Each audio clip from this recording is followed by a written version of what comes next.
Welcome to the ultimate guide to the Call of Duty Zombies storyline. The very first of its kind, the only extensive, complete, entire Call of Duty Zombies storyline video spanning all the way until current day thus far. This video will include all of the necessary information to understand the Aether and Dark Aether storylines and the connections they have with each other and the campaigns, all the way from its inception in World at War to the highly anticipated Black Ops 6 Zombies. The Dark Aether story is merely a direct continuation to the original zombie story, so is not an entirely self-contained story like many proclaim. And as time goes on, more and more of the old story is beginning to return, so it's becoming increasingly more relevant. This is the perfect recap whilst we wait for Black Ops 6's release shortly. Since this video is extremely long, it's highly recommended to watch it in parts if you don't have time to enjoy it all in one sitting. Simply comment timestamps down below and add the video to your watch later playlist so you can come back to the video at a later point and resume where you left off. You can also increase the speed of the video if you would like to get through it faster if you are able to keep up with the pace. And as a side note, please excuse any mispronunciations in this video because there may be many. If you have watched my prior entire zombie storyline video spanning across the entire Aether, I've actually added some new parts within this section, so it's still worth watching and also for a refresher. Most noticeably, the very controversial Vanguard Zombies has actually retroactively inserted new pieces of information to our understanding of the Dark Aether, even during the original Aether story. Whilst this section will be similar to my last video, Vanguard Zombies has filled in a lot of gaps to the Dark Aether's history pre-Tag Der Toten. This means that a lot of what I'm about to discuss will actually start with some of Vanguard's story, despite it being one of the latest games to release. However, if you still wish to not rewatch this part if you've seen it already, you can skip to the relevant timestamps on screen and in this video's description for the new information. In addition, the Cold War Zombies section does feature some changes, corrections, and new information from my initial video on that story too, so it's worth rewatching as well. Now, before we dive into the story, in my now outdated entire zombie storyline video, I also included all of the events from the campaigns in the Aether timeline. A lot of people felt like there was too much campaign info in that video, so this time I will be mitigating the majority of that information, but I will still be including some events, but only those that are directly related to the world building of the zombie story. In the conclusion to Black Ops 4 Zombies, the Aether's multiverse was dissolved and rebooted into a singular linear universe. What seems to be the consensus here is that when the universe was rebooted, this thus created the new, shared Call of Duty universe that we are now in that started with Modern Warfare 2019, where all games moving forward are set in the same universe, allowing for crossovers in Warzone and even in the campaigns, and in Modern Warfare Zombies. However, what this means is that the events of the Black Ops campaigns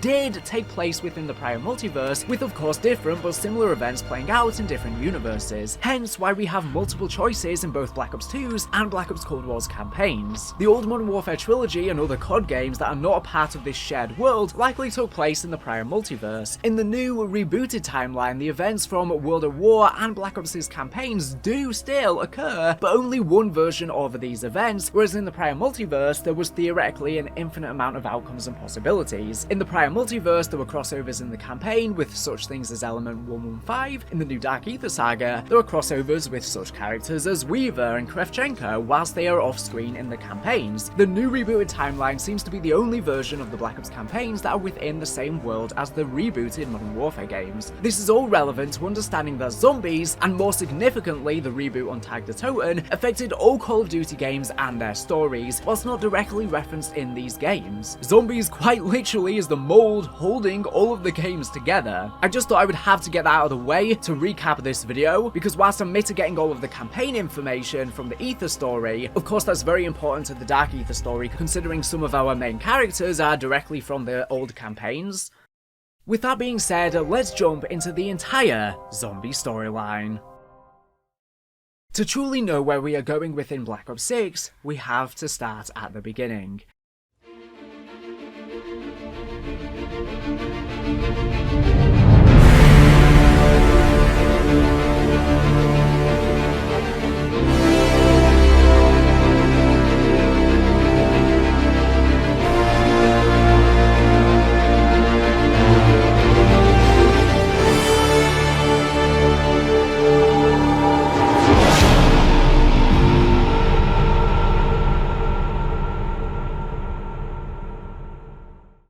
In the beginning, And believe me, there was a beginning. Everything was in its proper place. Time was linear, just as it should be. And in the beginning, there was only the first one and the Aether. The first one exists within Aether and creates the summoning key, the first creation, aka the Astoth Abzarak, in their language, and uses it to create all dimensions and gives them a unique mix of life. And under certain circumstances, it has the ability to form bridges between dimensions, allowing the transfer of life forces back and forth. Agartha is created as a physical manifestation of the Aether. Beings like the first one, but far less powerful, inhabit this space, it being an actual three-dimensional arena able to be explored, whereas Aether is four-dimensional and completely incomprehensible to our minds, making up literally everything, nothing, and all in between. Do we even make up the Aether itself? And the fourth dimension is us interacting with the 3D game through both playing the games and through our community, living through it all, as symbolized by the KN44 hypercube. Is this Treyarch speaking directly to us, crossing that barrier? The story and gameplay could not have existed without us after all, as our theories is what fed to the actual events that Treyarch would go on to canonize. The first one disappears and two beings equally powerful as one another emerge. They would be referred to by many names by the different cultures that learned of them, but eventually as Dr. Monty and the Shadow Man. For an unknown amount of time, or even before the concept of time itself, these two beings were best friends in harmony. I knew a bloke, and I'm talking way back. He was the sweetest, most charming individual you could ever wish to meet. It was funny too. We used to have such a good old laugh together. Honestly, my sides hurt thinking about it. He was my friend. He was my best friend. They had so much fun tampering throughout dimensions in the infinite Aether and would laugh until their sides hurt. Maybe too much, since their duality of each and every part of who made them, deep inside their lifeblood in themselves broke apart, being too similar and too different at the same time. They could not contain their excitement. It is unclear as to where the first one goes, but the community theory is that something caused it to split apart into Dr. Monty and the Shadow Man, similar to when a worm is chopped in half, only this time both survive. They are tentacle creatures after all. You know how people say when you cut a worm in half, both parts keep on living? But then one of them dies, not sure if it's the arse or the head. But that's the problem with worms. They're a bit short on distinguishing features. The first race begins experimenting, creating the first matter transference device. They master the ability to travel between dimensions and warp across the galaxy as its protector. Meanwhile, the group under the Shadow Man, having discovered the opposite dimension to Agartha, the darkness that lies below the Aether, and us all, begin more intense experimentations and create the Aether Pyramid, a device that gives the user the same ultimate power that can be obtained from the summoning key, which allows them to hold power over reality itself. The group under Dr. Monty saw this as a chaotic disruption in his perfect order, believing the other group to have been corrupted by the dark power held within the Aether. They were cast down, starting a civil war among the first race. This war would last for eons, with Monty's group believing they should protect reality, whilst the other corrupted faction became consumed with the endless power and ravenous lust to feed. During the Shadow Man's corruption, the being who'd come to be known as Monty became corrupted similarly in an attempt to save his friend, waking up, finding himself in a rough and stubborn dark forest. After some time wandering up a hillside, he eventually looked up to see the morning rays from the bright planet to guide him back on his path of life. The Shadow Man's group knew they would be beaten, and so hid the Aether Pyramid on the moon of a planet where intelligent life had begun to develop, as well as sending Element 115 to this planet in the hopes that this life would eventually use the element to open a gateway to Agartha located there. The group under Monty finally beat their enemies and banished them into the Dark Aether, whilst they ascend above reality, only being able to protect and aid in reality and life that was already embedded into the original fabric of the the universe, and they could not impede on the free will of its inhabitants. They now believe they are the keepers of order within the dimensions, and begin viewing themselves as such, in contrast to the Shadowman's faction. This is the duality of order and chaos. The Keepers' language becomes far more logical as their own culture evolves, and they become far more humanoid in appearance as their biology similarly evolves. Ironically, the only thing they do not keep. The Keepers help throughout the multiverse, where they would show up to defend against evil whenever they are needed, and nudge etheric lifeforms through dreams, wishes, and the wonders of life itself. I've got heartfelt prayers for the angels, dying people's wish lists, and letters to Santa coming out of my bleeding ears. And it's hard to keep up, honestly. I hardly ever get any time for myself, or even just time to stand back and appreciate all the good that I've done. The group under the Shadowman becomes ever more twisted by the Dark Aether, eventually being known as the Apothecans, increasingly mutated, pulped, and restless, waiting for their opportunity to make their way back to the multiverse. Whilst their minds and physical forms changed, their language remained the same. And then the Apothecons got hold of him. Since then, he's pretty much acted as their agent, zipping around the galaxy. Short version is, he's no longer sweet, charming, or funny. An easy way to understand Agartha, the Aether, and the Dark Aether is in simple terms. Agartha is the light version of reality, the place above creation, where Dr. Monty and the Keepers reside as they see themselves as the protectors of reality. The Aether is all of reality, the entire multiverse, the middle of creation, and all that binds it. The Aether is described as four-dimensional, which means that to us three-dimensional beings it would be almost entirely incomprehensible. While there have been multiple depictions of what four-dimensional objects or spaces may look like across media, it is impossible to truly imagine it with the way that we process reality. Whereas the Dark Aether is the shadow of the Aether, its mirror, the dark version of reality, below creation, corrupted and damned to eternal suffering, that exists in parallel to that of the regular dimensions. This is a lot more easy for our brains to contextualize. This is where the Apothecans were banished. A good way to visualize this in layman's terms, although not entirely accurate, is that the perfect world can be represented as heaven. Just so we're clear, I'm absolutely not talking about death. That's a whole other can of worms. The Aether is Earth, the universe and all of its inhabitants, all possessing ethereal energy. The more that one may time travel, the more ethereal energy they may accumulate, causing severe fractures and fragments crumbling through the Aether. And the Dark Aether can be seen as hell. From Black Ops Cold War onwards, we see the Dark Aether in a visual format for the very first time, where, like I stated, the Dark Aether is simply a demented version of reality. Whilst the landscape seems similar, almost exactly the same, they are slightly off, with items floating, areas tormented, changed, and corrupted. The regular world and the Dark Aether work similar to the Upside Down in Stranger Things, where both exist in parallel, not separately, and both affect each other. And the Dark Aether even copies that of the regular world. Since it is its shadow, the Aether is the building blocks for the Dark Aether's reality as well. The Keepers are described as angels by Samantha, whilst the Shadowman is seen as the devil in Mob of the Dead. Well, that is not entirely accurate, that is how a lot of humans may perceive them. The great dragon? The beast? Is this ringing any bells?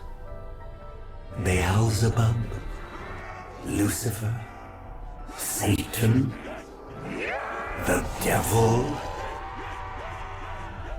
Maybe their existence is what spawned these concepts and religions in the first place. The idea of heaven, hell, and earth could have come about simply from the idea of the Dark Aether, Agartha, and the Aether. After all, Agartha is referred to as Revelations. It is the start and end of creation during the cycle, and spawned this concept to begin with. We have light and we have a darkness. We have Dr. Monty and we have the Shadowman. However, the lines are blurred between light and darkness, good good and evil. Neither Dr. Monty nor the Shadow Man are all good or all evil, and the same can be said for everyone. Neither can be defined as light or darkness, but together they can be defined as light and darkness. As Monty described on Revelations, they are two parts of the same worm, but which one is the arse? Although somewhat different from one another, they lack defining features. Monty and the Shadow Man are more similar than you know. Both were corrupted by the Dark Aether. The Shadow Man by his own ambition, Monty by desperately trying to save his friend, the Shadow Man, from there. Both never wanted to be ripped apart by the Dark Aether and crave to be one again by resolving their duality. In the Aether story, we had little understanding of the Dark Aether and its inhabitants. We knew that various beasts, demons, and lost souls existed within, aside from the Apothegons, but Vanguard introduced us to a plethora of factions that include some Elder Gods and Old Ones. An Elder God is merely a higher power being found within the Dark Aether, and their supremacy includes higher ranking Apothegons, for example. According to the inhabitants of the Dark Aether, their realm has existed since time began, and since then they have been in a constant state of war with one another, forming tribes, clans, and royal bloodlines that would last for millions of years. These warring clans of the Dark Aether came in many different shapes and sizes, all with their own desires and agendas, but in the most ancient days of the Dark Aether, they were united by one thing: their worship of the Construct. The Construct is a giant monolith that hovers above the Dark Aether, believed to even predate time itself. Whilst it appears to be made of stone, it is a sentient being, and is all-powerful. The Construct had no care for the entities worshipping it. However, it was constantly watching, with some even believing it to be judging life's worthiness to keep existing. On very rare occasions, however, after an individual completed a series of arduous trials, the Constructs would imbue them with a small portion of its infinite power, at which point that individual would become the Archon. Throughout the history of the Dark Aether, at least by the time of Vanguard, there have only been at least 4 Archons, though there have possibly been more, and even more since then, leading up to the events of COD Zombies and beyond. The first Archon used his power to eradicate a parasitic species that was plaguing the Dark Aether. The 4th Archon shattered the moon into pieces and weaponized those shards, which still hang above the Dark Aether. The origins of the Constructs are unclear, but with it being there since the Dark Aether itself, it is a wonder if the first Archon could have been Dr. Monty or the Shadow Man. Could the Construct even be the first one, or have been made by them? Maybe Monty gained so much power because he was the original Archon, and the parasitic species he eradicated were the Apothegons. Maybe in trying to save his friend, the Shadow Man, from the Dark Aether, he stumbled upon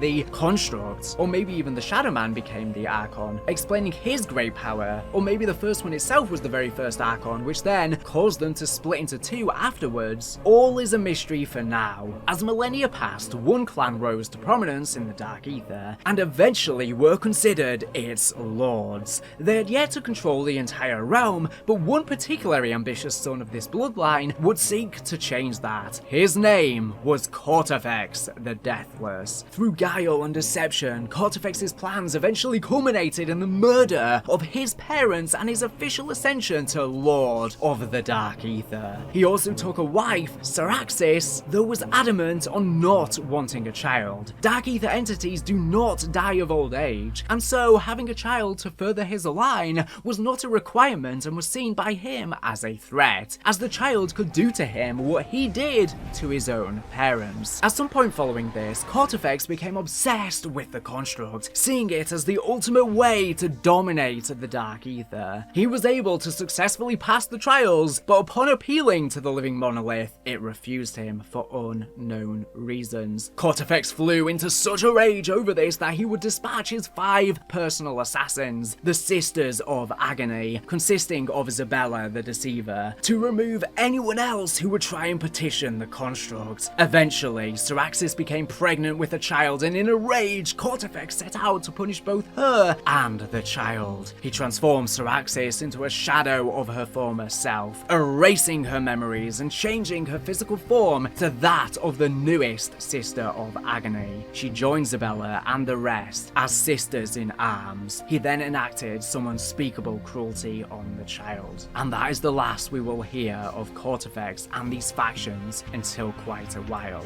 It is important to bring to attention here that the constant state of unrest in the Dark Aether was happening all throughout the events of the Aether Storyline's many thousands of cycles, and even more significantly, the entities within the Dark Aether were unaware that there was even another realm outside of their own, aside from the Apothecans. Meanwhile, the Keepers nudged humanity with the introduction of language. The Keepers, an ancient order who had been granted the wisdom to see beyond the limitations of their own realm. Even while the rest of mankind scrabbled around in the dirt, the Keepers took the mantle of benevolent watchers, like the seers and sages of the old world. They could foresee how the actions of the Apothecons would lead to the destruction of life itself. On September 3rd, 5 AD, following the revelations and then genesis of the universe, the Apothecans began to plan for a war they know they cannot win. The Apothecans send Element 115 to the Earth in the hopes that humanity will eventually wage war on themselves with it due to its corruption, and either accidentally through the war or purposefully out of hubris, open a gateway to Agartha and release the Apothecans. The introduction of 115 to the original timeline messed with this dimension, leading to the universe no longer being linear. The Apothecans' plan worked, and a gateway opened in Earth, allowing the Apothecans to escape and attack humankind. They followed the scent of the 115 trail to feed on the life energy of the world and consume it all, as they have with many dimensions over and over. The Apothecons are beings that feed on energy. Wait, that's a oversimplification. Energy is a rather broad term. I mean, it may be better to explain it as the spark of life, the purest form of energy that ever existed. They conquer and consume dimensions. It's kind of their thing. This triggered the Keepers to show up to aid humanity in the good fight, as they would do in all dimensions necessary whenever the Apothecans or other evils triggered by 115 would bleed into the other dimensions that the Apothecans would repeatedly attempt to consume. The duality of the Aether. The Keepers have always been here, much like your good selves. They too were scattered and fragmented across the multiverse. They may have acted erratically, but know this. Their actions were only ever concerned with the preservation of life itself. The original timeline. On January 15th, 1292, the Great War kicks off. Humanity begins a battle that would last years to come. This is Primus' 11th and final encounter in the storyline. All encounters of Ultimus, Primus, and Victus will be labelled in order from their perspectives in this video. Due to the effects of time travel and crossing dimensions, their appearances do not happen in order in this timeline, so this will help to keep track of their adventures. So whilst this is the first we see of them, this is their last appearance in terms of their lives in the cycle, meaning the first. The Keepers and Primus help the Wolf King and his mass loyal kingdom, his army of Templar Knights, fend off against the hordes of the undead and the Apothecan Battalion. He had two wolves that fought alongside him in battle. On April 14th, 1294, a knight known as Pablo Marinas is nearing death in the clutches of a Magua, when at the last second a group of 4 men with magical staffs slay the beast and save his life. He rejoins the fight alongside the powerful heroes and his king. December 31st, 1299. Now with the help and guiding hands of Primus and the Keepers, humanity is able to defeat and seal away the Apothecans once again. During the end of the Great War, Richtofen comes to a realization about the nature of reality and of the cycle our characters are trapped in. Do you believe this is possible? By coming to the Great War and once again defeating the Apothegons, Primus has sealed the fate of themselves and the universe in the cycle, where they will die here, inspiring their reborn future selves to follow in their footsteps. He asks, how many times have I been here? How many times have I perpetuated this cycle? Dr. Monty had duped them, and Richtofen laments this fact to Pablo. After Richtofen tells Pablo he believes Monty is not evil, but simply chooses this cycle to protect himself and the Aether, as Richtofen has done the same himself over and over, Pablo suggests that there is surely something they could change. Smiling back at him, Richtofen hatches a plan, and with his dying act, Pablo protects him from the undead long enough to power on an ancient teleportation device. Before teleporting away, Pablo hands him the gem from the fire staff that Richtofen had used to save him before. Richtofen enters the device and sends himself to the future, where he will be cryogenically frozen to wait for the mobsters to break their cycle and intercept their friends before it is too late. Potentially, this was the original matter transference device created by the keepers of the first race. Soon after, the rest of Primus, Pablo, and the Wolf King's army managed to win the war, where this site would be buried and then discovered again as a highly enriched 115 dig site in northern France years later. Now, it is unclear if Primus Richtofen cryo-freezes himself in every version of the cycle, or if just in the final version, the cycle gets broken, he realizes it, and then freezes himself to await what's to come. Or maybe in just an unknown amount of versions of the cycle, nearer to the end, he starts freezing himself, eventually awaiting for the mobsters to break their cycle. I have to assume it's probably he only does this in the last version of the cycle, or at least in the various numbers of the end of the cycle, however many went on, since they've probably gone on for literally trillions and trillions of cycles. I have to assume that at least in probably the majority of the cycle, Primus Richtofen just died in the Great War with the rest of them. On January 1st, 1300, as their last recorded act in history before never being seen again, Primus instructs the Wolf King to build the castle of Der Eisendrache in Austria. The same year, June 4th, in northern France, a tomb is constructed to honour the fallen soldiers of the Great War. Within it, statues of Primus are constructed to symbolise the hope that if one day a great evil falls upon mankind, they may return. As I was editing this video, I think I have come to a big revelation, no pun intended, and this is just a theory, but potentially in the original timeline, the Great War took place in the battlegrounds of Der Eisendrache, of course, and then the Primus statues were constructed in this castle, and in the Great War, Primus may have used the Wrath of the Ancient Bows instead of these staffs, separating it from Dimension 63, where the Great War took place on the battlegrounds of northern France, and a much larger 115 deposit was left there, explaining why it has much larger technological advances, and they use the staffs. And this is where their tomb is constructed, as opposed to it being constructed in Austria in the original timeline. Moving along, September 19th, 1318, upon his death, the Wolf King specifically requests his bones to be scattered around Der Eisendrache. To pay respect to him, Arthur, his loyal servant, accompanied by his wolf, walks the grounds and scatters his bones. September 20th, the next day after scattering his master's bones, Arthur is pulled through a temporal rift to Angola in 2025, to a prison cell in an underground western town, brought there through time as well. Sometime before April 14th, 1855, a blacksmith named Jeb Brown accompanies his mother to the old western town of Purgatory Point. They live there in relative peace until a man named Clive Farnsworth enters the town mine and later exits as a zombie, killing Jebediah's mother. April 14th, 1885, tortured by how this could have happened to his mother, Jeb Brown enters the town mine to figure out what happened to Clive.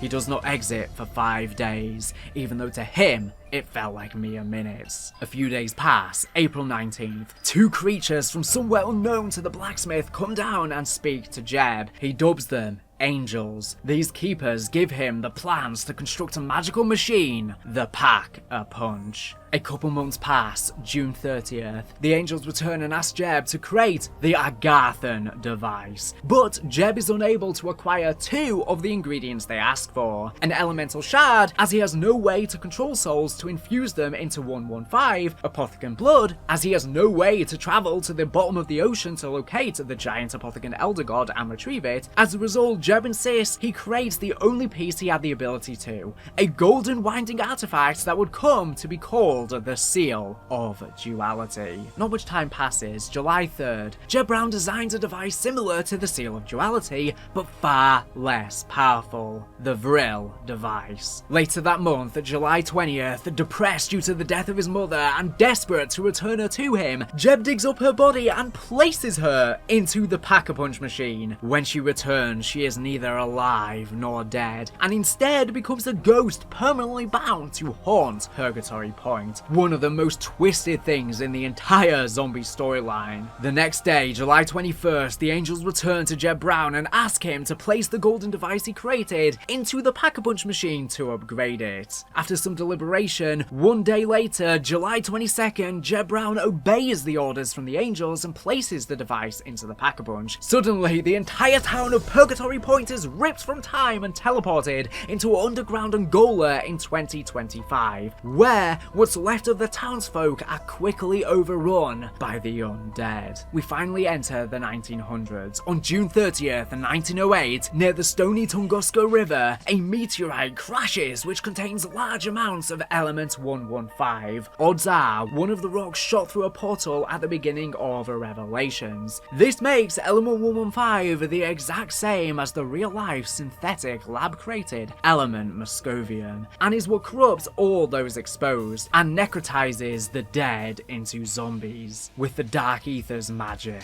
August 30th, 1925, Dr. Edward Richtofen joins the Illuminati. February 4th, 1931, an incredibly large amount of 115 is discovered in a salt mine near Breslau, Germany. A German scientist named Dr. Ludwig Maxis is sent to investigate. May 10th, the same year, after spending some time with the new element, Maxis forms Group 935, an international organization dedicated to the study of elements 115. Maxis says they will abandon their respective governments and work in secret to improve the human condition using this element. A few years later after its formation, November 5th, 1934, Ludwig has a child. Samantha Maxis is born whilst her mother dies in childbirth. A couple years after this tragedy, August 11th, 1936, Maxis gives Richtofen an invitation to Group 935.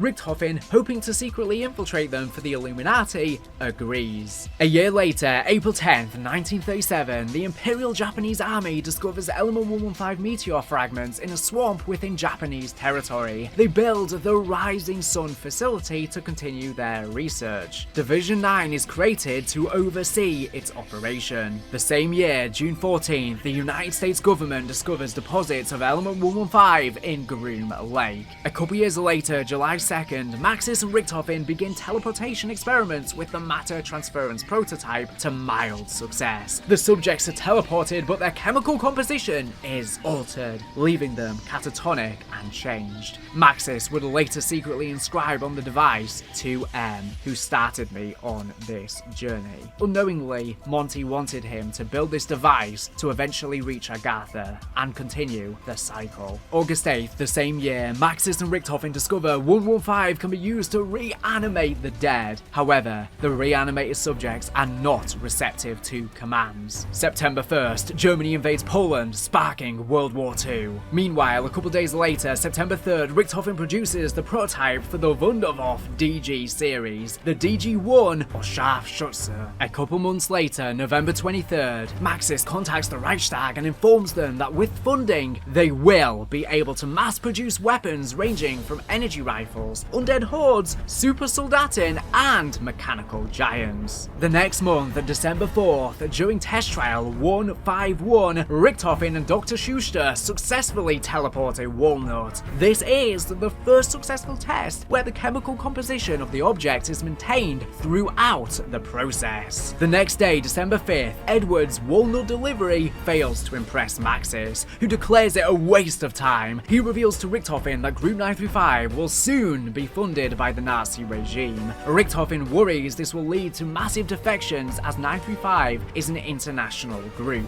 He and Schuster decide to continue their teleportation experiments behind Maxis' back. A new year begins. January 4th, Richthofen and Schuster conduct their first human teleportation test. Richthofen is so confident in its success, he volunteers himself. Teleported to the moon, he encounters the Aether Pyramid hidden by the Apothecans, later labeled the Moon Pyramid Device, or MPD for short. While inspecting the device, Richthofen is electrocuted and begins hearing the many voices of those sealed within the Dark Aether, including that of the Apothecans and the Shadow Man. Richthofen makes a promise to him and acts as his vessel to make his way back to Agartha.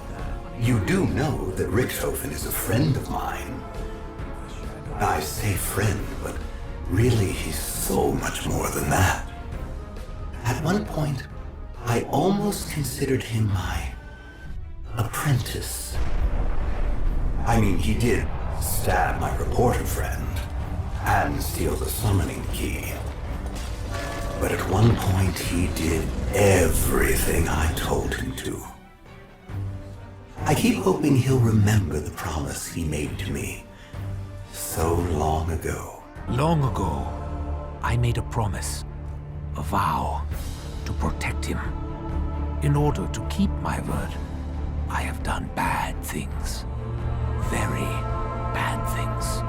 Although it seems Richthofen never upholds this promise and has great fun in seeking ultimate power for his own entertainment and nothing more. The device then teleports him to Shangri-La. Corrupted by the Dark Aether, Richthofen is gradually being driven insane by an obsession to find Agartha. After one night in the temple ruins, January 5th, Richthofen is worshipped by the natives of Shangri-La. An altar is built in his name. Richthofen encounters the focusing stone for the first time. Nearer to the end of the month, January 23rd, after a near-month absence, Richthofen returns to Schuster with a plan to build Griffin Station. The following day, January 24th, Richthofen renounces his involvement with the Illuminati, as he now believed he had no further need for them. When asked how he could abandon his obligation to the Order, he says Teddy was a liar. Approaching spring, March 13th, construction of Griffin Station on the moon begins. Frustrated with Maxis' alignment with Germany, other disgruntled Group 935 scientists join the cause, including one named Dr. Groff. July 13th, Maxis instructs his assistant and lover, Sophia, to write a letter to the Reichstag High Command requesting additional funds. While confident in the mass production of the DG2 and bluffing about the success of the Undead Army, he admits the funding shortages have proven detrimental to the giant project. The year continues August 1st. In response to Maxis' request, Germany creates two new facilities for Group 935. They are the Kino facility, a repurposed theatre, and the Asylum facility at Wittenau Sanatorium,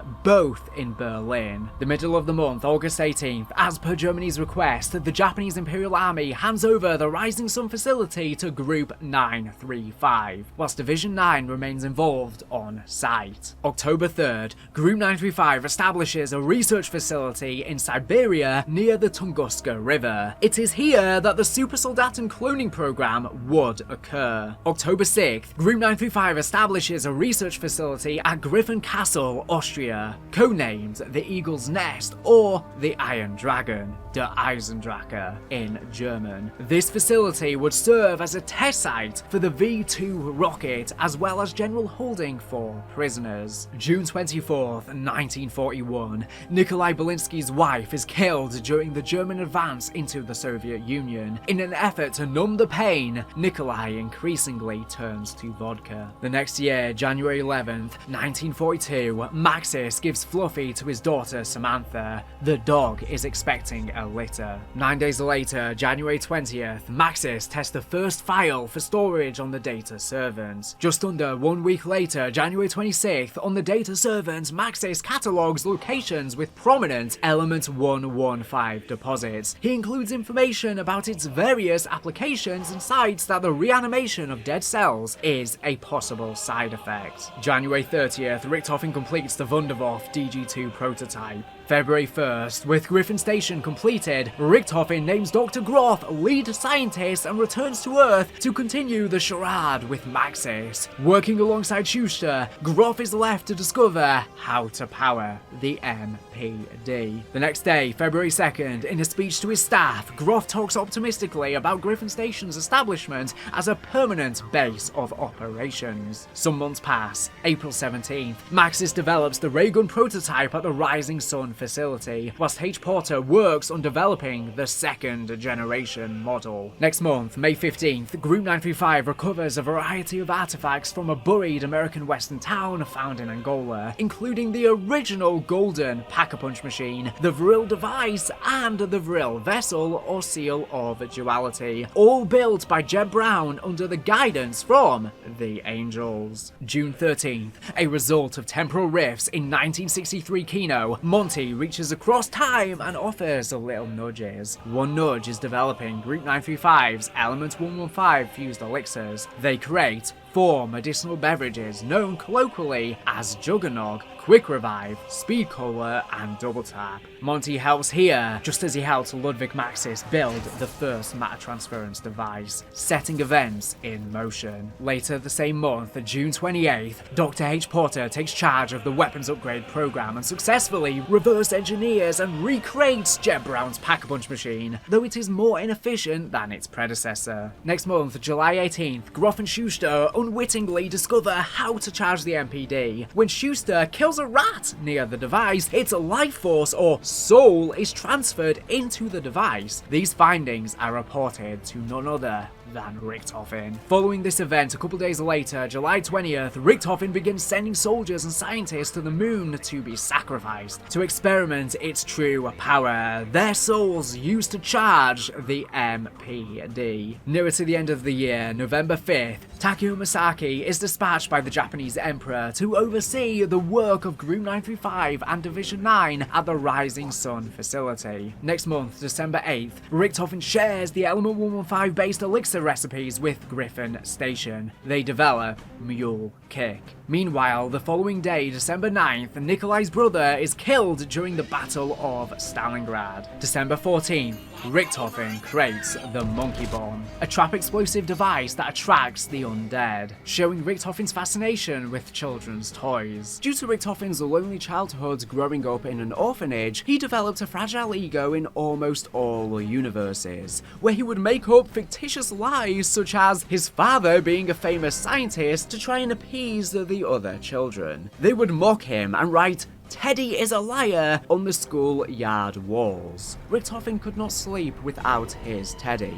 Even into adulthood, he never matured from his need to feel appreciated and always seeks validation from others. December 16th, in a personal log, Maxis expresses concerns over Element 115's impact on Richthofen's behaviour. No longer trusting him, he wonders if it was a mistake to invite him to Group 935. December 20th, accompanied by Sophia, Maxis is transferred to the Kino facility to focus on creating Germany's undead army, whilst Samantha is left in Richthofen's care. The new year begins, January 8th, 1943. Maxis worries he and Sophia have grown too close. He considers sending her away. January 16th, Nikolai is captured by German forces during the Battle of Stalingrad. This Russian becomes the first subject inducted into the Super Soldaten cloning program. Later this month, January 27th, Maxis reports success with Subject 2-6, whose quote-unquote violent outbursts have been greatly reduced via the use of mind control techniques pioneered by Group 601. Maxis believes that this method of treatment will be 100% effective in most cases. Next month, February 10th, Maxis reports the treatment has been perfected. He believes if Subject 26 retain the impressions longer than 26 hours, then the delivery of the zombie army can be accelerated. A couple days later, February 12th, after attacking a handler, Subject 26 is killed and deemed another setback. a colossal failure. A few months later, February 18th, Harvey Yeaner, a spy for the American Office of Strategic Services, aka the OSS, begins his work with Group 935. Next month, June 15th, Takeo reports to the Emperor that the work being done at the Rising Sun facility is unacceptable. 1 month after, July 24th, viewing Takeo Masaki as a beacon of the old ways of honor and a threat to his rule, the Emperor has him taken prisoner by Division 9, later being transferred to Group 935. He becomes the second subject inducted into the Super Soldaten cloning program. 1 year passes, July 14th, 1944, after the setbacks with Subject 26, Maxis reports new success with the Undead Army. However, he maintains his belief that the Undead cannot be contained or maintained. This idea sparks Maxis' desire to find what he called the Genesis Code, a method of reanimating not just the body, but the mind and soul as well. A couple months later, September 2nd, a Mexican spy is captured by Group 935 at Der Eisendrache. After initial 115 experimentation, he would write that he believes his name is Pablo Marinas, and he is a knight from a great war centuries ago. He would later become the third subject inducted into the Super Soldaten cloning program. The middle of the month, September 15th, the Battle of Peleliu begins. American Tank Dempsey among the fighting force. The following year, May 7th, 1945, Germany surrenders and the war in Europe ends. Group 935 continues to operate within their borders, with surviving Nazi factions still encouraging them to continue their work in a vain attempt to reclaim Germany. The main focus of this would become the Super Soldaten cloning program. A couple days later, May 9th, in his cell, Pablo writes of visions of the Great War. He describes a great battle against strange demon-like creatures who were trying to devour the earth. In his vision, he sees 4 knights protecting him from certain death. He makes a note that the knights wore tunics similar to those in Der Eisendrache. Next month, June 4th, Nacht Der Untoten. An Allied plane malfunctions over an airfield and crashes. German army trucks transporting the undead and Element 115 between Group 935 facilities are struck in the crash. The Marines surviving the crash hold out against the undead as long as they can. June 17th, Peter McCain, a former Marine and OSS agent, infiltrates Group 935 at Der Riese. June 29th, Groff and Schuster develop the wave gun. July 15th, Richthofen travels to the Siberian facility to head up the Super Soldaten cloning project. As her temporary guardian, he takes Samantha with him. Group 935 begins transferring 3 test subjects for experimentations: Nikolai, Pablo, and Takeo. July 18th, on the orders of a Mr. Rapt, an American reporter charts a course to specific coordinates. Unbeknownst to him, these are that of the Siberian facility, in search of an artifact called the Seal of Duality. Being confronted by Richthofen, he realizes he is likely facing his own death and informs Edward that no matter the dimension, Mr. Rapt will find a new version of him to carry on pursuing these artifacts. Richthofen subsequently has the man killed. July 29th, while Richthofen works at the Siberian facility, Group 935 begins development of Deadshot Daiquiri. Sometime next month in August, Edward Richthofen contacts the United States and the Soviet Union separately, offering them Group 935's research and scientists. August 1st, the Russian, Japanese, and Mexican subjects arrive at the Siberian facility, due to become the primary test subjects of the Super Soldaten cloning program. August 28th, Richthofen creates a log entry detailing work on the Super Soldat program. He returns to schematics taken from Jeb Brown and starts work on investigating the so-called Agartha device and notes its 3 components: the Vril Vessel or Seal of Duality, the blood of an Apothecon Overlord, and the Elemental Shard. To close out the month, August 31st, OSS handler Cornelius Purnell confirms that Peter McCain has successfully infiltrated Group 935 and has been transferred to the Asylum facility. Cornelius suspects Group 935 is losing control of their experiments and has sent in a Marine recon unit to extract McCain. Tank Dempsey is to lead the squad. The following day, September 1st, Peter is outed as a spy and captured by Group 935. The next day again, Richthofen reports Pablo has died following a spleen removal. Unbeknownst to him, this was intentional sabotage by Harvey Father Yina in an effort to coax out information pertaining to the elemental shard. He also reveals he's been performing experiments on Samantha. This very same day, World War II ends, and Group 935 vows to continue their research. The same day, goddamn a hectic day, temporal rifts begin to affect the asylum facility. An orderly reports increasing problems with test subjects. Many in the facility have begun hearing voices coming from the walls, including the sobbing of a boy and a girl, screaming, and a man shouting for children to close the windows. Unbeknownst to them, Agartha is bleeding through. The next day, September 3rd, an outbreak occurs at the asylum facility. Peter McCain escapes. September 6th, the same year, Verrucht takes place. Dempsey, John Banana, Smokey, and Paxton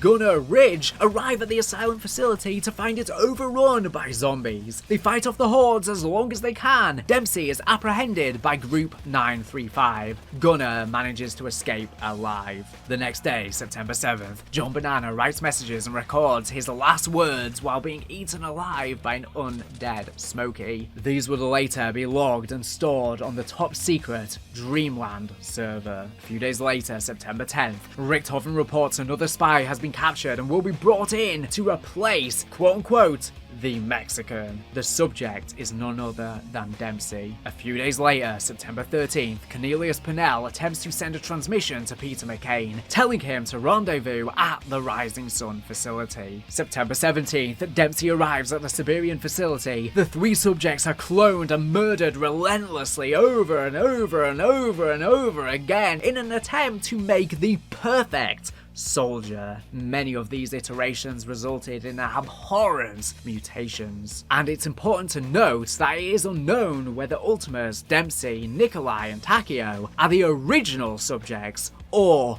the final clones. Considering Ultimus will prevail, I'd like to think the latter, explaining their grit and commitment throughout the travels to come. It makes sense that they are the result of a continuous cycle of death and rebirth, a physical manifestation of the real cycle they are also in. A few days later, September 20th, Richthofen documents the personality traits of his test subjects. He states Dempsey's intellect seems low, but his will is strong. Takeo is still staring at the floor, muttering what sounds like some kind of proverb over and over again. Nikolai has recently begun responding to stimuli, but only after injections of a new serum made primarily from vodka. Richthofen notes that their minds have been almost entirely broken, with no memory remaining of who they once were. He also reveals his suspicions of Dr. Yina and Dr. McCain, as the news of McCain's capture had yet to reach the Siberian facility. Using Element 115 and the Seal of Duality, Richthofen binds the souls of both himself and his three test subjects to a rock of Element 115, this causing the rock to shift and change into a translucent shard of pure crystalline 115, the elemental shard. Richthofen notes that this crystal is seemingly capable of infinite energy. Unbeknownst to him, this is because the shard is a physical manifestation of the entire ether itself, and as a result of using their souls, Edward and his subjects were now intrinsically linked to one another and the ether itself, no matter the dimension. And in us playing as these characters and interacting with the 3D world through in-game and our community, we too are physically bonded with the ether and all experience. Shortly after, Yina reports this to Dr. Maxis. The characters are snowflakes. You snowflakes shouldn't even still be here.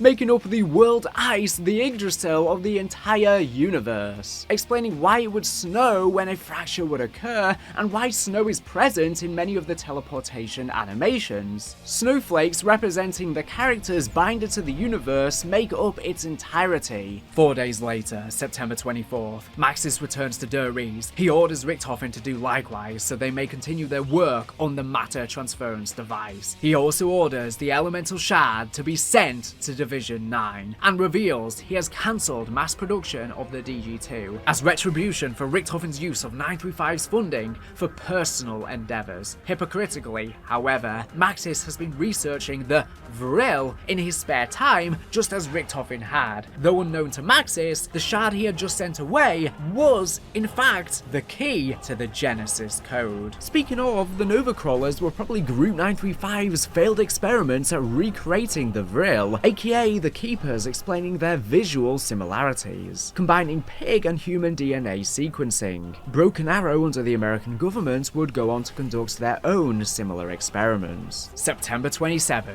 Richtofen returns to Der Riese with Dempsey, Nikolai, Takio, and Samantha. October 1st, Maxis reports on Richtofen's findings with his Super Soldaten test subjects, noting that while their baseline psyche remains intact, all their specific memories have been lost. The same day, infuriated to learn that Maxis has not been mass producing the DG2 as he swore he would, Richtofen reveals in his plot to destroy Maxis and Samantha, vowing that he will no longer continue to work on his undead army. A little bit later, October 8th, Groff reports to Richtofen that the MPD is nearly ready. 2 days past October 10th, Richtofen informs Schuster of his deal with the Americans and the Soviets. In order to secure the required pieces for his grand scheme, Richtofen contacted both the USA and USSR. In exchange for Group 935 scientists and resources, Richtofen would request certain items. Of note, these were a polarization device to be built in Hanford, Washington, and a lunar lander to be stashed in the abandoned theater facility in East Berlin, now under Soviet control. 2 days later, October 12th, Groff radios Richtofen to inform him that the device has been powered up and is awaiting the conduit. Richtofen says he will proceed with Operation Shield and dispose of Maxis and Samantha. A day later, October 13th, though frustrated that the matter transference tests have been largely unsuccessful, Maxis acknowledges that the test subjects' departure from their original point of origin is undeniable. However, Richtofen's suggestion that the subjects have been transported not only through space, but time itself causes Maxis to worry if his irrationality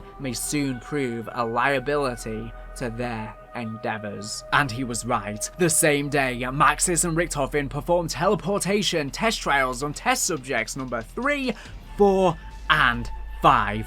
All fail, including Test 5, when Maxis uses Samantha's dog, Fluffy. As Test 6 fails, Fluffy, now changed, is teleported back into the chamber. Samantha sees Fluffy and runs into the teleporter. Maxis chases after her. Richtofen seals them both in the test chamber and teleports all 3 of them, whilst cackling at this sight. Samantha is teleported to the moon while Groff and Schuster work on the MPD. Running into the MPD, she is drawn inside of it where she becomes corrupted by the Dark Aether. Meanwhile, Maxis is teleported to somewhere known as the Crazy Place and develops the power to merge with electricity itself. As this happens, Richtofen returns to the moon, learning Samantha is now trapped in the MPD. He orders Groff to teleport Maxis there to coax her out of the device. He also warns Groff to keep an eye out for an evil-looking dog. And considering that Fluffy was pregnant when she was teleported away and became corrupted by the Dark Aether, this is what would spawn the Infinite Hellhounds to join Samantha Maxis' army that the Dark Aether would clone to become a part of its armies for years to come. In an effort to free Samantha, Maxis approaches the MPD and persuades her to come out. Once she does, Maxis gives her an instruction to kill them all. Maxis kills himself and merges with the technology of Griffin Station, while Samantha unleashes the undead hordes upon the base. The following day from this spiciness, October 14th, H. Porter activates the alarm as an outbreak occurs at Der Riese. Before taking a cyanide capsule, he says he's all out of help. God forgive us all. Richtofen returns to the Der Riese facility and awakens the test subjects Dempsey, Takio, and Nikolai. With no recollection of who they are or who Richtofen is, they agree to help him. The four would become known as as Ultimus, meaning the last. 4 days later, October 18th, Peter McCain parachutes over the Rising Sun facility, but fails. He gets entangled and dies shortly after. A few days later, October 21st, Shino Numa takes place, where we see Ultimus's first proper encounter in the zombie story. Working together, Ultimus travels to the Rising Sun facility to recover Richtofen's journal, which details everything from his decoding of the Apothecan and Keeper languages, to his plans for the Agarthan device, to his detailing of the MPD, and much, much more. Upon reading it, Richtofen begins to form his plan to defeat Samantha. October 28th, we see Ultimus's second encounter, as the group returns to Der Riese. Now with his diary, Richtofen plans to use the teleporter to return to the moon and confront Samantha. They use the Wunderwaffe DG2 to overload the teleporter, which sends them through time and space, with Richtofen dropping his diary. November 5th, the inevitable collapse. Group 935 is disbanded. The following year, January 19th, the United States and the Soviet Union share the resources recovered from Group 935's various research stations. Richtofen's diary is among the items recovered by the Soviet Union. The United States and the Soviet Union, both being promised assets and scientists by Richtofen, begin moving in on 935 facilities in order to claim them. With this coming to a head at Der Riese, where a standoff between the two forces resulted in a massacre at the facility. Pavel Gorky, founder of GK Medical and cousin to Lev Kravchenko, which we'll incidentally see a lot later on in the zombie storyline, is among the Red Army detachment. In the wake of this massacre, the Soviet Union was able to recover Richtofen's journal, still lying on the floor. The next day, January 20th, Major George Sawyer reports the successful extraction of 40 scientists from Group 935 during talks with the Soviet Union. A week later, January 27th, the Pentagon hires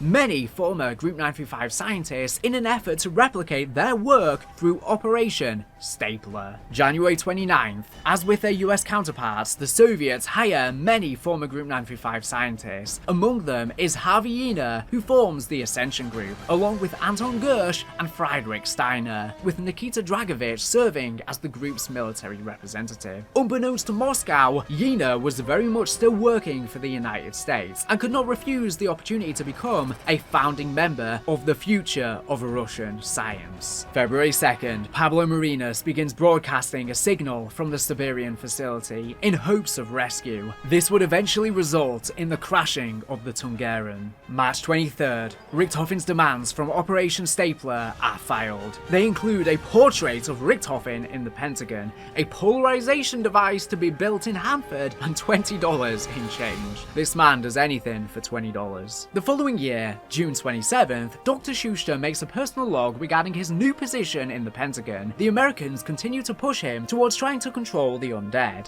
and he informs them of Samantha's existence and the downfall of Griffin Station. October 8th, the same year, while logging materials recovered from Group 935, Schuster discovers Maxis's original matter transference prototype. Scratched into the bottom, it reads, "For M, who started me on this journey." 2 years later, December 2nd, 1949, the Green Run begins at the Hanford site in Washington, where a large amount of radioactive products are released on a populated area as a test. A couple years later, July 29th, 1952, the Pentagon begins experiments involving their own versions of the undead. A few years later, May 12th, the US government transfers a number of Element 115 experiments to the Groom Lake facility. October 5th, 1955, Dr. J. Robert Oppenheimer discovers a limerick left behind at Verrucht by John Banana. Sharing it with Dr. V. Bush, Bush shares another back.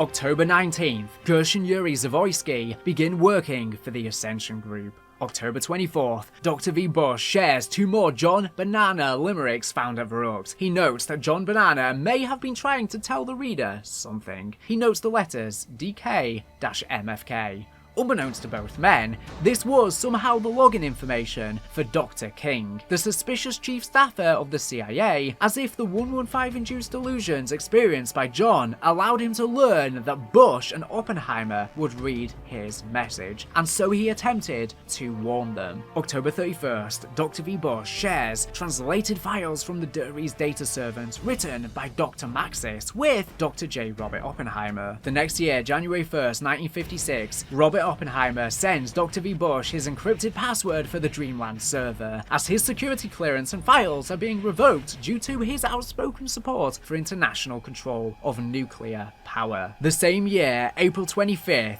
Shangri-La takes place, which is Ultimus's 6th encounter. Explorers Brock and Gary discover Shangri-La. During an eclipse, they are unwittingly trapped in a time loop. Sally, sent back in time from 2011, is trapped in the same loop. Ultimus arrives in Shangri-La. With the help of Brock and Gary, they acquire the Focusing Stone. Dempsey accidentally fires the 3179 JGB-215 while attempting to teleport to Griffin Station, sending Ultimus to the Pentagon in 1963. Next year, July 18th, 1957, American operatives discover that the Ascension Group has begun successful matter transference testing with a working teleporter. They also discover that Richtofen made a deal with the Soviets in 1945 to give up Group 935 research and scientists in exchange for his demands. August 6th, the same year, Pablo believes he must help Richtofen in ending the cycle using the Agartha device and returns to the Great War. Sometime after, his transmissions reach the Ascension Group and he requests the Apothecan blood to craft the device. 1958. The Ascension Group receives a transmission from Pablo Marinos instructing them to find the Apothecan blood in order to build the Agarthan device. Javier puts together a team to extract the blood at the specific coordinates in the Pacific Ocean. Shortly after recovering the blood, Dr. Gersh convinces Dr. Yena that the Ascension Group should study the blood rather than deliver it to Pablo. Sometime between 1958 and December 12, 1962, the Ascension Group discovers that the Apothecan blood is made up of millions of microscopic organisms which all use negative space for energy. Further research would be performed on primates for rocket testing, giving them rejuvenation abilities. Gersh has the idea to apply the concept of negative space towards what would become Project Mercury. August 13th, 1958, the Ascension Group recovers the schematics for Richtofen's Wunderwaffe DG Scharfschuster, also known as DG-1. Next year, July 3rd, 1959, the Pentagon constructs their own prototype teleporter and commences experimentation. March 11th, 1961, Cornelius Pennell reports Secretary McNamara's lack of interest in combining the Pentagon's resources with Groom Lake to create Broken Arrow. A couple months later, June 4th, a teleporter link is successfully established between the Pentagon and Groom Lake using Dr. Schuster's signal amplifier. Work begins on a link between Groom Lake and Griffin Station. Next month, July 11th, upon examining materials recovered from Division 9 in 1946, Colonel Sawyer discovers that an elemental shard has gone missing. He has his suspicions that Cornelius Pennell is involved. Next year, March 15th, 1962, studying Group 935's medicinal elixir research, the Ascension Group develops PhD Flopper and Stamina Perk medicines. May 11th, Cornelius Pennell is ordered to begin construction of the APD at Camp Edward, much like the MPD, but this time the American Pyramid device, with plans to recover the Vril device and Vril Severe from Griffin Station. July 7th, Exposed Magazine creates an issue about a silverback gorilla sent into space by the Soviet Union that returned as a zombie. November 11th, Gersh begins work on the Thunder Gun, codenamed Project Thunder. The next day, December 12th, Gersh and Yuri begin work on the Gersh device, based on revelations of the nature of the ether thanks to the Apothecan blood, codenamed Project Mercury. Next year, February 23rd, Cornelius Pennell reports that Dr. Schuster has claimed Samantha is responsible for numerous outbreaks over the past 20 years, including the Rising Sun facility. Pennell decides to investigate further. June 15th, the Pentagon begins development on their own versions of the Wunderwaffe DG2. June 21st, Colonel Sawyer reports the need to establish a teleporter to Griffin Station before the Soviets and grows suspicious that Schuster is intentionally delaying progress on the project out of fear. He is also suspicious that Pennell believes Schuster's stories about Samantha. July 18th, the proposed final design for TED, T-E-D-D, a robotic bus driver at the Hanford facility, is drawn up. Notable issues include the presence of emotions, inappropriate behavior towards employees, and unnerving appearance. July 23rd, the Ascension Group draws up schematics for the Tundra Gun, a variant of the Thunder Gun. July 29th, Cornelius Pennell plans to report his findings about the growing threat of Samantha and the need for a joint operation at Groom Lake, known as Broken Arrow. August 3rd, 1963. Ultimus's 9th adventure. During teleportation testing at Groom Lake, Ultimus arrives from the moon base in 2025, Samantha having been plucked from Richtofen's body. They are held captive and used as test subjects, much to their original purpose. August 17th, the Pentagon begins development of their own version of the Winter's Howl under Project Scaddy. September 3rd, Cornelius Pennell reports a successful meeting with Secretary McNamara and his agreement to create the Broken Arrow program. October 13th, 1963, we see Ultimus's 10th and final encounter within the Cycle. A zombie dressed in World War II German uniform containing the soul of Edward Richtofen arrives at Groom Lake. Richtofen re-enters his own comatose body as the zombified body turns to ash. In the Cycle, this is where Ultimus remained dormant, as far as we are aware, until Maxis goes on to destroy the Earth, sealing their fate. October 18th, Dr. Lehman, on the orders of Samantha, unleashes gaseous element 115 in the air filtration system of the Pentagon, creating an outbreak before shooting himself dead. October 22nd, blueprints are drawn up for a 115 drill to be built near Groom Lake, and it is predicted to be completed by 1964. The same year, October 28th, 1963, Kino Der Toten takes place, Ultimus's third adventure. From Der Riese, Ultimus teleports into Kino. This marks the first time Ultimus travels across space and time. Temporal rifts occur across dimensions. Who would have thought the MDT was capable of time travel? How many stations does this group have? Where did that little girl disappear to? Only time will tell what new questions await us in this theater of the damned. In light of these developments, Monty felt obligated to step in and began to make changes in the background across time. He helped Group 935 invent perk machines. He also added chalk drawings to the walls and aided players with magical gobblegums in some versions of the Cycle. Whilst Group 935 did create these perks on their own, for he could only manipulate the fabric of reality that already existed, Monty used them for his own ends, not even knowing how they supposedly worked. I can't just magic things out of thin air. I have to manipulate things that already exist in your reality. Like the perk drinks. They were something originally cooked up by Group 935. I just used them for my own ends. I honestly don't even know how they work. I swear.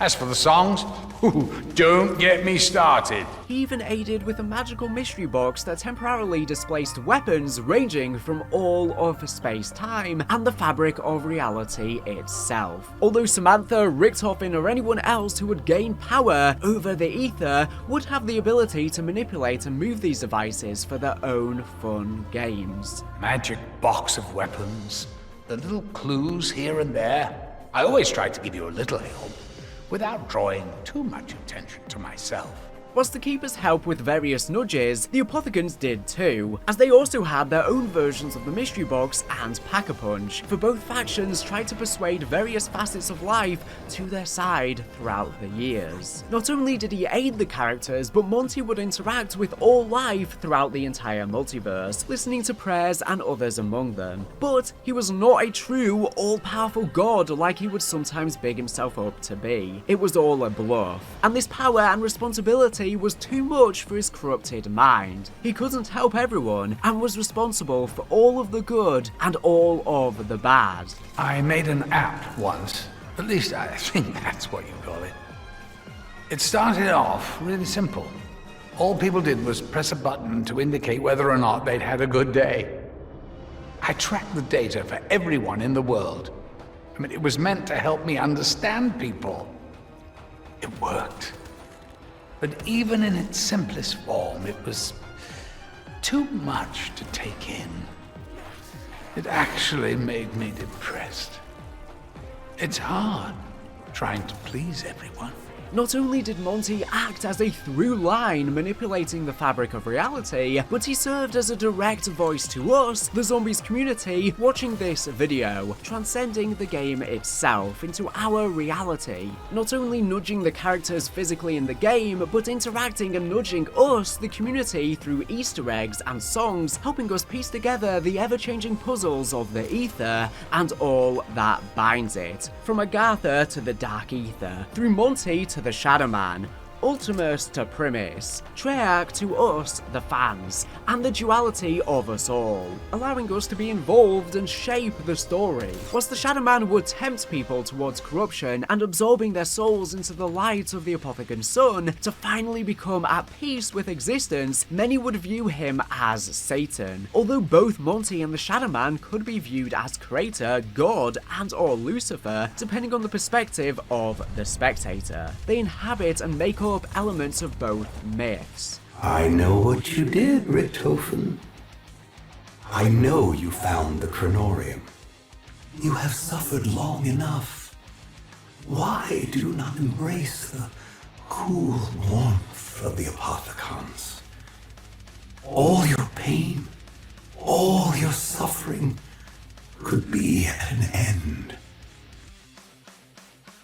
That is what you want, isn't it? Potentially, the Apothecan Sun is the origins for all Elements 115 in all of the dimensions, and each of the rifts they create at the start and end of creation was setting up the stage for the cycle to repeat. If the Apothecans have a sun that is the source of all Elements 115 in the universe and its subsequent corruption, then it begs the question, what is the sun inside of Agartha itself? If that's the sun of the Dark Aether, then is Monty's sun the Keeper's sun? And this is the bright light, the opposite of corruption, that Monty uses to purify his world. After battling the Hordes, Ultimus locates a lunar lander and flies to the Ascension facility. October 29th, Gersh informs the senior staff that Yuri has been removed from Project Mercury and has been transferred to Rocket Research. The same day, Yuri begins to notice the appearance of children's toys around the facility.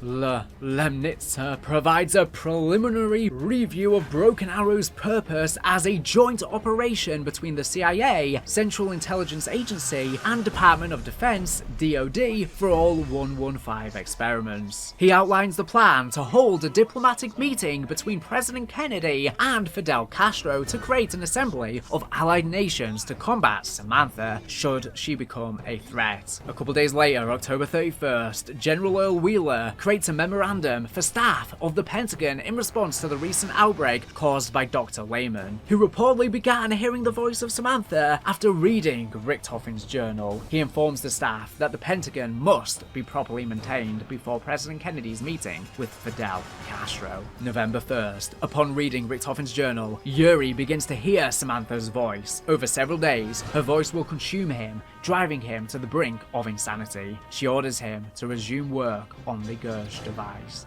He obeys. The next day, November 2nd, the Hanford Project in Washington is formally integrated into Broken Arrow. Secretary McNamara denies their request in the MPD reconstruction project, believing it should remain on Groom Lake. A couple days later, November 4th, Gush announces to the committee that Project Thunder is nearing completion. Gush reveals Yuri may need to be removed from Ascension entirely, having observed his being hostile towards other scientists, and frequently he observed him muttering to himself. November 5th, Classified takes place, Ultimus's 7th encounter. Ultimus arrives in the Pentagon, fighting off the undead outbreak, before eventually arriving at Groom Lake. The same day, obeying Samantha's wishes, Yuri tricks Gersh into activating the Gersh device. The rift created absorbs him and allows Samantha to travel through. Yuri is also absorbed and transported to the Pentagon. November 6th, the same year, Ascension takes place, Ultimus's 4th adventure. Ultimus arrives at the Soviet Cosmodrome and frees Gersh from the Casimir mechanism. Casimir mechanism safety protocol initiated, shutting down the power systems. Ah, yes! I'm free! I cannot thank you enough for releasing me from that horrible place. Richtofen recovers his diary and learns that they need the Vril device from the Siberian facility to help him for his plan. Maintaining his ethereal form, Gersh sends them into a rift to the next destination before beginning his travels across space and time. Shortly after the outbreak, Harveyina confirms all personnel present at the Cosmodrome are dead, with Dr. Zavoysky and Dr. Gersh being missing. He rallies disgruntled scientists together and proposes delivering the Apothecon blood to Pablo Marinas. November 6th, 1963, 5 takes place. In the Pentagon, John F. Kennedy, Richard Nixon, and Robert McNamara meet with Fidel Castro in the aftermath of the Cuban Missile Crisis to discuss a partnership between the two countries in facing the Samantha threat. For time and the world do not stand still.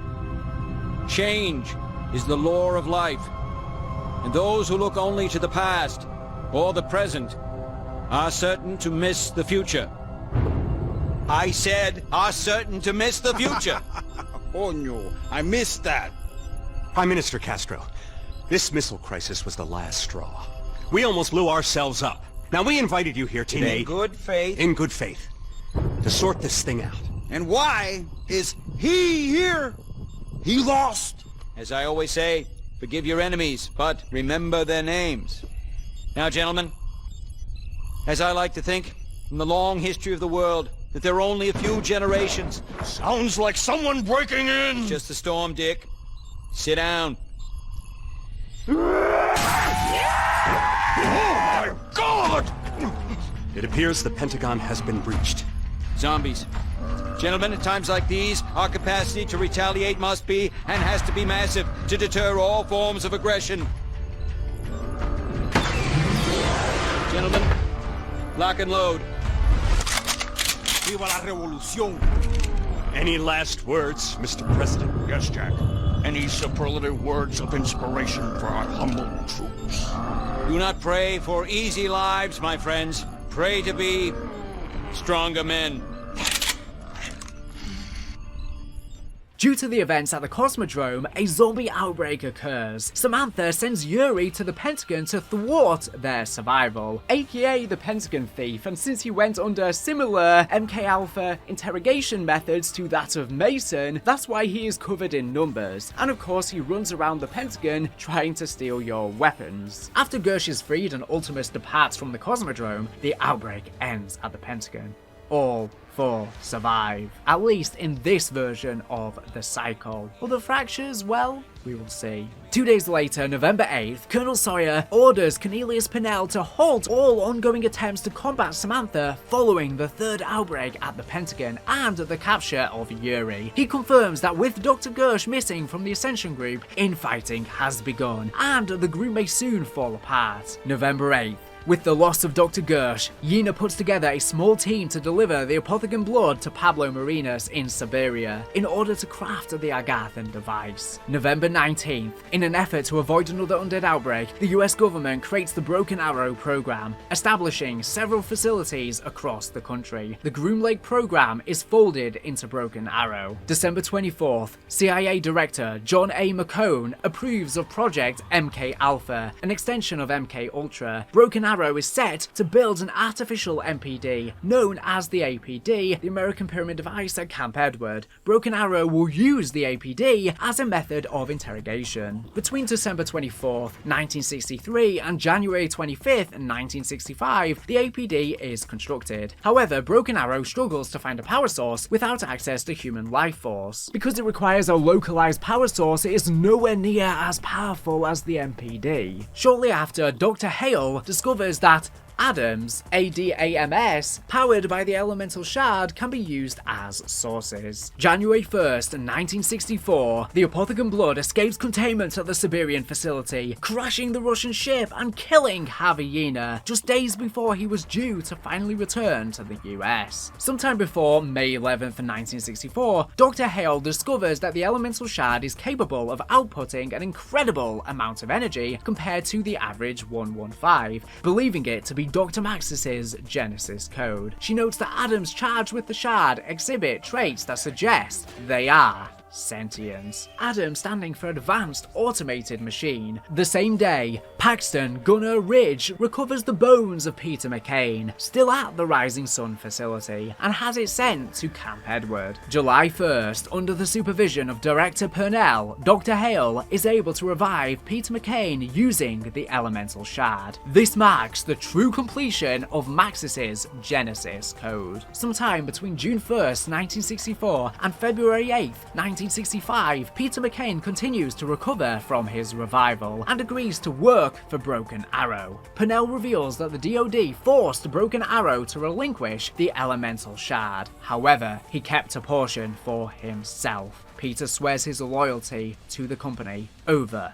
the country. January 25th, 1965, Brigadier General Sawyer submits Yuri as the first candidate for Phase 2 of Project MK Alpha in order to discover his motivations for infiltrating the Pentagon and his relation to Samantha. February 8th, Peter McCain details the transfer and interrogation that is to take place on the MK Alpha subject Yuri. February 14th, Yuri is interrogated by Director Purnell for the first time. Sometime later, he dies during an interrogation. February 17th, John McCone forwards a report of President Johnson regarding suspicious nuclear activity in Israel. April 10th, Broken Arrow draws up schematics for Sergeant Adam, a variation on the Adam robot designed for combat. July 11th, Rushmore becomes operational at Camp Edward, possibly bearing the visage of J. Robert Oppenheimer as a homage from the scientists for their belief of their wrongfully dismissed colleague. August 17th,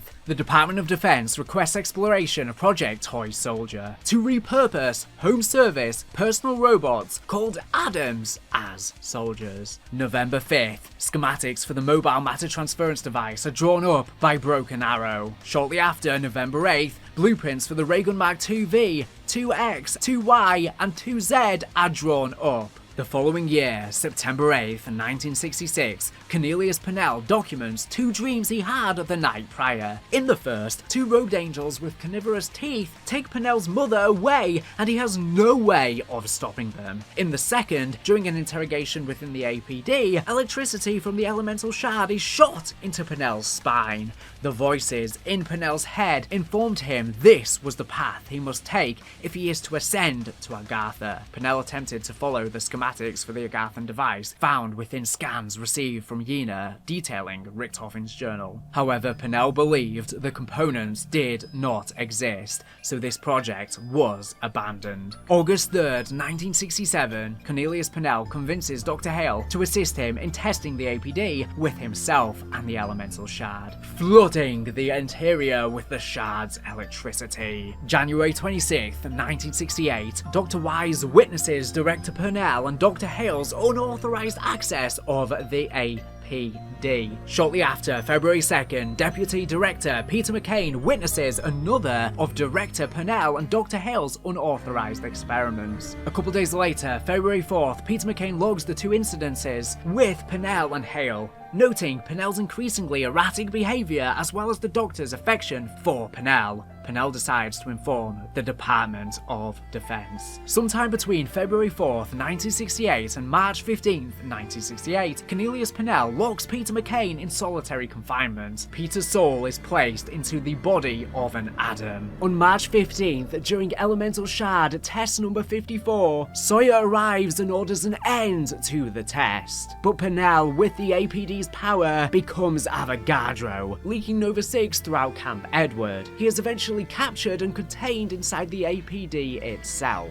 where he takes on his ethereal form. The next year, September 29th, 1979, Russman begins employment at Broken Arrow. This work would, over time, cause him severe memory loss due to his exposure to 115. 4 years later, April 20th, 1983, Broken Arrow begins live animal experiments with the half of the shard kept by the Department of Defense, creating bios. 3 years later, June 24th, 1986, a containment breach involving the bios occurs at one of the Broken Arrow facilities. Russman is one of the few to escape alive. The facility is shut down and abandoned. Its projects are transferred to other locations. June 24th, 1996, we see Victus's fifth encounter, but they're first for us. Victus arrive at the abandoned Broken Arrow facility, still being pursued by undead Richthofen. They recover the Elemental 115 shard and depart through another rift. Long after, March 17th, 2011, Call of the Dead takes place, Ultimus's fifth adventure. After entering the rift back in Ascension, Ultimus arrives at the Siberian facility in 2011, where they find themselves trapped in a closet.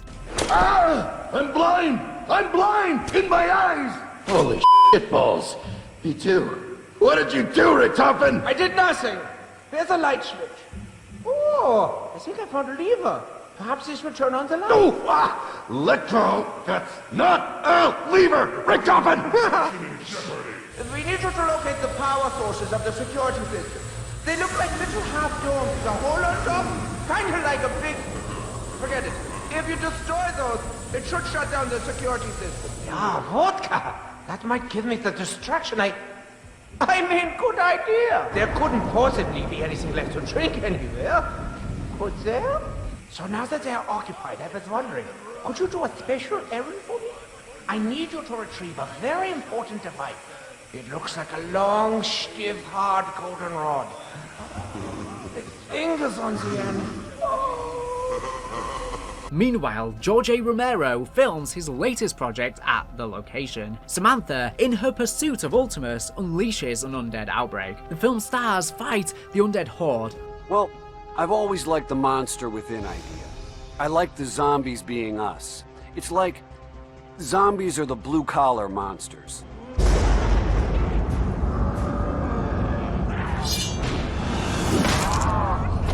We're completely surrounded! We're completely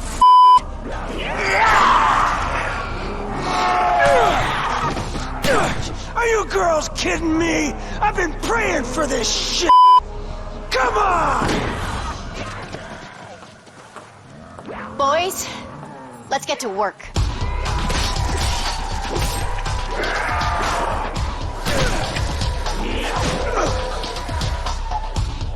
For God's sakes, he missed me again!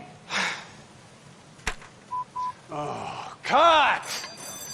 Are you blind, man? Like this. Ow! Oh! See? Oh. No, Jefe, I do it like this. Daddy! I do it like this.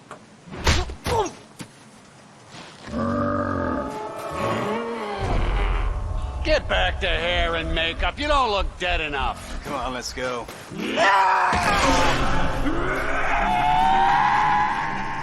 That ain't in the script.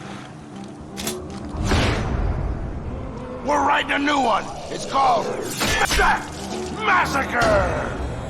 This is a real nightmare.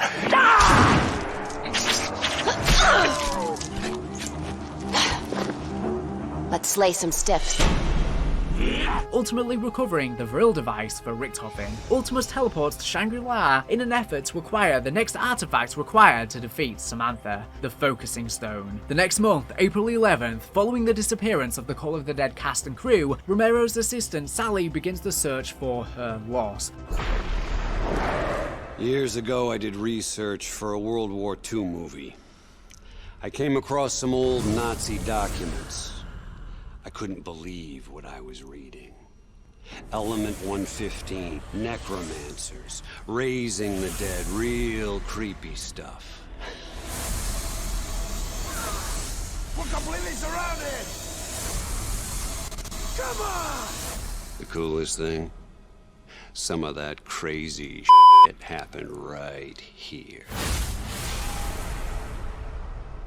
Her journey leads her to Shangri-La during an eclipse, which sends her back in time to April 25th, 1956. Over a decade later, April 10th, 2023, Broken Arrow creates the denizens of the forest. A couple years later, July 6th, 2025, project manager Russman and case officer Barkley arrive at Camp Edward to transfer a sample of Cornelius Purnell, dormant within the APD, to the Hanford site for testing. July 8th the same year, Broken Arrow accidentally creates the mindless Avogadro, using the sample collected from Camp Edward. September 1st, in desperate need of more Element 115, Broken Arrow uses an excavator to drill near the nuclear testing facility known as Nuketown. Such drill being incomprehensible to the naked eye, or it has a cloaking ability due to its sheer size and ability to hover. I'm sure the government wouldn't want people to know of it. October 13th, the same year, 2025, Moon takes place, Ultimus's 8th adventure together. Using the Vril device and the focusing stone, Richtofen completes his grand scheme and swaps bodies with Samantha on the Moon, giving him full control of the zombies and the ether itself. Maxis contacts the remaining members of Ultimus through the station's electronics and asks for their help to defeat Richtofen. They agree. They launch missiles at the Earth, leaving it fractured and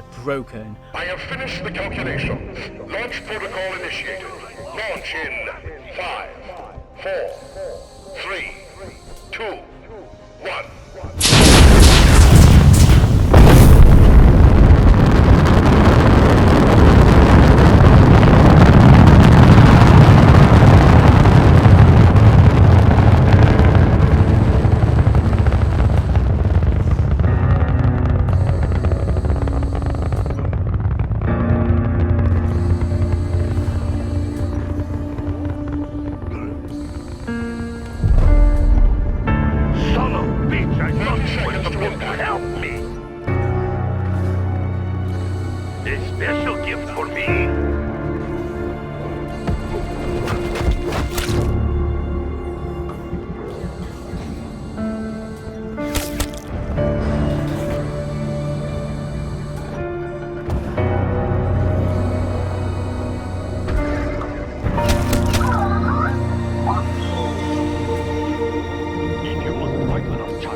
Horror ensues. They sever Richtofen's connection with the ether, but he maintains control over the zombies. Once Maxis controls the ether in 2035, he returns to the Moon and plucks Samantha from Richtofen's body to join him in Agartha. Simultaneously, on the same day, a nuclear bomb explodes outside of Nuketown as a result of Broken Arrow's drilling. CIA and CDC operatives arrive to find an undead outbreak already in progress. One of the missiles from the Moon hits Nuketown, killing all on sight, except for Marlton Johnson, who survives by hiding in a nuclear bunker. The same day, the Earth fracturing triggers further temporal rifts. Arthur is pulled through the rift from 1318, arriving in the buried Purgatory Point, now accessible from the surface as a result of the missile impact. November 5th, Broken Arrow is disbanded after the primary facility is lost in a fire. It is later believed to be an act of arson committed by employees destroying evidence implicating them in the outbreak.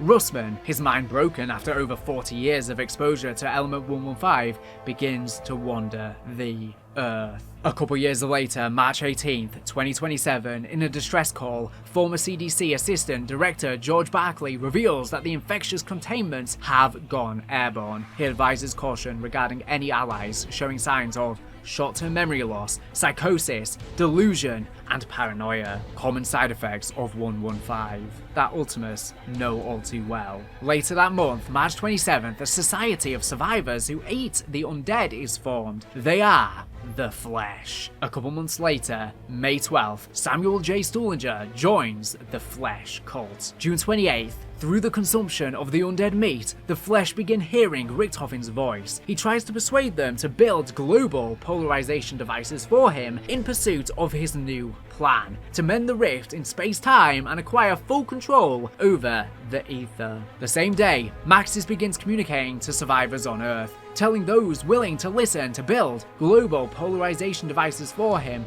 in pursuit of his new plan to open Agartha and reunite him with Samantha, even though it will result in the destruction of the Earth. The two are in pursuit of power. The following year, April 4th, 2028, the Flesh broadcast their message across all frequencies. They tell others to heed our call, and the path to enlightenment can be achieved through consuming the undead. Near the end of the year, December 9th, Maxis' followers begin congregating around the polarization device at the Hanford site facility. A new year begins, January 3rd, 2029. Maxis' followers begin to doubt him, believing he may in fact be evil. They destroy their electronics, so he can't communicate, severing his connection. A couple months later, March 2nd, Maxis' followers attempt to speak to him again. Many have begun to hear Richtofen, and those loyal to Maxis eagerly await further instructions. August 15th, a broadcast is sent out confirming the fall of the Flesh and Maxis' followers. With each group hearing the voice of Richtofen or Maxis, a battle broke out between them. As they fought, a zombie horde moved in and destroyed all who remained.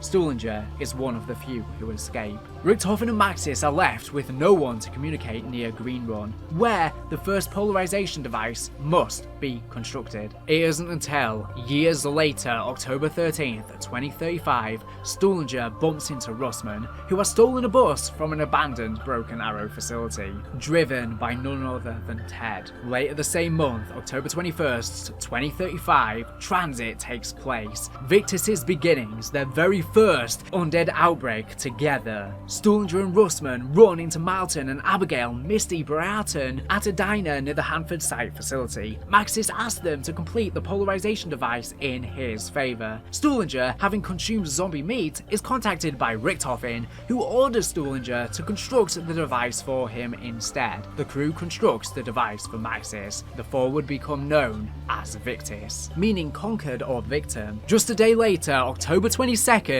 Die Rise takes place, Victus' second encounter together. Still hoping to regain control, Richtofen teleports Victus to Province 22. I don't understand. Why are you doing this? Why me? Travel where? Don't you get it? There's nothing left! How did you... What? What do you mean, mend the rift? Well, maybe I don't wanna. Huh? Did you think of that? Oh, you can't tell them about the Flesh! What I did, they'd kill me if they knew. Ah, shit!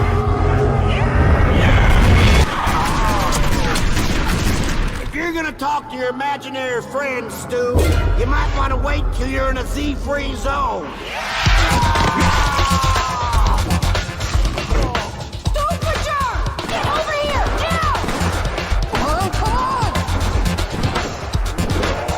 What do we do now? We arm up, find a good place to defend, kick ass, that's it! I don't understand. What are you talking about, Stullinger? Misty made it pretty clear. Hey, begin! We're going down! We're going down!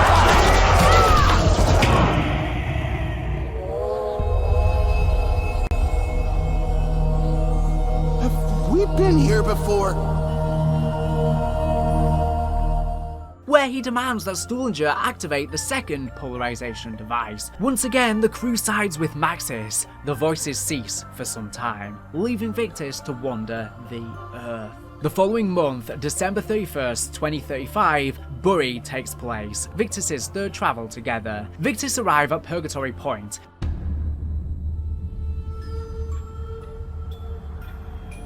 Enough walking for today. We set up camp here. In case you boneheads have forgotten, the world is broken. Very broken. The dead walk the earth, and what remains of civilization is at the mercy of forces we barely understand. What makes you think we're gonna find something different at this new place? I don't know that we will. But at least we'll be sure. Sure of what, exactly? I don't know.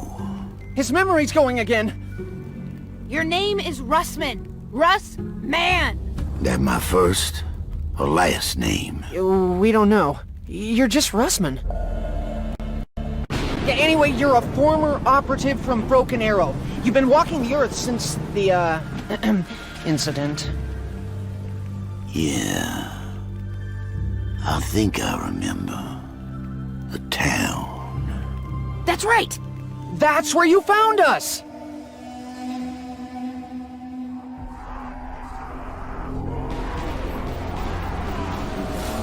When we met, you already had your lapdog in tow. What do you mean, lapdog, huh? I'm the only one who knows what to do! Don't talk stupid, Stu. All you know is whatever the German tells you to think.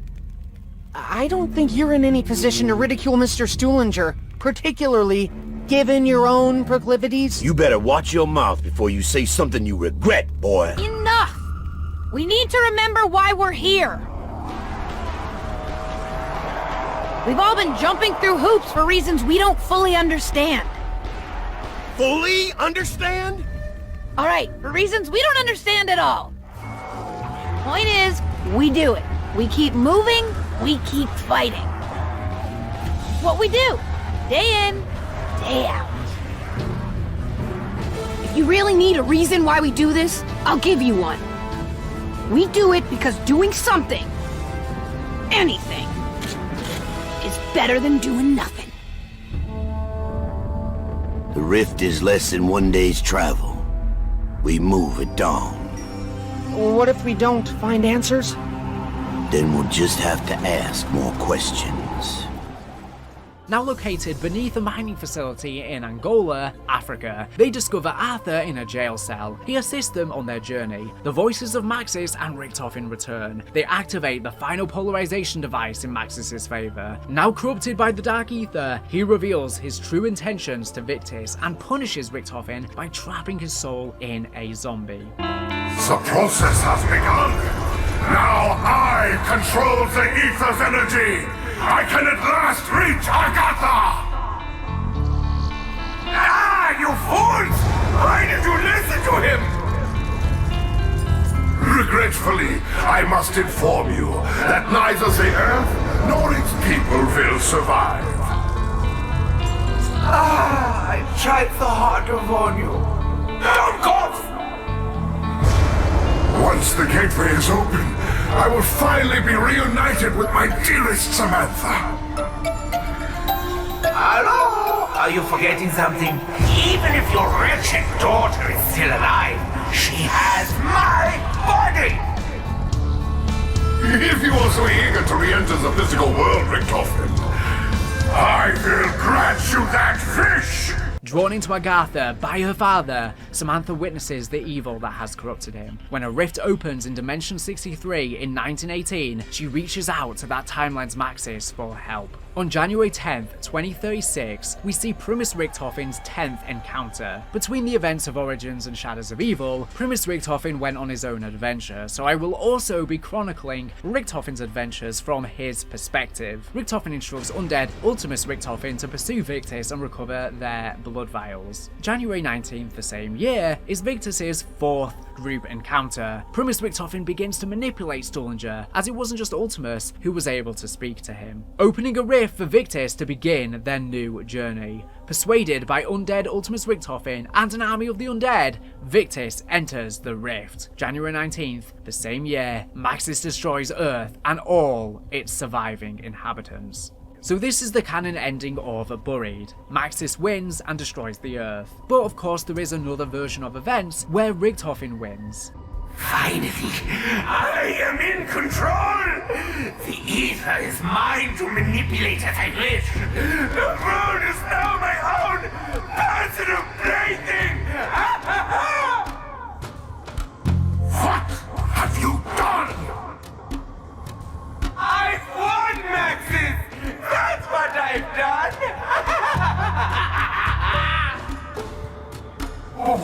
Samantha, your actions condemn my daughter's very soul to eternal damnation. Even if you do not care for her, surely you wish to return to your own body.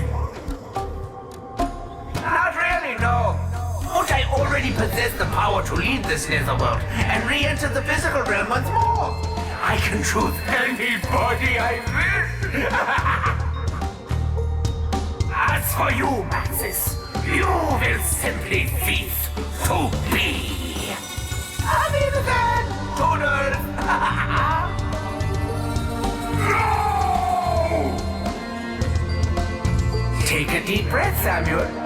We're about to get a whole lot closer. That's what's the word? Corporeal? No. Physical. Whatever. I have my very own body. I can touch. Yeah. I can feel. I can smell.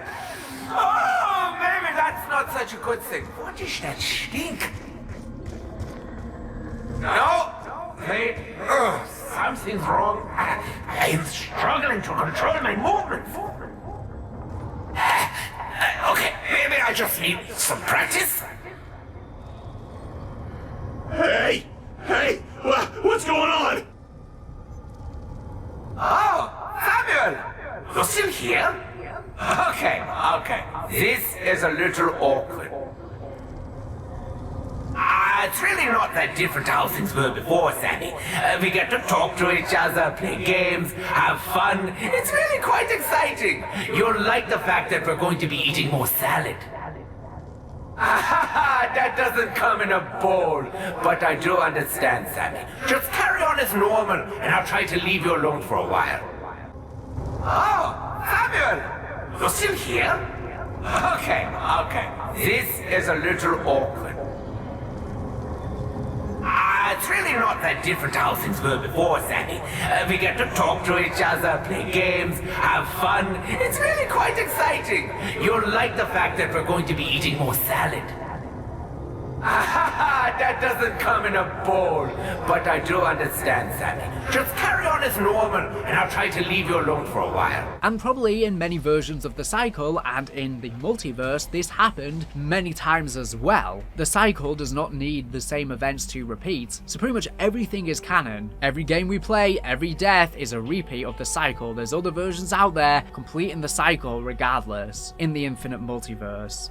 Fractures. As I stated at the beginning of the video, when one travels back in a dimension and changes something, not only do you create a new future, but in order to avoid a paradox, the past changes in order to make your alteration possible. For example, the Deceptio, Prodition, and Agonia fractures are all fundamentally based on the original dimension. However, each fracture takes the course of history further and further away. Now of course there's theoretically an infinite amount of these fractures, and most of which we never actually see in game, but like I explained with many events in the cycle, there's so much we have never gotten a chance to see, but you can theorize in your head. So these are offshoots of the original timeline.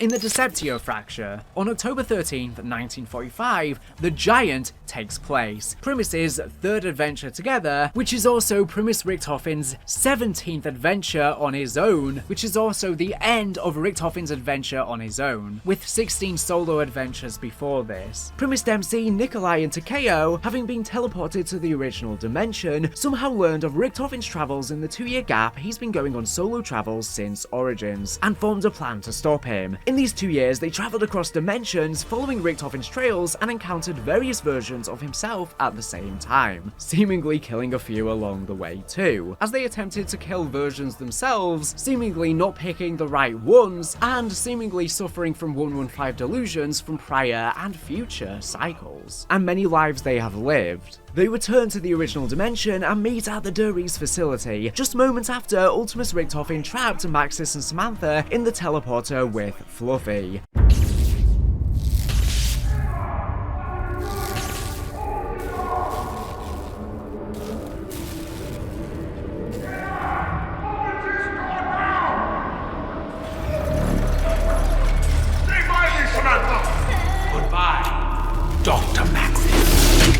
Dempsey, Nikolai, and Takeo confront Ultimus Richtofen, telling him that there is a chain of events that must be set in motion, and prompt him to awaken the original versions of themselves for a reason that's never explained. As the zombie horde approaches them from outside, Primus try and reason with him, but Ultimus Richtofen ignores the three's warnings. Do you know who I am? Yeah, we know. That's why you better do exactly what we say. A great evil approaches. There is a chain of events that must be set in motion.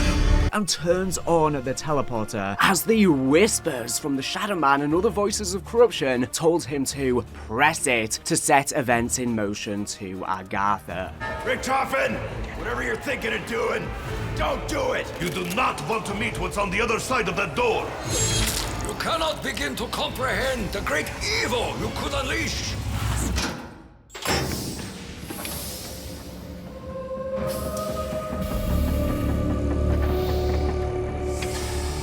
Only to find Primus Richtofen inside, arriving after collecting the summoning key. We do not know what the other Primus characters were doing in this time, nor do we know why they came to the Duries facility to begin with. They must have been somewhat aware of Richtofen coming, and aware of the cycle, maybe just from 115 delusions, hence them saying to Richtofen, not again. Damn it, Richtofen, I thought we were done with this! Them not wanting him to kill another version of himself, as this has theoretically occurred an infinite number of times by this point. And even they, in many versions of the cycle, have killed their own versions many times over, and kills his ultimate self. This triggers a fracturization across the original timeline, triggering many other fractures across space-time. While the group expresses disappointment in Richtofen for tampering with history, he defends his actions, believing that what he does will be to secure a better tomorrow. Only a fool would dare to change history. I am no fool. What I do only to secure a better tomorrow.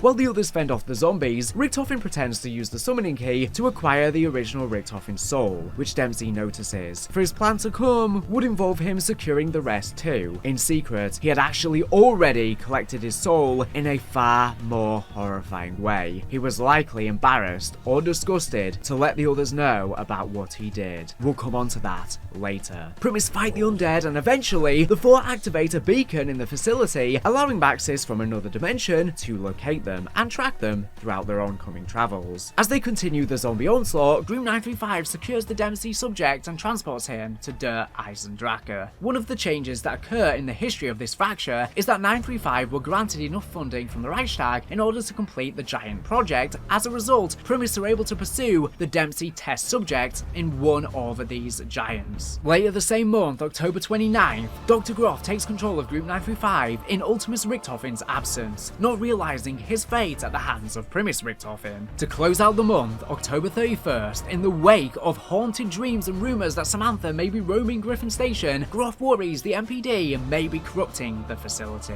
Groff decides to put on hold all further tests of the MPD. Despite putting them on hold, people around the MPD still heard voices from within, specifically Ludwig Maxis' voice saying, "I must go to her. The loop must be closed." Groff still felt the presence of Samantha in his dreams. He is concerned that the corrupted MPD clouds the mind. November 5th, 1945, Der Eisendrache takes place. Primus' fourth encounter together. Primus arrive after chasing the Dempsey subject, pioneering the giant robot. The Germans had captured Ultimus Dempsey's cryo chamber from being experimented on by Ultimus Richtofen and plan to bring him to Griffin Station. Primus pursue closely behind until a German soldier fires a Panzerschreck, disabling the giant robot that could have retrieved Ultimus Dempsey. Upon reaching Griffin Castle, the young four witness a rocket launch, sending Ultimus Dempsey to the moon. They make contact with Dr. Groff, Ultimus Richtofen's ex-second-in-command, who is relieved to hear from Richtofen, unaware of the events at Duries or that he is speaking to Primus Richtofen, not his Ultimus counterpart. Richtofen masquerades as his older self to fool Groff.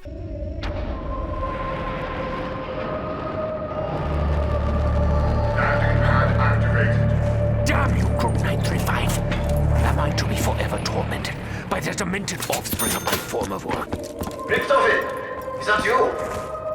When we didn't hear from you, we failed the worst. Dr. Grove, have you made any progress? Yeah, Doctor. The machine is ready and awaiting the conduit. I will proceed with Operation Shield and join you shortly. Security Protocol 935. No, actually.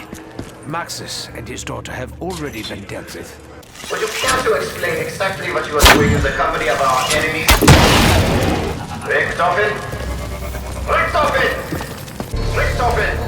The security feeds are somewhat alarming. What on earth is going on down there? Whatever his voice is, he seems unaware of current situation. Dr. Grove, I have absolute confidence that the teleporter trials will prove successful. As such, you should not delay the project's escalation based on your own petty fears. Personal insults aside, Richtofen, I can assure you that the progress made at our lunar facility has only served to accelerate our plans. I have no doubt that the discovery of the MPD will prove vital to deciding the outcome of the war. But Groff grows suspicious of Richtofen's change in personality and declares him an imposter. Richtofen, whoever you may be, do not know your true intentions, but make no mistake, they will not allow you to succeed.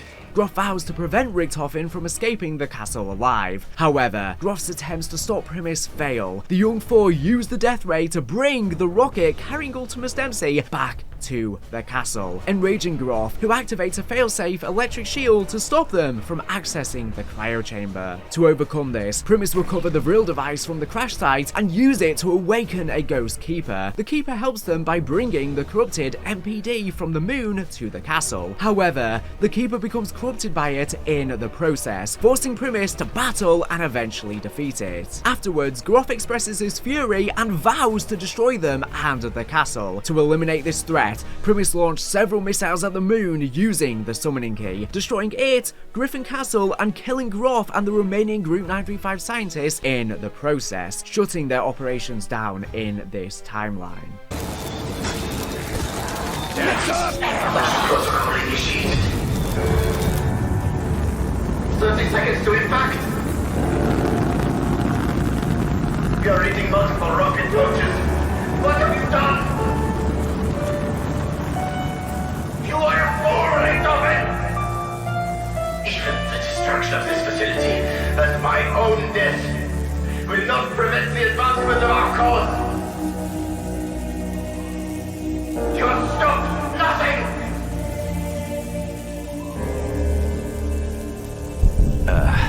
We don't need the moon, right? Nothing bad could come from that. The road is long and dark, but I know where we are going. We will complete our mission. With the immediate danger gone, they walk towards Ultimus Dempsey's cryo chamber. He's still alive. Hope so.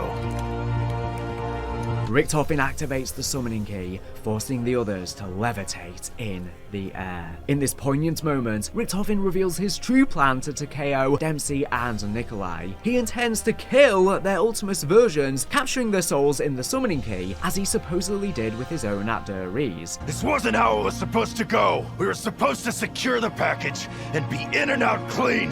Instead, the whole thing's been one disaster after another. I should never have trusted you, Richtofen. Never! You should trust me, Dempsey. You all should. This subject will one day wreak havoc across the entire universe. He cannot be allowed to live. Richtofen initially planned to only save himself, as evidenced by him collecting blood vials for himself only, but now seeks to set things right. Primus Dempsey steps forward, acknowledging that he must be the one to end his older self's life. This artifact has the power to contain and preserve the subject's soul. Your soul. But it can only be done after the moment of death, just as you saw me do to my other self. It is the only way. Wait! If someone's gotta take him out to save the universe, then it should be me that does it.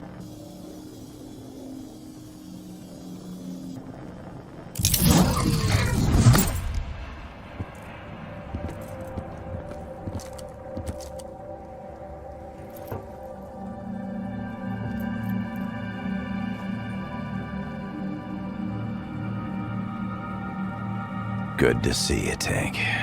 After turning off Ultimus Dempsey's life support, his soul is captured in the summoning key. Richtofen places his hand on Dempsey's shoulder to comfort him, showing his growing care and affection for the rest of them. On this map and following these events, Primus begin to bond, solidifying their unity as a team of comrades and friends, dedicated to securing a better future. Richtofen initially was going to be selfish, but now he wants to protect them too.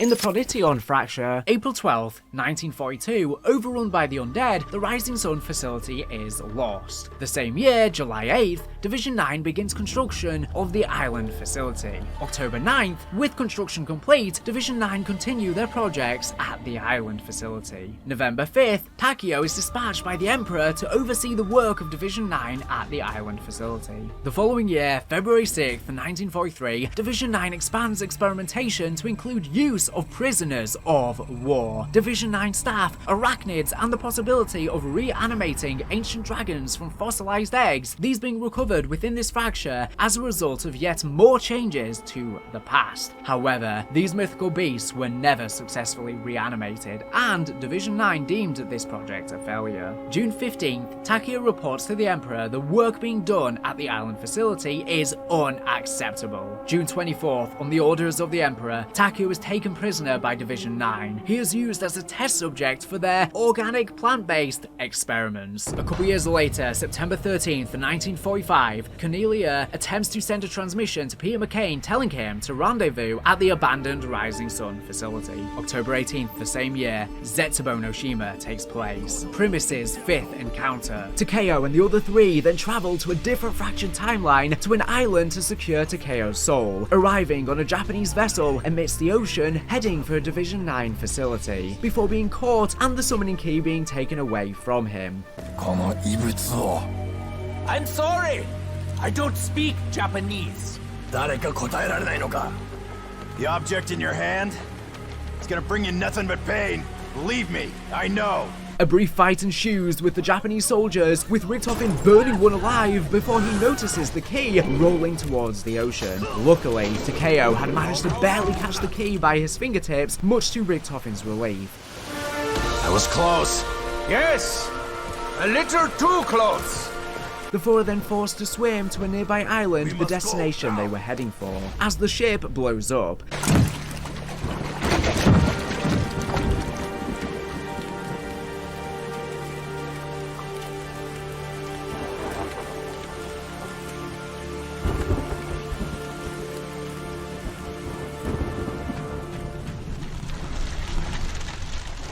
As they battle the hordes on this deserted island, they suffer severe hallucinations, but eventually make their way through the Division 9 facility into their underground prison, where they discover the remnants of Ultimus Takeo, now mutated into a Thrasher. After battling, Takeo witnesses his Ultimus self cured from being a Thrasher, now ready to collect his soul.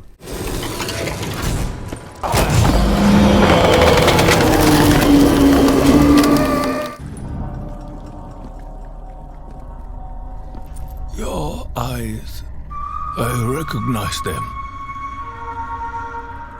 Almost as though they were my own.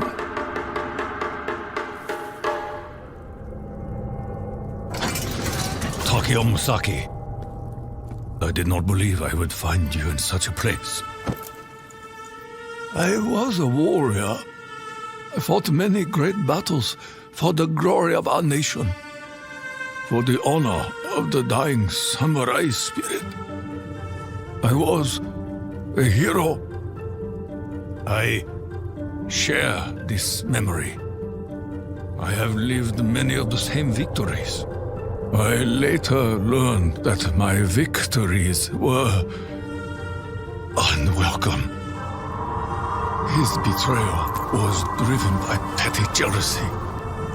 He knew I could endure anything, that I feared not even my own death. But he struggles to face the truth. Punishment is one thing. This is cruelty. Who could be so evil as to desire another soul to endure such suffering? Who amongst us can be so dishonorable? Are you so blinded by your own loyalty? Until Ultimus Takeo reveals to his Primus self what the Emperor's true intentions were, and that he ordered his capture, torture, and experiments directly.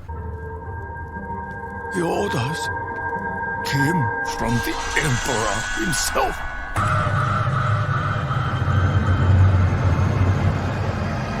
My life, my path, is built upon a lie.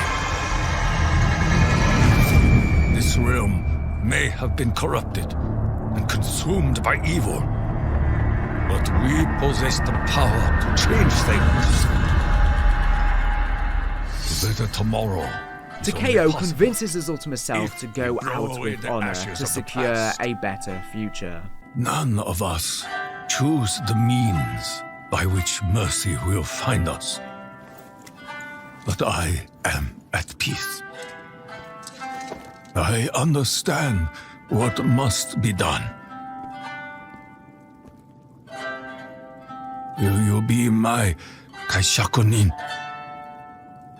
It is my honor. Primus secures Takeo's soul after they help him commit seppuku. After being betrayed by the Emperor, he could live no longer. And after being experimented on, tortured, turned into a thrasher, and after suffering unspeakable horrors with the Mother Spider, death was the best way out for him. And it just so happened it was great that in doing so he could also help Primus in their goal. After the Ultimus Takeo honorably sacrificed himself for a better future, Richtofen then preserved his soul.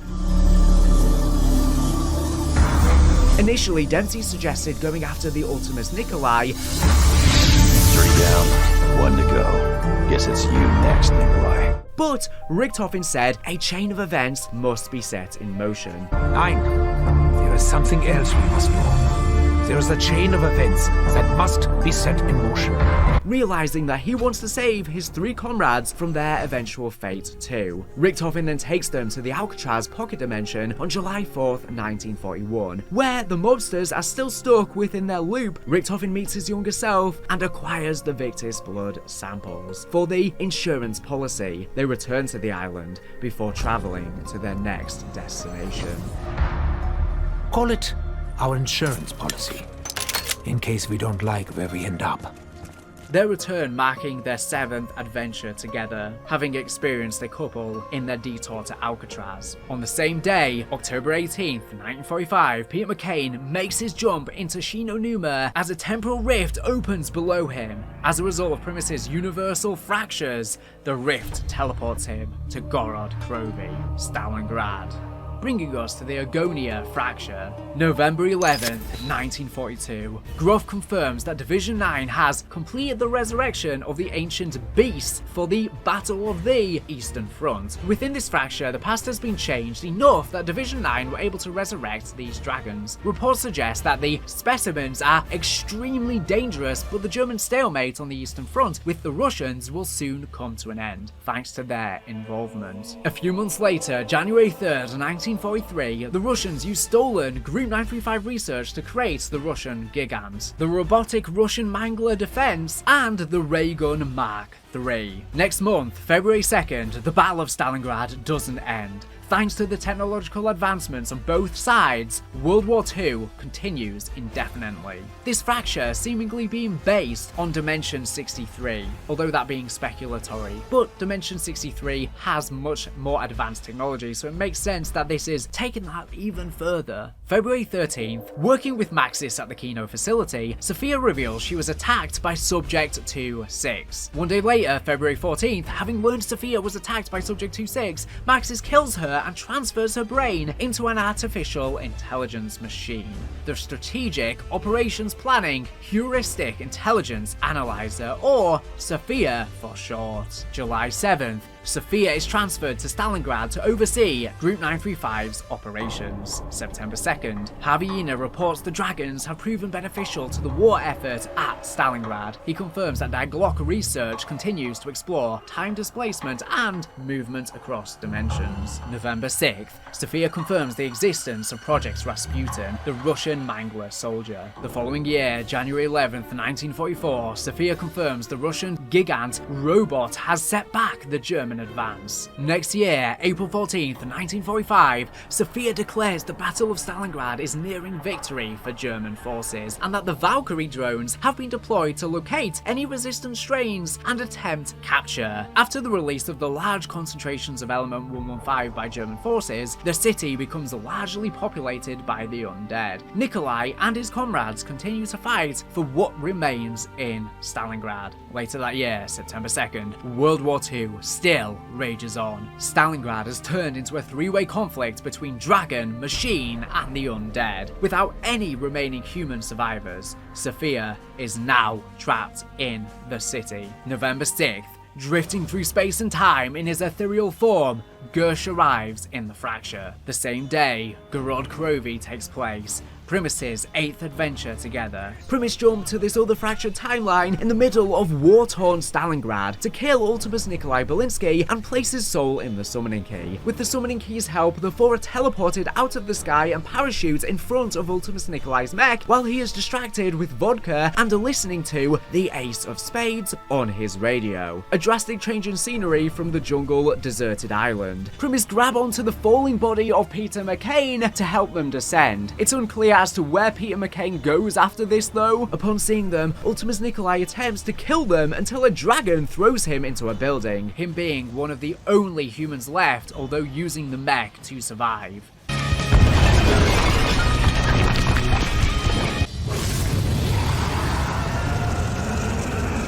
Primus continues to fight the undead hordes. Upon greeting Sophia, she tells the group that, by them completing various protocols, she can repair Nikolai's mech so they can rendezvous with him. They stumble along the ethereal orb of Gersh, of which Sophia instructs Primus to complete the Ascension Protocol so she can extract information from him, which she claims to be harmless, but it causes him to scream in agony.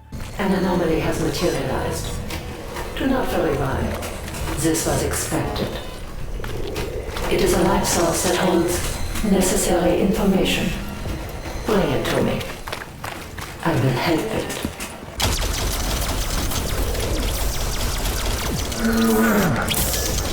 What is happening? It is collapsing. The confluence is occurring. Yuri! The children! Gersh begins to recognize them as being Ultimus, who helped him before realizing that they are in fact a younger, different version of themselves. Wait, you look familiar. No, can't be you. From the Cosmodrome. Your faces are familiar, but different. Stop that. Stop shooting. That hurts. What do you want? Thank the heavens. I've been trapped in the void for so long now. Will I finally be free? Thank you for your cooperation, anomaly known as Gersh. Beginning information extraction. Wait, what is happening? What are you doing? You said you would help me. Do not be concerned with the anomaly's fate. Information extraction is a mostly painless process.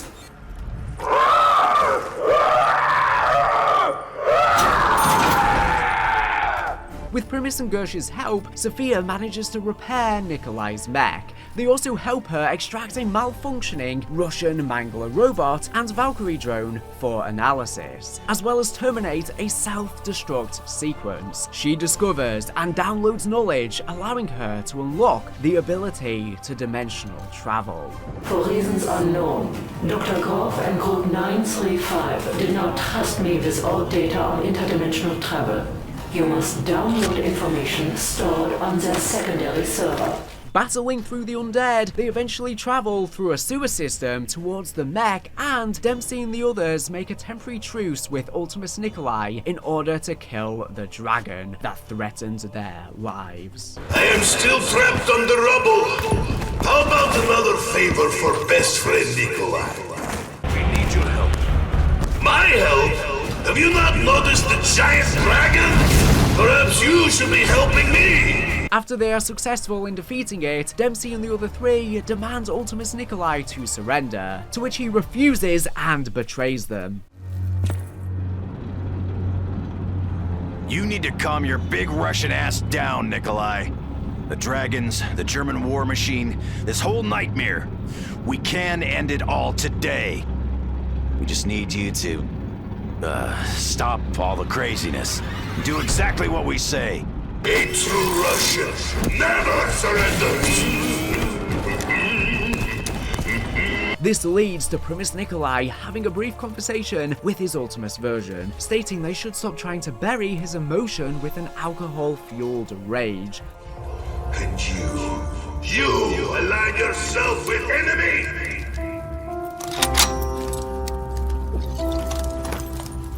You think you will kill me now? I am sorry, Nikolai. I wish there was another way. But know this, in my heart, I share the same pain as you. The pain that you have buried and blurred beneath an alcohol-fueled haze. Yes, the pain of your own memory. You loved and you lost.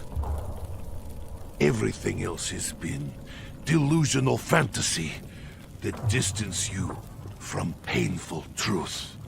You know what I speak of. You remember. Before the bombs fell.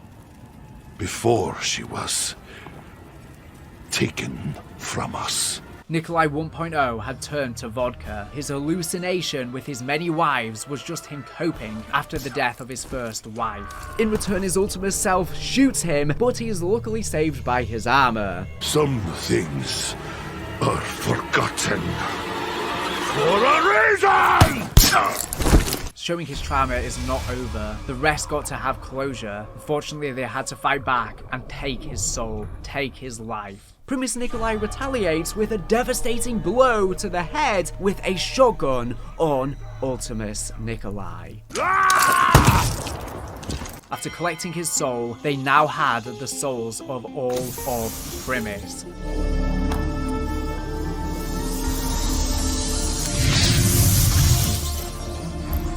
It is done. The souls have been collected, Maxis. We will see you soon.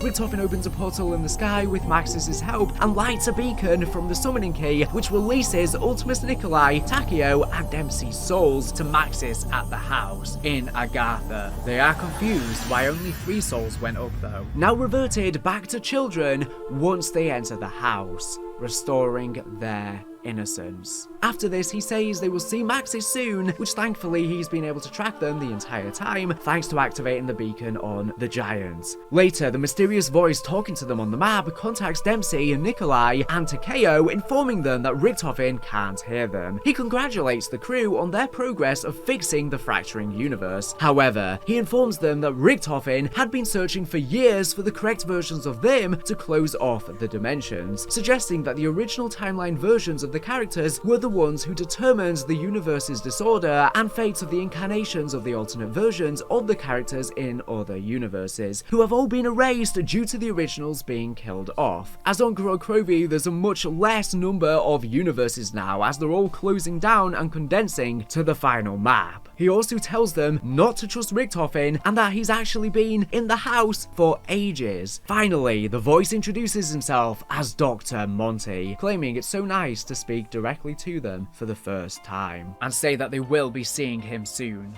Okay, Nikolai, Dempsey, Takeo, I'm only talking to you right now. Richtofen, you can't hear me, see? He's probably off doing his own thing right now anyway. No change there, I suppose. The good news is, you're nearly done. It'll soon be time to come to the house. But this plan, this big plan, a lot of it's been riding on Richtofen. Before he caught up with you guys, he spent years traveling, searching out just the right versions of you. The ones who held the key to closing off the other dimensions. I think you know by now exactly what that entails. Point is, he's kind of surplus to requirements these days. He's been in the house for ages, but don't tell him. Anyway, it all makes sense when you get here. You'll see. Honestly, it's going to be fine. Oh, shit. I completely forgot to introduce myself. Oh, sorry. I'm Dr. Monty. Hello. So nice to see you all. The next year, April 25th, 1956, while travelling to Shangri-La, Brock and Gary's plane crashes into the mountains as a result of a freak atmospheric event, another side effect of the temporal rifts created by Primus while travelling to Gorod Krovi. Almost a decade later, November 6th, 1963, hiding in a closet at the Pentagon, McNamara records a message confirming that John F. Kennedy, Richard Nixon, and Fidel Castro have died as a result of a zombie outbreak. He dies moments later. In this fracture, this is the result of 5. Dimension 63. On February 18th, 1300, Pablo begins documenting the Great War, including all he has learned about the Keepers, Apothegons, and Element 115. Regarding Element 115's power, he notes that a site in northern France contains massive deposits of the element. This is the event that differentiates Dimension 63 from the original dimension, leading to much further advancements in technology. Later that year, July 4th, in northern France, a tomb is constructed to honor the fallen soldiers of the Great War. Within it, statues of Primus are constructed to symbolize the hope that if one day a great evil falls upon mankind, they may return. Hundreds and hundreds of years later, July 17th, 1898, Edward Richthofen's parents die. February 20th, 1905, Takeo Masaki fights in the Battle of Mukden. A year later, August 11th, 1906, Richthofen begins his studies at Heidelberg University under the tutelage of Dr. Ludwig Maxis. Having lost his parents, Richthofen comes to view him as a father figure. 6 years later, July 3rd, 1912, Maxis convinces Richthofen to join Group 935 with him, an organization set up by mysterious founders for the express benefit of Germany, with possible ties to the Bavarian Illuminati. June 4th, 1914, Primus Richthofen's 9th solo adventure. On his 2-year adventure after Origins, Primus Richthofen is visited by another, older version of himself, awakening him with a bright portal in the middle of the night. Handing him some blood vials, he explains, "You will need this blood. When the time comes, it will protect you," having to set these events in motion in his prior life before stepping back through the rift. This is Primus Richthofen's first solo event, before Origins takes place. Next year, January 5th, 1915, Maxis invents the Mauser prototype. Another year skips. August 25th, 1916, the Journal of Sir Pablo Marinas, Night of the Great War, is discovered by Group 935. We skip a year again. March 23rd, 1917, using information gathered from Pablo's journal, Group 935 begins work at a dig site in northern France,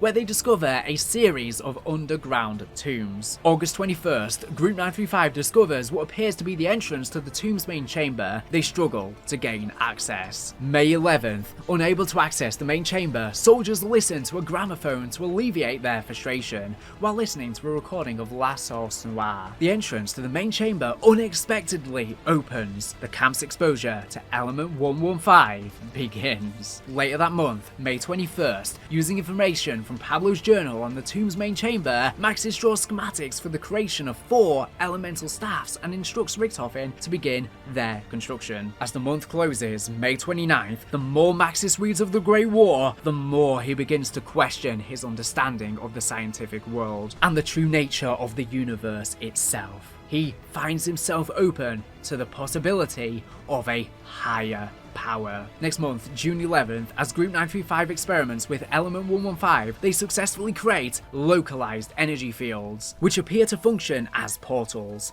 Noting that objects can pass through them, Maxis speculates that the rifts may have opened gateways across space and time. The rifts allow Samantha to reach out to Maxis from Agartha. She begs for his help and ultimately reveals she is his daughter. A few days pass. June 15th, an ancient box with the power to manifest weapons from different eras arrives through a portal. Maxis fears that Element 115 is disrupting the space-time continuum. July 1st, following the installment of Element 115 powered generators, reports surfaced regarding ancient figures emerging from the dig site, corresponding with the mysterious deaths of a number of Group 935 soldiers. The ancient figures are undead knights from the Great War, reawakened. August 3rd, Nikolai Belinsky is sent into exile. September 10th, using Element 115, Group 935 constructs a fleet of giant automatons, 3 of which are Freya,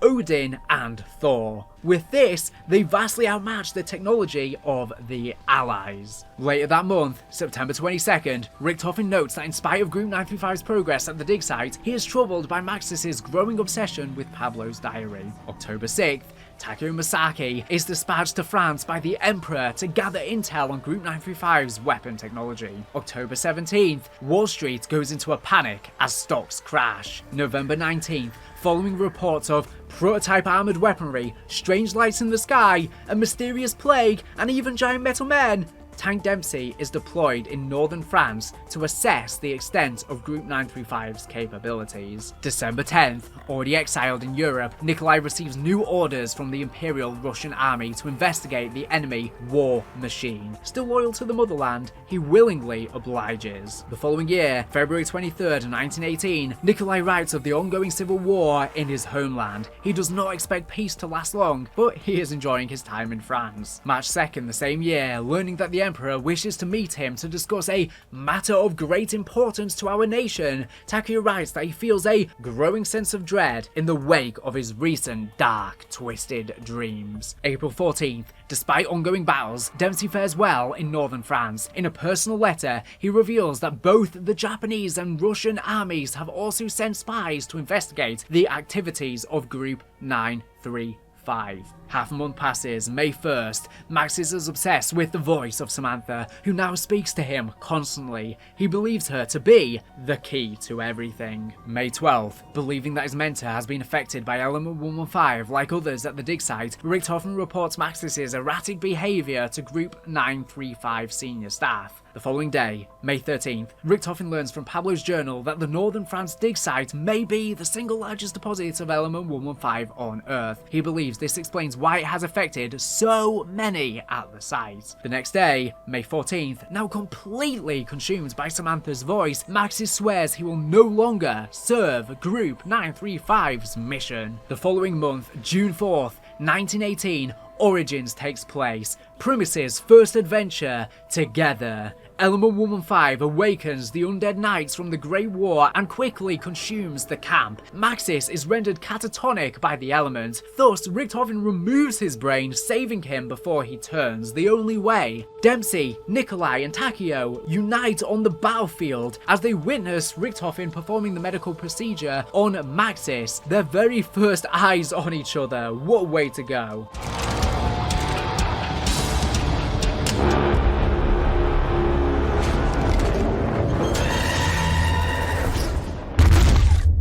My name is Samantha. I'm going to tell you how all this really began. They continue to fight the zombies on the battlefield and help free Samantha from her imprisonment in Agartha by opening the gateway and sending Maxis' brain, now planted in a machine gun drone, up to Agartha to join his daughter from another dimension.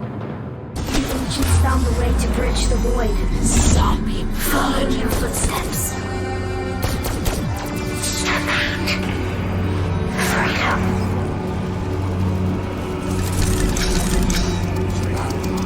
I must go to her. The paradox must be resolved. At last, I'm to be freed from Agartha. Your reward awaits you, my heroes. You only have to step into the light. As the gates to Agartha opened, the 4 heroes were rewarded with riches beyond imagination. From that day forward, they knew that Samantha would keep them safe. Forever.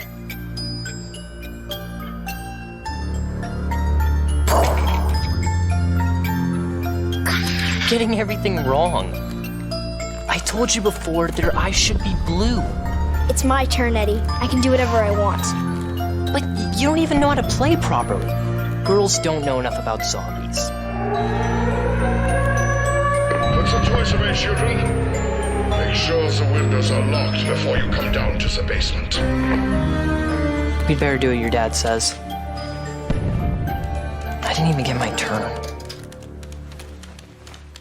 Tomorrow, Eddie. You get to make the rules. I promise. Come on, Fluffy. I wish the heroes in our stories were real, Sam. I know what you mean. But we will make everything okay. My dad says he has a plan. Primus then managed to reunite, and Samantha sends them to their next destination, the original dimension, 1943, with the intention of stopping the events that brought her to this point, since she is literally the exact same Sam we've always seen in the storyline right from the beginning, unlike this version of our characters. Maxis's brain then arrives in Agartha, and Dr. Monty decides to step in. Monty brings Maxis's brain to the house and wipes the Maxis corrupted by Dark Aether from existence. But unfortunately, he is soulless. Some years pass. July 18th, 1922. Salvatore, Sal DeLuca, opens gambling houses across Chicago. This marks the beginning of the DeLuca crime family. Next year, February 17th, 1923, Billy Handsome joins the DeLuca crime family as a hitman. Sal will come to look at Billy as the son he never had. September 18th the same year, an expert in gambling and rigging sporting events, Michael Finn O'Leary begins working for Sal. The following year, March 23rd, 1924, Finn marries Angelina Bow, an aspiring starlet with delusions of grandeur. Several years pass. March 1st, 1929, Sal writes of his frustration with Chicago's finest. After many years of successful bribes with the city, it becomes clear that it is no longer an option. Next year, May 11th, 1930, Sal begins to work with Albert Al Allington, an associate in Los Angeles known for being a master schemer and bank robber. The same year, October 14th, Finn informs his lawyer he will not accept divorce from Angela, saying she can leave the marriage the day she leaves this earth. A few days less than an entire year passes. October 11th, 1931, after an LA heist for Sal goes wrong, Al wakes up in the hospital. And later that month, October 28th, while in the hospital, Al submits Icarus for Mars for publication as a comic strip. It is his third attempt. It is denied. Again. The following month, November 11th, angry and frustrated with his collapsing empire, Sal kills a prostitute. No longer willing to turn a blind eye, Chicago Police Department arrests him. Meanwhile, December 1st, the same year, in an operation against the DeLuca crime family, Billy is arrested for multiple homicides. The same month, December 19th, in an operation against the DeLuca crime family, Finn is arrested by the Chicago PD when his wife offers evidence against him. The new year begins, January 19th, 1932, Al is arrested for his role in the LA heist. Months later, May 14th, 1932, Sal is found guilty of murder. He is sentenced to life in prison on Alcatraz Island Penitentiary. Likewise, May 16th, Billy is found guilty on 116 counts of murder. He is sentenced to life at prison on Alcatraz. You guessed it, May 30th, Finn is also found guilty of 16 counts of gambling fraud. He will serve his sentence at Alcatraz. Sometime before June 13th, 1932, Alcatraz Island opens a year early, and the warden, named Archibald, celebrates.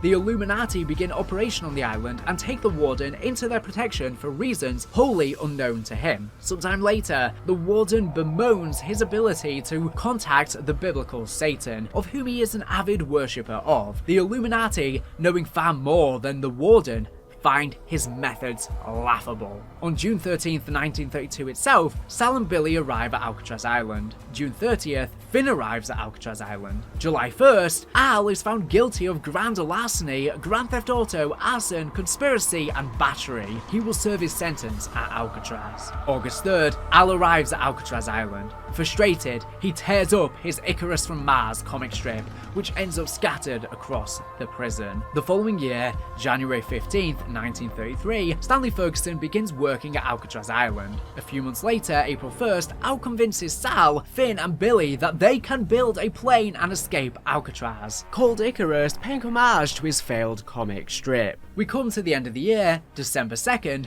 realizing the plane will never be completed, and embittered with rage, Sal, Finn, and Billy plot to get revenge on Al. And this culminates on December 31st, the same year, when Finn, Sal, and Billy lure Al to the roof and kill him with no mercy.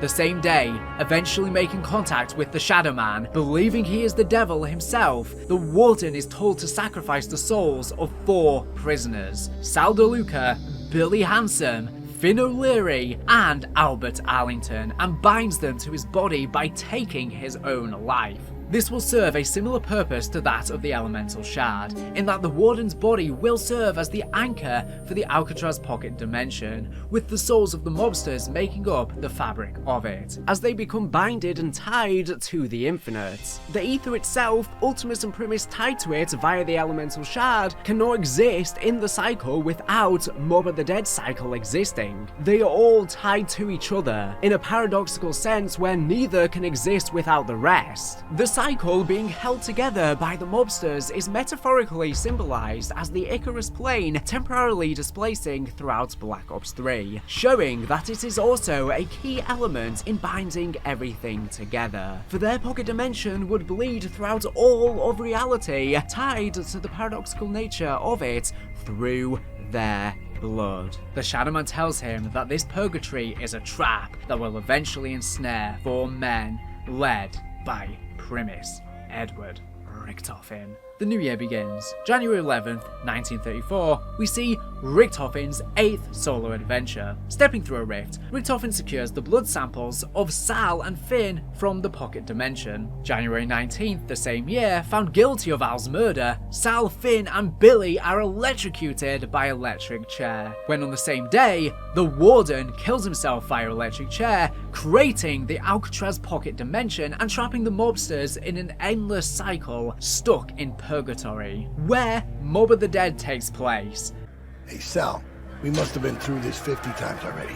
And we'll go through it another 50 if that's what it takes. 9:30, lights out. God begins his rounds. How we doing tonight, Ferguson? Family good? Doing great, Mr. DeLuca. My boy Tommy, he's almost 6 now. Ain't that swell? Hey, Finn. Get that tip for Saturday's race yet? I'm working on it. Right now. You gonna shut him up? Or do I gotta do it? You know the rules, handsome. No talking.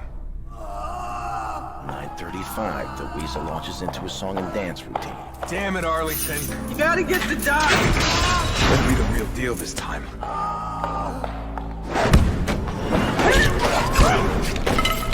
Once the Weasel gets the keys, we move on to stage 2. Let's get moving. Here you go, fellas. Courtesy of the Warden's private collection. Boys in the laundry stashed the parts? Of course they did. What the I killed him. You've been in the joint too long, Al. You've forgotten how to get shit done.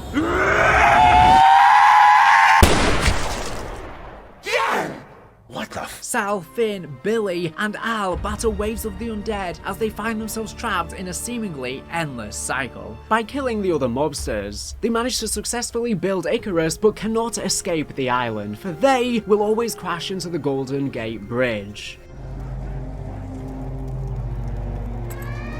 Didn't I tell you this didn't work?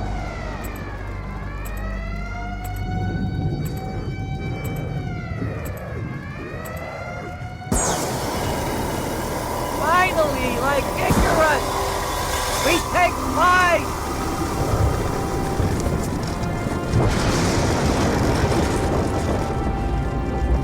Oh, no!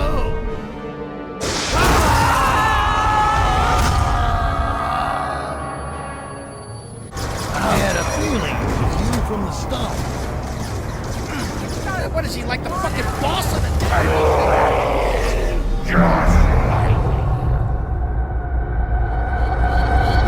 And with that, pop goes the weasel. So long as the cycle is kept up, any being within the dimension is outside the power of Dr. Monty. Furthermore, any being that consumes biological matter of an eternity within the pocket dimension also gains a level of immunity. In order for them to continue the cycle, the events of the world have to basically just play out on repeat, where Sal, Finn, and Billy kill Al over and over again.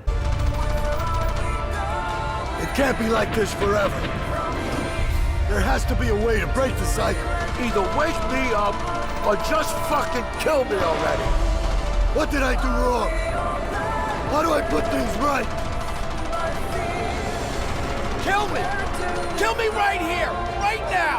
I'm not afraid to die! They are all stuck in endless suffering, never able to get over this, always in pain. Death is easier for them, and in many versions of the cycle, that's what they do. They simply electrocute themselves on their own accord, restarting everything, a moment of peace. April 18th, the same year, 1940, is Richtofen's 5th solo adventure. Richtofen meets with Stanley Ferguson and convinces him to assist with the Illuminati's construction of the Alcatraz laboratory. July 3rd, 1941, Stanley Ferguson reports that the laboratory has been completed, and that the subjects will be placed in the stasis chambers upon arrival. The following day, July 4th, we have a lot going on. It's Richtofen's 7th solo adventure, and Victus' 7th adventure, their final adventure in the cycle. Richtofen returns to the lab under Alcatraz, where he meets Victus, arriving from the empty Earth with the Chronorium. Upon reading the Chronorium, Richtofen discovers numerous timelines documenting their fates and learns of the blood vials. He would later write on the page, "I know what I must do." Edward Richtofen, the 4th of July, 41. Richtofen enters a rift to acquire the blood of Sal and Finn, after delivering the blood to his younger self, which is that version's 7th solo adventure, whereas it's the longer-lived Richtofen's 12th solo adventure, and it was after recovering the blood vials belonging to Victus, he returns. Victus is placed on ice in cryochambers to be kept safe until they are needed next. The same day is Primus' 6th adventure together and Richtofen's 13th solo adventure that he experiences right after. Primus arrives to collect the Victus blood samples from Richtofen. Following Primus' departure, Richtofen learns the location of the summoning key and travels to his next destination. The following year, October 1st, 1942, Stanley Ferguson leaves employment at Alcatraz. Later that month, October 21st, posing as Mr. Rapt, the Shadow Man hires Dimension 63's version of the Reporter to recover artifacts from the South Pacific and Russia. The following month, November 5th, Nero's wife signs a loan agreement in his name. Meanwhile, Nero is currently in a coma after his performance of the Amphibious Man. That went wrong. The next month, December 14th, the Reporter recovers the artifacts from the South Pacific and Russia. Among them is the summoning key. December 25th, as per Mr. Rapp's request, the Reporter speaks to Stanley Ferguson, a retired guard from Alcatraz. Stanley gives a detailed account of the deaths of Al Arlington, Billy Hansen, Finn O'Leary, and Sal DeLuca. The month ends December 31st. At Mr. Rapp's request, the Reporter arrives in Morgue City to take in its sights, sounds, and smells. When the new year begins, January 15th, 1944, a meteor shower rains over Morgue City. Later that month, January 30th, the Reporter notes strange mold now growing all over the city. He also notes people are getting sick and acting delirious. The following month, February 13th, a fruit vendor tells the Reporter about the ancient order of the Keepers and how they are the only ones holding back the forces of the apocalypse. He talks of people hearing chanting from beneath the city. This ancient city seemingly being where the Apothecans have been laying dormant after the Great War with humanity and the Keepers, with Morgue City being built atop it, causing it to be missing. March 30th, the Reporter sends Mr. Rapt a telegram providing details and contact information for Nero, Jessica Rose, Floyd Campbell, and Jack Vincent. Next month, April 5th. Aware of the Shadow Man's actions, Monty writes to the reporter, warning him to not give the summoning key to anyone. 5 days later, April 10th, Jessica Rose learns a photographer is in possession of compromising pictures of her. 10 days later, April 20th, pretending to be a company executive, the Shadow Man tells Nero's lawyer that Nero's wife has taken out substantial loans in his name. Nero has 15 days to settle before the company seeks reparations. Facing multiple debts due to his wife's spending habits, Nero decides to kill his wife and use her life insurance to pay the debt. I do understand the seriousness of the situation. Why else would I be talking to my lawyer? But just to be clear, can you please tell me precisely how much debt my wife has accumulated? Do you happen to know if our life insurance policies are fully paid up? No, I can assure you, I'd never, ever think of taking such a course of action. No, I just want to make sure that our affairs are, in order. The same day, masquerading as an internal affairs officer, the Shadow Man tries to convince Jack, Vincent's partner, to admit that Jack is on the take. Upon learning that International Affairs is snooping around, Jack plots to kill the snitch who could provide evidence against him. The fact he's a corrupt cop. Hey, we got a problem. A big problem. The mayor's trying to make a name for himself, sticking his nose where it don't belong. He's looking into allegations of police bribery. What do you say we get together at the usual joint? Talk things through. Figure out a way to put this to bed before it gets out of hand. Trust me, have I ever steered you wrong before? The same day, the Shadow Man poses as a film director interested in hiring Jessica for a lead role. He tells her producer the part is hers. Afraid that the photographer could jeopardize her chance at stardom, she asks him to meet her so they can sort stuff out. Which only goes one way. Hey you!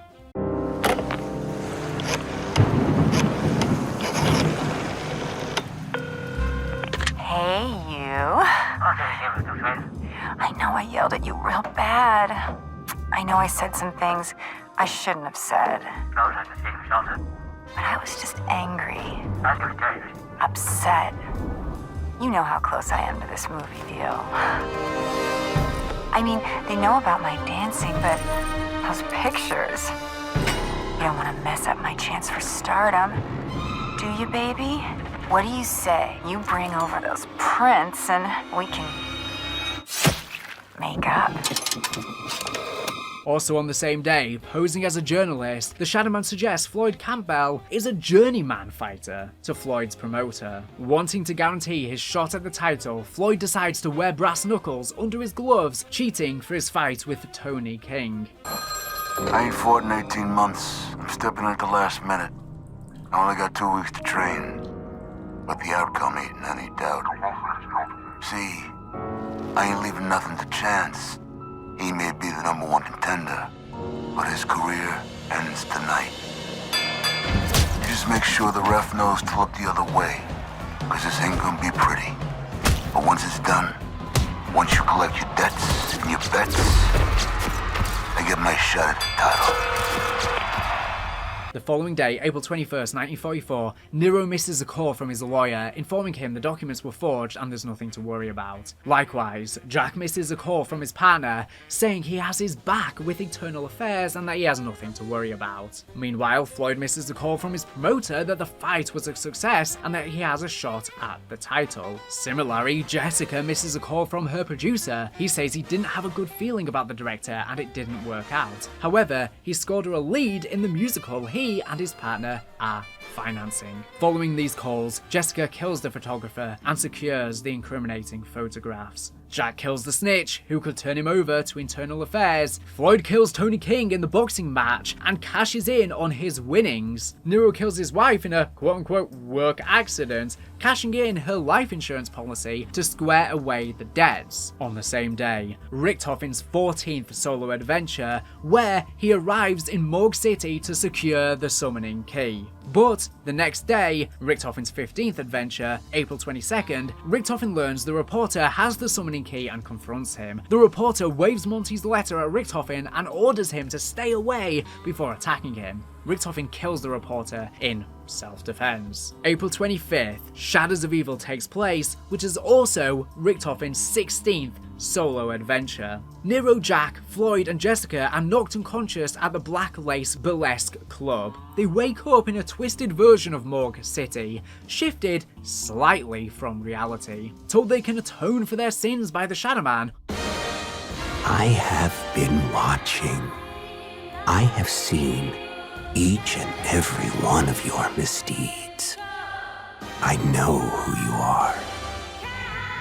But questions remain. Why do you do the things you do? Do you not see the futility of your tiny, insignificant existence? You are but fragments of a bigger universe. Your sins serve only as an invitation to an evil beyond your imagination. I'll lead the way. I will show you the path. Only through me, the Shadow Man, will you find your redemption.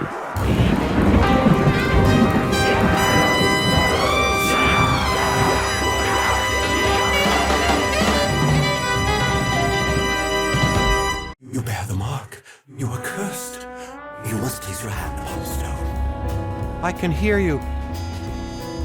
Jeez, are you the one I saw in my dream? All four are tricked into performing rituals. Jessica sacrifices her producer, Jack sacrifices his partner, Floyd sacrifices his promoter, and Nero sacrifices his lawyer. Completing the required rituals, the four acquire gateworms, physical beings that are capable of storing life force. They use these in order to smash open an ancient artifact known as the Apothecon Rift Stone. Granting, the Apothecons are given access to Dimension 63. The worm must be taken to the sacred place. Only then will you have the means to repel the unearthly horde. Four must be collected. Only then can we prevent the destruction of your world.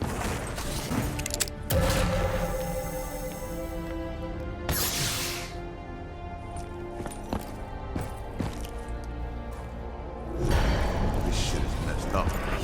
Alien worms?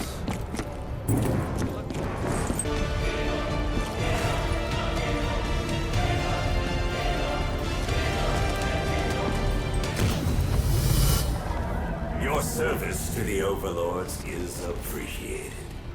Our complete assimilation of this dimension will now proceed.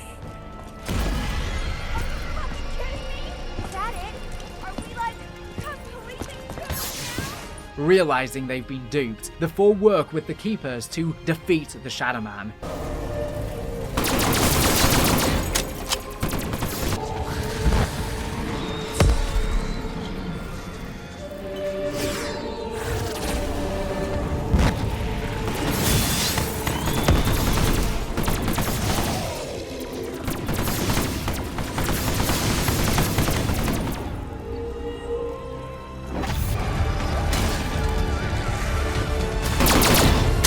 They manage to trap him in the summoning key, but before they can hand it over to the Keepers, Primus Richtofen arrives through a portal and steals the key.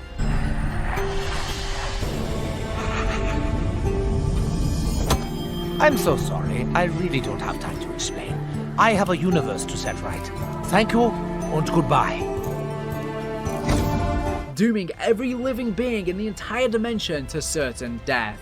Richtofen then travels to Dimension 2210 to secure an innocent Richtofen soul, who goes by the nickname Eddie. He was a young and innocent boy living a relatively normal life up until this point. Primus Richtofen gained his trust so that he would lower his guard, allowing him to take his life, and places his soul within the summoning key. We may be victorious, but wouldn't you like to hear a little story?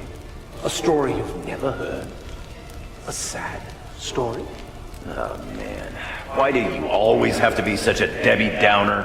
Let him speak. It's the story of Dimension 2210. The story of my soul. By the way, you're nodding, Nikolai. I can only assume the chronorium already showed you the whole sorry tale. Well, for the benefit of the peanut gallery, I was just a boy then.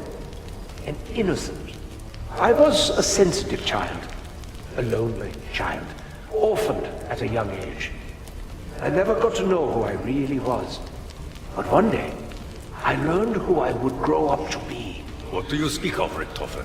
I had to do it. The chronorium told me.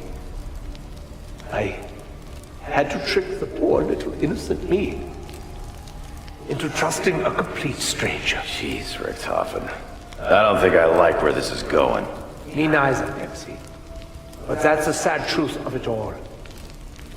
I took mine own soul before it could ever have the chance to flourish. Is it any wonder? I'm the way I am. Richtofen delivers the soul to the house, allowing him to be there before the rest of the souls would join them later on. From within the summoning key, the Shadow Man states, "I'll be seeing you." The following day, April 26th, 1944, the Apothecans destroy Dimension 63 for good. Agartha, the first arrival. With Dr. Monty's help, the Maxis drone arrives at the house in Agartha. Despite the absence of his soul, Monty recreates a physical manifestation of his Dimension 63 form using just his brain.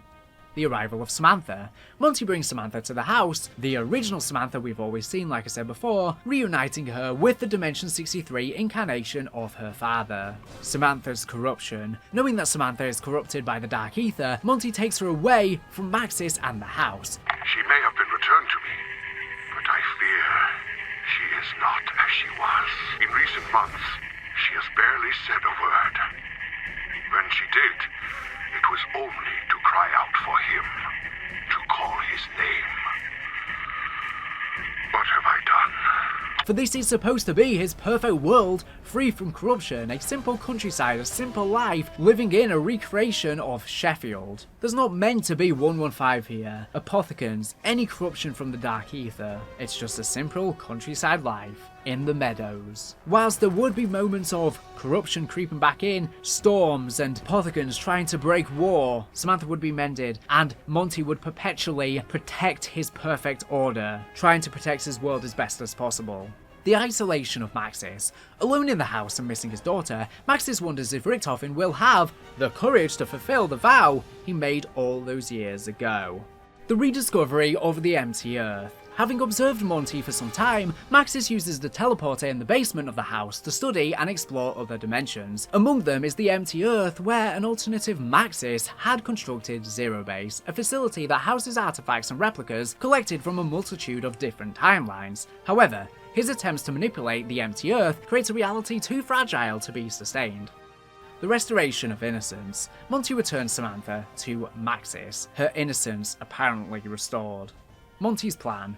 Monty explains to Maxis that the paradox wrought by a multiverse must be resolved. A new reality can be created, one free of the apothecans, but only if they enlist the aid of souls who had lived through and survived the fracturing.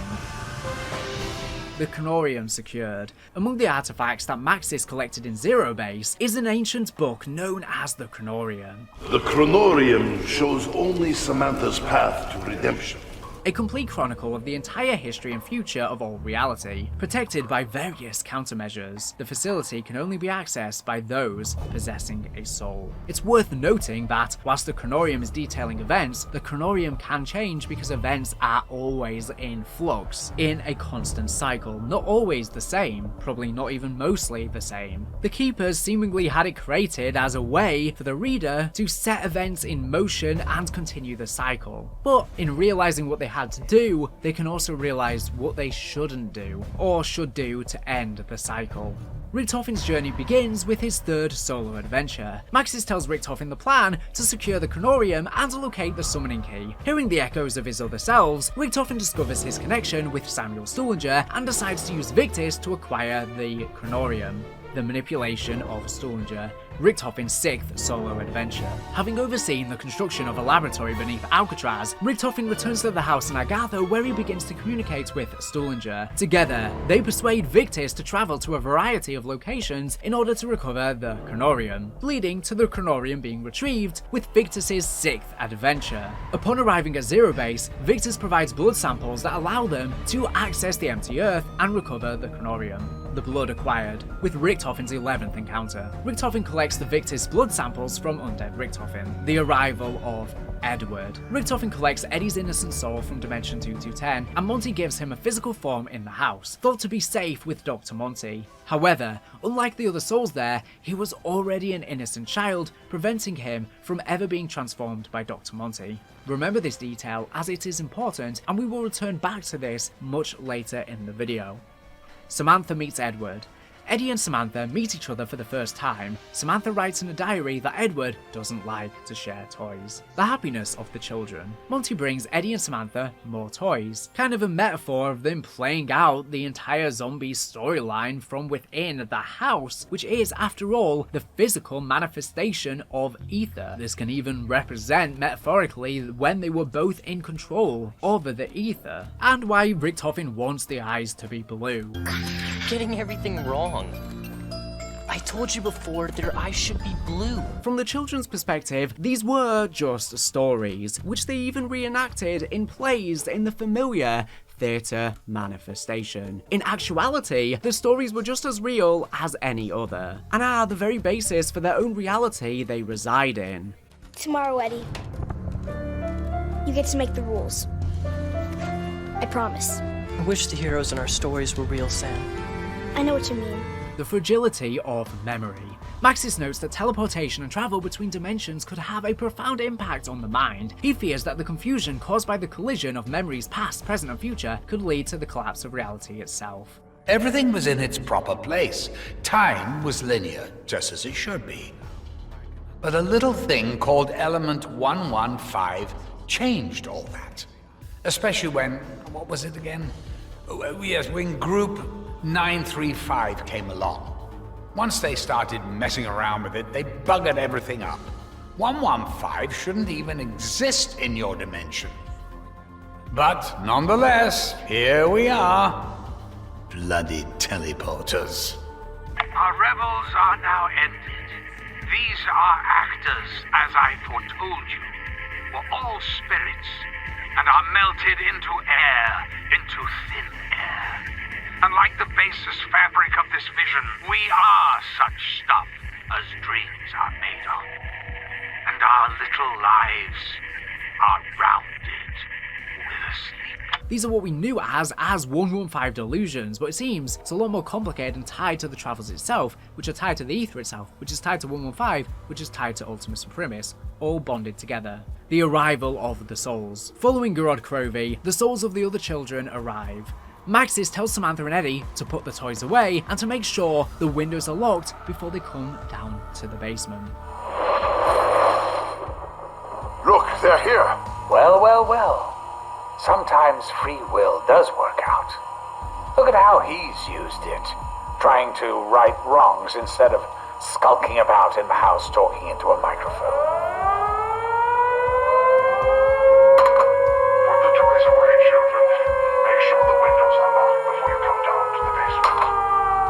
Good call on the windows there, Max.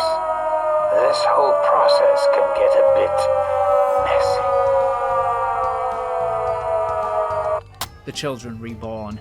As each soul arrives, Monty transforms them into their younger selves and returns their innocence. Every time there would be a severe fracture in the universe, the Apothecans and other evils would try and use this for their advantage and, with the weakened veil, attempt to breach Agartha. Radiation would seep into this realm, bringing in nuclear storms, triggering the sirens, when Monty would then have to fight off the evil and defend his realm from corruption over and over. Day 66.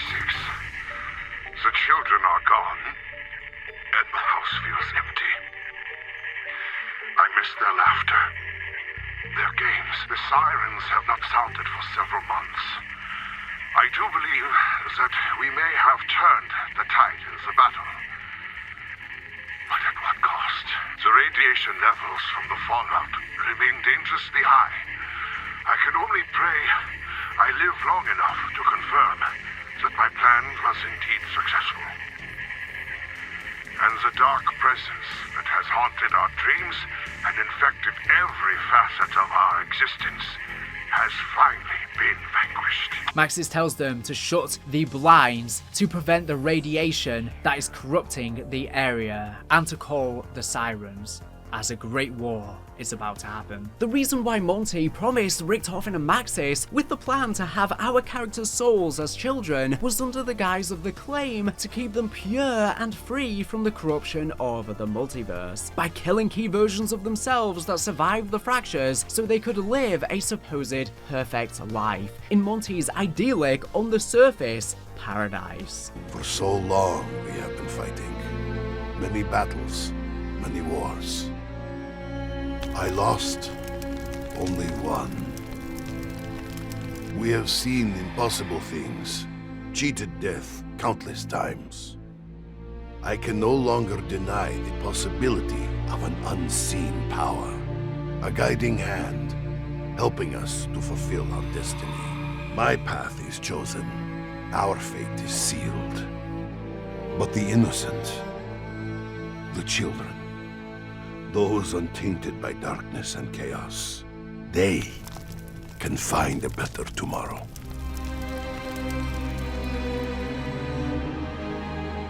But Monty ultimately knew his perfect world was impossible, and perfection can't last, and the cycle would repeat. This was all just a distraction.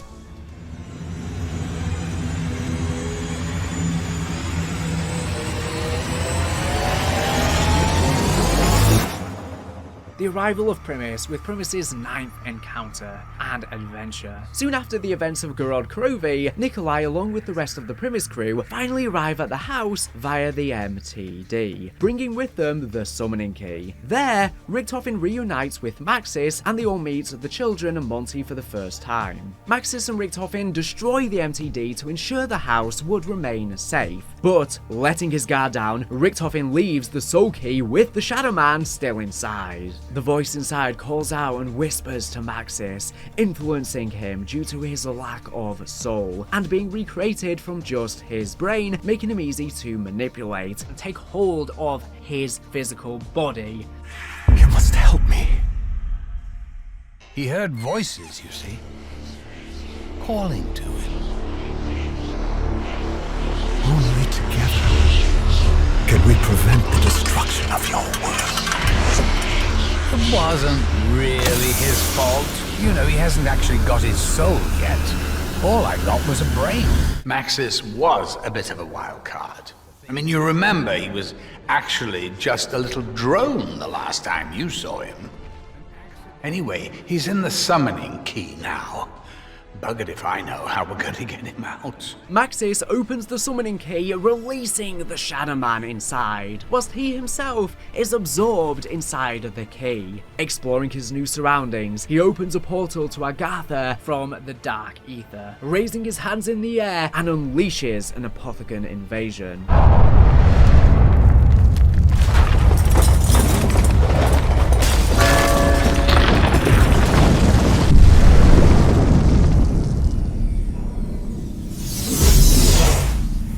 The Shadow Man rips up the fabric of the ether itself, and thus Monty's perfect world. Earthquakes tremble, breaking up all of reality as much of the past from all of ether returns in its physical form that are its building blocks to the forefront of those that perpetuated it. So much of the past has returned, but what of our future? We put our fates in the hands of a madman. Truly, we have reaped what we have sown.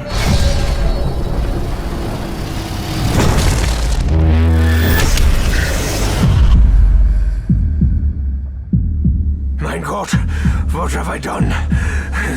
Stop it, Edward. Breathe. Maxis! We'll fight side by side, back to back, even if it's for the last time. Unaware that they would be wiped from existence once they have served their purpose, Primus battles alongside Monty in the final battle against the Shadow Man, where Revelations takes place, Primus's 10th encounter. Dr. Monty enlists their help to defeat the Shadow Man and save his perfect world from destruction. Primus manages to kill the Shadow Man and banishes the Apothecans again.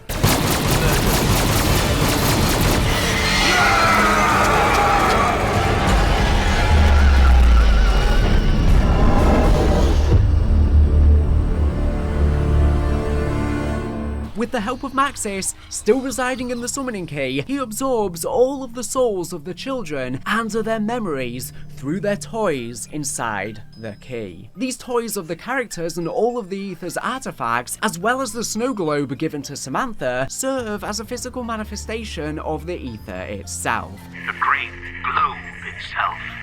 Yea, all which it inherits shall dissolve, allowing them to observe and interact with all of reality from within, and can metaphorically symbolize when each of them were in control of the Aether, molding and shaping the story from above creation. And together, with Sophia's help, who joins them in Agartha after discovering dimensional travel on Gorod Krovi, they save the universe by pulling all Apothecan and 115 presents out of Agartha. Sophia and Ludwig bonded, catapulting to the Apothecan Black Sun, rebooting all of creation by collapsing the very fabric of the Aether bonded with the characters' souls themselves onto itself.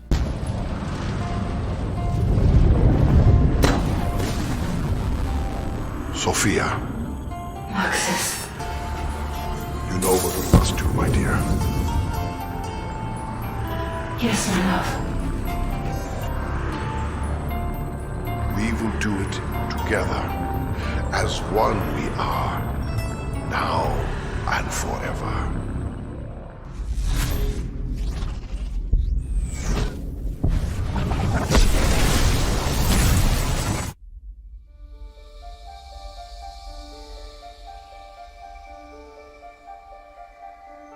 With the evil vanquished, I can start making it all nice again.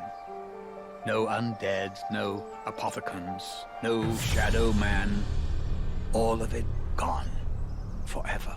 With the Shadow Man and the Apothecans vanquished, the universe is reset. As the world returns to normal, and Agartha restoring from its corruption, Monty becomes concerned as Primus remains in front of him. They shouldn't be here. But here's the funny thing. You snowflakes shouldn't even still be here. You should be fading out of existence by now. Noticing the empty blood vials, he becomes angered, claiming that they are putting his perfect realm at risk. Those blood vials. I was wondering when you'd bring this up. They're from realities we've already closed off. They shouldn't be here. They can't be here. Such a paradox means you're putting my perfect world at risk. You guys and your bloody free will. Realizing that Primus has consumed the blood of souls from a pocket dimension that should no longer exist, creating a paradox, of which must be resolved. Initially, he decides to simply wipe them from existence. What to do? What to do?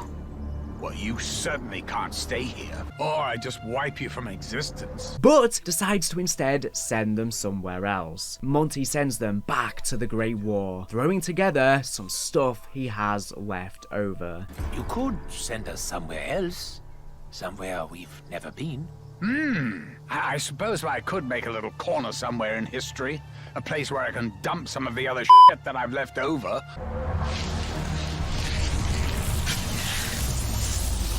Oh, hang on. Actually, that all works out perfectly.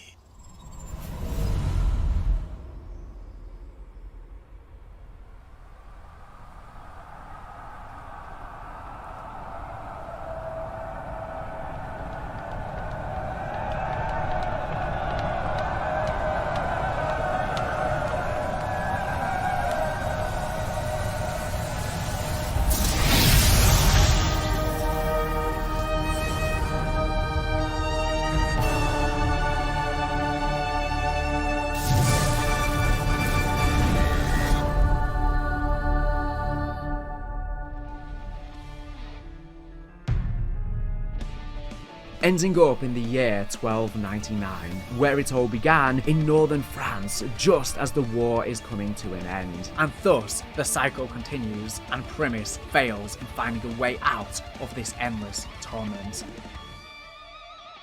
Both Primus Richthofen and Monty were happy to let this play out over and over again because the cycle ensured that they would never truly die. Monty would never have to give up his perfect world or his godlike status. They both selfishly allowed endless suffering out of fear of never existing. Whilst Primus Richthofen was not aware of Monty's extent of his role during the cycle and that he was playing dumb, deep down he knew there was no other way out other than death, but he pushed it out of his consciousness. It is worth noting that the cycle repeated near infinitely, meaning there are many versions we have never seen that always leads to this, or a similar moment, such as this loading screen showing this comic strip showing Ultimus Richthofen joining the other Primus members instead on Revelations. Potentially maybe this was the outcome of Richthofen winning his endgame on Buried. The characters seem to travel from somewhere in Europe over to England. Potentially they go from Breslau, Germany, the location of Der Ries, on the Giant, where this time Ultimus Richthofen listens to the Primus crew and doesn't press the teleporter, bringing forth Primus Richthofen. Thus, they instead go to the house together, based on Sheffield. Although they wouldn't have collected their souls, so I'm not sure exactly what this means, but there's so many different theories that this could be. It could be both, for example, the alternative ending on Buried and an alternative version of the Giant. Both may happen together in this version of the cycle. Richthofen beats the endgame, which triggers his younger self to never press this button, and vice versa. It is a wonder, with Monty being seemingly British and residing in a recreation of Sheffield's countryside, that he could be the manifestation of Blundell himself. His way of him and Treyarch talking to us, explaining why he spells rumour the British way as an Easter egg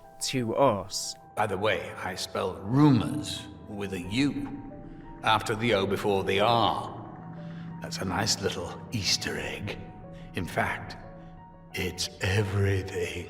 Why else would this powerful god want a life based on Sheffield of all places? In the music trailers, we see many of these alternative versions of events, with some being so similar that the ending cutscenes take place as we initially viewed them, just in other places on the maps. For example, we know there's one reality where there's a Captain Hook Richthofen, a reality where Dempsey is a woman, and a reality where everyone only has one arm. It is not all bad news, Nikolai. We may have failed in our mission, but at least there is now one less Richthofen to deal with. If it is any consolation, tell him that the first one is the hardest. I should know. I've killed at least 3 Richthofens. There was the one in the fire, the one with the boat hook, and the one... What? No one told me. Sorry. Forget what I just said. Everything will be fine. Potentially Dimension 63 is where Monty, through some stuff he has left over... I suppose I could make a little corner somewhere in history.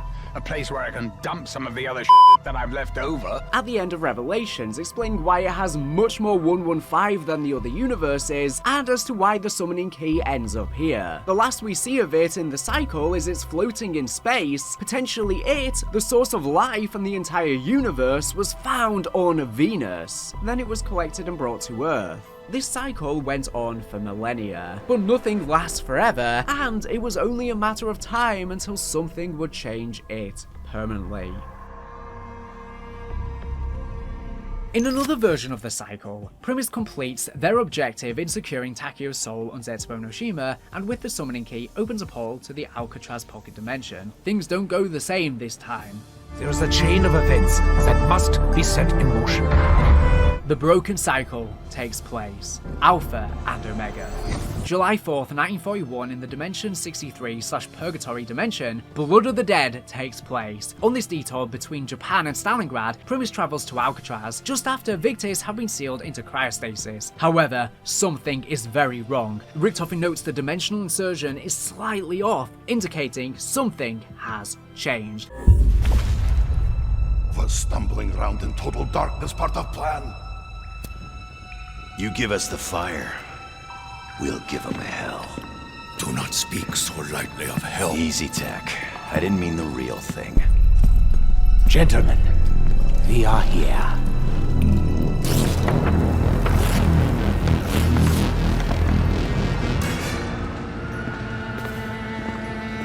Where have you taken us? They should be closer to the lab. No matter. This way, if you please.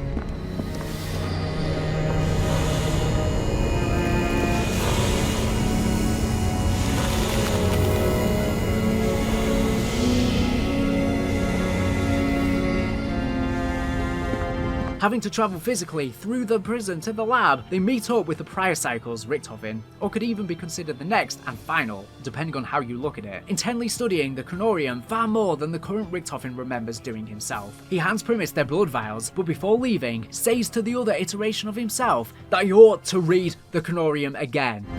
You're late.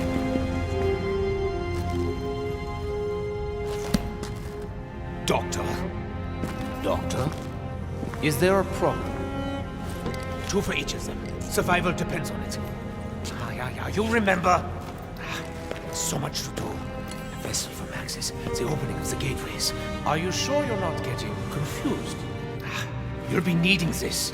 The Chronorium. But I've already read it. Read it again. It is at this moment that Richthofen makes a revelation that shatters his world. What is the meaning of this?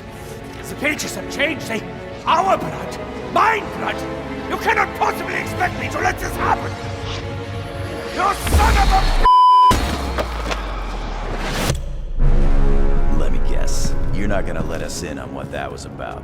The vials of his blood, all of the blood, no longer function as Alcatraz is no longer in Continuum. Albert Arlington did the impossible and broke his cycle by killing the other mobsters.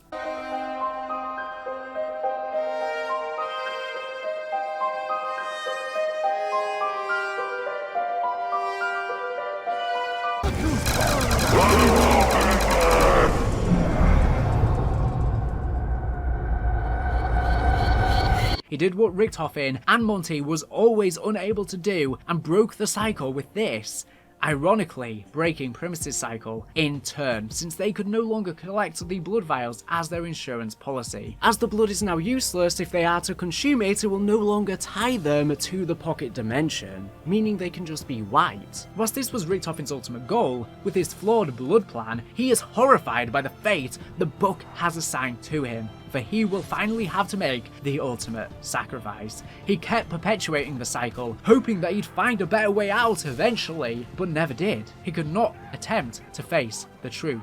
As they attempted to escape the island, the Warden of Alcatraz, now no longer preoccupied with the mobsters, seals their only exit rift. Worried as to the whereabouts of his friend, Maxis attempts to establish communications with Richthofen. He notes that Richthofen is likely trapped in the Alcatraz pocket dimension and that, as a result of his dimensional cataloguing, he had become aware of Richthofen's secret dealings on the island. However, had kept his secret from Monty, for the sake of his friend. Maxis explains to Richthofen that he has discovered that biological tissue serves as a conduit for ethereal energy. When one passes through a rift, their cells become infused with the ether, and as Richthofen has done this more than anyone else, his blood may be able to literally punch a hole in the dimension to allow them to escape. However, it may be incredibly dangerous. Unbeknownst to Maxis, a device was constructed on the island by an unknown individual with an immense intellect on the orders of the Shadow Man for this exact purpose.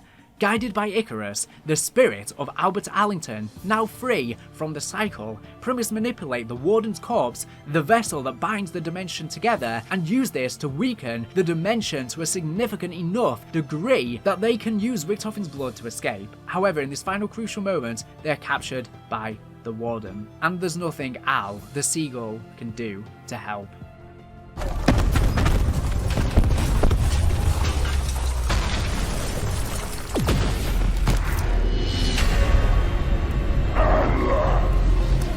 The day has arrived. 9. Impossible! God, what? You belong to me!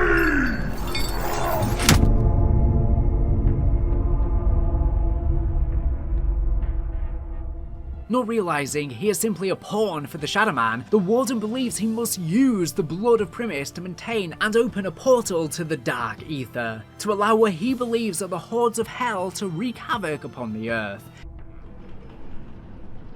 Oh, where the hell are we? Oh, jail. Definitely in jail. Yep, it's all coming back to me now. Recover! Oh, please don't be dead. Don't be dead. Please don't be dead. I am not dead. Thank you for your concern. Please stop shouting in my brain. Jump it! Jeremiah, you're alive! Oh, woo! Man, do you have any idea how scary it is? Huh? Thinking you're gonna be stuck in a box with your own thoughts forever? Yes, Samuel. I'm afraid I do.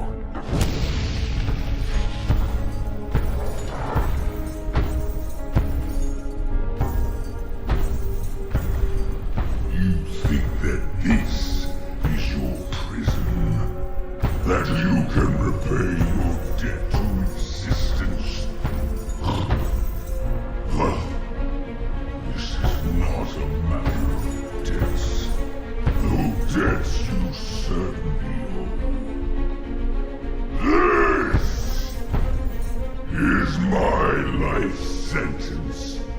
The reason I was born, and the destiny for which I have bled, and tortured, and killed, and died, again and again. It is Armageddon. This flaming garbage heap is your magnum opus. I applaud your dedication, Herr Warden, but your Armageddon is locked in here with you. Until you brought me the key. I can hear it pounding through your veins. Faster and faster. So, your life sentence begins. You will suffer. You will not die. Your hearts will beat as everlasting engines in my machine, holding the gateway open so that they will finally be free. Now rest yourselves. Soon we begin. Lights out!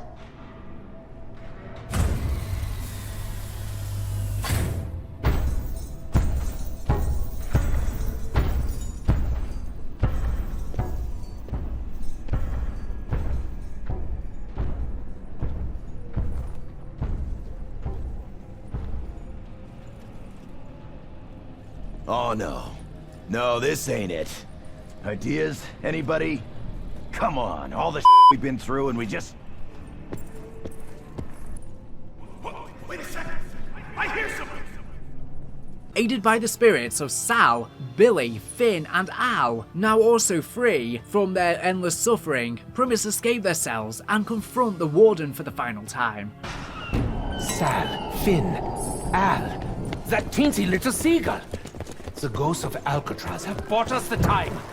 We will use every moment. Richtofen, having read the Chronorium, is unwilling to truly acknowledge what comes next. However, he engages the thawing process on the 5th cryopod, containing the version of himself from the Great War, naively thinking he would surely help him.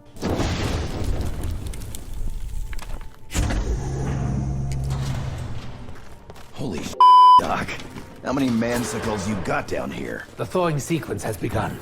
We cannot wait here. At the climax of the battle, Richtofen enters the dark mechanism to begin the generation of the escape portals, believing the alternative dimension of himself will be able to save him. Arriving just in time, the Richtofen from the Great War awakens from the cryopod. This could be the same Richtofen from the intro cutscene who warns his other self that the Chronorium has changed. He may have gone on to complete the entire cycle as he had done over millennia, but this time after being sent back to the medieval times, teleported to then place himself in Station stasis on Alcatraz. Whilst it is possible in every version of the cycle, Primus Richtofen placed himself on stasis to allow for this day to eventually come, I doubt that's the case due to Primus Richtofen's surprise, although he's probably suppressing that because he is so horrified he doesn't physically allow himself to accept this reality. At the same time, I doubt this happened in every single version of the cycle. Maybe just in this final cycle is where he placed himself on stasis, knowing that the cycle was now over. Or at some point in the latter end of the cycles, he started doing it in every single version, waiting for the day that the mobsters would break their cycle. But again, considering he seems shocked by this, it seems a bit unlikely. But again, maybe he just thought this other version of himself would have helped him, and he just was not able to accept that he would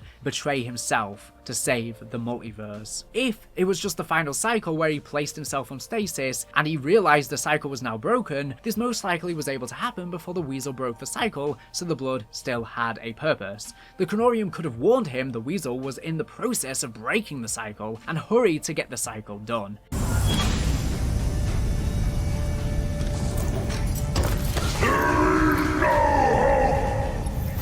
Oh, Scheiße. Mein head! Where? When am I? The lab. Alcatraz. This is wunderbar! Let's investigate, shall we? I will have your blood, one way or another. Initially confused after being in stasis for so long, he quickly realizes where he is and what he must do. He uses the elemental gem of the fire from the fire staff to bathe the island in a cleansing light, finally allowing the many hundreds of tormented souls, including the mobsters, to rest, setting all of the trapped and tormented free.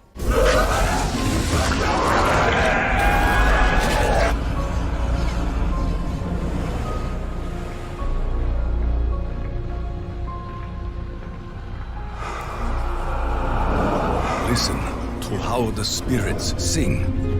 They are free of this realm.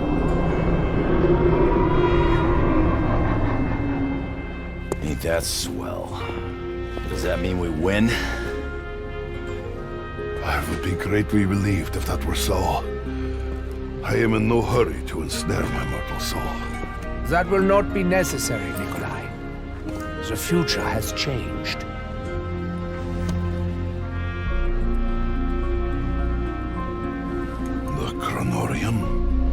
Read it. Learn of your true calling. You must keep your soul. It will be needed to defeat Dr. Monty. Who?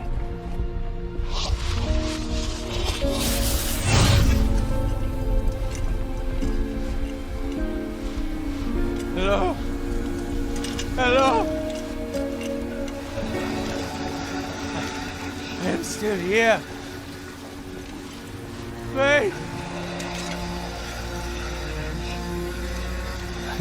Vanguard. What have I done?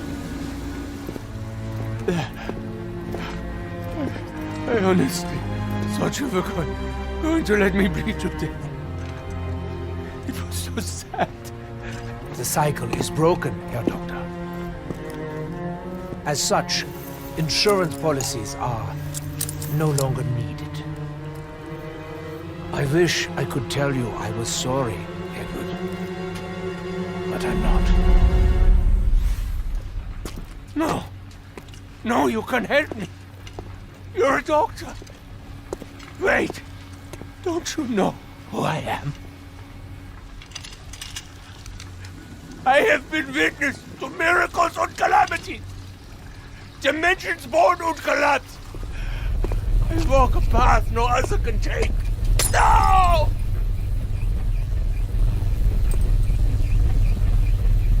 I want to be me.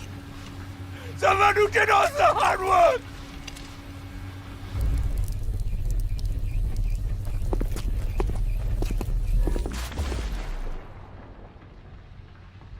I wanted to keep going. This is me. My slightest heart. You won't even remember.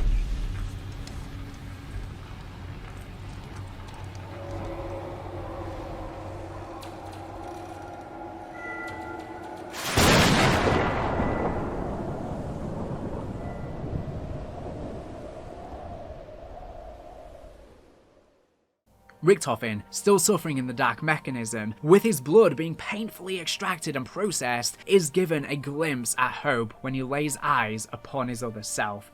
Before it is destroyed, the Great War Richtofen smashed the blood vials over the good doctor and explains that the cycle is broken.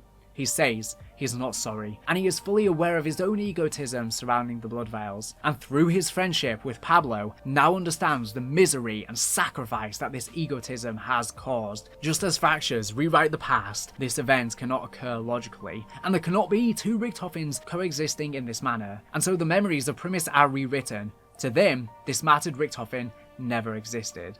The Great War Richtofen hands Nikolai the Chronorium. Having fought with Nikolai for 8 years previously, he knows out of everyone he has the greatest force of will and has conquered his inner demons in his past. He would be their guiding hand, for he is the only member left who still has his soul. As in this broken cycle, Gorod Krovi never took place. For this reason, Monty is unable to track him. Nikolai takes on this responsibility as leader, as he learns through the Chronorium that it's his destiny. Within the Chronorium, Nikolai also learns of a device theorized but never completed by the first race, and highly coveted by both the Apothecans and Keepers, dubbed the Agarthan device. This artifact, once constructed, is capable of manifesting an individual's will into reality, essentially granting wishes, which, interestingly, sounds very similar to the construct introduced in Vanguard. As well as indicated by its inscription, its additional function is to resolve the duality that has plagued existence since the disappearance of the first one. With this knowledge, Nikolai and the rest of the characters step through the portals, whilst the other Primus Richtofen dies as his blood is taken from him. His egotism comes through as he laments he is the nicest one. As this reality goes dark, and the tormented are free, the characters will never remember any of this with this version of Richtofen. Meanwhile, the Great War Primus Richtofen takes a quick detour to change his clothes to what we are used to. Not sure why, but that for some reason happens, before we see them next, when, on November 5th, 1963, in the original timeline, of course, Classified is taking place. But Primus then arrive here, in this broken timeline, at Groom Lake, recruiting the now reunited Ultimus to join in fighting the Great War and defeating Dr. Monty. They are shocked to see this other version of themselves, and they all stand side by side, prepared to take on what is next. If the cycle wasn't broken here, they would have been stuck in there for a hell of a long time like they were before. They do not understand. The Earth, you saw it destroyed, yet here we are. It's more time travel bullshit, Tech. Just hasn't happened yet. Speaking of BS...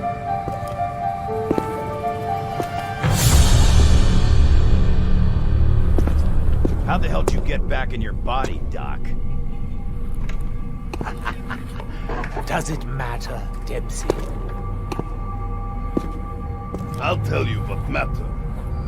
Americans still give Nikolai his vodka.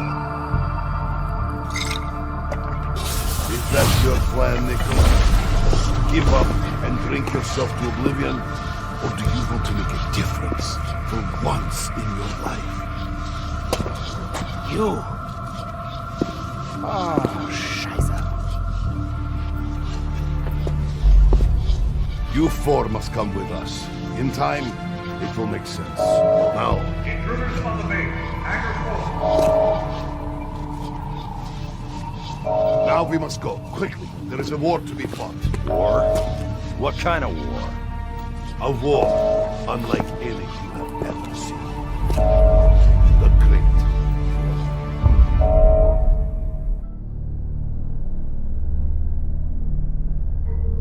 A little learning is a dangerous thing.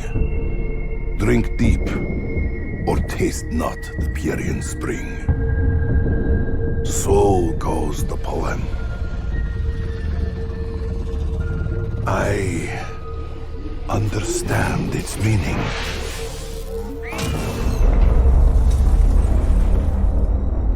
I have drunk so deeply that my every fiber aches with the pain of what has been. And the pain of what has yet to come. I fear it may drive me insane.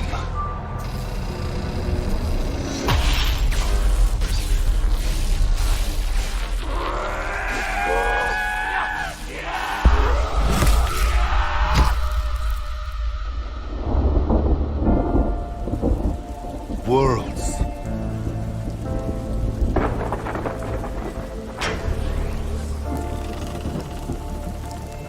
Wars. Souls. All torn asunder by the journeys our madness has wrought. It is only now that I understand the path of bloodshed and sacrifice that lays ahead. And how such knowledge must have gnawed and clawed at the German's mind. I pity him. From this day on, it is my burden to bear. I know what must be done, and who must do it.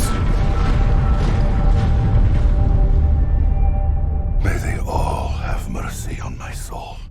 In the cycle, this post-moon version of Ultimus are just left there to rot basically forever, with Primus never coming to rescue them. The other version of Ultimus currently fighting on the map are completely unaware there's another version of them from their own future not so far away. Sometime between July 6th, 2025 and September 2nd, 2025 in the original timeline, Alpha Omega takes place. Of course, this creating another fracture, the same with them going to Classified, but we don't have the names of these fractures in this broken cycle and they don't exactly last long. Arriving at Broken Arrow's Camp Edward at some point in 2025, prior to the rockets impacting the Earth, Primus and Ultimus set out to find the elemental shard. Eventually gaining the trust of the base AI, Rushmore, Primus and Ultimus defeat Purnell, now calling himself Avogadro, and recover the elemental shard.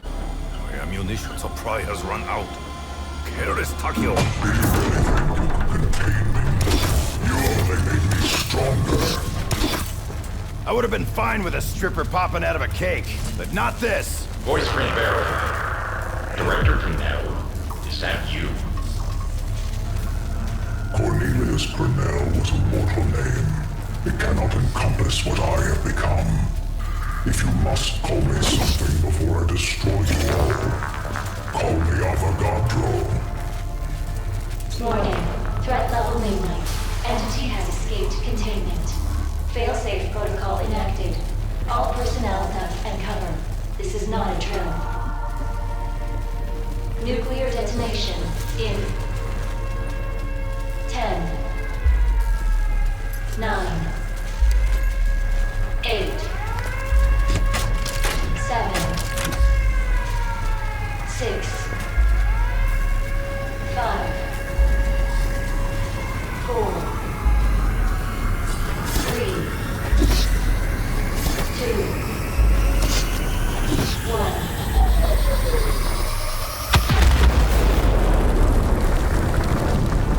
Even your most destructive weapon would barely register as a blip on my radar. Know this. You mortals will not claim the shard. It is I who will enter Agartha. I am the new dominant life form on this world. You hear that?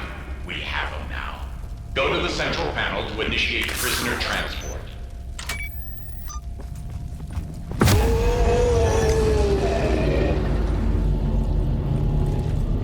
Entity successfully transported to Vanguard.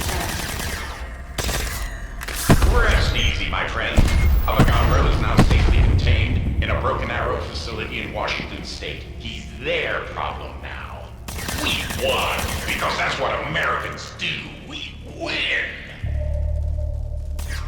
Victory is rarely improved by gloating. You are now free to take the elemental shard. On behalf of the President of the United States, the Broken Arrow program, and a grateful nation, please accept this shard as a symbol of our appreciation for your honorable and faithful service.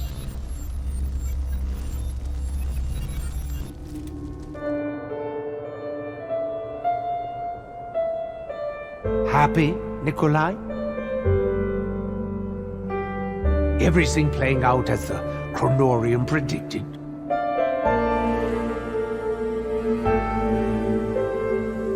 We have what we came for.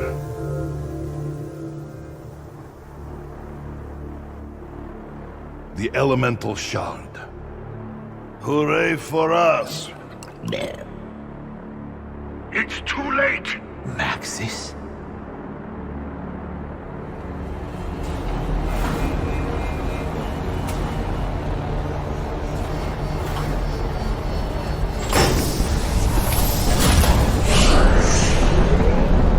He knows what you're doing!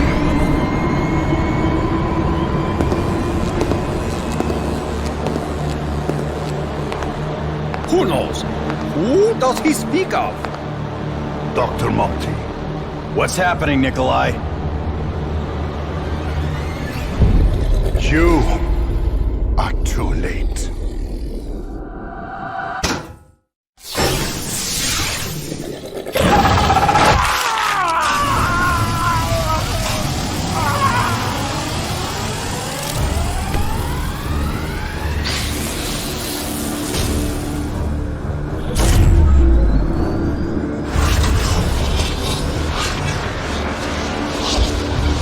Ah, shit. That's all we fucking need.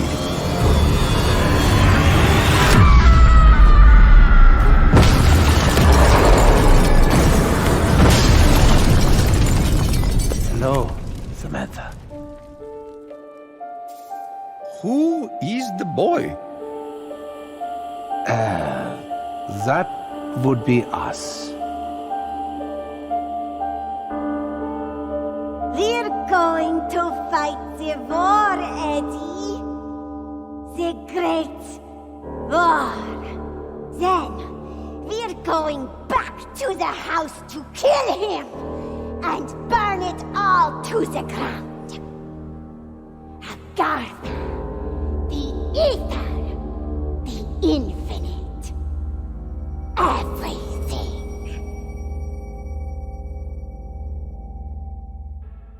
Whilst this occurs, Maxis attempts to make contact with Richtofen, explaining that Monty is becoming incredibly anxious as they should have already reached Stalingrad by now. Coming to understand what Richtofen was planning, Maxis feels he has no choice but to get Samantha and Eddie out of the house and tells them to come down to the basement for fear of what Monty may do to them. As he locks them within the teleporter and activates the machine, Monty murders Maxis by consuming him, unveiling him to look pretty much exactly the same as the Shadow Man. Interestingly, Eddie and Sam coming down to the basement is probably right after they were told by Maxis to come down to the basement in the Origins ending cutscene. Make sure the windows are locked before you come down to the basement. Of course, in the cycle, this is right before the other versions of these souls arrive in the house at the end of Gorod Krovi. But in the broken cycle, this may be right after the cutscene as well, both taking place right afterwards with two strikingly very different events. Eddie being in the house earlier than the other souls meant that, during the broken cycle, he was there to escape Dr. Monty's clutches in the house alongside Samantha right after Ludwig Maxis was eaten, meaning only he and Samantha were the only children to ever enter the house since Gorod Krovi never happened. That explains the question of where the other three souls are. Never there. Who is the boy? That would be us.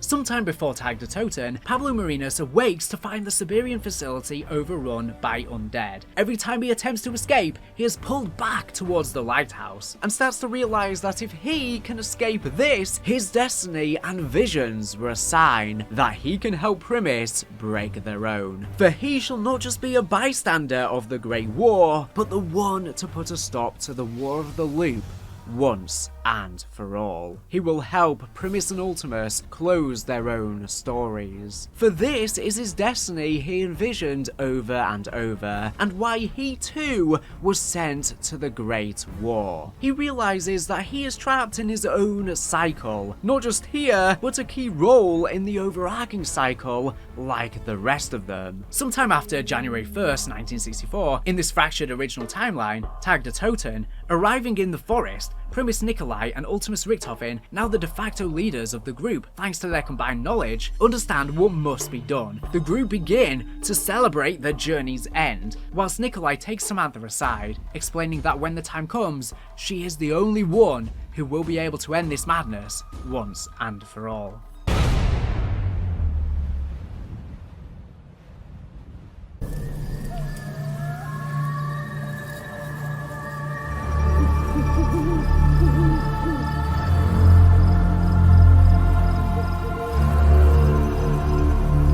My friends, old and new, we stand on the brink of victory. Element 115, Group 935, the Heltic Scourge, the MPD, the Apothecons, all of it will soon be gone. But tonight, we celebrate. Something happens on Nuketown, turning off the power of the drills, which may have been powering the cryo chambers on Alcatraz. Potentially when Samantha let out a burst of ethereal energy, it disabled all technology in the nearby radius. Regardless of the how and why, the cryo chambers thaw out and Victus awaken within Richtofen's lab, making contact with his old friend for the last time.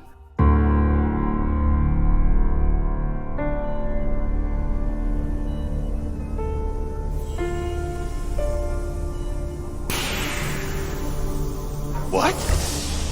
Are you serious? No way. Dude, that's awesome!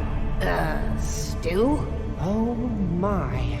Someone's been busy. Your journeyman pal asked if we wanted to live. This don't feel like living. Calm down, everybody. Everything's fine. Or going to be fine. Okay? Ultimus Richtofen instructs Samuel Stullinger that they must do one last thing for him, construct the Agarthan device. Leaving through a rift, Victus arrive at what seems to be the Siberian facility.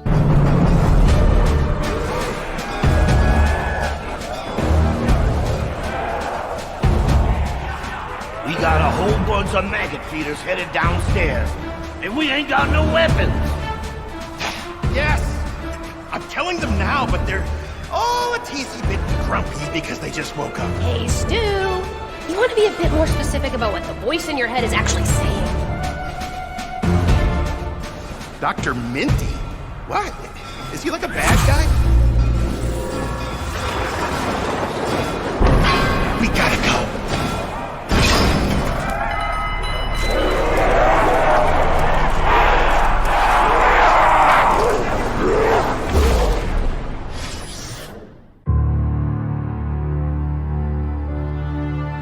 With this power and the means to control it, we can go wherever we choose.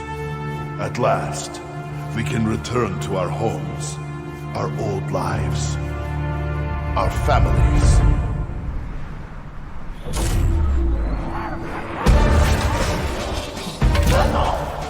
I've got to be honest with you, Samuel. I don't have even the slightest inkling as to what an Agarthan device is. You didn't say you had to know what it was, Martin. Just how to build it. Trust me, guys. It won't be that complicated. In fact, my German pal says it's gonna be a Schlam-Dunk. It's one thing trusting you, Stu. It's a whole other thing trusting your imaginary brain buddy. Russman, how can you even say that? He's the sweetest guy in the whole universe! He wants us to help save it! The universe! Thank you, Sammy. I'm moved.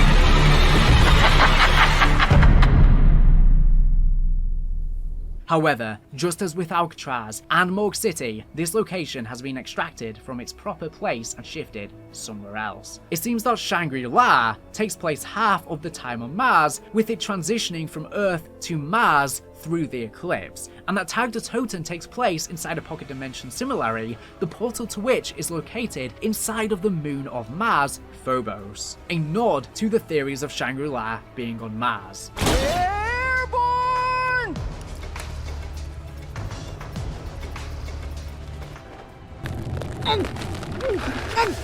Hypothermia setting in.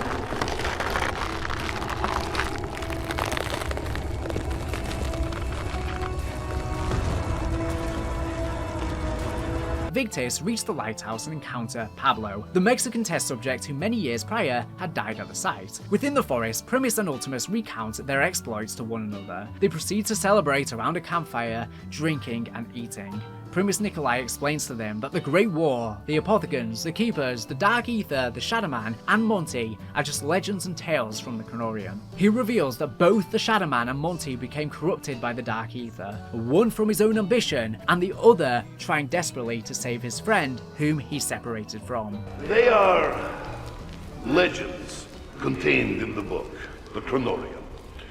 Tales of demons and angels, commanded by the forces of light and darkness. That does not sound unlike any war we have ever faced. Demons and angels, light and darkness, the big stuff. Who was who? Which was which? Do you know that, Nikolai? Monty and Shadow Man were more similar than you know, Richtofen. Both were corrupted by the Dark Aether. One by his own ambition, the other desperately trying to save his friend.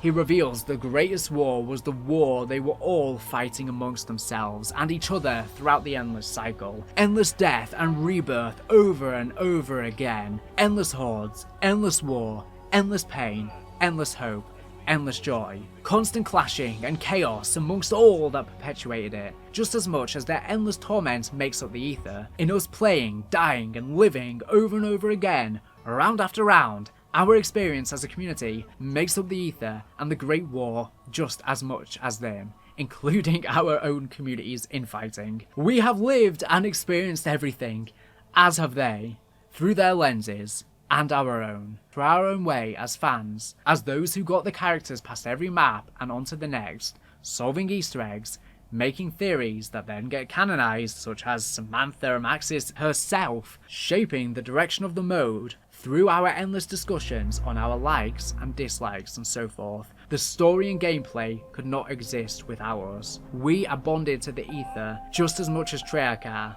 just as much as Primus and Ultimus. As the characters keep celebrating, Primus Nikolai tells them to think about what they desire, where they would like to go, their hopes, their dreams, and all of their follies and victories. Nikolai explains that with this Agarthan device, they will all finally be granted the peace they deserve. Do you remember when I asked you what you really want? We remember. But why do you ask this now? Because the Great War? No. The greatest war is the one we fight against ourselves. Unsurprisingly, everyone expected Ultimus Richtofen to have a rabbit in his hat, a last-minute moment of betrayal. But, to their surprise, he lets the other characters know he does not. Well, I can honestly say I never imagined being in this position. I mean, look at us! All funny. I'm not going to apologize for all the terrible things I have done, because frankly, I'm not sorry for anything. Yeah, I've had the time of my life! No, I know you'll probably never really trust me, and even now, you'll be expecting me to pull some last-minute rabbit out of a hat. A big rabbit of betrayal. Yeah, no kidding. Thank you, Dennis. I knew I could rely on you. So, do you have a rabbit of betrayal? If I'm honest, I've been expecting one since we all got together. Sadly, no. I am all out of rabbits. This saying shall forever echo throughout the Dark Aether, implying that the forest they reside in takes place within the realm itself. As the old Dark Aether saying goes, you're all out of rabbits. Was them or me? Do you know what that means? Unbeknownst to them, the members of Primus and Ultimus had their drinks poisoned by Primus Nikolai. As all but their leader drink and enjoy the merriment, Ultimus Richtofen is aware of the dark truth, and one he enables no less, as he, after all, saw all of Aether. He has the chronorium essentially in his head as Nikolai read it. These will be their last moments. Ultimus Richthofen plays the role he knows he must, and thanks to the meddling of Maxis so long ago, survives past death, returning to his true, rotten form. Undead Richthofen returns. All of them, except for Primus Nikolai, Ultimus Richthofen, Samantha and Eddie, die to help resolve the paradox. Poisoned. It was their travels that fractured the universe and continued the cycle. They always had to cease to exist, but Primus Richthofen could never bring himself to accept this fate, and never wanted to die. Similarly, Monty was okay in perpetuating the cycle because it meant that he and his perfect world could continue. He tried to act like he was less aware of the blood and blah blah blah than he actually was. Purging all corruption would mean purging himself too. He would never get rid of Element 115 or all of the characters because both were physically bonded with the Aether. They and all of their travels make up all of reality, and was what Agartha was a physical manifestation of. He could only ever reset everything knowing it would all come back. Richthofen and Monty were both equally responsible in continuing the endless cycle of suffering through the eons, despite the joys they may have also had along the way. Victis, through the guidance of Primus Nikolai and Ultimus Richthofen, travelled to the heart of the facility where Ultimus were forged. Acquiring the Seal of Duality, hidden there by Richthofen years before, they are sent the Elemental Shard by Nikolai. Now only one piece remains, the blood of the Apothecans.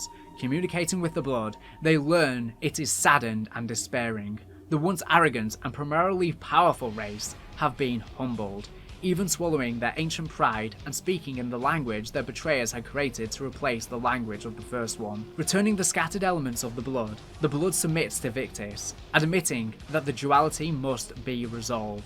We must restore that which was separated. The vessel of the Keepers, the blood of the Apothecans, the Aether that binds them. Using the machines of Jeb Brown's divinely inspired design, Victis fully powered the device, causing it to begin its final evolution. Due to the nature of the device, this also begins to irreparably alter all 115 around it, causing it to melt into a lava-like substance as it dissolves out of reality. Due to the Agarthan device now integrating the entire Aether, this transformation violently scorches the realm around it, eventually reaching its final perfect state. With the duality that had plagued existence for so long and claimed the lives of so many now finally resolved, light and darkness reunite.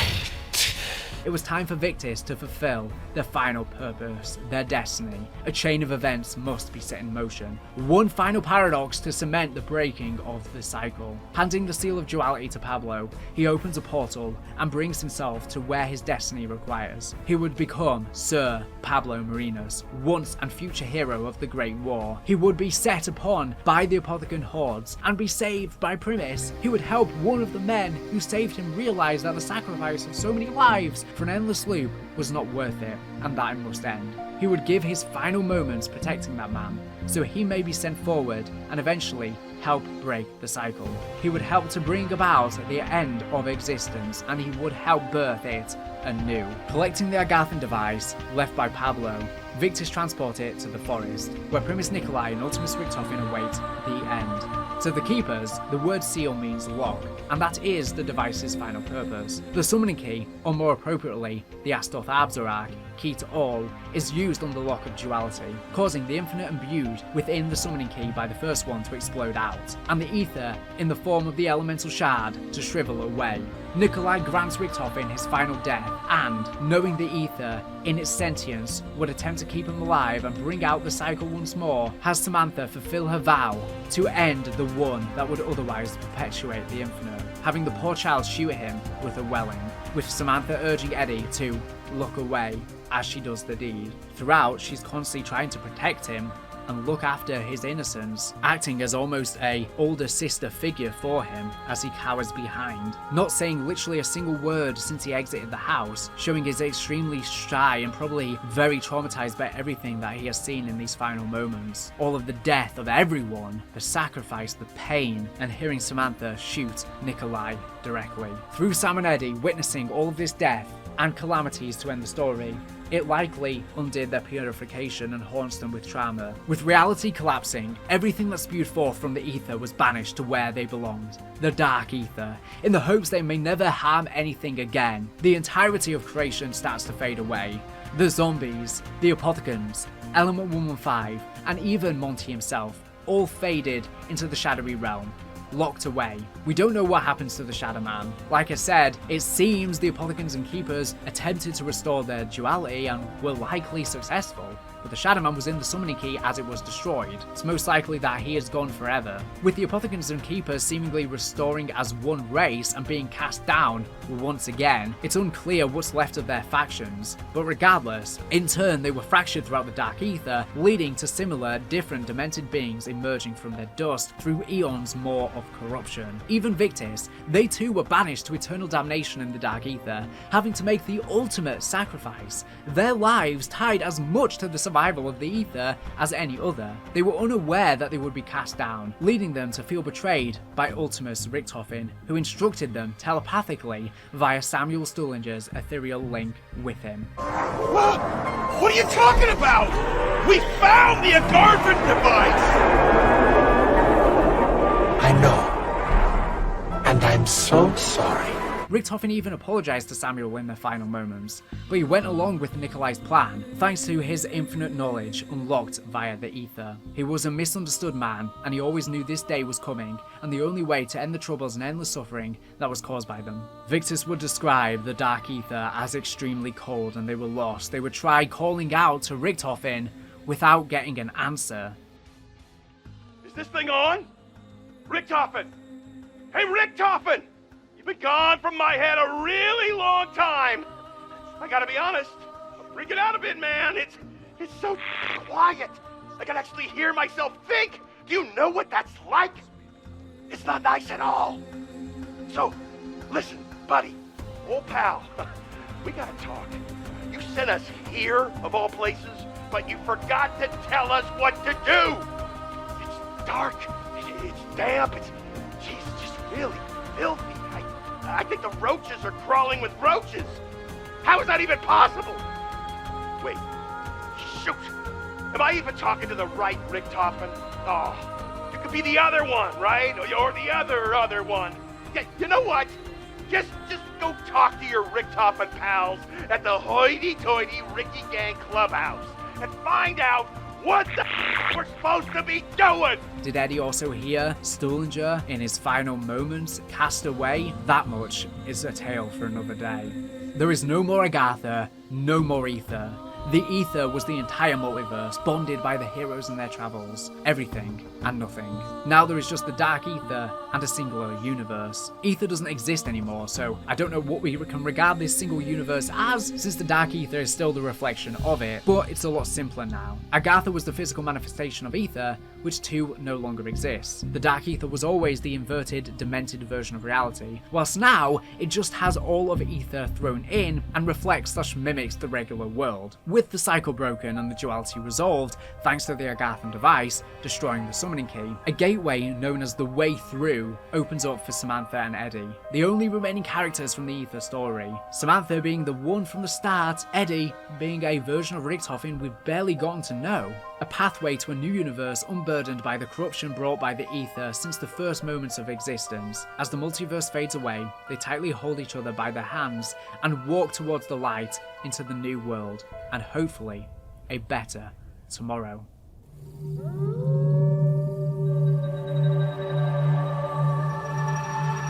The madness is nearly over, child, but one thing remains. The one who perpetuates this madness. He must be... I wish I did not have to ask this of you, but only you can do it.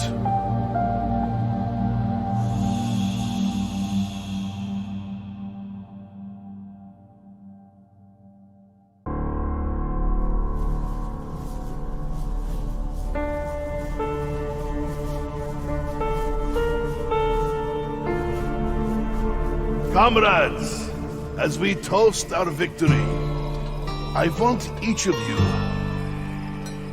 to think about what you really want.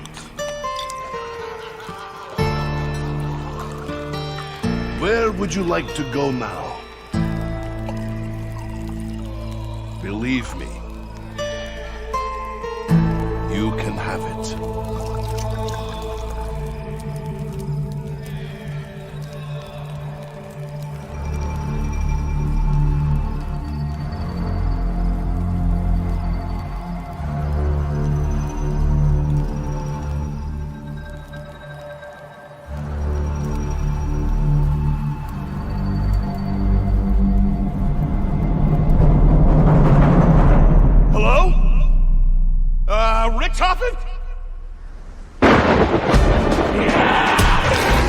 Has something gone wrong?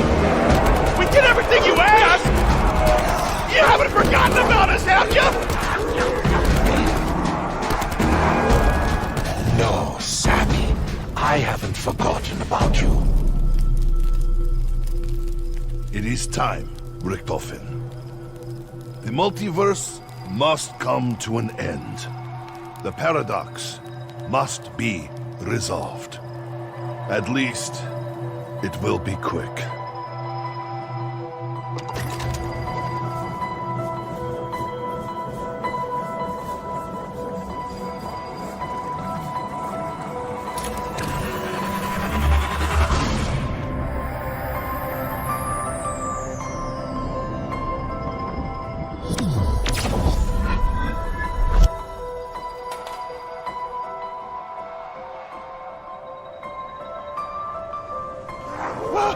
What are you talking about? We found the Agartha device! I know. And I'm so sorry. Me too, Richtofen.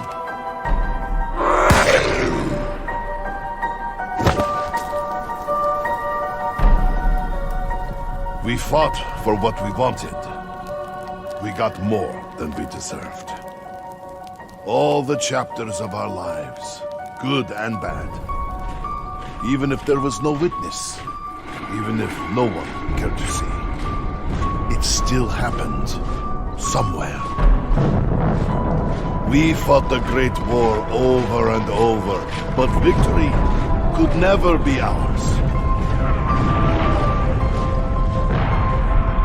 We were always doomed to fail. Monty told us the truth. Our journey is the very reason this madness exists. We are the ones who fractured the universe. This is the truth the Chronorium showed me. The truth Richtofen could no longer face. When we are gone, so too is everything that spewed forth from the ether. Element 115, the apothecaries, even Monty himself. All of it will be banished to where it belongs. The Dark Aether.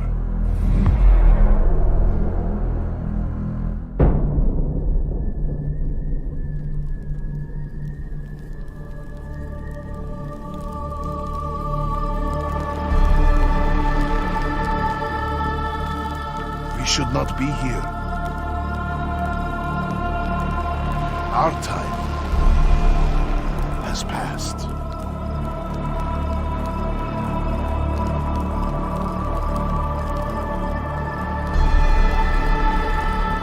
But for all the pain and torment we have endured together, as we leave this life behind, it is my hope that you know one thing beyond any doubt.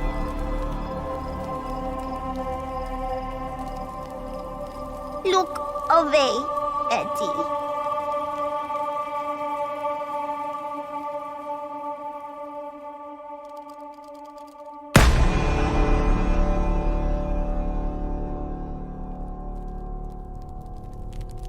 You are more than just my allies, my brothers in arms. You were my friends.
medicine, maybe pathology.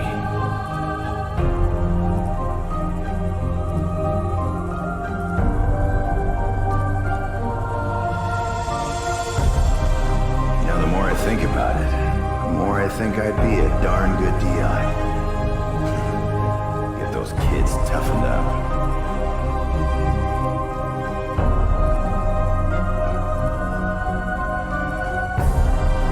I would like to be in favorite bar, but as long as I have vodka, I am a happy man. I would like to know for sure that I brought honor to my ancestors and the Emperor. I should probably try to relax. Take up a hobby. Maybe I could open my own morgue.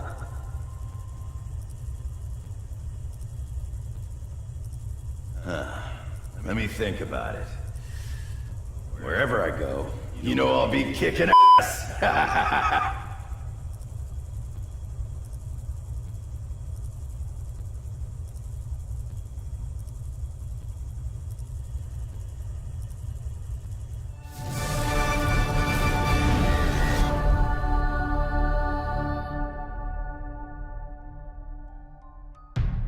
Samantha was said to have her innocence restored once this war ended in this new life, but we all know that does not happen for what's to come.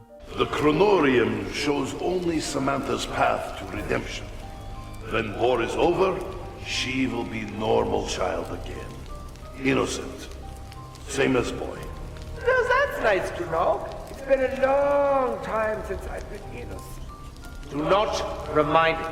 Whilst the hope was that Samantha and Eddie would go on to live new lives in a perfect world, I guess it was Nikolai's mistake in throwing everything into the Dark Aether. Surely that could only mean one thing. They're not gone for good. The corruption can return. And that's where we jump into the Dark Aether story.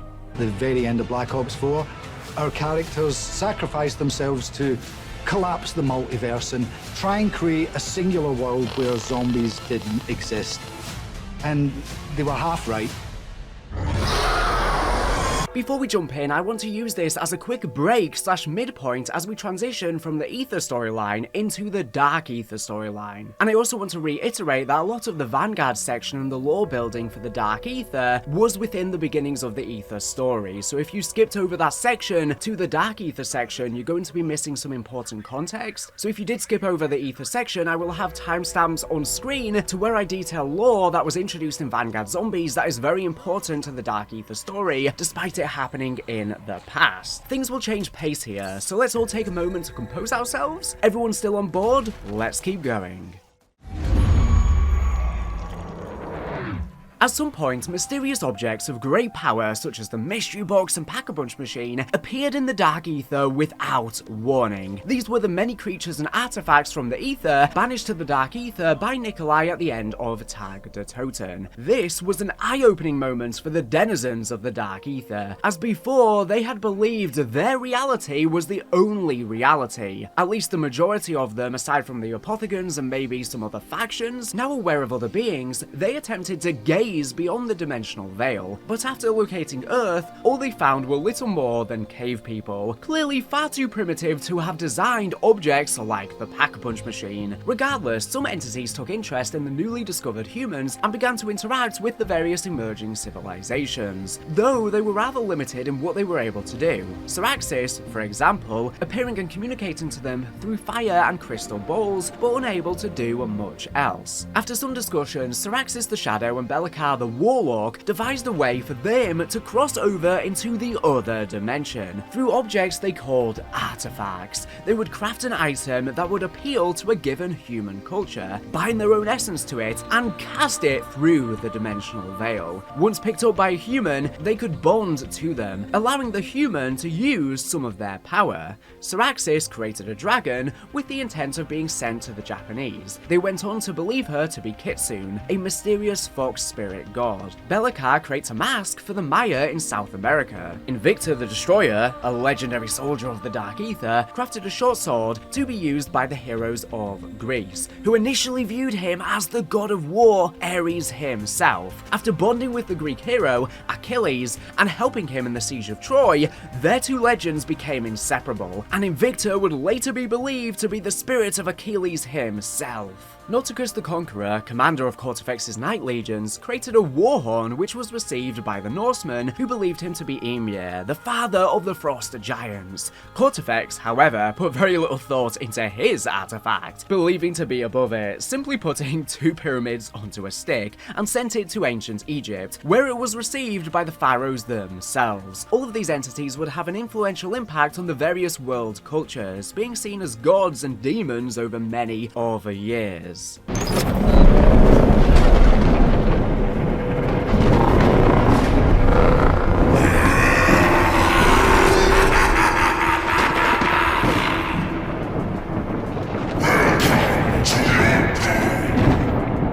Cortifex's expansion culminated in the Nether Wars, his final attempt to attain total control of the Dark Aether. With Nauticus in command of his forces, he set about destroying any resistance in his path. Be'lakor the Warlock, chief among a clan of scholars and historians, was among the first to resist Cortifex. Similarly, Syraxis, despite having no memory of her previous life, after Cortifex wiped it, believed she could not continue her service to Cortifex and so fled the Sisters of Agony. Now, she also opposed him. As Cortifex approached the vast wilds of the Dark Aether, he commanded the nature-worshipping clan who lived within to submit to him. After refusing, Cortifex had his Sisters of Agony, now with one less member, to kill all who dwelled within, whilst his Night Legions burned the forest to the ground. This, however, was an oversight by the Deathless, as, unbeknownst to him, this clan had an ability known as the Web of Life. When one member died, their life force and power was redistributed to the rest of the clan.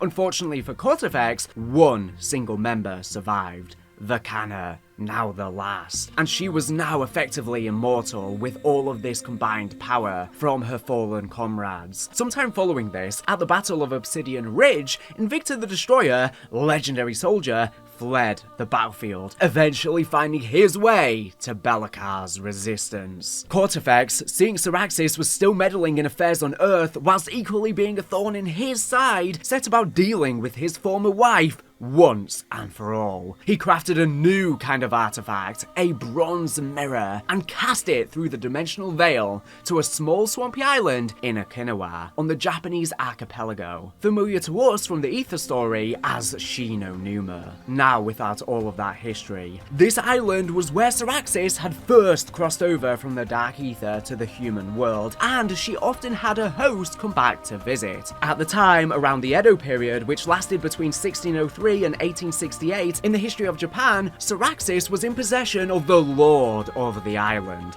Cortifex contacted the priesthood of the island under the guise of a friendly spirit and informed them that their lord was being possessed by a demon, but they could use the mirror to free him. The priest did just this, and after forcing Syraxis back into her artifact, buried it on the island. Be'lakor and Vakana eventually met at the side of the latter's birth, in the corrupted lands that now stood where the wilds once were. They masterminded the plot to defeat Cortifex, involving forcing him into his artifact and trapping him on Earth. Following this, and after having seen the power that the opposition now held, Nauticus the Conqueror saw that Cortifex had no hope of winning and fled to the resistance himself. Now alone, the resistance closed in on Cortifex and banished him to our reality. However, in the process, they ended up doing the same to themselves. We have no exact date for this, but it was seemingly sometime prior to World War I and after the Edo period in Japan ended.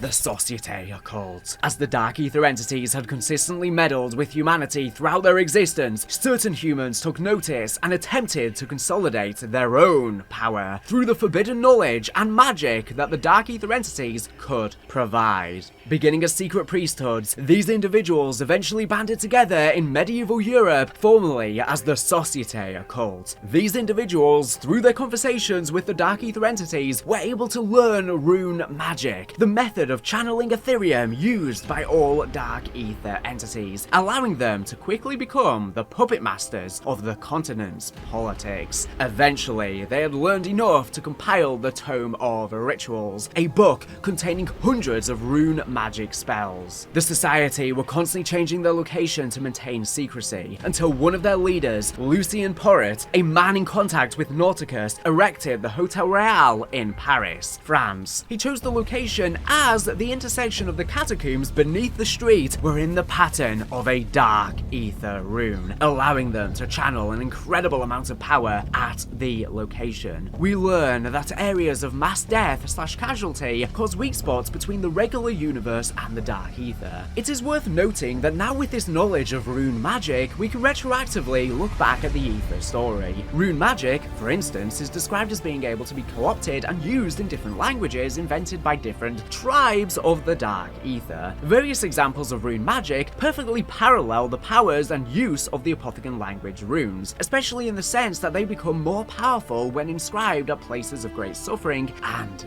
death.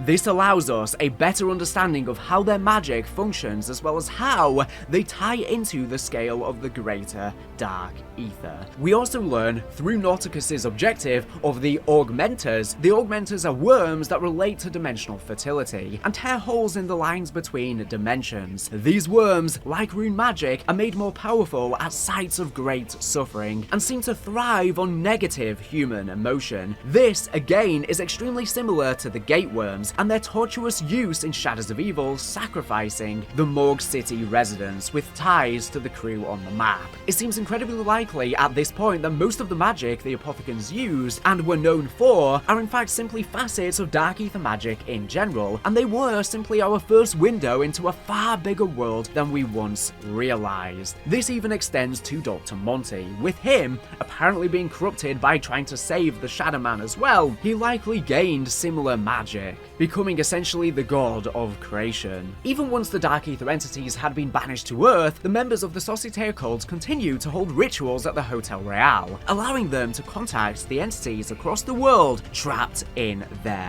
artifacts. However, in the 1920s, some catastrophe caused the Society to split the Tome of Rituals and hide the pages. This may well coincide with the severing of the connection between our world and the Dark Aether, which made the artifacts fall dormant. That was until End Station. The Dark Aether story truly starts to begin in the midst of World War II. By late 1943, with Germany having endured her first major surrender at Stalingrad, that February, it was realized that more extreme methods may be needed in order to finally win the war for the Reich. It's so interesting that we went through endless World War IIs in the old multiverse, and we're back in World War II again. As a result, Kurt Diebner, president of the German Jahrenverein, a nuclear science organization, was ordered to form a new research project intended to produce atomic weaponry. Diebner snapped up the best and brightest in particle physics, and one in particular, a Dr. Ulrich Vogel, who was chosen to lead this new research initiative named Project End Station. Die Wahrheit. At the outbreak of World War II, Gabriel Kraft, professor in demonology at Leipzig University, was approached by SS Oberfuhrer Wolfram von List. Von List was the commanding officer of the SS Die Wahrheit Battalion. He was of the belief that Germany's true victory lay in exotic sources of power, such as Thor's hammer, the Holy Grail, and Atlantis, enabled by Reichsfuhrer Heinrich Himmler's obsession with the occult, and was recruiting academics to help him locate these supposed mythical sources. After refusing to help von List, Kraft's assistant is shot dead, leaving the professor with no choice. And after being taken into captivity, von List tells Kraft that his husband, Sasha, has been captured. In reality, von List had already executed Sasha, but pretended he was still alive in order to keep Kraft working for him. Eventually, Kraft was able to locate a page from the Tome of Rituals, and using that, was able to locate the other scattered artifacts. However, to his dismay, they were inactive for now. That all changed, however, when Project Endstation punched a hole in the dimensional veil. Sent to a wooded remote facility in Moscow, Germany-occupied Poland, Vogel and the other scientists working under his command were given access to an experimental cyclotron, a particle accelerator with the intention of using this device to produce this new nuclear technology. By March 1944, 11 tests had ran, and all of them had yielded little. However, the 12th test would change the trajectory of mankind forever. As the process ran through, the machinery surged and became unresponsive, with Dr. Kurtz being unable to shut the machine down. This is Ulrich Vogel, Director of Project Endstation. 7th of March, 1944, 10:03 p.m. Commencing cyclotron test run number 12. Looks like we are getting the collisions we expected and, some interesting patterns are starting to... What was that? I do not know. Gauges are redlining. We have to shut down. My God! What is happening to the air around the collider? You men! Back away from that! Kurtz! Cut the power! I'm trying! Controls are not responding! The two doctors were forced to watch the ensuing chaos within the cyclotron chamber. A strange anomaly manifested within the room, and all of the people within were suddenly necrotized by the radiation from the rift, becoming undead. This is the exact same location as the familiar Nacht Der Untoten bunker. Considering the Nacht Der Untoten bunker keeps appearing throughout Zombies and just so happens to be the spot of the first dimensional breach in the dimensional veil in this new rebooted timeline, it really makes you wonder just what exactly happened at this site to create such dimensional fragility, with the prior knowledge of great death and sacrifice weakening the veil. After the room was cleared and the undead specimens were contained, Vogel realized that somehow they had managed to breach the veil between this dimension and another. At this moment, the artifacts plundered from sites across the world by the SS Division, Die Wahrheit, they began to activate, reconnecting with the Dark Aether.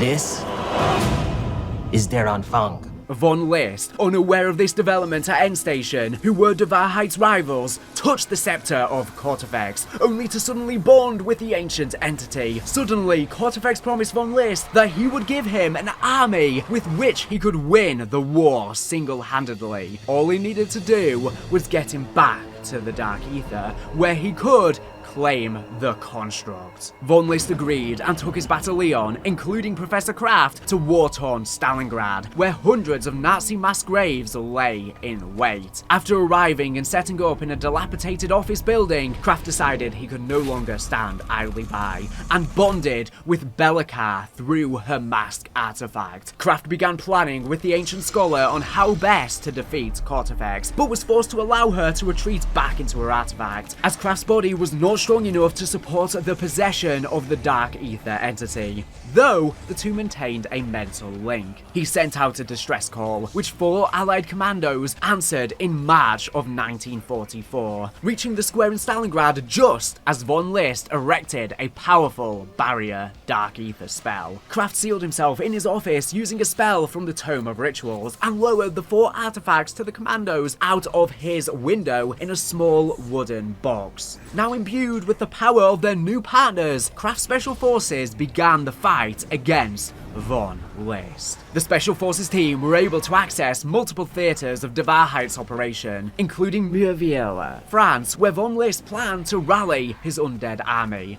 the Hotel Royal, Paris, where Die Wahrheit were trying to secure any last traces of the Societe Occult, the Okinawan Swamp, where Syraxis first crossed over, now an Imperial Japanese outpost and Die Wahrheit's excavation site, Shinonuma. While striking back against Von List, the Special Forces encounter a page from the Tome of Rituals, sealed in a powerful Void spell, but were unable to break through and acquire the page. Bellicar, undeterred, began sending messages into the Dark Aether, and eventually, her old ally responded. Vakana, the last, makes a return. Vakana, creating an artifact so she can aid the Special Forces as well, manifests a portal that allows the allies to leave leave Kortifex's barrier spell and arrive at the ruins of Kortifex's temple, where the Wahrheit had recently been operating. Terra Maledicta, reaching the Eastern Desert in Egypt and the ruins of Kortifex's temple, which had been blown up by the Wahrheit, the Special Forces team took note of large Dark Aether crystals which had begun to sprout up around the area. With Vakana's help, the team were able to resurrect the Decimator, an old general of the Knight Legions whom Kortifex had merged with his own shield as punishment. Restoring his spark of life, the Decimator lent the team the power they required in order to break through the Void spell and acquire the Tome Page. After the Tome Page was stolen, the Wahrheit transferred all remaining personnel back to the Eastern Desert. This included personnel at the Shinonuma excavation site, who promptly left for Egypt upon Von List's orders, leaving behind radio equipment, electric traps, and the experimental Wunderwaffe DG-2 developed by Endstation's Ulrich Vogel, based on calculations from Oskar Strauss from Wolfram von List, the Wahrheit unit. It seems they have managed to resurrect Richthofen's creation after remnants from the Dark Aether. Much of the past is returning. With Kraft receiving the page through his link with Belikar, he realizes that it points to the location of the relic mirror that Kortifex had used on Syraxis centuries ago, and that they must return to the Japanese Swamp of Death where it had been hidden. Shinonuma Reborn. Returning to the Wahrheit's excavations, with the excavation site left unattended, the Special Forces team set out to uncover the lost relic mirror that the Wahrheit had failed to find. In order to locate it, Vakana suggests restoring Syraxis' lost memories utilizing powerful rune magic. When asked about the relic that had been used to separate her from her former host, Syraxis stated she couldn't remember and that there were big gaps in her memory, including her youth in the Dark Aether. Vakana then stated there was a monolith at the swamp that could help Syraxis remember, instructing the Special Forces to find it. In the meantime, Special Forces also managed to assemble the parts too and craft the Wunderwaffe DG-2. With this, summoning an ethereal echo of Syraxis' past self, the Special Forces are forced to subdue the angry memory until it gives in and reveals Syraxis the truth of her past, that she was Kortifex's wife. Furthermore, however, the Special Forces learn of the construct and Kortifex's obsession with it.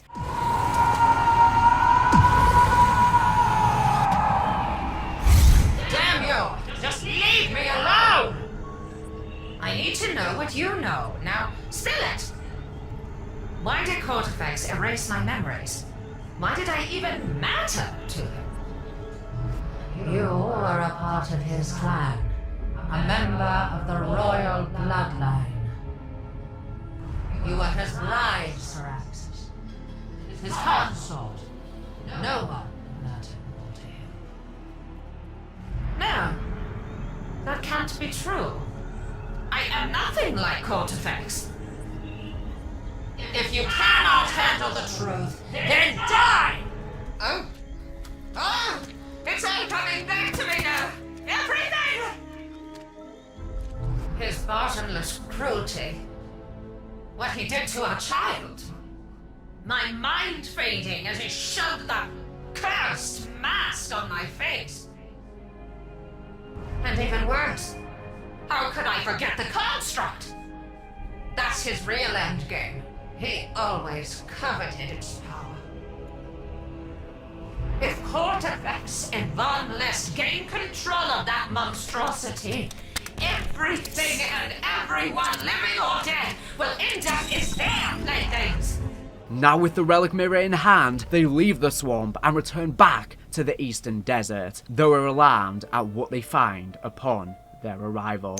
The Archon. Shortly before the arrival of Kraft's Special Forces team, Kortifex convinces Von List that the success of the Allies are, in large part, due to their ability to use the Pack-a-Punch machine, and suggests that they can perform a rune spell in order to trap the machine between this world and the Dark Aether. Agreeing, Von List performs the spell. However, to his horror, the cost of the ritual was the lives of all of the remaining Der Wahrheit soldiers. Unbeknownst to the Oberfuhrer, however, this was all according to Kortifex's plan. Now, ether pockets fill the landscape, allowing the rapid acceleration of dark ether crystal growth and the total pollution of the air. These pockets being areas where the dark ether bleeds into our world. With no support, Von List hides away alongside the scepter of Kortifex. Arriving on site and seeing the trapped Pack-a-Punch machine, Nauticus points out that if they can restore the machine, they will be able to use the mirror to trace the spell to its source, Kortifex, and pull his scepter to them, finally separating him from Von List once and for all. The Special Forces succeed in restoring the machine and finally pull Kortifex to them, but are shocked to find that they have just played directly into the Deathless's hands, and every failure Devarheit has committed so far has actually been part of his grand plan to get to this exact place. No, Professor. You did everything according to my plan. You set me free. And once the construct makes me its Archon, I will thank you by wiping this realm from existence. Wait, what about me? You never really mattered, Wolfram. I leave you to the Red Blood scum. With the dark ether bleeding so profusely into this location now, Kortifex is able to manifest physically and opens a rift directly to the construct, though not before one final farewell present to Von List, teleporting him unarmed into Kraft's office. Kraft's team follow Kortifex into the dark ether and witness him petitioning the construct for the second time in his life. Upon seeing the Special Forces team, he asks the construct to let him kill them, though he denies him, informing him that they must all abide by rules that it has set. As a result, the construct sends them back to Earth and gives them the opportunity to pass the trials themselves, with Von List informing them on the trials of mindfulness, sacrifice, and resilience. Based on what Kortifex had told him, the Special Forces team are eventually successful in their attempts, removing the ethereal chains from the rifts that will take them to the construct. Before they leave, however, Von List reveals to Kraft that Sasha was killed by him years ago, and that the letters he had received were penned by Von List himself, feigning Sasha's attention. I guess Von List wasn't just cooing with Kortifex. This man, well, I don't think it needs to be spelled out. Filled with righteous fury, Kraft shoots Von List, killing him instantly. Finally ready to proceed, Kraft's commandos enter the Dark Aether one last time, though arrive too late, and witness Kortifex's transformation into the construct's next Archon. Fighting off hordes of revenants, and with nothing seemingly able to harm Kortifex, Vakana points out that thanks to the construct's overwhelming power, the anemones that used to live throughout the wilds have woken back up from their long hibernation, and are growing once more. These anemones are also similar to the ones the Apothecans grew on Morgue City. Taking Dark Aether crystals, they feed the anemones only for them to spit out a far more volatile crystal. Floating above their battle, the Special Forces notice the shards of the moon left by the fourth Archon, and they throw the crystals at these ancient weapons, the resulting reaction causing them to fly at the construct and interrupt its connection with Kortifex, leaving him temporarily vulnerable. Kraft's team press the attack and eventually defeat Kortifex, with the construct vanishing and his body, according to Nauticus, falling to the bottomless depths of the Dark Aether. The fate of its body unknown. The Chaos Story.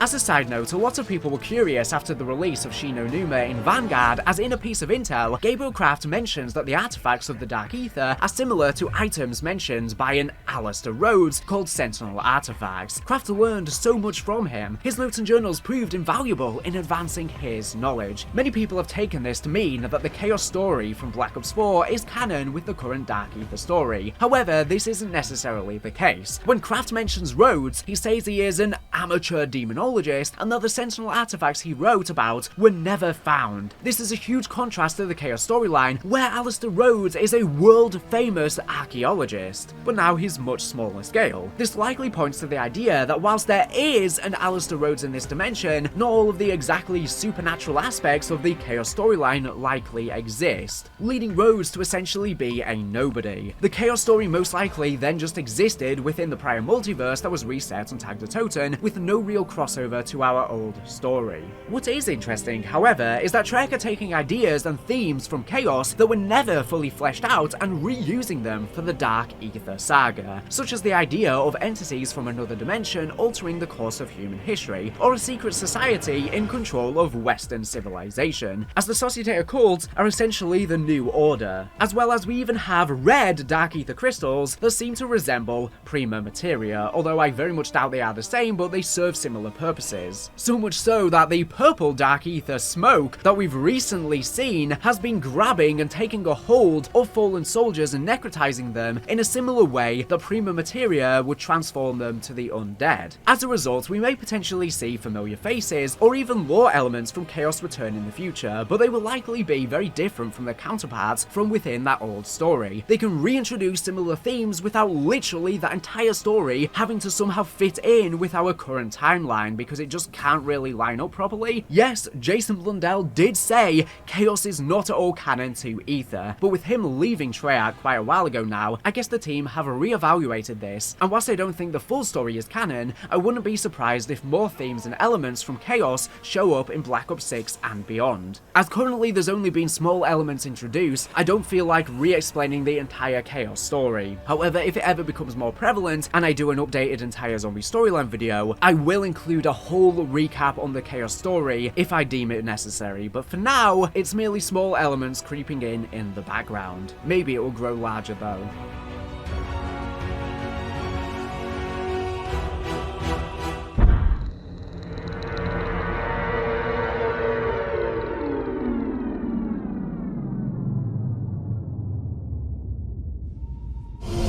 Picking back up the story with the dimensional veil being breached in Moscow, Germany-occupied Poland, after taking basic measurements inside the other dimension and realizing that time passed at a different rate, Vogel immediately informed the Uranverein, who responded not with disappointment at the failure of the nuclear project, but with great interest in this new discovery. Where Vanguard ends, the latter half of D Machine's intel picks up. It seems that the failure of De Waarheid's Operation Revenant and the loss of Normandy made clear that as the war progressed and Germany's fate looked more and more dire, this seemed to contribute to the renewed interest from Hitler himself in Project Endstation, as he himself expressed a desire to harness this new dimension, specifically with Operation Boulder. With it appearing almost certain that Germany would lose the war after the loss of Normandy, a band of top SS soldiers under the command of SS Gruppenführer Müller were assembled and sent to Project Endstation to be sent into the Dark Aether, where they would lie await to be unleashed on the world at some point in the future and re-establish the Reich. This operation was christened Operation Boulder by Reich High Command, referencing the Norse god who rose from the dead, and was approved on December 14th, 1944. Vogel was tasked to weaponize all their findings and continue to work on his idea of an army of soldiers who could rise up after being killed. A wonder weapon was also created from an Exo-Element 1 collector, the decompressive isotopic estrangement machine, or DIE for short. Exo-Element 1, or Ethereum, is the element that makes up the entirety of the Dark Aether. Whilst we only became aware of it first in Black Ops Cold War, since the Vanguard Old Ones have existed since the old storyline and interacted with Ethereum for eons, it seems as though it has always been within the Dark Aether, as have they. There are many different colours, types, rarities, and potencies. Its properties are extremely valuable for technological use, as well as weaponry, but also equally dangerous, infecting and necrotizing all that are exposed to too much of it, permanently changing their DNA on a molecular level. It also terraforms areas where there are large Dark Aether deposits by implanting giant crystals where the veil between the Dark Aether and our world is weakened. It is what those that inhabit the Dark Aether breathe, as they do not breathe oxygen, allowing inhabitants to survive anywhere in the Dark Aether where oxygen would normally be required in our regular realm,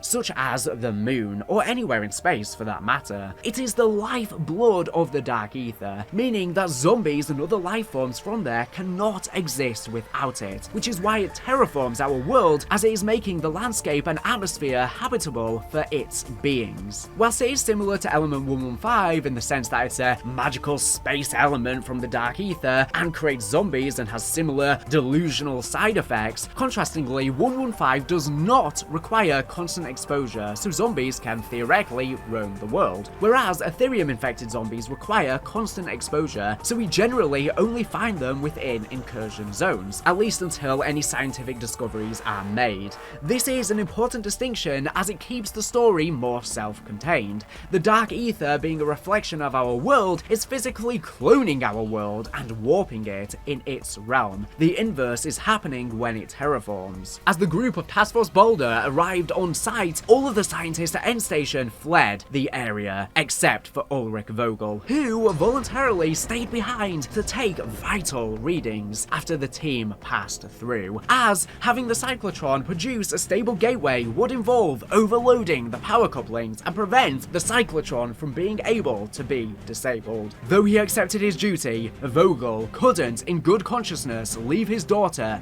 an orphan, and so he asked Kurtz to become Angelica, Hannibal's guardian. This is Ulrich Vogel, Director of Project End Station. Dr. Vogel? Sorry. I did not know you were recording. Why are you here, Dr. Kurtz? Did you not read my final orders? Ja, Herr Doktor. That is what I wish to speak about. This last part. About your daughter. I know it is asking a lot, Kurtz. And I know you and I have not always seen eye to eye. But I trust no one more than you to look after Angelica when I am gone. I am honored, sir. But this may not be necessary. I beg you, do not evacuate the facility before launching the operation. With the staff here, there's a chance we can stabilize the collider and safely... Kurtz, stop. You showed me yourself how Operation Balder will surely overload the power couplings. But calling it off would doom the Reich. This, my friend, is the only path forward. Take her. Teach her. Be there, both of you. When Operation Balder bears fruit, finish my work. Tell Angelica her father loved her.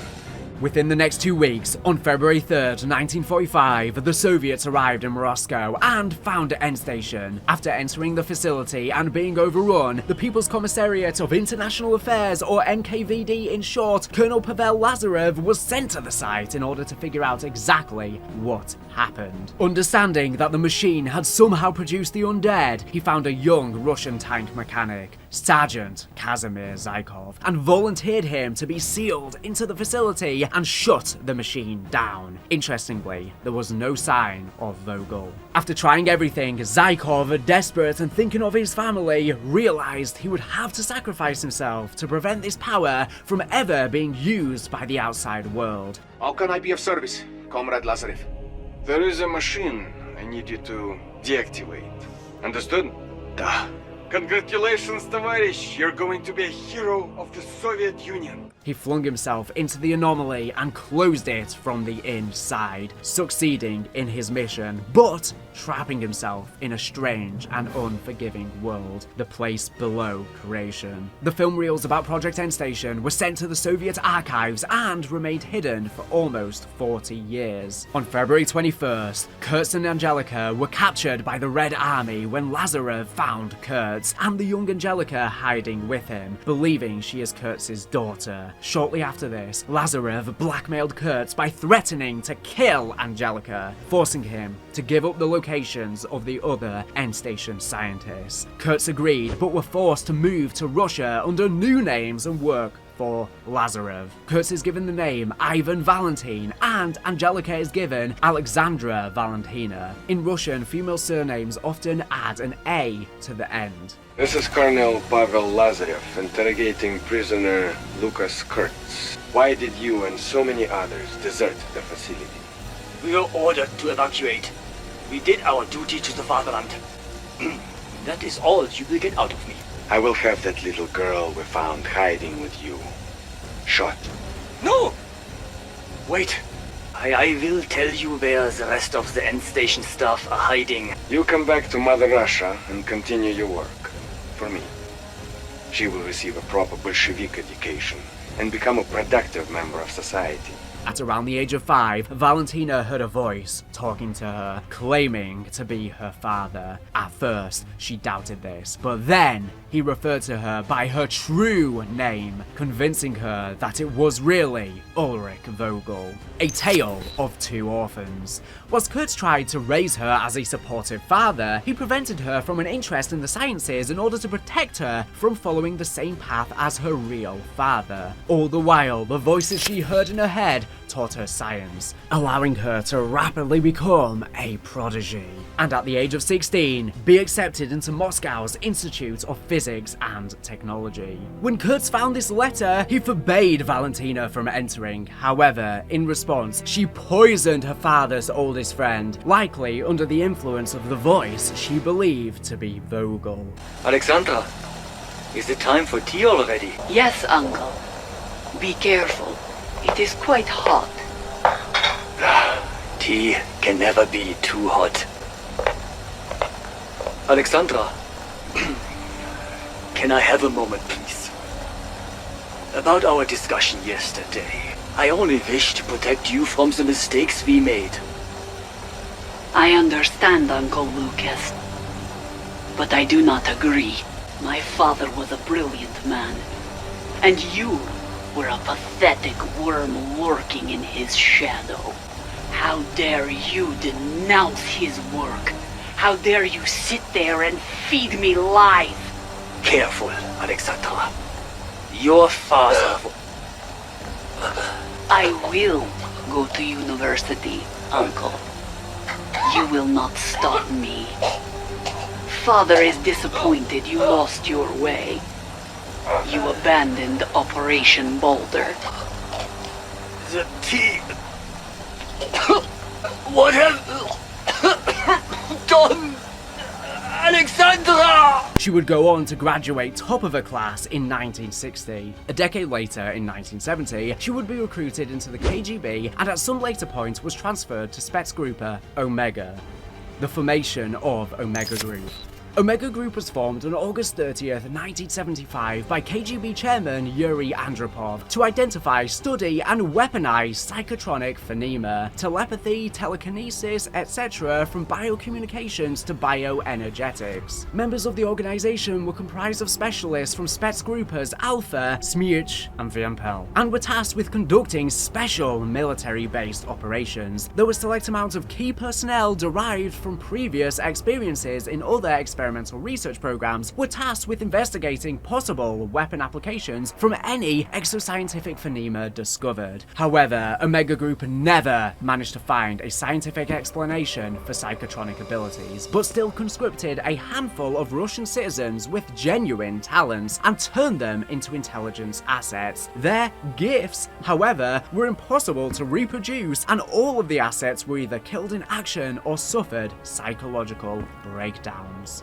The arrival of Samantha and Eddie Richtofen. Meanwhile, at some time around 1964 to 1965, parallel to the date that Tag Der Toten took place, Eddie Richtofen alongside Samantha Maxis seemingly appeared in the new universe after stepping through the light. For them, this transition to a new universe after Tag Der Toten was seemingly instantaneous. We know that after Tag Der Toten, the new universe was created from scratch. Eddie and Sam simply did not reappear in time until it was congruent with the year they'd left. In the nearby West Germany, Samantha Maxis, raised in an orphanage, was accepted into Heidelberg University, where she obtained a bachelor's degree in applied mathematics with a minor in linguistics. A lot of what I'm about to discuss regarding Sam and Eddie's early lives are merely inferences, and whilst likely very close to actuality, there may be some discrepancies. Once Eddie did reappear in the new universe, it seems likely that he and Sam parted ways relatively early in their lives, as she mentions growing up in an orphanage in Germany alone. The orphanage she spent spent her time in, as well as the university she went to as an adult, are both the exact same orphanage and university that the prior universe's Primus Richthofen went to. This thematic swap allows us to speculate that Eddie's early life could perhaps have been much like the prior universe's Samantha's. This would mean Eddie was likely adopted and grew up in a home with at least one parent,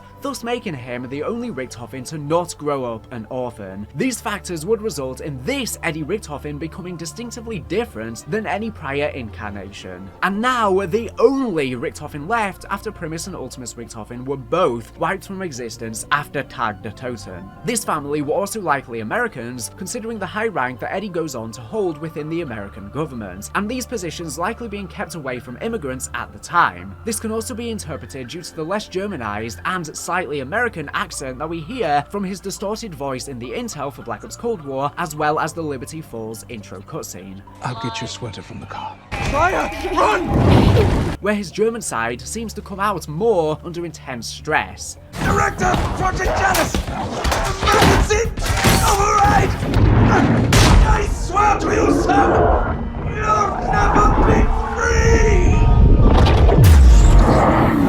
We know Eddie is also fluent in Russian. From here, Eddie would grow into a man, serving time in the military as a pilot known as the Blue Baron, a reference to the real-life pilot of the Red Baron, and the fact that Richthofen's representative eye color for the zombies has always been blue. I told you before, their eyes should be blue. Using this to garner trust in the American government, he would find his way into the high-ranking position of Associate Deputy Director at the Department of Extra Regular Activities, a shadow subgroup under the Directorate of Science and Technology, specializing in clandestine sciences and the paranormal. It was likely around this point that Eddie also met the group who he answers to throughout Cold War Zombies, and through mere speculation could be the modern-day incarnation of the Societe Occult, or they could be completely unrelated. Only time will tell if they become increasingly relevant again after Vanguard. In meeting these people and working for the Department of Extra Regular Activities, Eddie would also manage to acquire various artifacts and journals from the era of Vanguard Zombies, and likely at least part of the Tome of Rituals as well. We know Eddie holds these objects by the time Requiem is formed, as he places all of them in Requiem's archives and likely uses the artifacts to create the technological field upgrades used in Cold War Zombies. We know Eddie contains blueprints on such things as the Wunderwaffe, so clearly he had all of the Wahrheits as well as Kraft's research contained. At some point around this time, Eddie would also likely have met his wife. While we do not know much about her, we see both a wife and son featured in a photograph with Eddie on his desk at the end of Forsaken, and of course in the intro cutscene of Liberty Falls during his flashback dream, so we know he must have been with her long enough to get married and have a child, a boy named Samuel. If our assumption is true, potentially Eddie gave his son this name in memory of Samuel Stollinger, as some of the last words Eddie would have heard in the old multiverse would have been Ultimus Richthofen apologizing to Stollinger as he and the rest of Victis faded away into the Dark Aether, the guilt of which may have haunted the young Eddie throughout his new life.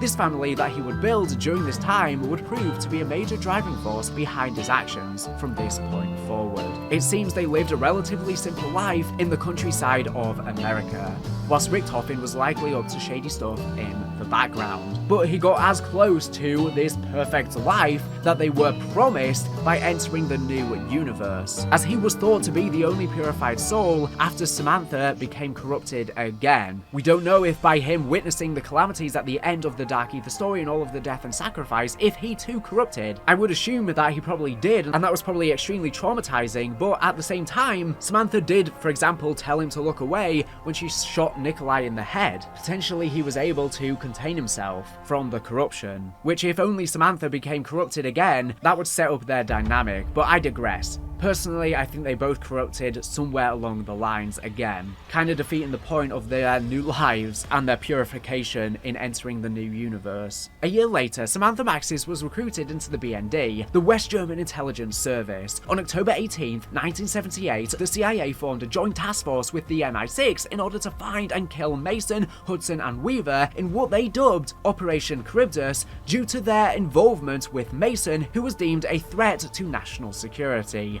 I wonder why. This is just one of the many crossovers with the campaign universe. Like I said at the start, whilst this did happen as well in the old multiverse, it too happens in this new Dark Aether story, but events play out differently. By 1979, Samantha was placed on assignment in Iran and was caught up in the revolution when the Shah was overthrown. As the CIA and Western intelligence agencies worked together to ensure the Shah's safe extraction to the United States, many diplomats and Western citizens were being left behind. Going directly against the orders of his superiors, CIA operative Gregory Weaver ordered remotely for her to be extracted out of the country. Off the books, marking the beginnings of a strong bond forming between the two spies, whilst Weaver still maintains and wears an eye patch after his eye was gouged out by Colonel Lev Kravchenko, seen in the Black Ops campaigns, and who similarly will become extremely relevant in the zombie storyline about to play out. At a later point, Samantha gains intel on Richthofen's location as he is now a target of particular interest for a special operation to be tasked by Weaver. She gives Weaver the intel on his location and informs him that Richthofen's son Samuel will be out of the house and with his mother, giving Weaver the time he needs to accomplish his mission. Weaver goes to take out his target, but something goes horribly wrong. Did he receive faulty intel? After believing he had killed the target, Weaver lit the house on fire to cover his tracks, only at that point realizing the target's son, Richthofen's wife and child, were also inside. Samantha was waiting for a phone call from Weaver from 10 to 12 o'clock in the evening until she heard about an explosion on TV, distressing her to the point of sleeplessness. At 3 a.m, Weaver arrived at Samantha's apartment, bloodied and wounded, and wept at what he had done. While crying, Weaver mumbled about covering his tracks after a hit and how sorry he was. He told Samantha that the boy was supposed to be staying with his mother, but in reality was inside the house as it burned to the ground, only to later find out that both the mother and son were inside. Were they upstairs whilst he set it on fire, and by the time he heard them scream, it was too late as he ran away into the night? Weaver and Samantha Maxis would be forever traumatized with extreme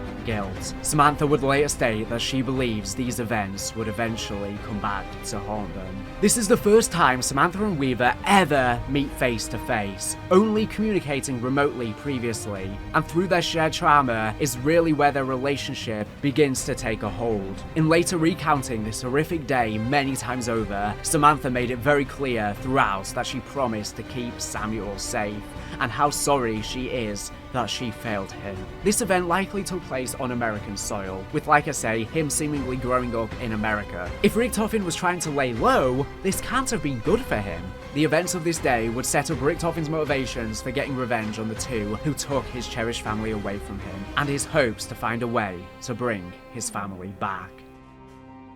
Elsewhere during this time, Omega Group was also involved in the assassination attempts of US President Ronald Reagan in March 1988 and Pope John Paul II in May 1981, as well as the assassination of Egyptian President Anwar Sadat in October the same year. However, as a result of little funding from Andropov, none of Omega Group's initial projects were able to advance past the research phase. Due to this, the CIA would write off Omega Group in 1981, believing that their projects were abandoned. Consequently, all of the assets involved with Omega Group's psychotronic operations were ultimately liquidated following the death of General Secretary Leonid Brezhnev in November 1982. Operation Undertaker. On March 23, 1983, Ronald Reagan announced the Strategic Defense Initiative, which if implemented could have posed a mortal threat to the Soviet Union. 2 days later, the new KGB chairman Viktor Chebrikov appointed Colonel Lev Kravchenko as head of the failing Omega Group in an attempt to quickly and quietly end his career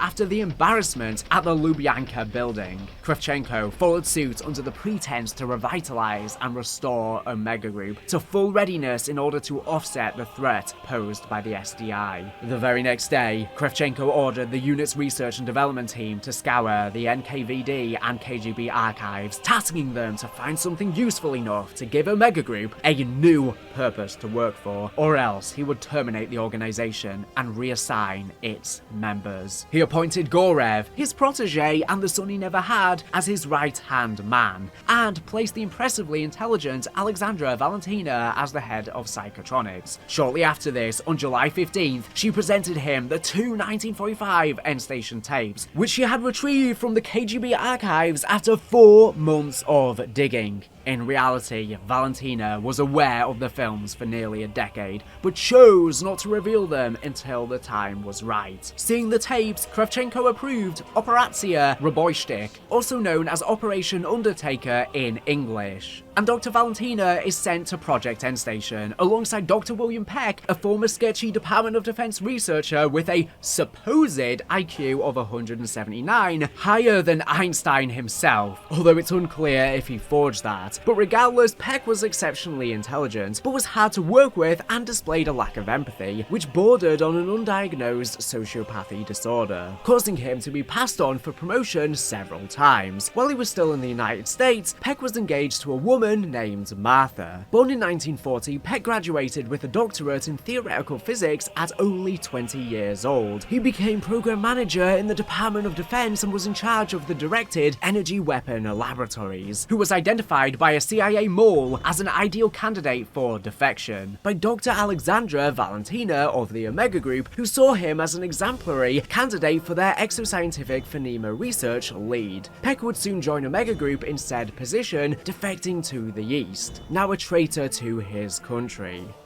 During Omega Group's Operation Undertaker and capture of the Project Endstation facility in Moscow, Poland, Peck and Valentina were sent to oversee the capture. While there, they overlooked the abandoned Nazi technology and intended to repair the damage done by the previous Soviet forces in 1945. After 2 months of work, Omega Group were able to restore the facility to an operational condition, and were prepared to reactivate the cyclotron to recreate a gateway to the Dark Aether. Operation Undertaker turned out to be a success, with Omega working on the weaponization and development of new technologies using Ethereum. Unbeknownst to Kravchenko, Gorev, and Peck, Valentina plans to use this to free her father? Chebrikov authorizes Omega Group to weaponize the findings of Project Endstation and harness the power of the cyclotron and the Dark Aether. Onslaught and the formation of Requiem. The Endstation facility in Moscow was secured by Omega Group in late August 1983, and after 2 months of study, the cyclotron and the other experimental devices were restored to operational condition by late October. The reactivation of the cyclotron took place on November 1st, 1983, and was overseen by Valentina and Peck. Restarting the cyclotron with an ease that Peck finds somewhat alarming, Valentina was proven correct about Operation Undertaker, and Dark Aether anomalies begin to open across the globe, creating outbreaks and distorting the world around them. Seeing this, the US government scrambled to attempt to respond. Eddie's plans begin to truly take form here, and on November 3rd, the Associate Deputy Director of the CIA Department of Science and Technology rapidly drafts a proposal for the cabinet of President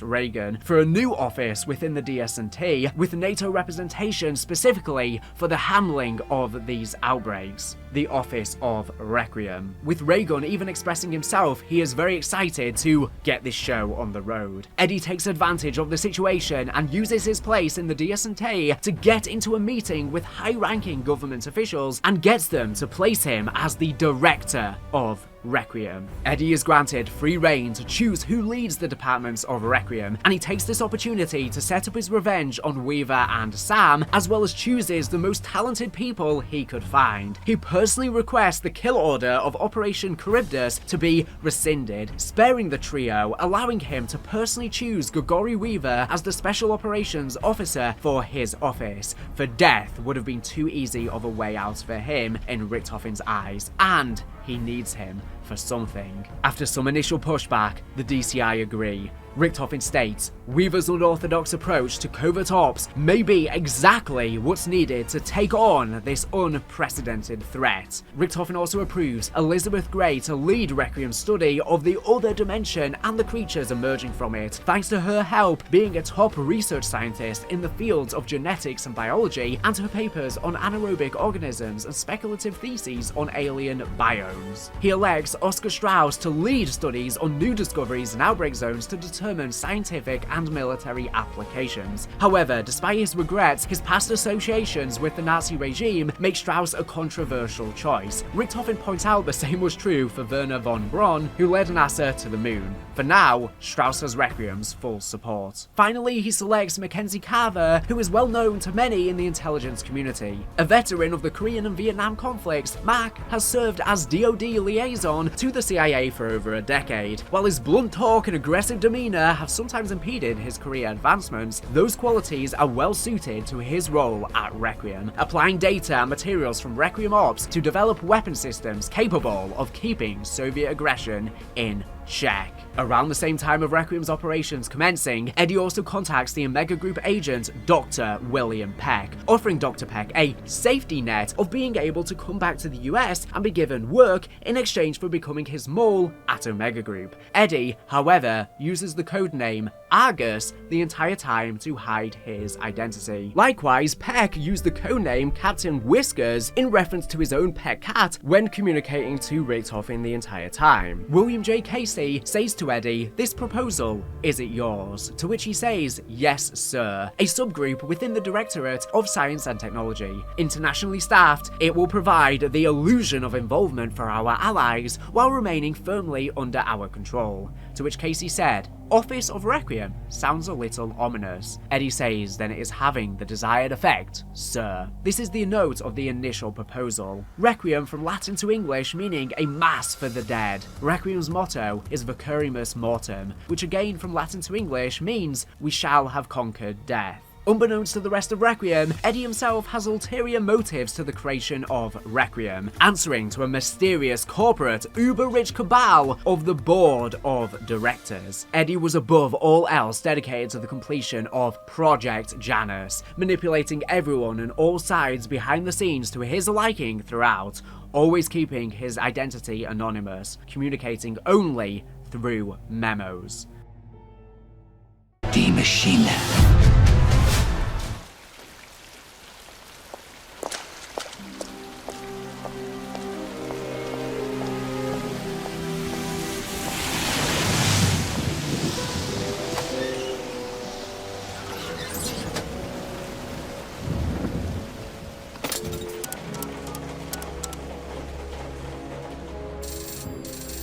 What have you done? Did you get the package? We've lost 2 teams since you went dark. Old war footage is the last thing on my mind right now. Watch it. Watch the tape. Then tell me I'm wrong.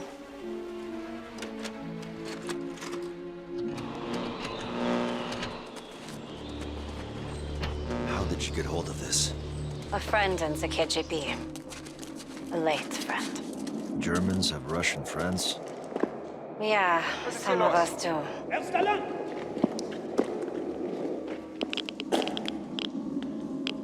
Jawohl. Hey! Ich habe nichts Verbotenes getan.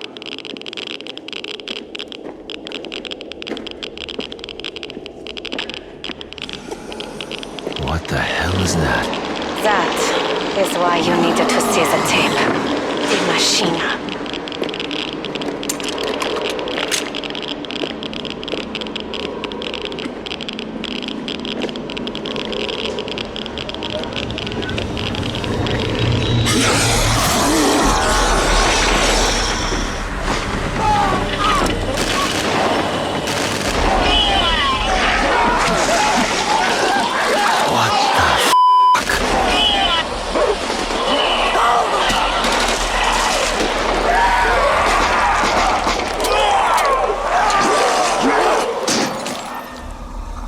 Stay with me, Weaver.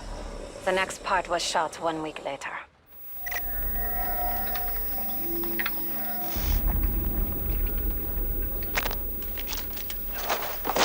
It's a cleanup crew.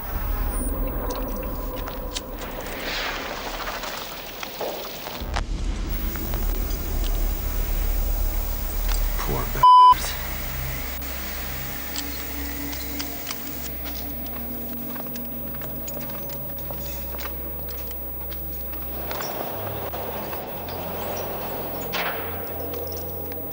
They tried to bury it. And it stayed buried. Until 2 weeks ago. Now, it's happening again. Have you heard of the Omega Group? You have to turn yourself in. The CIA can protect you. I can protect you. I can't do that, Weaver. The Omega Group have plans for the outbreak zones. I have to stay in the field. Sam, please! I'm sorry. This is the only way.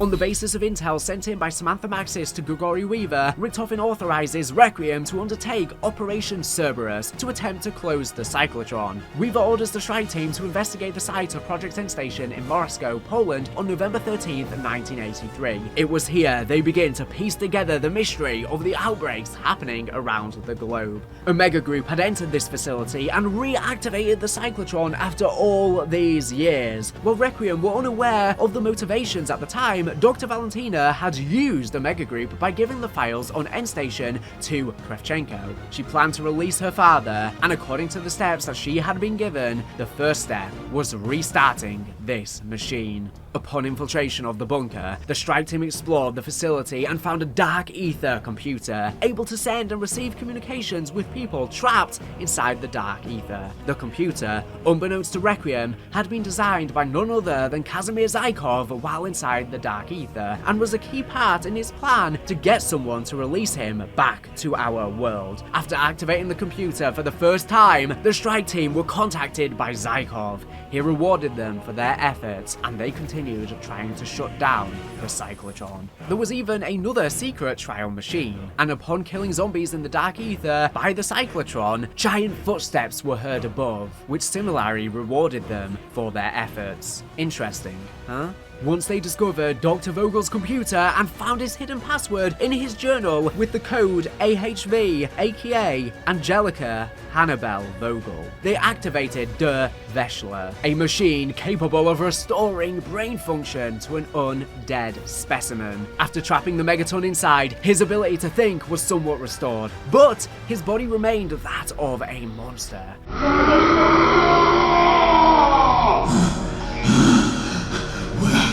Where am I? What is my head? Such sharp pain! What has happened to me? What am I? I am a monster. What did you do to me? I must get out of here. I must escape.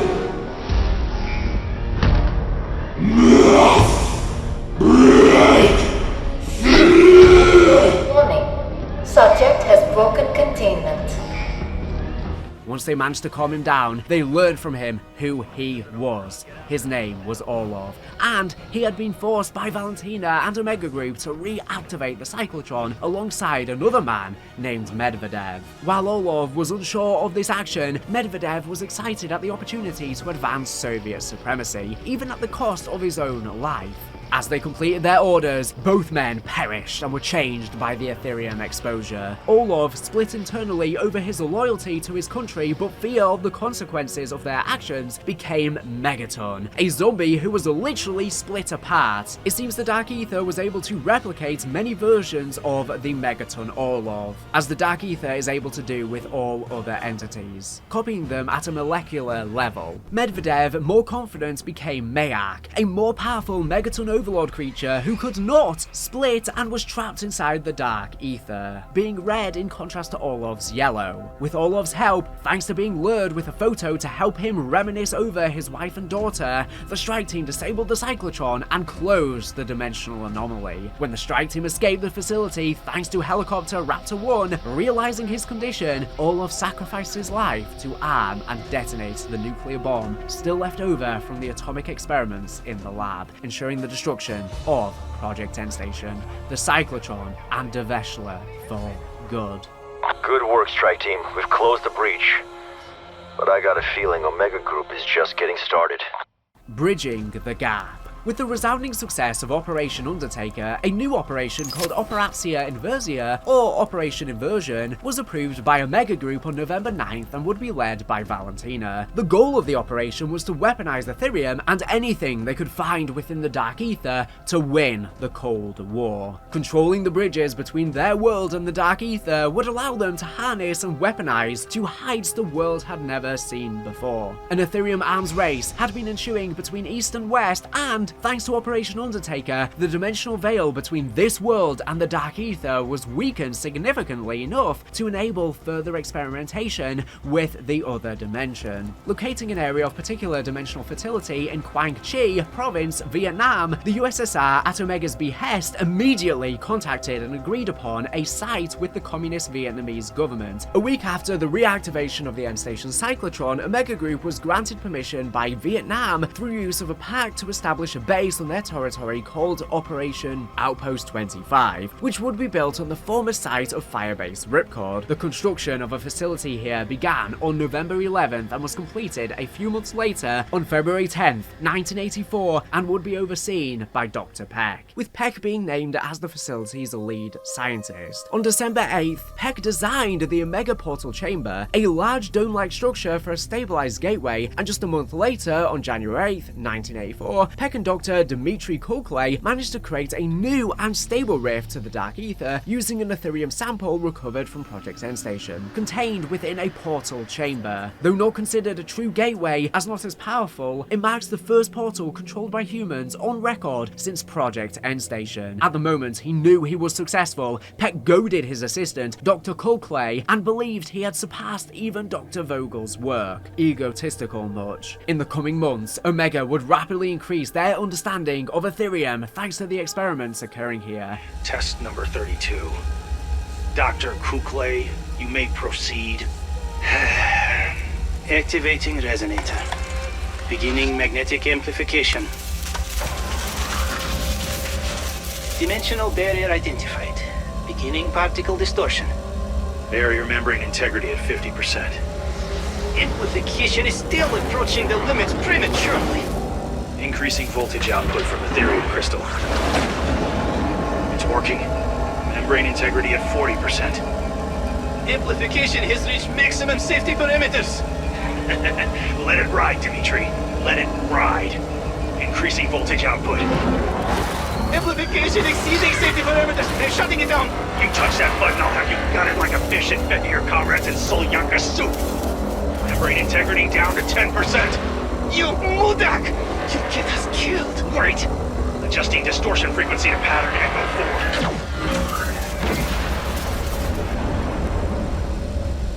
4. My God. Eat your heart out, Dr. Vogel. We'll see who history remembers.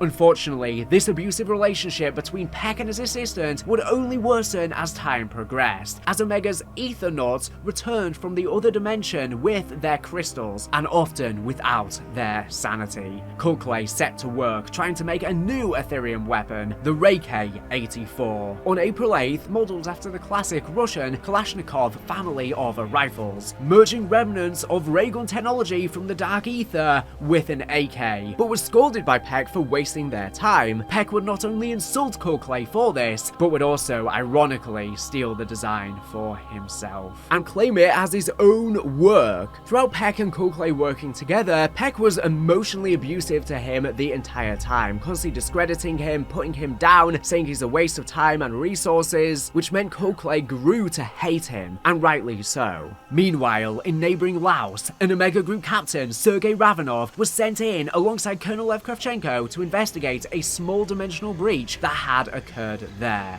Apocalypse Onslaught. In his official report, he claimed that Omega Group's asset in the area was dead when they arrived on scene. In his personal diary, however, he told a very different story. After arriving on site, they found their Laotian contact, but he was not only alive, but had fended off the outbreak. Kravchenko ordered the man to be restrained and informed Ravanov that Valentina had an experiment for them to carry out. They then proceeded to sample the brain fluids of the dead infected and inject them into the contact's head. He died screaming, then kept screaming. After this event, Ravenov began having significant doubts about Omega Group. He was a Soviet through and through, but this was not his Russia. I am not a traitor to my country. Omega are not who we are. Valentina, amidst these cruel experiments, met with Dr. Coldclay under Peck's nose, recognizing the hatred he held for his abusive superior. Valentina realized Coldclay could be an asset to furthering her own plans. Coldclay sourced her the schematics for technology that would allow her to measure the dimensional stability at any place of her choosing. Is this everything? Surely there is more. I assure you, Dr. Valentina, this is everything. Research on membrane permutations? What about the particle distortion modules? Everything you need on targeted dimensional breaching is there. Otlично. Have it delivered to this address. You're not taking it with you? Is there a problem with my order? No. I just thought... Thinking is a dangerous thing. Is it not, comrade? Have it delivered to the address. Make sure you are not discovered by Peck. Believe me, he is half of the reason I am doing this. And the other half? Why, for the good of the motherland, of course. Of course. For the motherland. Knowing this device was key to releasing her father and Taskforce Boulder, she had it sent to Berlin, where she too would go shortly to meet a mysterious contact. Teams of Omega Group soldiers were now sent daily to the Dark Aether to collect Aetherium crystals using canisters specifically made to contain the radiation. Biological, botanical, and geological specimens, as well as liquid samples, were among the various otherworldly commodities being harvested by these Aethernauts. Peck noted that Aetherium could yield massive amounts of energy and could be used as a sustainable power source, and soon designed an Aether reactor using refined Aetherium as fuel. By early February, Outpost 25 was entirely running on 3 separate Aether reactors. Unfortunately, excursions in the Dark Aether proved extremely dangerous, and Omega Group suffered heavy losses among their ranks. To address the problem, Kravchenko requested the conscription of Aetherium miners, dubbed Aethernauts. The request was approved, and by early March 1984, prisoners from work camps started to arrive at Outpost 25, comprised of common criminals, political dissidents, foreign prisoners, and intellectuals from both the Soviet Union and Vietnam. As more Aethernauts were sent to the Dark Aether, the collection of Aetherium crystals was up by 237%. Excursions, however, were still incredibly dangerous, with a quarter of all Aethernauts sent to the Dark Aether never coming back or facing too severe side effects after returning. Said side effects from journeys in the other side also started to appear. Effects varied from individual to individual, with some people staying healthy while others exhibited mild radiation poisoning or returned fully necrotized as zombies. Multiple and/or prolonged excursions into the Dark Aether increased the likelihood and severity of the symptoms, especially for miners who encountered hostile creatures or consumed food or drinks found in the other dimension. Coldclay also noted that some individuals suffered long-term memory losses. To circumvent this, Peck developed a memory transference machine, hoping it would restore the fractured minds of their conscripts. Peck also developed a truth serum to help recover memories and debunk conflicting reports, made of course from Aetherium technology similarly. On March 14th, Peck and Coldclay created the blueprints for the Red Soldier Mechanized Armor, aka the Krasny Soldat, to help assist in the protection of Aethernauts, though Coldclay is later discredited by Peck and removed from the project. Omega were hard at work in extracting crystals from the Dark Aether to use for technology and weaponry, allowing massive strides in science and technology, giving them a massive one-up against Requiem at this moment in time. A new Aetherium Cold War had broken out, and Omega were far ahead at this point. Ravenov, seeing the increasing intensity of the experiments in Vietnam, knew he could no longer sit idly by. He made contact with Agent Maxis and began acting as a mole. He agreed to meet her at the outpost, where he would be able to produce vital intelligence on Omega. Having been dark for months and knowing it was a risky operation, Sam decided to contact Weaver via telephone and inform him of what she was about to do. Unfortunately for her, this phone call would be exactly what would put her in harm's way. On May 14th, after a visit from Gorev, Peck became aware that Samantha Maxis, a former agent of the BND and current ally of Requiem, wished to expose Omega Group and was going to meet a secret mole. Weaver, I'm still in the field. I have to meet a contact. I am not proud of everything I have done, but I am proud of what I am doing. Omega must be stopped, no matter the personal cost to people like you and I. No, my friend. They are the ones who are going to pay.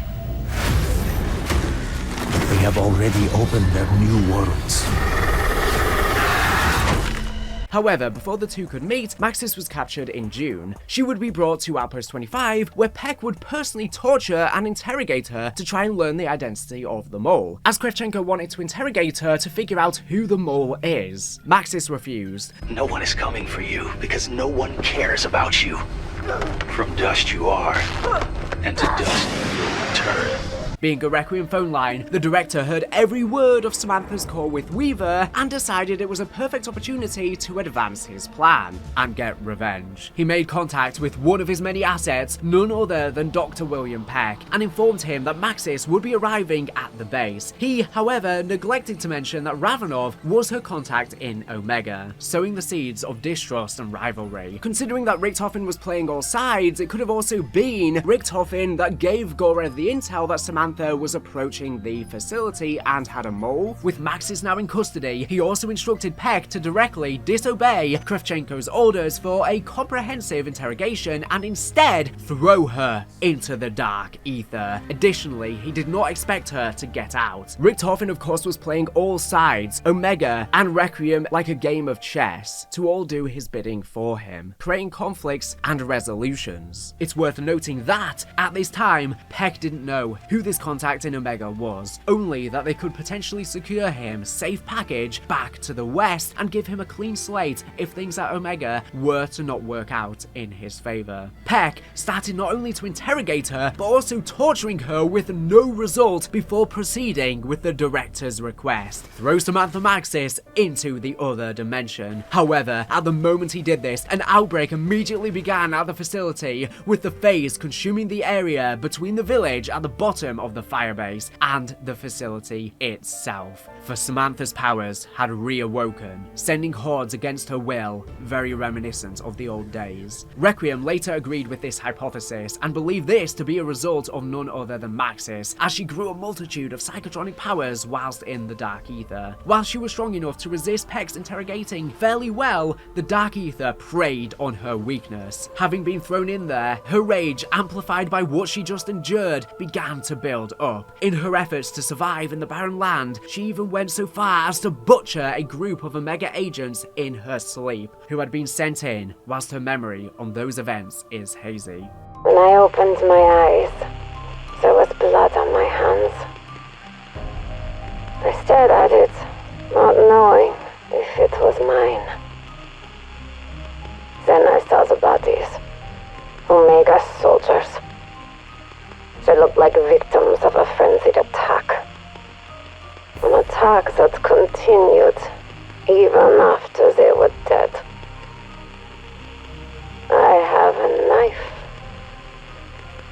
Do not remember where it came from. I just want to go home. This is a dream. A bad dream. It has to be. That's what I tell myself, even if it isn't true. What is happening? Why is it happening? I don't know. I don't know anything. I am lost. Please find me. Please. Don't know how long I've been waiting for an answer, but I am here. And I have been waiting for a long time. Soon after, the gateway in the Omega portal chamber released a massive burst of Aetherium, which contaminated the entire facility, as the infection spread quickly, which led to the death of anyone trying to cross it. Various temporary dimensional breaches also appeared around the facility, releasing large quantities of the undead. Peck soon sent a distress signal to Omega Group headquarters, believing to be the sole survivor, as he was unaware Ravenov also survived. With Maxis captured, Ravenov contacts Grigori Weaver using the same phone line that Maxis previously had, explaining to him the situation and warning him that they are always listening. Ravenov implores Weaver to send the strike team in. After discussing it with the other senior staff, Weaver does just that. Ravenov, my team's reached the village. Requiem, welcome to Vietnam.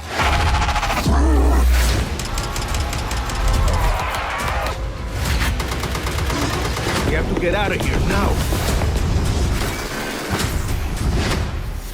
If any harm comes to her, I will kill you myself. And Operation Lost Property officially begins. Arriving at the facility on June 15th, 1984, Peck contacts the strike team over radio and makes a bargain. Turn the facility power back on, and he would give up Maxis. After doing just that, however, Peck chides the team for their incredible stupidity. Samantha was in the Dark Aether and totally out of his or their reach. Now they had restored power, Peck was able to trick Requiem into allowing him to transmit all of his research via satellite back to Omega in Russia. Consulting Ravenov, he instructed the strike team that Peck kept a truth serum in order to interrogate Aethernauts who had returned without their sanity, in order to get some semblance of a series of events from them. The strike team mixed the serum and gave it to Peck, causing him to explain that in order to recover Maxis, they would need the codes to the portal's mainframe and her dimensional tracking ID. Eventually obtaining these, they restarted the portal, only to find that the truth serum had worn off, and Peck had double-crossed them yet again.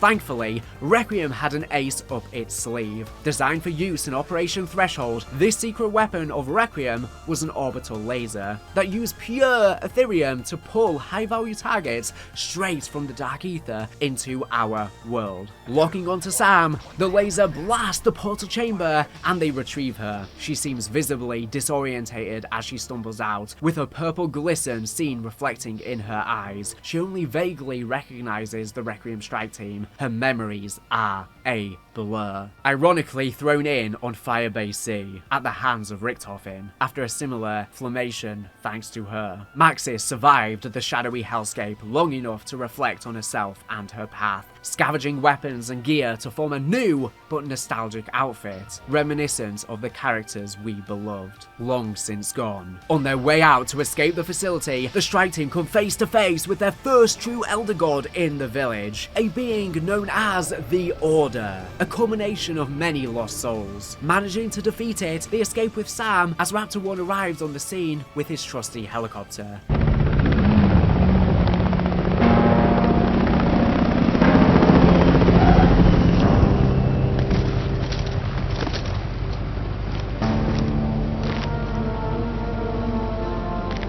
Not coming with us?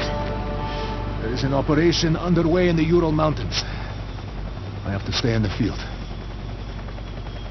This is the only way. I told you once, Omega is not who we are. I do this for the good of the motherland. For the good of us all. Try not to break anything else. Remember, there's nothing so broken that it cannot be fixed. Sam, are you okay? I'm ready to come in. We have a lot to talk about.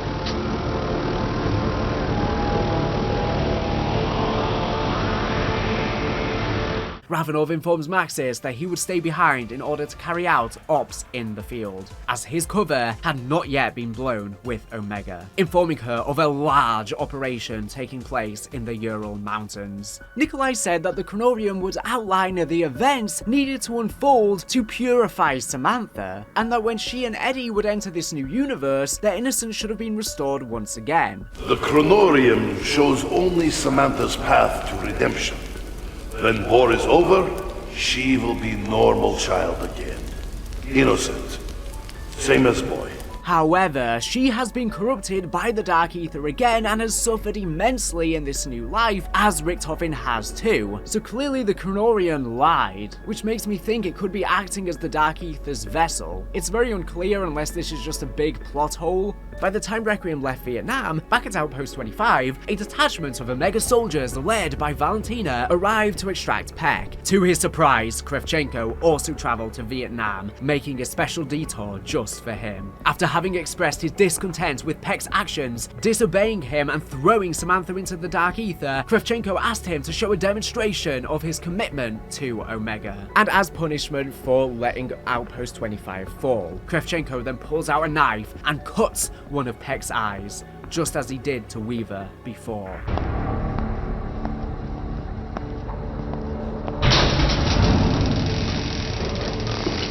Finally! Could you have taken any longer to get here? You were smart to transmit your research. You demonstrated loyalty to an extent. To an extent? What more do you want?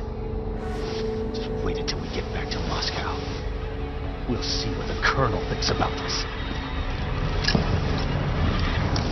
Really? Do you really want to know what I think? I think I want to see a demonstration of your commitment to Omega.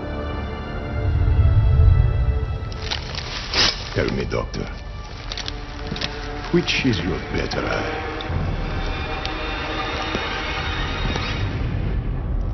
After returning to the Requiem headquarters, Maxis was placed in quarantine before being tested. While Requiem estimated she only spent roughly 48 hours in the Dark Aether, psychological, physiological, and metabolic data from the tests indicated she spent several months in the other dimension, as she similarly claims. They also note changes like her eyes that are now glowing purple. Due to them believing she was responsible for the outburst of Ethereum in Outpost 25, Requiem also keep her in isolation for their and her safety. She was subsequently questioned by Carver, Strauss, and Gray, who were interested with her experience in the Dark Aether. During their time together, Gray and Samantha grow a very close bond and comfort each other's troubles, with Gray spending a lot of time in Samantha's quarters. Requiem sees the radio she used to contact the Requiem strike teams. Weaver, who visited her often as well, decided to give her a female Rottweiler to keep her company, and him also feeling bad for her being kept here, whilst there's not much he can do. Samantha names the dog Not So Fluffy, in contrast to her dog from the Aether. The dog certainly helps to comfort her loneliness, with Gray and Weaver often taking her for walks. At some point around this time, Carver had started to look into the director's identity, keeping Weaver in the loop with whatever he found. Unbeknownst to him, the director was all too aware of his snooping. During the rapid progress at Outpost 25, Omega also began to operate in the Ural Mountains, as it possessed the world's single largest outbreak zone that has been loosely contained since the activation of the cyclotron, and Valentina saw this as a vital new opportunity to forward her plan. Since childhood, Valentina believed she had been hearing the voice of her father, Ulrich Vogel, and recognized this for the first time at around the age of 5, when this voice referred to her by her true name. From beginning her research into physics and biochemistry to encouraging her to kill her guardian, Kurt, this voice was always with her, and now it told her the promised day was almost upon them. First, however, she would need to create something, a weapon capable of setting him free. The reality inversion warheads. Giant Dark Aether warheads. Valentina addressed the Soviet Politburo with the plans for Operation Inversion and pushed for Berlin as a target. Kravchenko assigned Peck to the Ural Mountains to assess the applications of the Ethereum crystals present at the site under the direct supervision of Gorev. On July 8th, Peck, now with one less eye, arrived at the missile silo in the Ural outbreak zone with the task of continuing work with Operation Inversion. At around the same time, he began interacting with one of the Dark Aether computers. On the other side was Zykov. Hearing about this new operation, Zykov was miraculously able to help Peck do exactly what he needed: build the inversion warheads. And to do this, he hoarded Tempest within the Dark Aether and gave their location to Peck, who in turn informed the Aethernauts, who would collect them. Valentina and Gorev note Peck's obsessive behavior with the computer, but opt not to tell Kravchenko for now. Also around this time, the director, via Peck, informed Kravchenko about the existence of an entity within the Dark Aether, one in control of all the others, known as the Forsaken. Maybe this giant entity was even the one stomping above the Maschine, rewarding the strike team with a max ammo, as he was playing all sides to try and get them to free him. Recognizing this existential threat, but more than that, seeing it as an opportunity to be hailed as a hero, Kravchenko took control of Operation Inversion on July 22nd. His intention: wait for the Forsaken to enter our world and use the missiles to destroy him, or at the very least, send him back. Peck wasn't the only contact that Eddie had in Omega Group. Taking a look at this R cipher, we can get a much clearer context of this conversation. The R cipher, translated, says, "Colonel, this threat is real. The entity hides in the darkest depths of the Dark Aether. It is waiting for its moment to enter our world and to consume it, as it has its own. That is why it seeks to manipulate us, because only we can let it in. Unless we can stop, it will be our end. I will reach out later. Requiem will have noticed my absence by now." This shows us that the contact who informed Kravchenko of the existence of the Forsaken was in fact Eddie Richthofen himself. Like I say, playing all sides. This information would cause Kravchenko's goals to pivot, and rather than simply seek to use the Dark Aether to control the world, he set his eyes directly on the Forsaken, wanting to make sure to defeat him. This was the first part in Eddie's master plan of manipulating Omega Group. Requiem, now recognizing the colossal gap between their and Omega's knowledge of the Dark Aether, begin big operations in the Ural Mountains Outbreak Zone, part of Operation Threshold, though this seems incredibly precarious. The fact that here, East and West were performing experiments so secret that even being revealed would threaten world peace, meant both sides were effectively unable to start a public conflict over these skirmishes. All the while, at Requiem headquarters, believing Samantha to be the cause of the outbreak at Outpost 25, and growing concerns of her experience in the Dark Aether, a vote is held with the department heads as to whether or not she should be given field operative status, but this is declined, failing by one vote, and was to be kept inside Requiem HQ for several months. Valentina, frustrated by the change in nature of Operation Inversion, is consoled in by the voice she believes to be her father, who tells her not to worry. Under his instructions, she leaks Inversion documents to Sergei Ravenov, who in turn leaks it to Maxis, still interred at Requiem. Somewhat abusing the more than special trust she had been building with Dr. Grey, Maxis convinces Grey to give her access to the communications protocols. Using this, she contacts the strike team and Ravenov, and directs them to meet up at Ruka. On November 16th, 1984, meeting Ravenov face to face once again, the strike team successfully acquire the launch keys for the Inversion missiles, changing their location to the middle of the Pacific Ocean, far out of harm's way.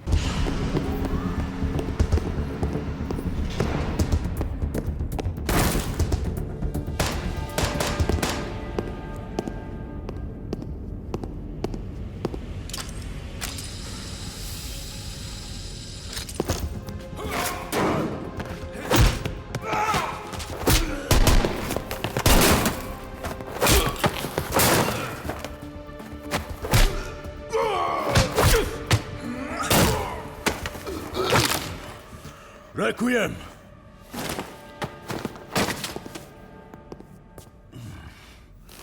Where is Maxis?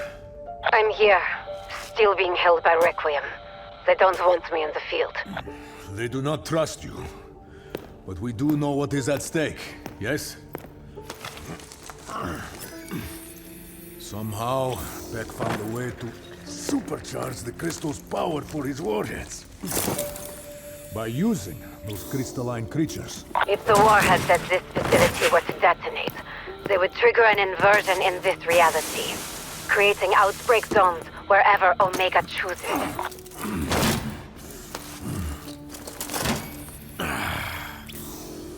It is no use. I cannot launch the missiles from here. I need you to find the keys. That is the only way we can put an end to Operatsia Inversia. Maxis, is there anywhere in particular you want to see destroyed? This power is too dangerous for either Omega or Requiem to possess. So I say, we dump them in the middle of the Pacific. Sounds like a plan. Go. Find the launch keys. I will prep the missiles.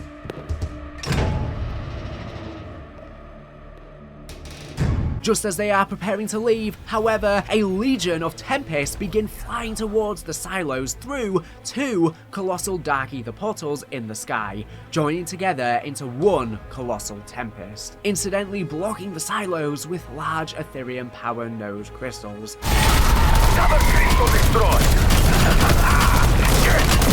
We may yet live to see another day.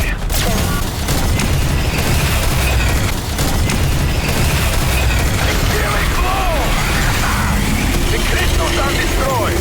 Hoorah! Hatches clear for missile launch. Good. Send these missiles to the bottom of the ocean. No one should possess such power.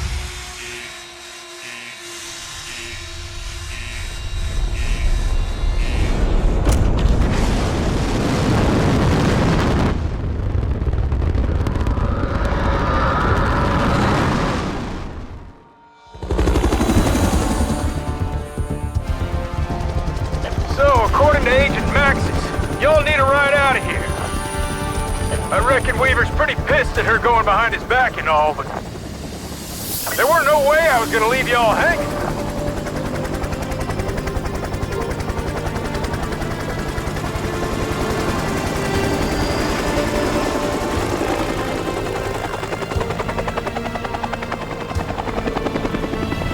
The strike team managed to defeat this giant Tempest, in turn clearing the silo blockages and successfully launch the missiles, which literally have Tempest tied to them, a living, breathing source for Dark Aether crystals. The Tempest, while resembling the Avogadro, are seemingly a new but similar form of entity that originate from the other realm, maybe even remnants from the Avogadro after years of corruption and cloning. Whilst they were once human, they are transformed into Tempests over time, covered in large Dark Aether crystals, making them more powerful and capable of breeding and growing crystals from themselves to advance the terraforming of our world. Their initial origins are unknown, whether they are a result from Dark Aether, Organ Silicate, experiments from Requiem and or Omega. For example, this may have been requested by the Forsaken for Valentina to power the missiles in the hopes to tear the veil, or they formed naturally in the realm, or potentially even both. Regardless of their origins, the Forsaken would go on to recruit them into his army factions, as he had done with Order and the rest. There is a theory that these events that transpired affected the Warzone storyline. This is because sometime in the same year, in 1984, the Vodianoi ship left Rebirth Island transporting Nova 6 gas following the reactivation of the facility by Perseus operative Stitch. However, the ship mysteriously disappeared before reappearing 37 years later in 2021 near the coast of Verdansk, surrounded by a purple thunderstorm. How on earth did the ship travel in time though? Well, it's theorized that when Ravenov and Samantha Maxis diverted the Dark Aether inversion missiles into the Pacific Ocean away from society, it's possible that the missiles hit the ship, and due to the high Ethereum exposure, it could have ripped a gateway into the Dark Aether, sending the ship in there. Like I discussed, since we know that time passes at a different rate in the Dark Aether, seemingly much slower than our reality, whilst it does seem to be different from person to person and isn't linear though. The ship then likely somehow made its way out of the Dark Aether near Verdansk 37 years later. The captain of the Vodianoi, Rosenthal, tried to warn people that an outbreak occurred inside the ship and the crew was unable to contain it. The ship soon crashed into the coast, less than a click west of the Zodiac prison complex. With the ship open, the Nova 6 and zombies started to release into Verdansk. The zombies would go on to infest the entirety of Verdansk, resulting in its eventual total destruction by a nuclear explosion to contain the outbreak. Although we're unclear if that event is canon or not, considering Modern Warfare 3's campaign being back in Verdansk, with seemingly it being fully repaired in just a mere matter of years after this supposed nuke. And there's no reference in the game whether it happened or not, only time will tell. In the weeks following the events at Aruka, the strike team was cleared to return to active duty, almost facing a court-martial due to their actions, only to be spared by the director of Requiem, Richtofen himself. During their interactions, Gray had noted strange occurrences with Maxis, specifically in one instance a book moving. I'm sure they did some other crazy things too with those powers. More importantly, having seen her notes about these events on the Requiem mainframe warns her that people above their pay grade can see them too. Weaver, disappointed in Gray for allowing Sam to get the better of her and enabling the events at Ruka, scolds her and warns her to never cross his path ever again. Weaver, I don't know what to say. There's nothing to say. Your lack of military experience is no excuse for what you did. You knew better, and you did it anyway. I just wanted to let her talk to the team. I didn't know what she was gonna... One thing you're not is stupid. But I also don't think you're a traitor. Which is why I'm taking the heat on this one. No one upstairs is aware of your role in Sam's little side operation. And that's how it'll stay. As long as you never f***ing cross me again. Understood? Yes. How is she anyway? Agent Maxis is still showing high levels of Ethereum contamination in her bloodstream. But the way it's affecting her is different than any other subject I've observed. Meaning? It's not just her eyes. There are things happening on a cellular level I can't quantify yet. You keep your notes in our central database, yes? That would explain the new orders. The director wants to run more specialized tests on Maxis. If you're asked to cooperate, you do as instructed. Are we clear? Yes, sir. And Gray? Remember, if it's on the mainframe, everyone above my pay grade can access it. If there's something you want to tell me, you tell me in person. I promise, Weaver. I won't keep anything else from you. I'm glad we understand each other. Dismissed.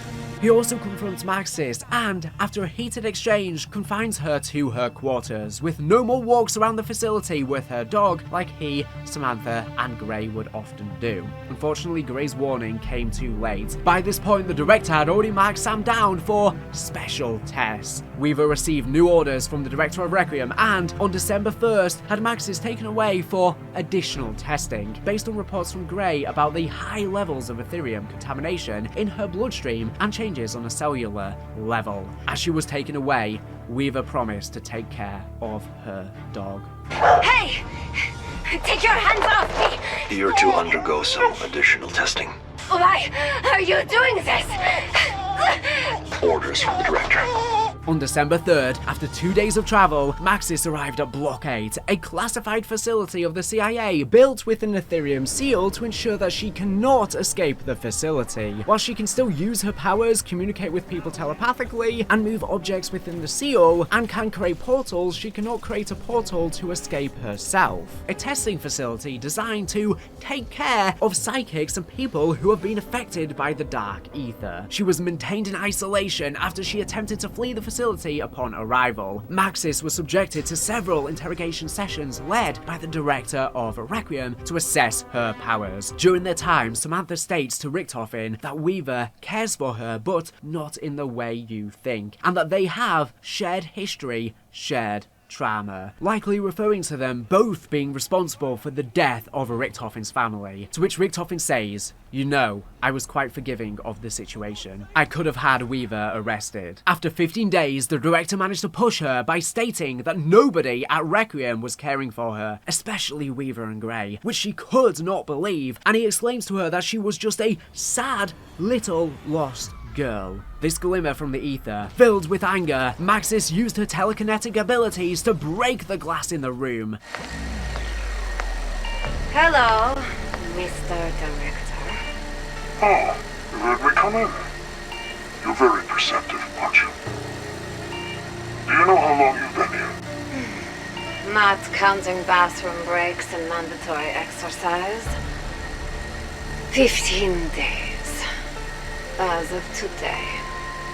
And still no breakthrough. What kind of breakthrough do you want?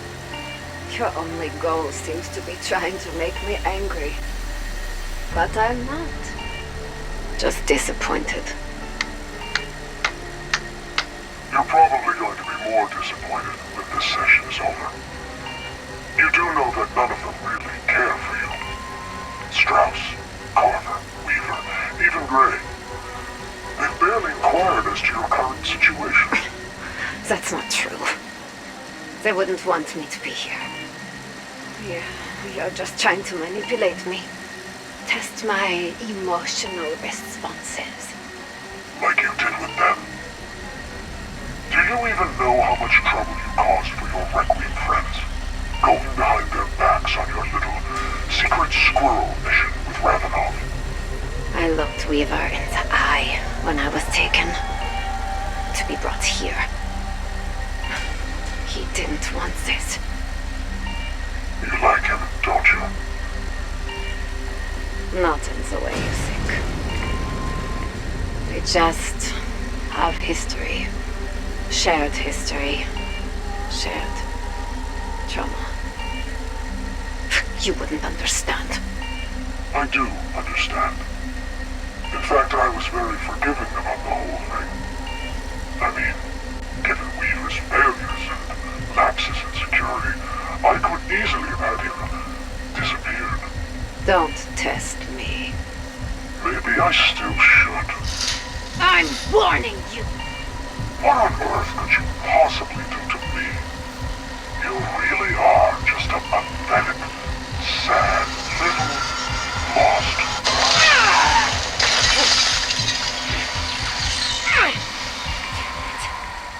Oh dear. I suppose we'll have to replace that glass now.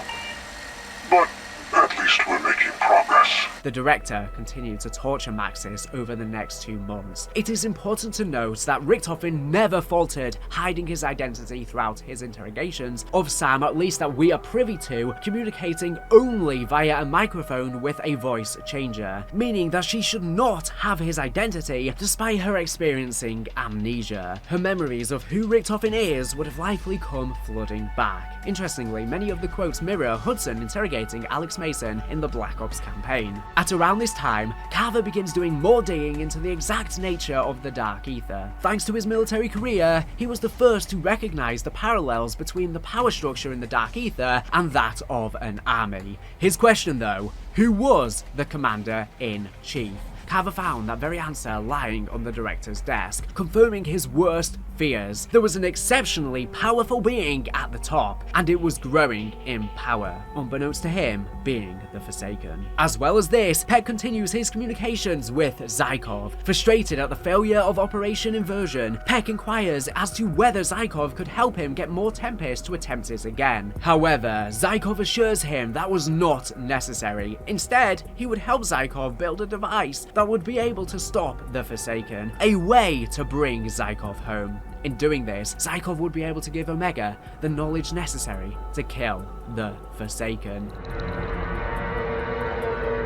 On November 30th, Kravchenko reports that the missiles couldn't get recovered and belonged to the ocean. He soon decided to take direct actions against Requiem and tasked Dr. Hugo Yeager, head of Necroanalytics and a man with somewhat ancestral ties to the Dark Aether, as he is actually the great-nephew of SS Oberfuhrer Wolfram von List, the long-since gone ex-leader of Die Wahrheit, allowing a lot of that knowledge and documentation and research to transfer over to Omega Group, to infiltrate the small group of defected scientists, led by a Dr. Zakova. Being informed that there are traitors within Omega, Yeager's mission was to eliminate the scientists and set up a trap for Requiem's elite strike team.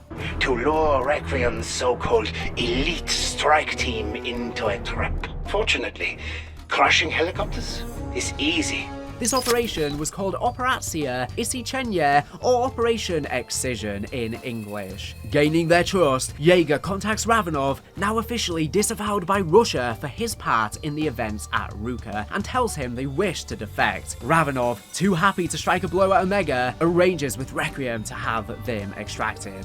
Been a long time, Weaver. Ravenov, you've got some balls using this line after what you and Sam did. Been contacted by a group of Omega scientists. They wish to defect. Over the next few months, however, Omega Group began to learn of higher otherworldly entities within the Dark Aether seemingly building up their forces. During an examination of a destroyed Krasny Soldat, Peck discovered that the armor, while of his design, was being altered and upgraded by unknown forces within the Dark Aether. Omega Group would come to know this as the work of the Forsaken. During this time, Peck, with the help of Zykov, pretending to be innocent, develops the LT-53 Casimir, a tactical device capable of sucking enemies into the Dark Aether. Gorev would come to find the blueprints and decided to rebrand them as weapons. Kravchenko also becomes suspicious of Valentina after learning from Gorev that Peck has been talking to Zykov from one of the modified computers and planned to speak with her directly. Jaeger informs Kravchenko and expresses his pleasure in the opportunity to deal with the traitors personally. All he will need is a helicopter. The Colonel is all too happy to oblige. On December 14th, Weaver contacts the strike team to meet Ravenov and the Omega 8. The strike team arrive back in the Ural Mountains, this time at the sanatorium, and link up with Ravenov, who informs them there is a downed helicopter. Upon locating the crash site, Jaeger, speaking via recorded message, informs the strike team that the scientists were shot down, but have escaped to Monument Island. This is through the phase, but Dr. Zakova's new invention, the Ethereum Neutralizer, allows them to cross through. Jaeger explains there is another neutralizer waiting for the strike team, but they will have to power it themselves. Hello? Scheiße. Ravenov, it is Dr. Hugo Jaeger. I hope either you or Requiem find this recording. Most of us survived the crash. We're headed to Monument Island. I hope we'll be safe from Omega. Before you ask, yeah, that is on the other side of the phase, but the scientists are in this. They have created something incredible. A device that will allow us to travel through the phase without dying. Or worse. They only have one prototype, but they are assembling another from spare parts so you can follow us. Unfortunately, we are missing a component and a serial orb. Find one and bring it to the bridge. There will be a slightly modified recon rover waiting for you. Please hurry. Omega shot us down. They will not leave the job unfinished.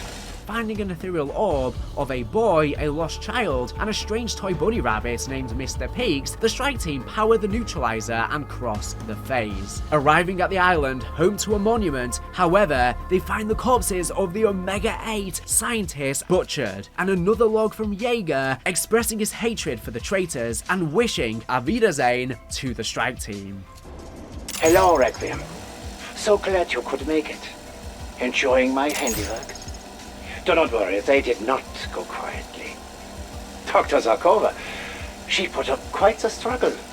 It was almost honorable. But there is no honor in betraying Omega. It is a despicable act of cowardice.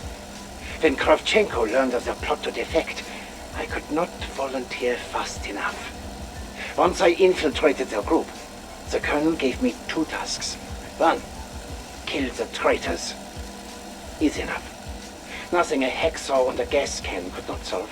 But the second, to lure Requiem's so-called elite strike team into a trap. That added a complication. But fortunately, crashing helicopters is easy once you've poisoned the pilot. As for the Ethereum Neutralizer, rest assured, it will be well taken care of in Omega's hands. Soon we will change the world, Requiem. Auf Wiedersehen. Jaeger also indicated that the Ethereum Neutralizer was now in Omega's possession. As the monument was being overrun with an order appearing, Weaver ordered the team to leave the area, no pun intended. Raptor 1 arrived soon after to exfil the team, but they were shot down by Omega on their way out. Kravchenko arrives at the crash site as Omega soldiers drag Raptor 1's body out of the helicopter, with him not knowing if he is still alive, but his body still twitching. Kravchenko orders the team to surrender. They were captured soon after. Okay, strike team. Time to come home. We're going down! Sadly, Weaver, them coming home is not part of the plan.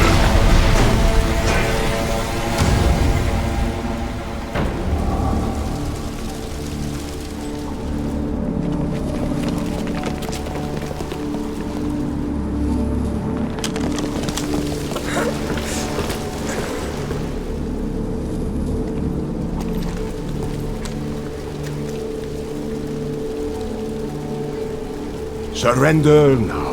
Kravchenko. And you will be allowed to leave. You son of a fucking bitch. Requiem belongs to me now.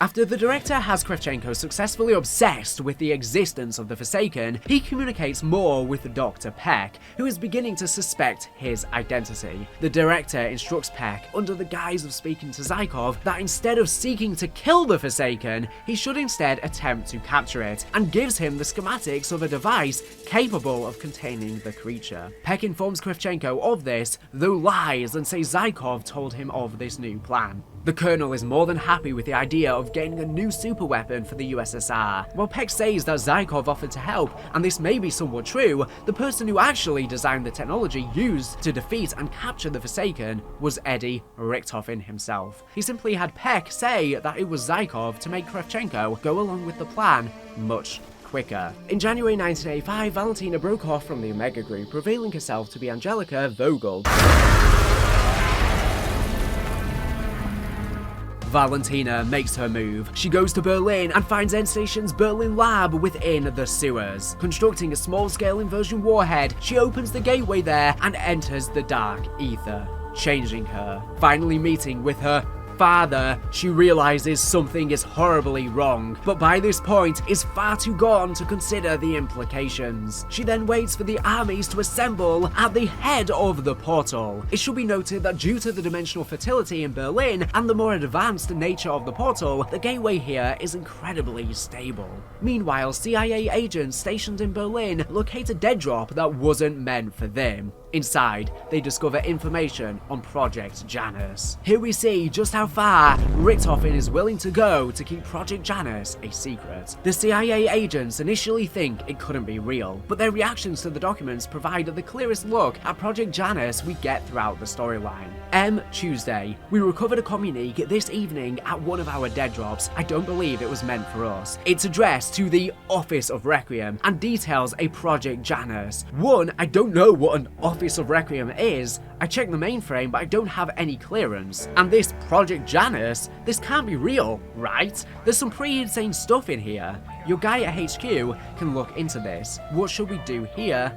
Rico. Eddie would in turn steal a robot from Dr. Gray's lab that Dr. Gray has been working on and that he specifically requested her to work on it as a road passion project, codenamed Klaus. Gray uploading a letter to the Requiem mainframe, asserting confusion as to just why someone would steal it and requesting if anyone knows where it is to inform her. Weaver quickly tells her to delete the message and destroy all evidence, informing her of Richtofen taking it, showing the extreme measures he may go through for finding out information on Janus or questioning his authority. Richtofen likely had her, or after stealing it, implant his own memory onto it. I am Klaus. I am here to help. As an artificial intelligence, in the same way, the Requiem leads had their personality implanted into the Cerberus wonder weapon, standing for the conversion-ready binary repeater standard, containing the AI of Weaver, Strauss, Carver, and even Gray herself. Hello, I am CRBRS, but you could call me Cerberus, sure. I'm a Requiem service weapon, if you couldn't already tell.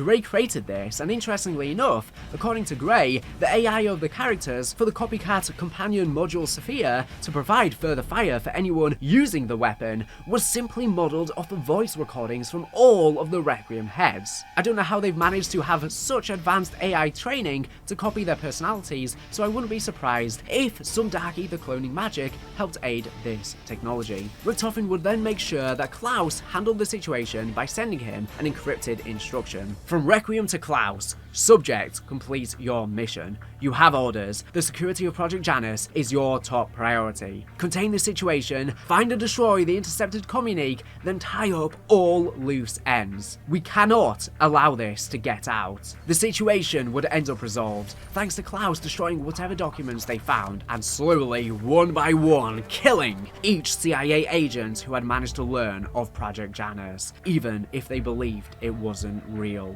Realizing that Valentina had betrayed him, on February 2nd, 1985, in order to put a stop to her, Kravchenko decides to send in Requiem's invincible strike team. After being held prisoner in Potsdam for several weeks by using Raptor 1's life as leverage, who managed to survive the crash. I have work for them in Berlin. A certain member of our organization has gone to ground recently. I'm sure you've noticed their absence. I believe they are scheming against us. Everything and everyone can be corrupted. Even those close to you. I doubt you realize what she has done. The traitor is somewhere in Berlin. Destroy her army, or your pilot will be bled dry. A portal has been opened. One that threatens to allow a long-dead army to reinfect our world. You will stop her. And when the time comes, kill her. Locating the Berlin End Station lab, they realize Valentina is already within the Dark Aether. Someone had to free their army. My father chose me to complete that mission.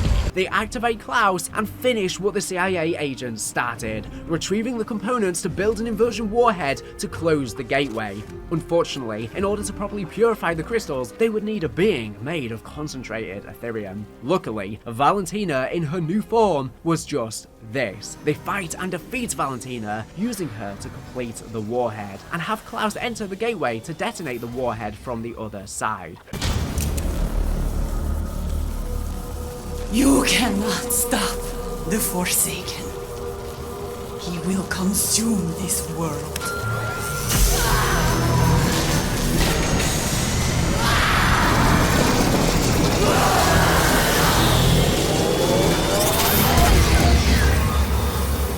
Deliver the warhead to the Dark Aether. Let us be done with this. I suppose this is the real reason why I'm here. Oh well, it is important to feel needed.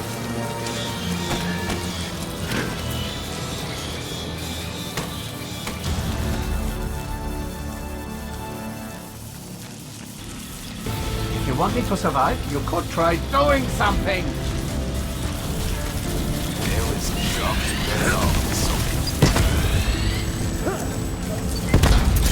Tacto. We are not finished. Your world will be mine.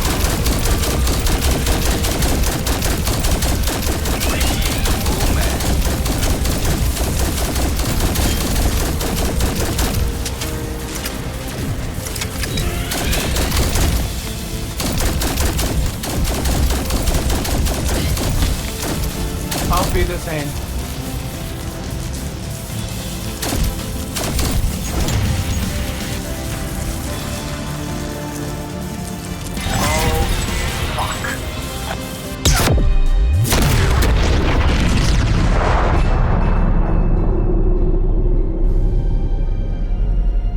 Kravchenko, bringing Raptor 1 into the open, fires at the strike team, believing now is the time to tie up loose ends. Though, the strike team are able to escape thanks to Agent Maxis, who, from her cell in Block 8, manifests a portal for them.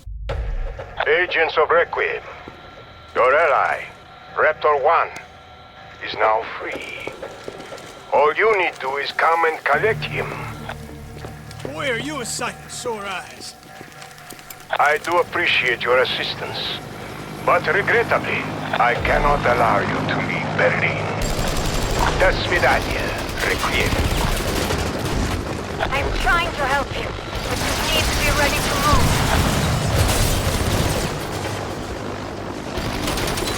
Hurry! Get to the rooftop!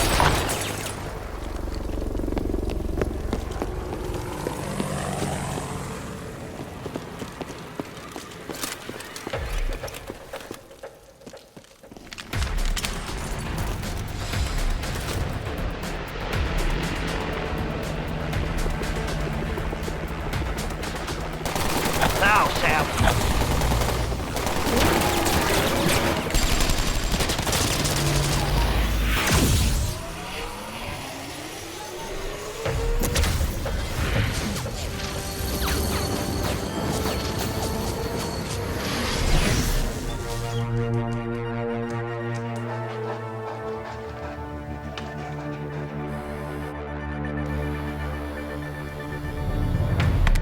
The director watches this from his office and notes that Project Janus can now proceed, but Maxis's growing powers may be an issue for it.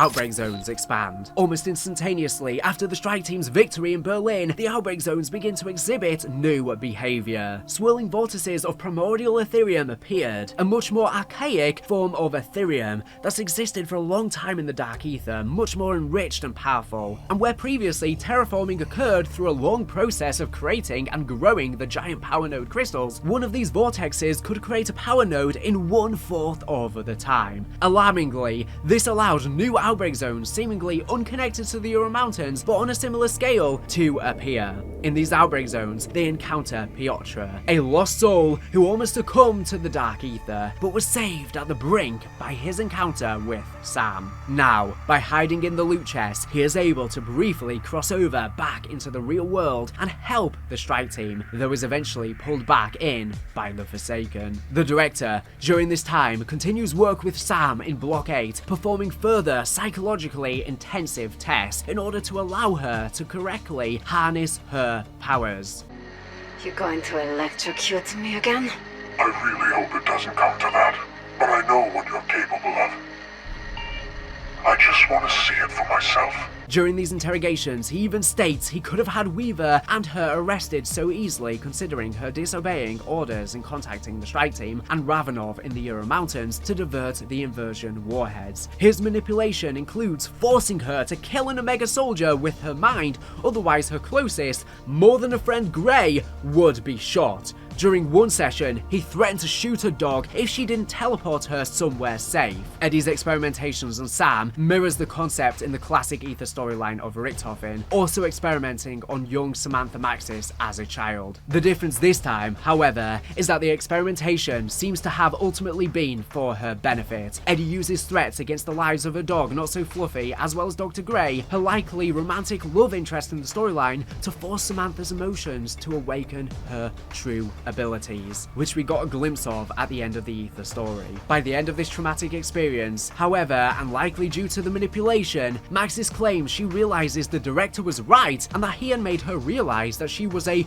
good soul, her likely coming to terms with the horrible act she and Weaver partook in, realizing it was just an accident. She also admits to the strike team that she was indeed the cause of the outbreak at Outpost 25, like they suspected. During the director's interrogations, he constantly uses leverage against Maxis, knowing a lot more about her, that being because he is of course none other than Eddie Richthofen and clearly remembers events of the old Aetherverse, whilst Maxis's memory is hazy. Knowing her character, this made it easier for him to manipulate saved her, reassuring her that she's a good soul. Samantha appears to only vaguely remember things after getting amnesia during the events of Firebase C, so Eddie has a massive one-up on her and was able to use this to his advantage when interrogating her. Sam even says there are large gaps, particularly in her early life, although stating that that doesn't mean she doesn't know who she is or what she's done. Due to this sheer fact, he likely knows more about the Dark Aether than almost anyone else on Earth. Whilst initially Samantha did not believe she had powers, Eddie seemed to already know what she was capable of. This seems to suggest that he has complete memories of the events of the Aether storyline that he bore witness to, like Maxis being devoured by Dr. Monty, Samantha shooting Nikolai at the end of Tag Der Toten, and using her powers during the events of Black Ops 4 Zombies. This likely resulted in a lot of trauma in his and Samantha's early lives and could be motivators for his actions. He even has memory on Samantha's birthday, while her memory on the prior multiverse is hazy. Does he even have full or at least partial memories of Ultimus and Primus too, thanks to the bleedings of 115 delusions post Alpha Omega? Or even from the house, did you observe the cycle playing out essentially from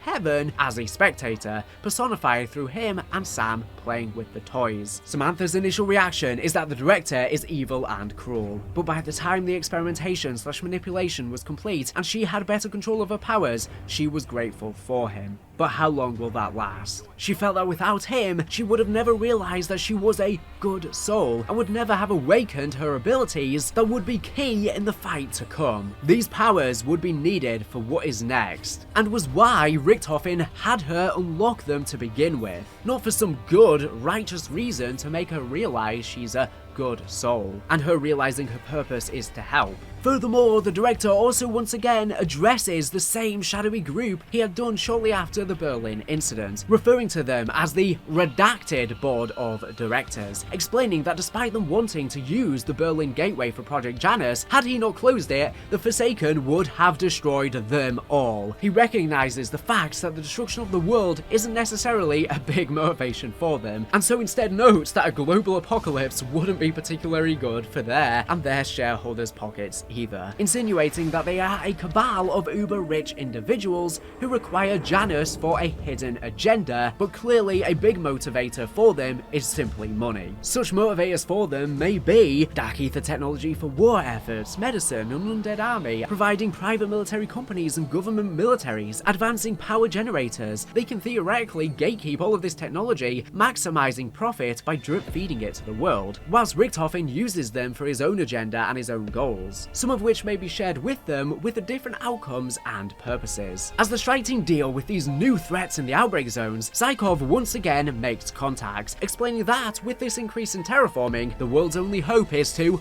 bring him home, so he can stop the Forsaken. Zykov, he may be the only one who truly knows the Forsaken.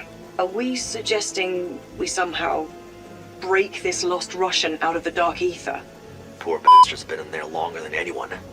He promises them that if they can release him from his prison, he might be the deciding factor in overcoming both the Forsaken and Omega, simultaneously telling Peck the same thing. Frustrated at the failure of Operation Inversion, Peck inquired as to whether Zykov could help him get more Tempest to attempt it again. However, Zykov assured him that was not necessary. Instead, he would help Zykov build a device that would be able to stop the Forsaken, a way to bring Zykov home. In doing this, Zykov would be able to give Omega the knowledge necessary to kill the Forsaken. Unlike Requiem, however, Omega had already fully committed to bringing Zykov back to Earth. The Forsaken? A solution is necessary. It must be dealt with. Colonel, there has been a change of plan, Gorev. Peck and I are developing a new solution for the Forsaken. Rest assured, if it is successful, it will mean salvation for the Soviet Union.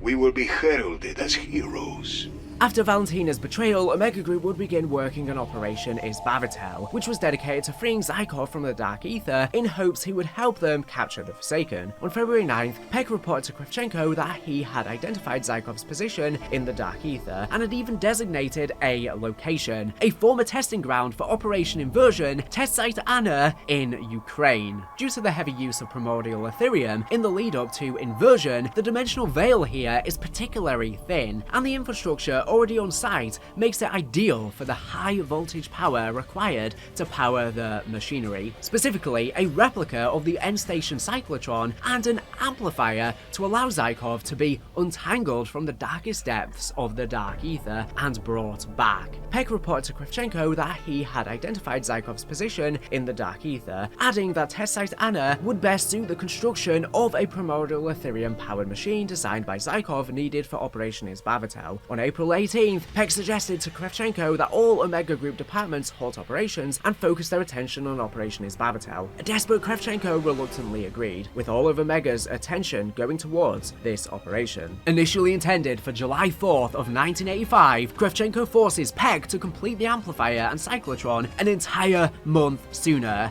driven by his desire to please his superiors. Realizing Kravchenko's overwhelming egomania, Peck once again contacts the director and finally makes a deal to secure his extraction to the west. In return, he would give Requiem the exact location and time of Zykov's extraction, as well as letting the director take the containment chamber. He now realizes that this was the director's plan all along and they had all been played, and also realizes his identity as the director of Requiem. Gorev and Jaeger, unaware of Peck's scheming and equally frightened of Kravchenko's ensuing madness, make a deal with one another. If things begin to go wrong, they will defect, with Jaeger claiming he has a contact who will employ them due to their knowledge of the Dark Aether. As Kravchenko was Gorev's mentor, this is an incredibly significant event. Finally, Ravenov once again makes contact with Weaver, informing him of Operatia Izbavatel. Unbeknownst to Weaver, the director is already aware of this thanks to Peck, but takes Ravenov's intel as a chance to independently verify the time and location of this operation. With all his pieces of chess now in play, the director is finally ready to proceed with Operation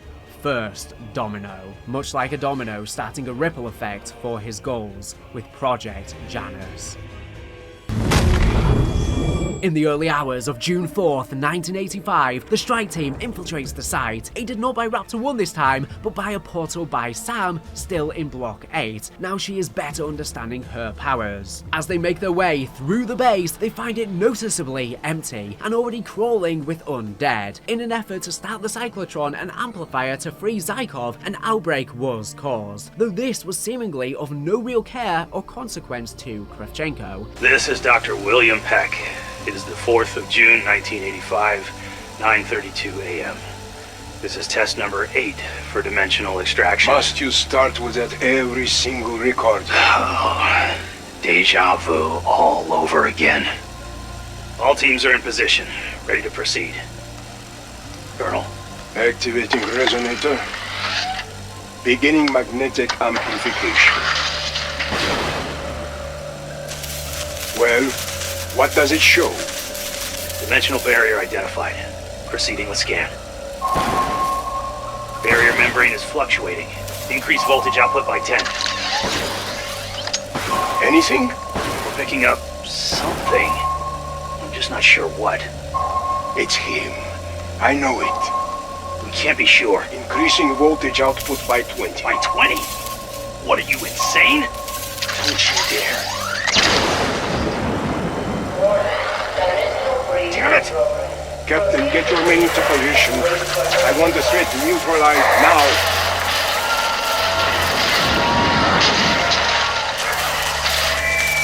Captain? Shit. Redirecting a line. Proceeding with second scan. Wait, what are you doing? We need to close that gateway immediately. We will do no such thing. Ethereum levels are spiking across the facility. Your men... Mine are loyal to Omega. We were the first. We are the last. That portal does not close. Not until we have that. Ending the facility lockdown, the strike team reached the observation tower just in time to see Zykov's arrival, who thanked them for setting him free. Warning. Ethereum radiation at unsafe levels. Tick-tock, Requiem. Once again, you're too late.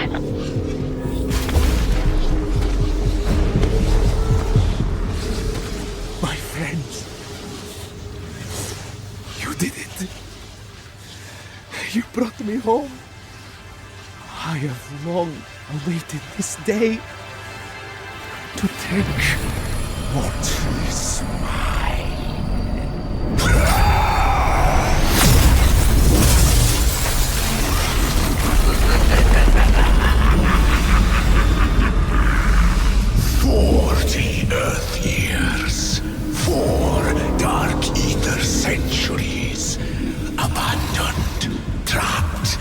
left to die.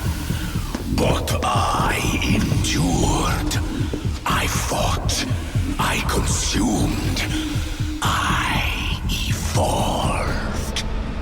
You trusted me and did as I asked. You built the machine that could bring me back.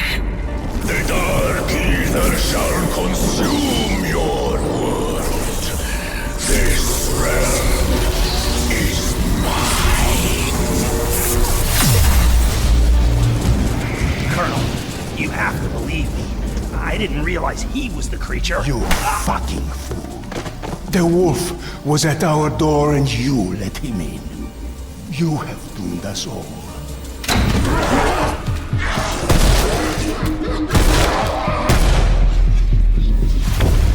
All is not lost. Not yet. Sam, what are you doing? What I have to do, Reaver. For the good of us all. This is not your world to take!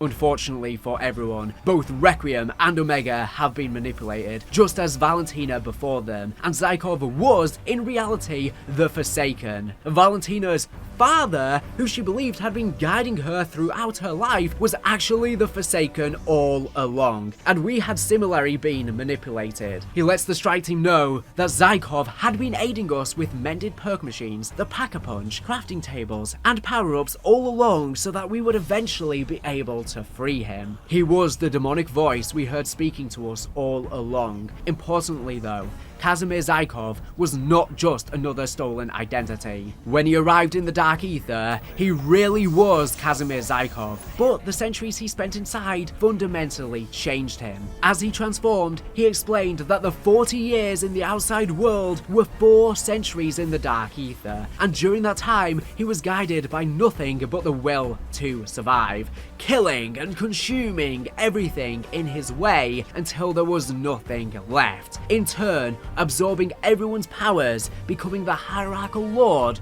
of the Dark Aether. He likely consumes the old ones we saw in Vanguard and potentially even the corpse of Cortifex himself, taking each and every one of their powers from them for his own. As after all, Zykov did report in the intel machines that one day he stumbled upon a giant deceased elder god in the Dark Aether. At the time, we thought this was antagonistic. Now knowing he was actually the ruler all along, he likely consumed this deceased corpse, as well as potentially other elder gods and old ones we are not privy to. And after Cortifex's defeat, these old ones and their factions likely returned to a constant state of war with one another, as had been since time began, until Zykov would put a stop to them through consumption or recruiting them into his army. Having sacrificed himself back when he was still human to close the cyclotron as a soldier in what was called the War to End All Wars World War II, he was truly disgusted to see the world once again fall to conflicts he saw as pathetic, especially as, during this time, he had apparently ended the wars of the Elder Gods of the Dark Aether by force, and brought his order to the once chaotic place. Although I'm not exactly sure this is the best analogy, since he only controlled the warring factions of the Dark Aether through force, literally consuming them, acting as a dictator for all those that opposed him. And I'm sure some factions were against him, so it probably was not as clear as him controlling everyone and everything. That is probably the fate of the old ones we saw before. And now, after its perceived success, he plans to do the same to the outside world, and consume our world, as he had done his own, attempting to bring his dictatorial order, which is everything people fought against in World War II, and is completely contradictory since him trying to enact this is literally causing war. So whilst I can see where he's coming from, his philosophy is deeply flawed, but makes for a good good villain. Just as the Forsaken begins to cause a huge outbreak, Sam teleports to the base, saying she knows what she has to do. She begins to fight the Forsaken, keeping him distracted, but urges the strike team to get to her as soon as possible. As this happens, Gorev and Jaeger, circling the facility in their helicopter, notice the explosion. They hear Kravchenko on the radio asking for them to help, but Jaeger convinces Gorev that they flee instead, knowing now that Omega Group is definitely done for, and the Soviet Union will likely kill or exile them for their failure. My God, if that is what I think it is, things have gone very poorly. It would seem your prediction was correct. That is the Forsaken noticeably absent from his cage. Goryev? Jaeger? Where are you? Wait. Do not answer. Not yet. I must respond, Jaeger. I think not, my friend. Goryev, I need reinforcements. Listen to me. Answering makes us part of this. As it stands right now, we could still be back at the base, oblivious to what has transpired here. Ah, I see. Maybe the phase consumed the complex. Communications went down, yeah? Exactly. Let the failure fall to him, and him alone. I think it's time we made our exit.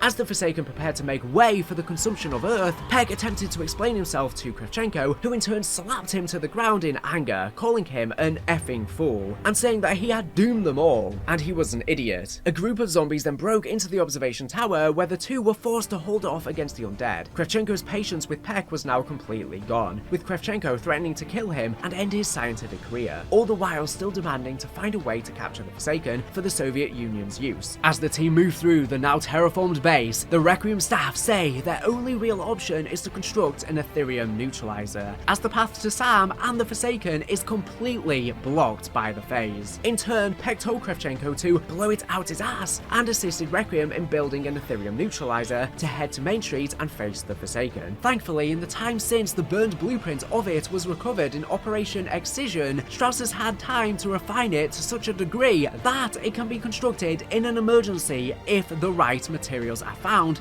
by the strike team. In order to get the fuel for the neutralizer, however, they would need something powerful enough to shatter the giant Aetherium crystals now found throughout the facility. Luckily, someone in the Dark Aether is now taking a great interest in the strike team. Though we know little about him, an entity lives within the Dark Aether known as Sparagmos, and he is zealous in his belief in the Old Ones, the beings who ruled over the Dark Aether before being killed and consumed by the Forsaken. Not only this, but Sparagmos' disciples were also brought into the Forsaken's army. Feeling great anger at this, he sets about forging a weapon that could slay the Forsaken, the Crystal Axe. The weapon is made of 3 crystals, 2 of which can be acquired naturally. The third, however, the polymorphic crystal, is special. The Zealot created this crystal himself as it belongs to him, so it is impossible for the Crystal Axe to be created without his guidance. Once the strike team requires the Crystal Axe to destroy the giant crystals and gain the fuel for the neutralizer, the polymorphic crystal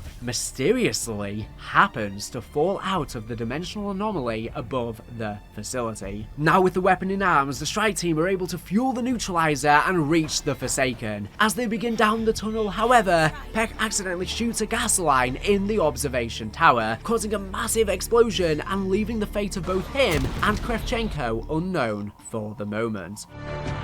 You idiot! Watch where you're shooting! The gas line! Oh my God. Are they... Do you think they're alright? Can't say they didn't get what they deserve, but damn. And thus ended the tale of Tweedledee and Tweedledum. So far, most events have been in line with the events of the campaigns, and like I said at the start, only one version of events will be canon to the new universe, or potentially even none at all, depending on how much they decide to steer close to the campaigns moving forward. While Kravchenko survives the Forsaken incident, assuming everything we know from the campaigns still ties in with everything happening here, and considering it was alluded to as well in the map itself, while Kravchenko survives the Forsaken incident, he ultimately becomes disillusioned with the USSR, believing that that the Soviet Union was dying out. As a result, Kravchenko sought to obtain as much wealth as he could before his country eventually collapses around him. He takes advantage of his position in the military and begins selling Soviet weaponry and other armaments on the black market. One of his most prominent and wealthy clients was none other than Raul Menendez, a Nicaraguan crime lord who ran a powerful drug cartel. After Woods manages to escape a Vietnamese imprisonment, his survival sheds light to the CIA that Kravchenko was still alive. However, their focus shifts to eliminating Raul Menendez and his operations against the US government. Conducting an operation in Angola in 1986, Mason finds Menendez conversing with Kravchenko via radio, revealing their partnership. Kravchenko had been stationed in Afghanistan assisting in the Soviet invasion of the country for the past few years, and has apparently been charged with hunting down and eliminating Mujahideen compounds around the country. It wasn't until 2 months later that Woods and Mason would actually see fit to travel to Afghanistan and investigate the connection to Menendez. We know that the flashback 80s and early 90s events seen in Black Ops 2's campaign are canon to Black Ops 6's campaign. So, probably in the campaign, and maybe even in Zombies as well, we may get some intel to confirm that this fate of Kravchenko is definitely still canon, but it definitely seems to be. And he's probably not involved in Black Ops 6 Zombies in any way, beyond references in intel. But moving from what happens to Kravchenko after this event aside, coming back to the Forsaken, entering the Forsaken's chamber,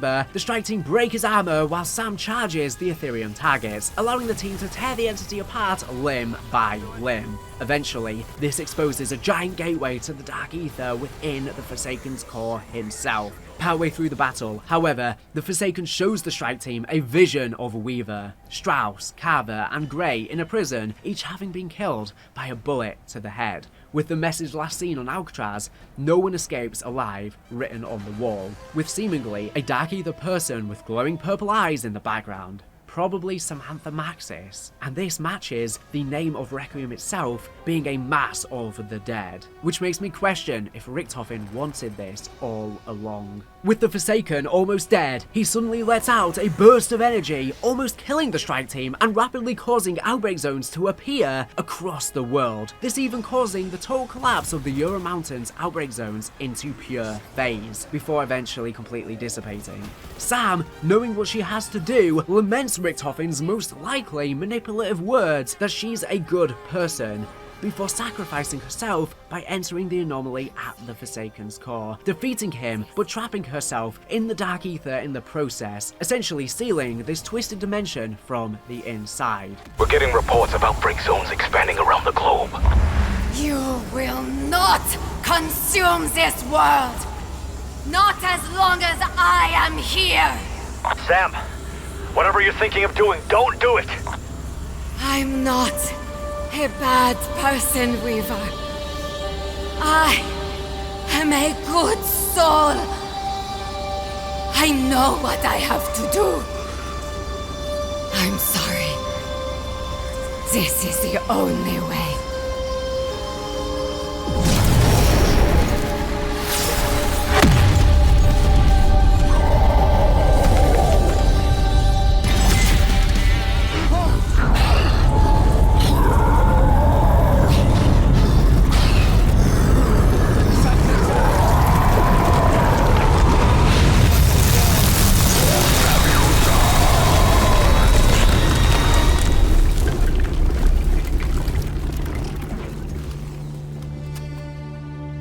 She's gone. Back into the Dark Aether. The Forsaken is secure. Dimensional breaches are closing around the world. It's over. It's done.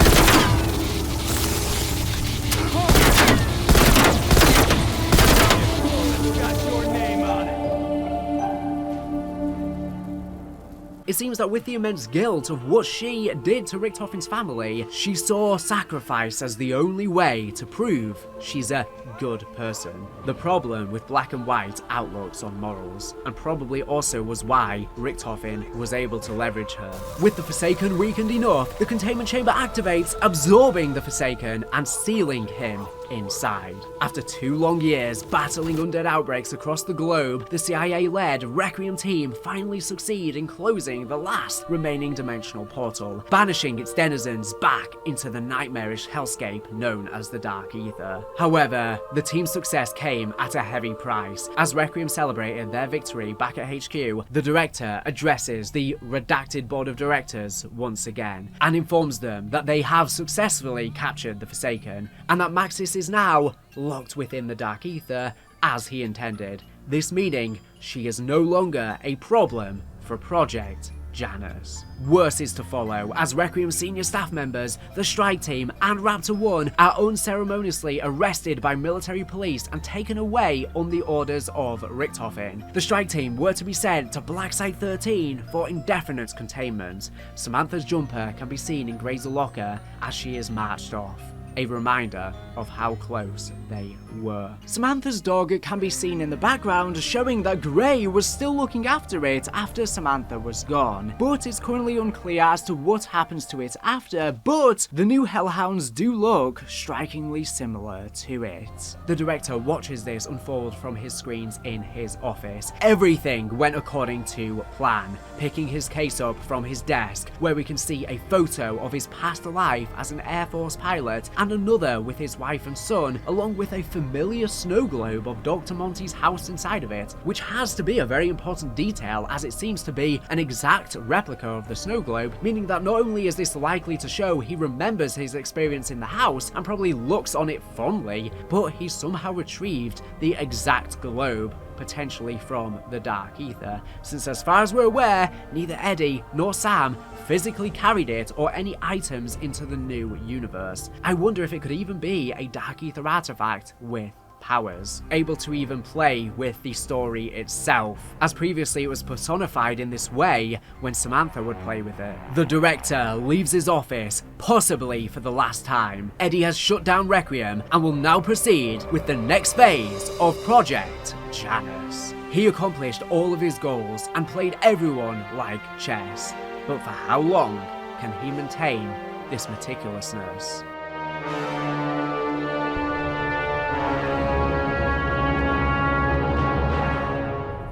Sometime unknown, potentially right before the total collapse of the Euro Mountains outbreak zones, a demon makes a pact with us and awards us gifts for aiding the efforts in stopping the Forsaken.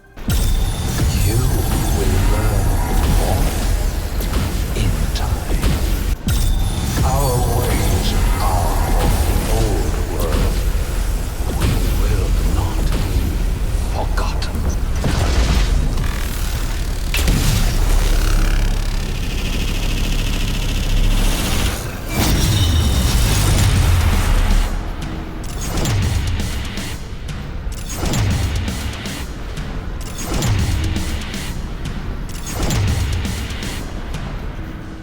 For some miscellaneous information, the perks in Vanguard Zombies, which follow a non-traditional system in this game, are confirmed to be demon blood, or to be more realistic, the blood of entities within the Dark Aether. It is implied that when consumed, this blood becomes a part of the Special Forces team. If we think about this from the scientific perspective we get in Cold War, Modern Warfare 3 and Black Ops 6, this is no different to developing powers from Aetherium exposure, on a large scale, like we see with Sam, but on a smaller scale. The exact same thing that happens when we drink perks in Cold War. Yet more interesting new information about the Pack-a-Punch is that the entities were unaware of who made it. Invicta says whoever it was, they must have been a genius at the forge, maybe a reference to Jeb Brown, the machine's original creator. Invicta specifically also uses two pieces of information which are quite shocking given everything we know so far. The first is that he says he has seen such crucibles like this in the Dark Aether and that they used powerful magic, implying that in this new world, the method of upgrading weapons uses some form of Dark Aether rune magic, and that the other beings in the Dark Aether have been doing so for a while. Like I said earlier, in Vanguard Zombies, the Varhite search for items that only appear in myths and legends, such as Atlantis. I do wonder whether we may finally see Atlantis or an alternative underwater map in Black Ops 6 Zombies, but I doubt this will happen anytime soon, maybe Black Ops 7 or beyond. It would be the perfect time though with the sea creatures seen on Terminus. This would make for an insanely twisted aquatic map,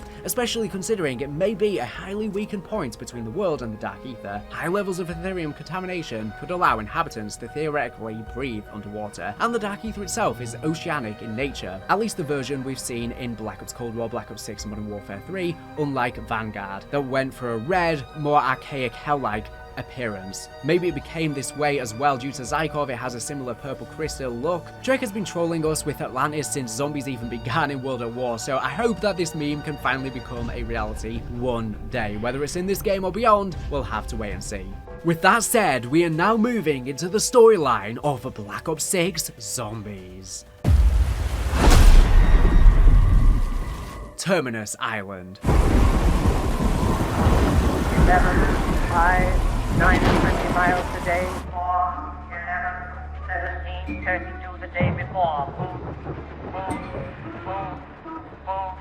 Moving up and down again. There's no discharge in the war. 45. Rise! The things are something different. 6, 7.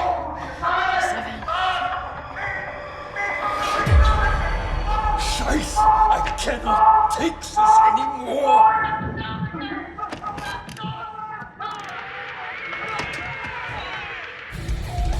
Finally, a good song.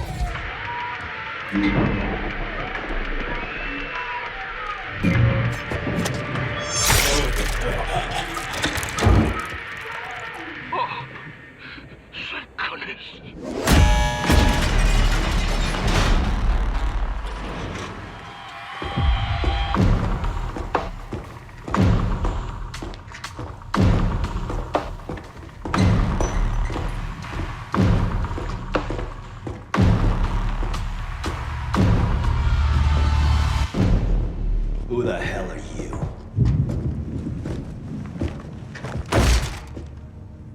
This is Maya. She's with me. Breaking you out was my plan, so you're welcome. Heck, you sick son of a bitch! You're supposed to be dead. Relax, Major Carver. All of us here have a common enemy. The guy who locked you up. The guy who stole my life's work. Edward Richtofen. What do you say we find him and kill him? Huh?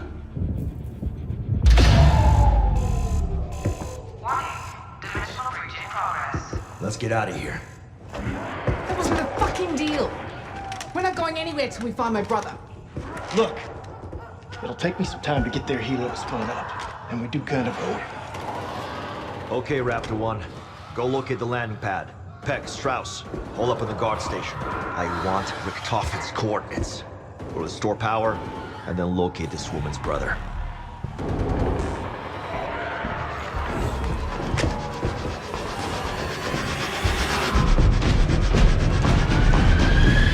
Project Janus administration take Weaver and the rest of Requiem's crew members, including Raptor 1, to Terminus Island, a black site facility in the Philippine Sea, where they were imprisoned and tortured for years on end by interrogator Ernst Duffer, who previously served in a similar position at a facility in Hohenschönhausen, Berlin, Germany, a real-life Stasi prison that just so happens to have most of its records wiped in the real world. The Janus administration state, while we cannot disclose his professional history at this time, please understand that we believe he will uphold the standard of quality we have come to expect from Terminus Island. Richtofen also requests specifically that Weaver has to suffer. Weaver ultimately becomes a broken man with strong resentment for Richtofen.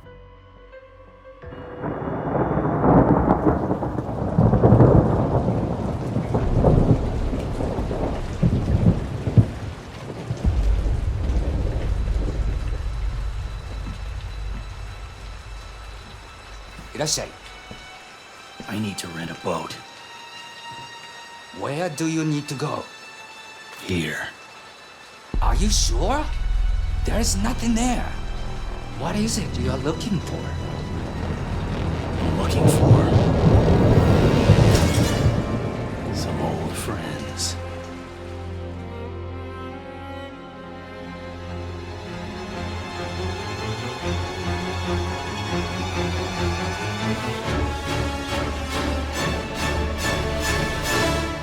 In 1991, 5 years after the events of capturing the Forsaken, a hooded man approaches a Japanese fisherman and requests to rent a boat to a place off the island nation's eastern coast. When the fisherman says there is nothing there and asks what he is looking for, Peck, now severely burned but still alive after the gas leak 5 years prior, responds that he's searching for some old friends, referring to Weaver, Strauss, Carver, and Gray. On February 19th, 1991, Terminus takes place. A security guard is monitoring the prisoners. As Carver and Gray are doing push-ups, Weaver is perplexed, sitting on his bed staring at the wall where he has carved in the name Richtofen, along with tally marks counting his days there. 2 war weapons, the words Requiem along with their logo and motto Vicariamus Mortem, writing Dinky, a set of 6 code numbers, the words Harry or maybe Ha with a lighthouse next to it. I can't exactly make it out. If the latter, could this mean Harbinger? He also has written, there are no dreams in breathless slumber. And 2 Elder God symbols,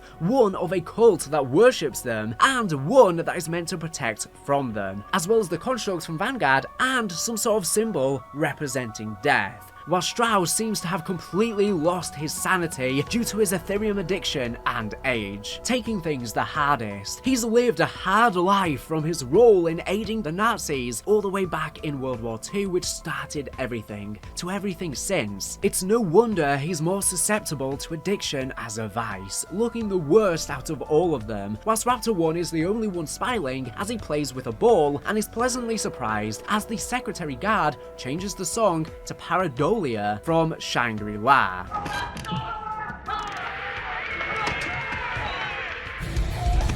Finally, a good song. Which could hint this song might be a false perception and all in his head. Maybe that's why he's the only one smiling. He's slipping out of reality. Who can blame him after all he's been through? Not being the first time he's taken captive. Smuggler Maya Aguinaldo sneaks into the surveillance room and slashes the throat of the security guard. Weaver and the Requiem crew are broken out by Maya, who are confused who she even is, before a still alive Peck ominously greets them by raising his hood to reveal his face once again. Despite being the one responsible in rescuing them, Weaver slams him against the wall for being a traitor, quickly before Peck promises they all go after Richtofen, who stole his life's work. The irony. Ultimately, it seems the fisherman was unable to take him to Terminus, and at some point he stumbled along Maya, who had the knowledge he needed to take him there. Quickly interrupted as a dimensional breach begins to take place, Peck throws them a bag of clothes and weapons he brought to the island to defend themselves against the incoming waves. Weaver instructs Peck and Strauss to secure the guard station and attempt to acquire Richtofen's coordinates,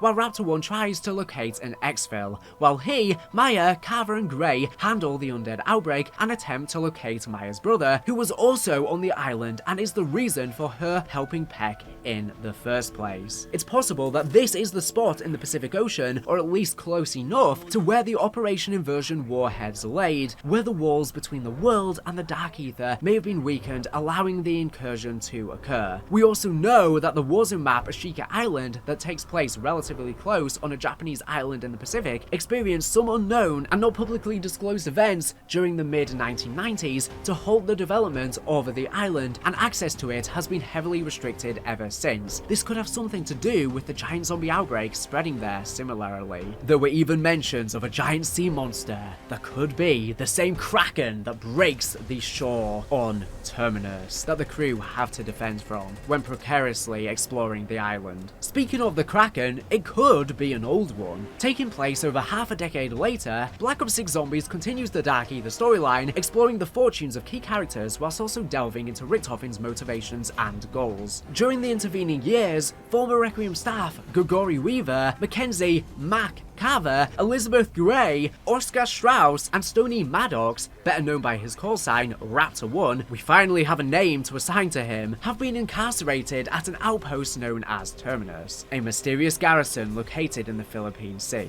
After being imprisoned for over 5 years, these characters have undergone significant mental and physical changes. Meet the operators and handlers of the Terminus team. As a long-standing veteran of the broader Call of Duty Black Ops storyline, in the campaigns, Gregory Weaver is no stranger to the ever-evolving nature of war and conflict, and the grey area it frequently inhabits, despite the guilt he feels for his perceived failure as the team's commander, leading to their arrest. He is more than determined to confront and expose his former director's duplicity and agendas, whatever they may be. He's done playing politics and is willing to burn the whole house down to expose the corruption that has led them to their current situation, just as he did to Richtofen before. Weaver says, "I'll never trust the system again after the 4 were wrongfully framed for all of the outbreaks and the other dodgy Requiem stuff, giving Richtofen credence to arrest them. A child of war, Gregory Weaver has experienced every aspect of armed conflict. He's outlasted most of his peers and has the scars to prove it.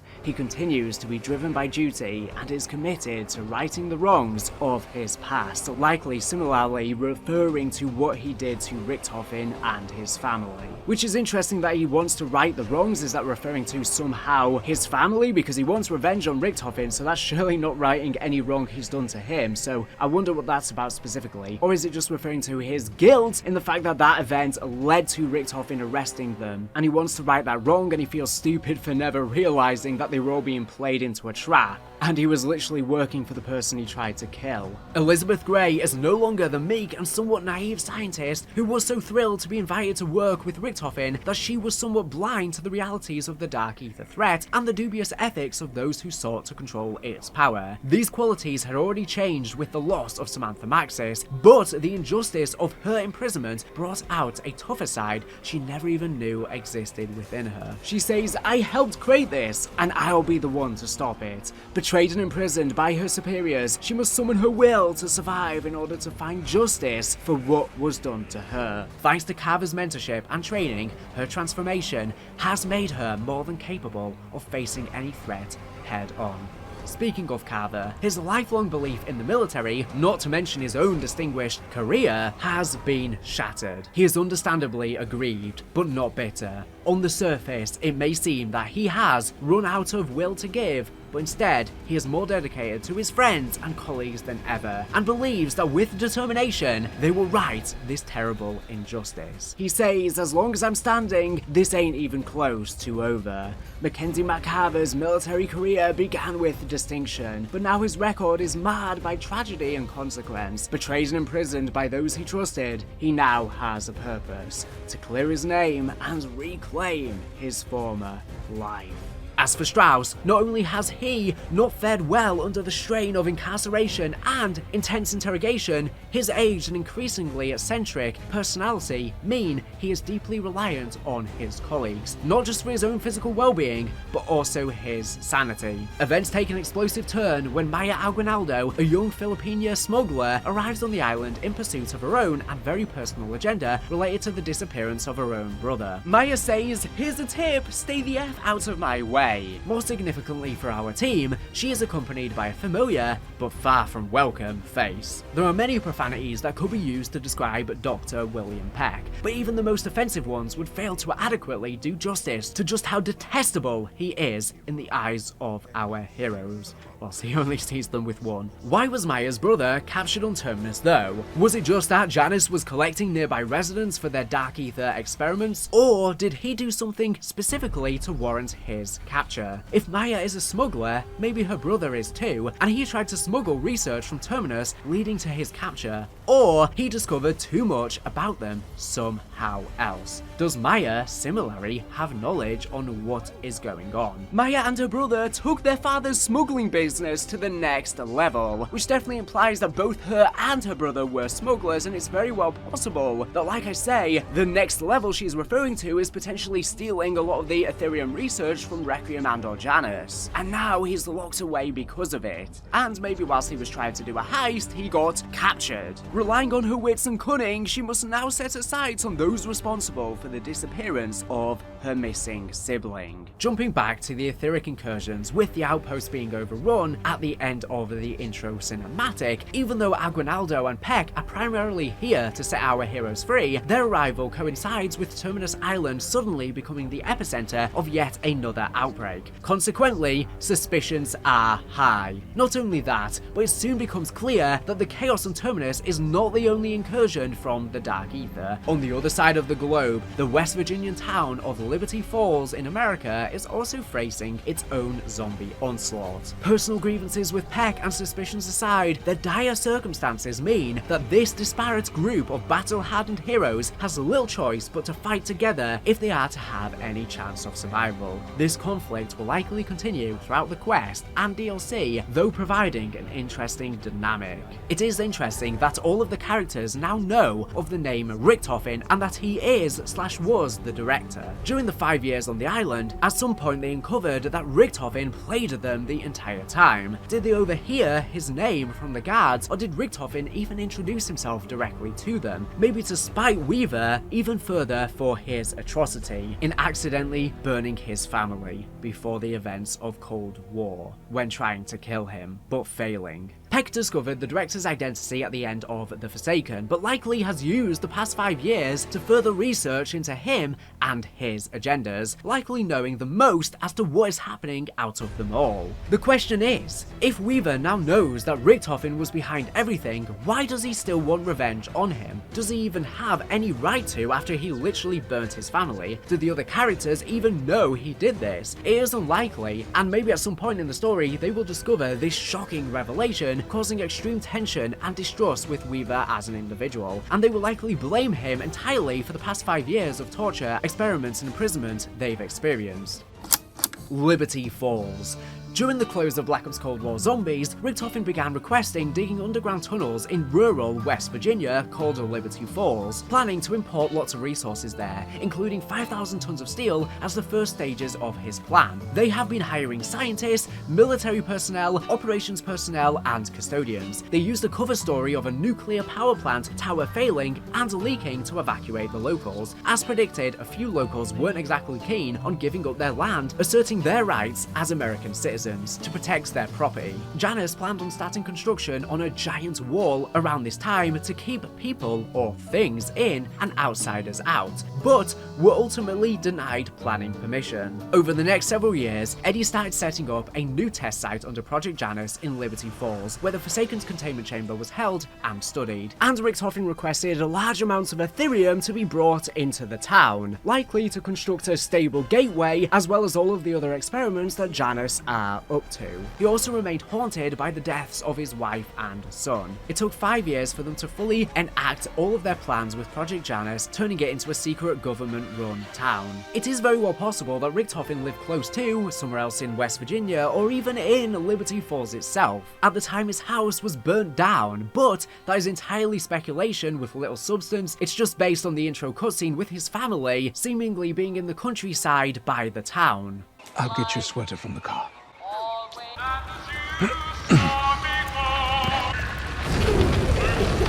Fire! Run!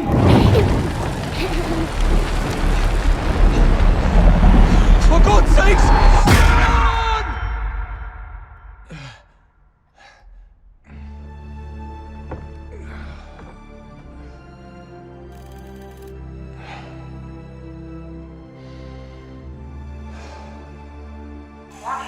Dimensional breach in progress. Sublevel 10, report. Something's wrong with Sam. Dimensional breaches are occurring across the facility. Secure your stuff. I'll handle Sam myself.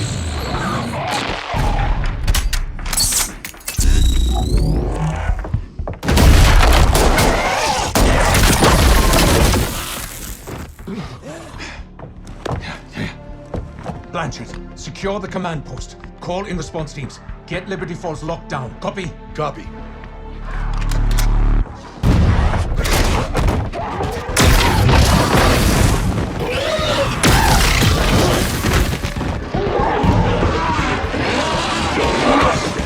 Richtofen,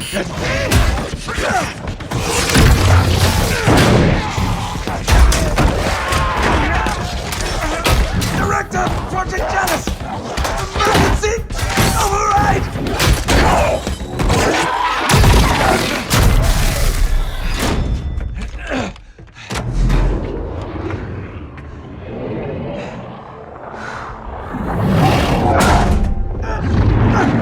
I swear to you, Sam! You'll never be free!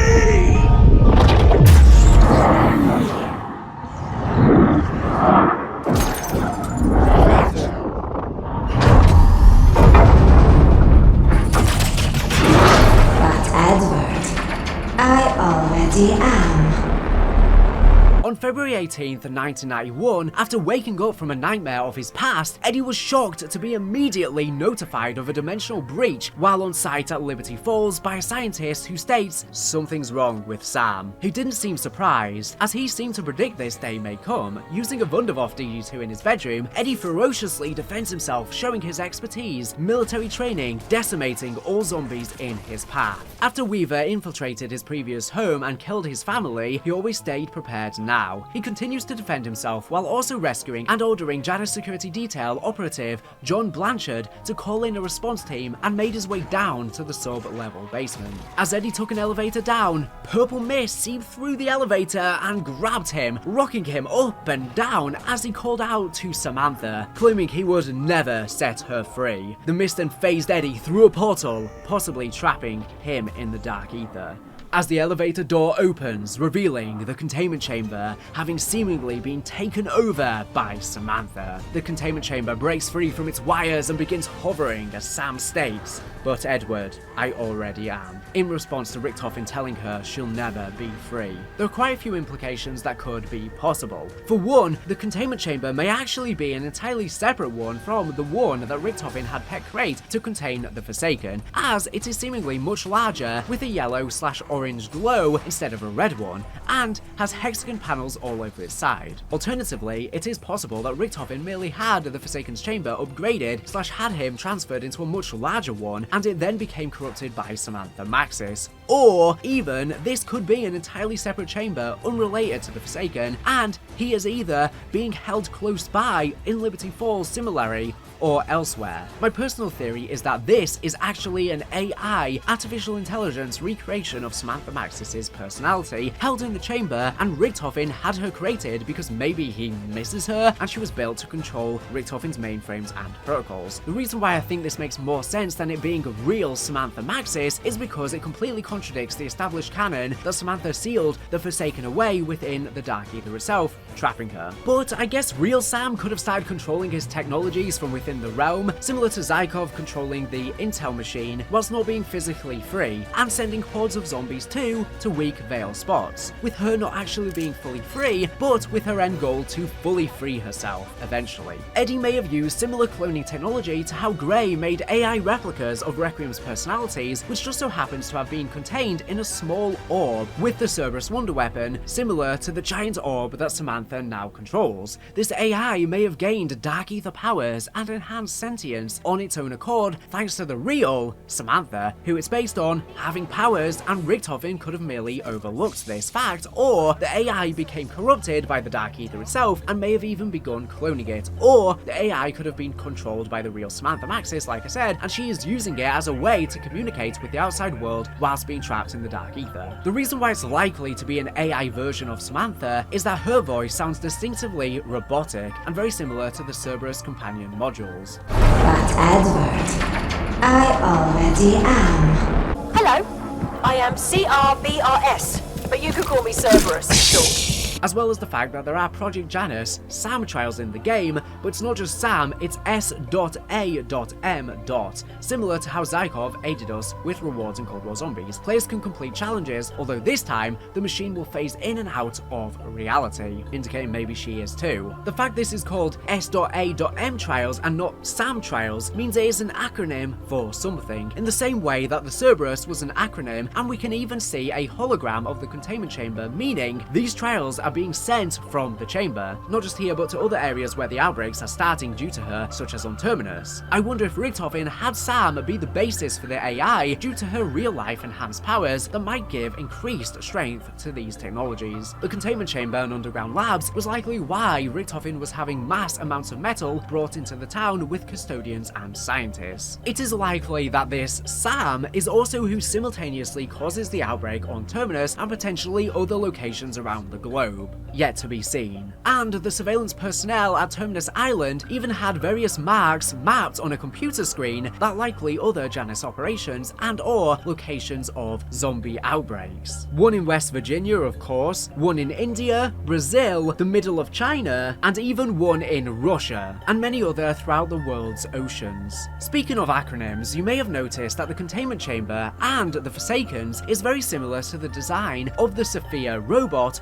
from Gorod Krovi, standing for Strategic Operations Planning Heuristic Intelligence Analyzer, which Ludwig Maxis had his assistant's intelligence transferred to a machine after killing her before she's able to turn into a zombie. Richtofen may have stolen or based similar technology on this, or found remnants of Sophia from the Dark Aether to base this technology on, which he instructed Peck to originally make Psychov's containment chamber in Cold War. The containment chamber seems to be the very basis for what inspired the Project Janus logo itself, so it's clear that its creation must be one of the most important aspects of it. Considering that Sam recognizes Edward, it is likely that her real self also has regained all of the past memories and now remembers who he is, of which will have massive implications when she connects the guilt of contributing to his family's deaths. Maybe she even began to remember before trapping the Forsaken, amplifying why she felt Richtofen was right and she had to sacrifice herself to make up for what she did. Could in the gap between the documented interrogations and Forsaken, she remembered, or maybe even Richtofen confronted her directly, this time not concealing his identity to allow him to manipulate her further. Who knows, but at some point I'm sure she'll put two and two together if she hasn't done so already, and like I say, it's probably already happened. Just before Samantha teleports to the Forsaken, I think Richtofen revealed who he is to her and what she must do, and then let her out of Block 8 so she could teleport there, explaining why she held such guilt in this moment, and maybe Richtofen was able to use this to his advantage to convince her to seal herself away. After all, he or someone else had to let her out of Block 8 in order for her to teleport away, since it had an Ethereum seal. The atmosphere of Liberty Falls, which takes place concurrently with the dimensional breach over on Terminus Island, feels a world away from the dark, stormy waters of the Philippine Sea and the massive concrete prison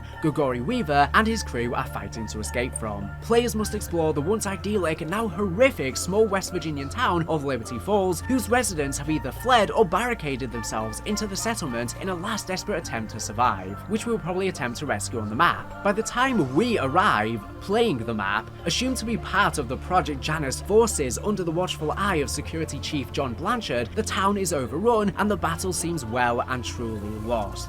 A tormented soul. With Edward Richtofen back and revelations abound, plagued by nightmares related to the death of his family, this emotional trauma has become a motivating factor in his actions and is likely his entire reason for Janus. There is a radio from one of Janus's top scientists, Pericles Panos, who could be the scientist who notified Richtofen of the breach on Liberty Falls, stating that Richtofen is slipping and losing his mind. Dr. Pericles Panos, Project Janus, Energy Research Division.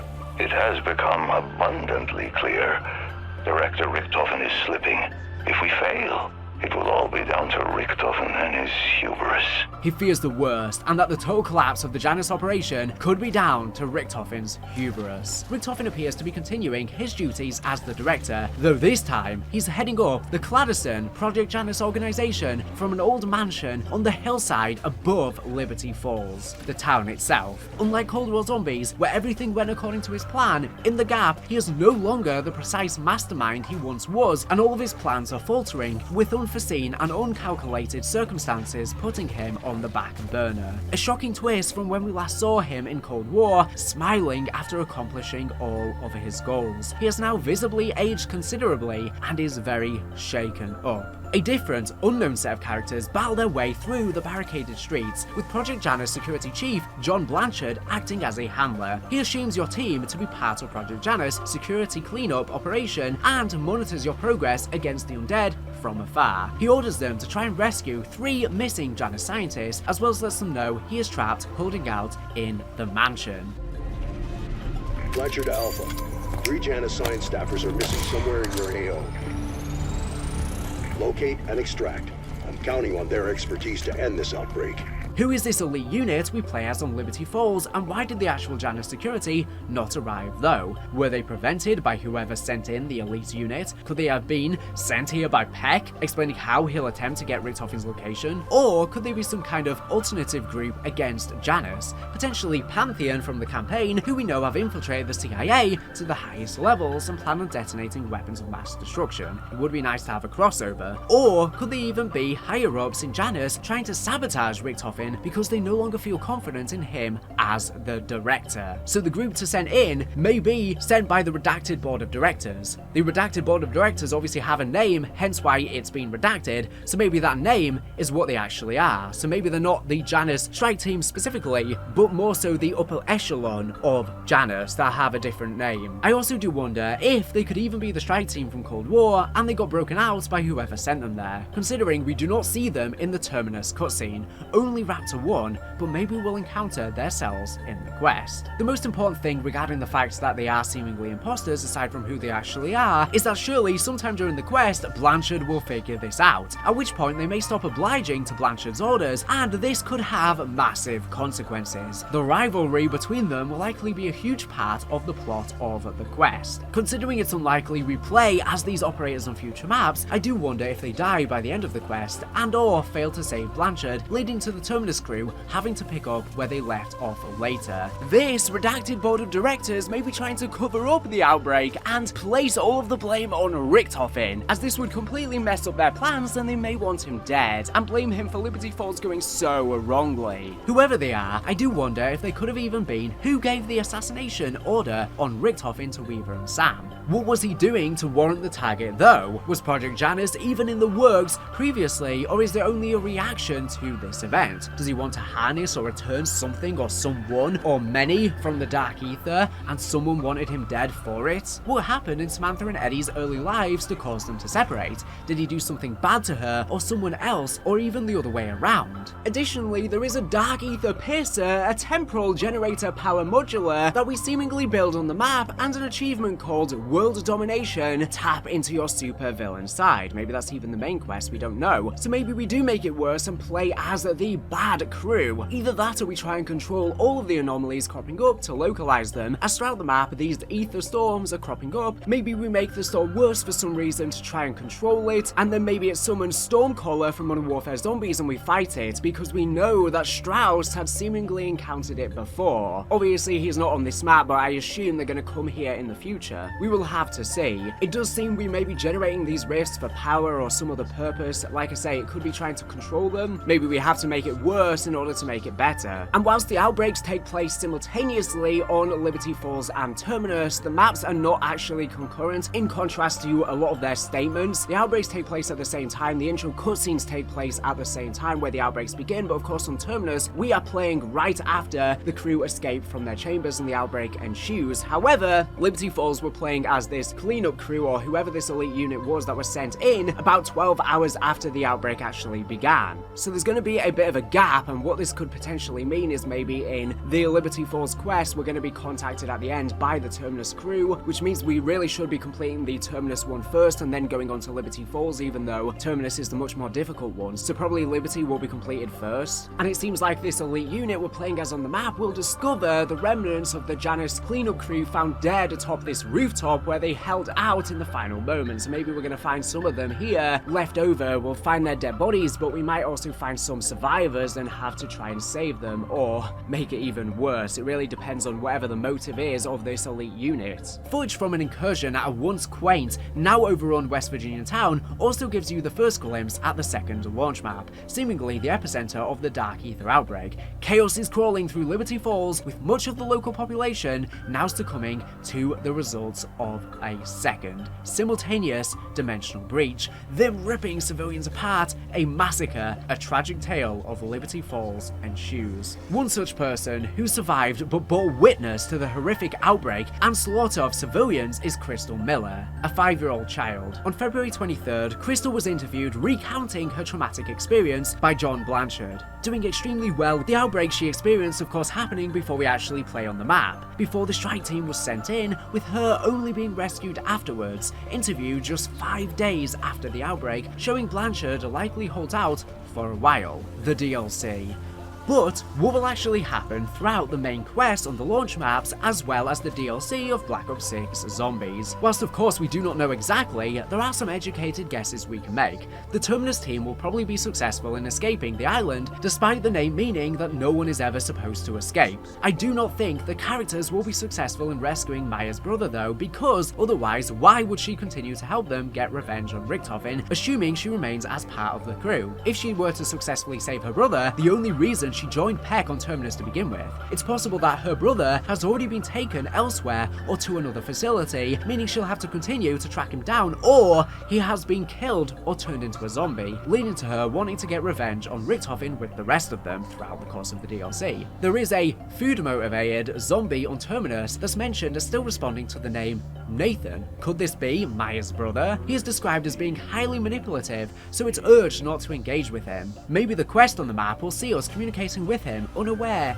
he has turned, and he will try and manipulate us into freeing him, only at some point to realise he has actually been turned into a zombie, which will break Maya's heart, and her being his sister will make it easier to manipulate her, whilst the others may be more suspicious. As the quest progresses, we may get more and more cautious as he loses control of his consciousness more and more. Eventually, we may even have to fight him. Although we know we will fight the Kraken too, but I guess there could be maybe many boss fights. Time will tell. The name Nathan is likely his name directly and he's not responding to another person called Nathan, but I guess that's a possibility as well. Furthermore, regarding Weaver's drawings of the old ones in his Terminus prison, due to his Dark Aether exposure, the location being a weak spot for the Veil Between Worlds and him killing Richtofen's family, this may have allowed the old ones to corrupt him and take him over, manipulating him through dreams and visions similar to the Shadow Man before or the Forsaken, trying to tempt him and aid him with the knowledge to go after Richtofen. After all, how else would he have knowledge of the construct and have Old One symbols etched into the wall? There is also a code which looks to be 121182, maybe 151182, I'm not sure. It's kind of hard to make out, but something like that. This could be used in the Terminus quest or saved for the future, which I'll come on to. Or maybe it's not a code after all and could even be a date. Could this even be the very date he failed to kill Richtofen and in turn accidentally killed his family? It does align and slots in with the current dates we know very well. Weaver could be the harbinger for the Old One's return. It is worth noting that the Zealot Spragmos prophesizes on the ancient parchment for the Chrysolax that the Old Ones will return, stating the devoured shall be undone, their scattered ashes will be reformed, the Forsaken's torments will be undone when the Old Ones reign once more. When Samantha Maxis captured the Forsaken in the containment chamber, it seems to have freed the Old Ones he consumed, as we see red ashes spurring from it. It is unclear if these are the exact entities we saw in Vanguard, or different ones, or more, or a blend of both, since there are probably many more Old Ones we don't know of, such as Spragmos for example. They are simply entities of great power that have existed since the ancient times in the Dark Aether. It could be that, similar to Cortifex, they want to petition the construct for their desired wishes and endless power, maybe even with Weaver's help in the same way that Cortifex used Von List. Cortifex of course was an Old One too, and we do not know if Spragmos specifically is for or against him. Whilst the ending of Vanguard Zombies has been regarded by some as unsatisfactory as it leaves many questions, given what we know from Cold War, it helps us fill in the gaps. Firstly, like I mentioned before, the Dark Aether entities, now back in the Dark Aether after the collapse of the Archon, likely left the Special Forces team and went back to their lives in the Dark Aether. Due to the power vacuum left by Cortifex, it's entirely possible that they devolved into fighting amongst themselves yet again. But regardless, they end up all being consumed by the onset of Zykov, seemingly stopping this endless warring. Zykov himself could have even become the next Archon following Cortifex's failure, explaining the looming question in Cold War of Just how did Zykov get so much power so quickly? Zykov even noted of stumbling along a giant deceased elder god in the Dark Aether that looked as if it had been in battle, that of which could have been the remnants of cortifex that he went on to consume. He also made note of giant futuristic mechanical-like devices in the Dark Aether, and I wonder if this could have been the construct since it does have a futuristic looking design, despite it actually being ancient, the most ancient. Due to Zykov consuming all of the old ones and their powers, that is why he was able to use their powers against us in his final moments, and likely was able to raise the dead thanks to the consumption of cortifex. That means that cortifex similarly could return in the story if the old ones were freed. It really depends if just those alive at the time of being consumed are able to return, or if the dead can too. And if Zykov did stumble along the construct, did he petition it and become the next Archon, also further explaining why he was able to gain so much power so quickly. However, the construct does seem to do more than just electing Archons and determines the fate of the Dark Aether itself, so it could play a role in the future story in another fashion than merely just this. There is also the looming question of Samantha Maxis. By 1991, 5 years after The Forsaken, Sam may have been in there for 50 Dark Aether years, meaning she might end up being an Elder God herself. We learn in The Forsaken that Zykov was the very first human to live long enough to become an Elder God. Could she be the second? Could she have even petitioned the construct herself?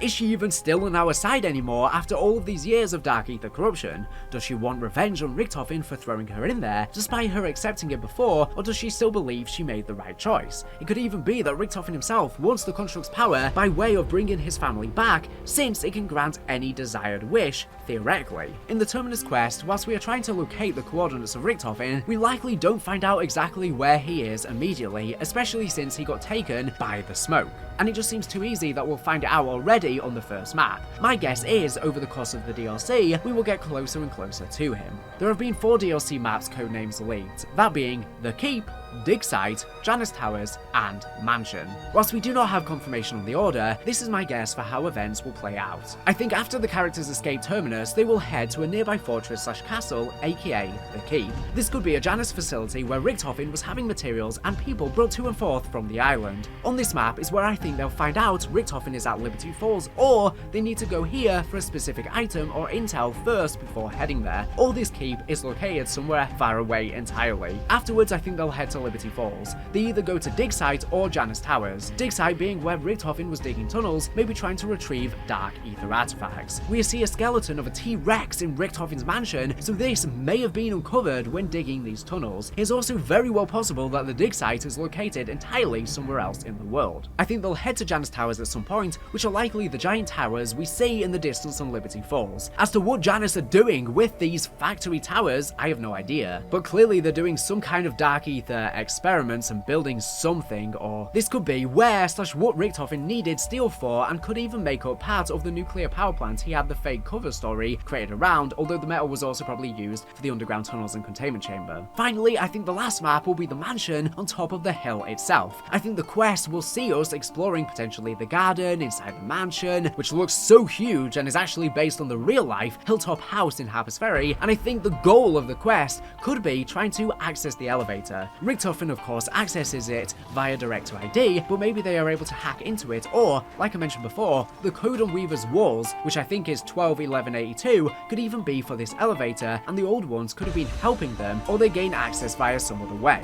If, like I mentioned before, this code is the date of Richtofen's assassination attempt, it could still be the codename 2, it could be both, with it after all being a date extremely important and memorable to both Weaver and Richtofen. So really, maybe it is the date and Weaver just has it written as a memory, or maybe it could be a code for this as well, or for something else, only time will tell. If they do access the elevator though, this could potentially lead to a climactic boss fight against the Sam Chamber to close out the DLC, we'll have to see. I also think over the course of the DLC it's possible that the characters may begin to empathize with Richtofen due to what Weaver did to his family. Maybe even Weaver himself grows this regret inside, and maybe they join forces because there is a greater threat from the Dark Aether at bay, grievances aside, although this all massively depends on why Weaver tried to kill him. If he was just following orders, he could grow to empathize with him. If he didn't do anything he sees morally wrong, if Weaver actually wanted him dead due to something horrible he was up to, he's less likely to side with him. But yeah, I think that'll be the point of the quest in the mansion map in trying to rescue Richtofen, and maybe in the DLCs prior as well, we're going to be getting closer and closer to saving him. I hope he joins us as a playable main character too, whether on this map or even one of the earlier ones. It would even be nice to see Peck and Strauss as part of the crew on some maps. If we do not rescue Richtofen until the very end, I'm worried he's not going to be a playable character, at least not until the very end, or maybe just as an operator. Now, if I'm correct with my feeling that I feel like we're getting multiple maps set in Liberty Falls, this would mean that the storyline must take place in a very short period of time. After all, the Rewind multiplayer map, which also takes place in Liberty Falls on the outskirts, takes place on May 15th, 1991, so it's possible the entire story takes place within a few months and the outbreak is contained within that time. Blanchard, of course, interviewed Miller just 5 days after the outbreak as well. We weren't sure if the outbreak was still ensuing whilst he interviewed her, or if it was already contained. The most important loose end is what exactly is Project Janus. In ancient Roman religion and myth, Janus is the god of beginnings, gateways, transitions, time, duality, and endings. The redacted board of directors are the key stakeholders in it that Richtofen has been answering to, and it requires a stable gateway to the Dark Aether. But besides that, we don't really know much about what it is, besides the fact that Eddie likely has his own agenda for it, outside of this shadowy organization. Eddie has worked tirelessly throughout the storyline to make sure that Project Janus stays hidden from anyone who is not involved. The biggest example is seen here with this cipher from Strauss to Gray, where Strauss is making very sure that only Gray will see his communication and that she tells absolutely no one about it. He says, "Elizabeth, there is a new directive coming and I wanted you to hear it from me first. Perhaps it will spare you the initial shock when you are informed in person. There is a new project in development that will require a great deal of our Ethereum reserves. Unfortunately, this means that some of your research will be put on hold indefinitely. You are not the only one affected by this. I have been informed that half of all future Ethereum harvests recovered from my extraction rockets will also be diverted to this project. Now, I want to leave you with a question. Be very careful who you mention this to. What do you know about Project Janus? For your eyes only am I crystal clear. Even with this information, we still cannot say exactly what Project Janus entails, but we can say it is likely that the plan is twofold: to satisfy the corporation he is working for, potentially, like I mentioned before, maybe a modern day version of the Societe Occult, and make them think they are using the Dark Aether to their own personal advantage, while he possibly secretly advances his own plans to save his son by attempting to restore his life, while also getting back at those who hurt him the most. This explains the name Janus having two faces, and he puts on a front to those he uses as pawns, such as this rich group, whilst also having his own secret agenda. I feel like a big part of his plan has been to try and rescue his wife and son somehow. Richtofen has always been obsessed with cloning, since even back in the old Aether days, and this new incarnation is no exception. With him having AI made of Requiem, this could all be testing technology because he ultimately wants to replicate his own family. We know that the Dark Aether is capable of cloning, explaining multiple types of the same enemy, hellhounds, tempests, mimics, etc. And it's possible that his family have now been cloned in the Dark Aether, or he is trying to do it with the science gained from it. The Dark Aether specifically terraforms our world by copying it. The reason it's a distorted mirror of our reality is because it is literally copying reality. Richtofen even had organ-silicate Ethereum breeder reactors created for Terminus Island. These seem to breed Ethereum crystals themselves using Ethereum maturation technology. The reactors create seeds that gestate into fully productive biogalvanic crystalline life forms. Similar backstory for the Tempest creations, which create mass amounts of power for the island, but is there more to it than this? This technology could be a trial run for him wanting to clone his family. This is likely just one of the many technologies Richtofen stole from Peck, as they are most likely based on the schematics for the power reactors he similarly had built for Outpost 25. And considering Peck is going after revenge for Richtofen, Richtofen likely never fulfilled his end of the deal to secure him safe passage to the west. He just used him for his needs and didn't uphold his end of the bargain. During the crew's time on Terminus, not only were they interrogated, but they were also experimented on due to their prolonged Dark Aether exposure. There were also loads of chambers filled with zombies in that he's been experimenting on, similar to the early days of Ultimus in the Siberian facility. What is the real purpose of all of these experiments? Is it to practice cloning to bring his family back? Are the zombies in the chambers the pods created by the maturation device? Why is Janus creating hordes of the undead and practicing terraforming just as the Tempest would spawn large Dark Aether crystals in Outbreak, these devices are surely not just for power, there has to be way more to it. Very little is known about the corporation aiding Janus. The one time we see their name mentioned in a document, it is redacted and censored out, but they require a gateway to the Dark Aether, considering that the corporate entity he is working with expressed dissatisfaction that he had Requiem close Valentina's gateway in Nacht Der Toten, as well as the massive amounts of Ethereum seemingly required to accomplish it. He responded to the corporation by simply saying that this gateway would have allowed the escape of the Forsaken, and this would be awful for them because the world would surely fall to destruction, and the death of most people in the world would surely disappoint their stockholders. He did, however, promise he would deliver what they wanted in time. It seems Eddie and the corporation may want to open a gateway for two entirely different reasons. Eddie will dupe them for his own goals. It is very likely the gateway has already been opened on Liberty Falls, but under control, allowing people to go in and out for Richtofen's research and to collect items and crystals from there, providing technology for both his goals and the redacted board of directors for money. With the gateway under control, it probably finished construction years ago, whilst not actually infecting the town until somehow Sam caused the breach, taking advantage of the weakened veil, causing the outbreak and everything to lose control. Like I said before, the shareholders in the corporation could even be the Societe Occult from Vanguard, who collected Dark Aether artifacts and worshipped the entities from there, as well as scattered the tome pages. The modern day version of the classic Illuminati from the Aether Story, who of course Richtofen worked with and duped before for his own goals. And they could be a mysterious organization that Eddie has been working with to further his own goals, whilst also taking advantage of them. Contrastingly, it's also very well possible the cult has nothing to do with the current story. Could they even be who sent in the imposter unit to Liberty Falls and they are actually against Richtofen and whatever Janus is up to? We will have to wait and see. During the course of Cold War's Onslaught maps, Eddie also enlisted one more member into the Department of Requiem during the time that the Echelon facility became overrun with the undead. One SAD analyst named Eric Jaworski would survive the ordeal and make various theories about the events around him. During that time, the Forsaken was pretending to be his deceased wife,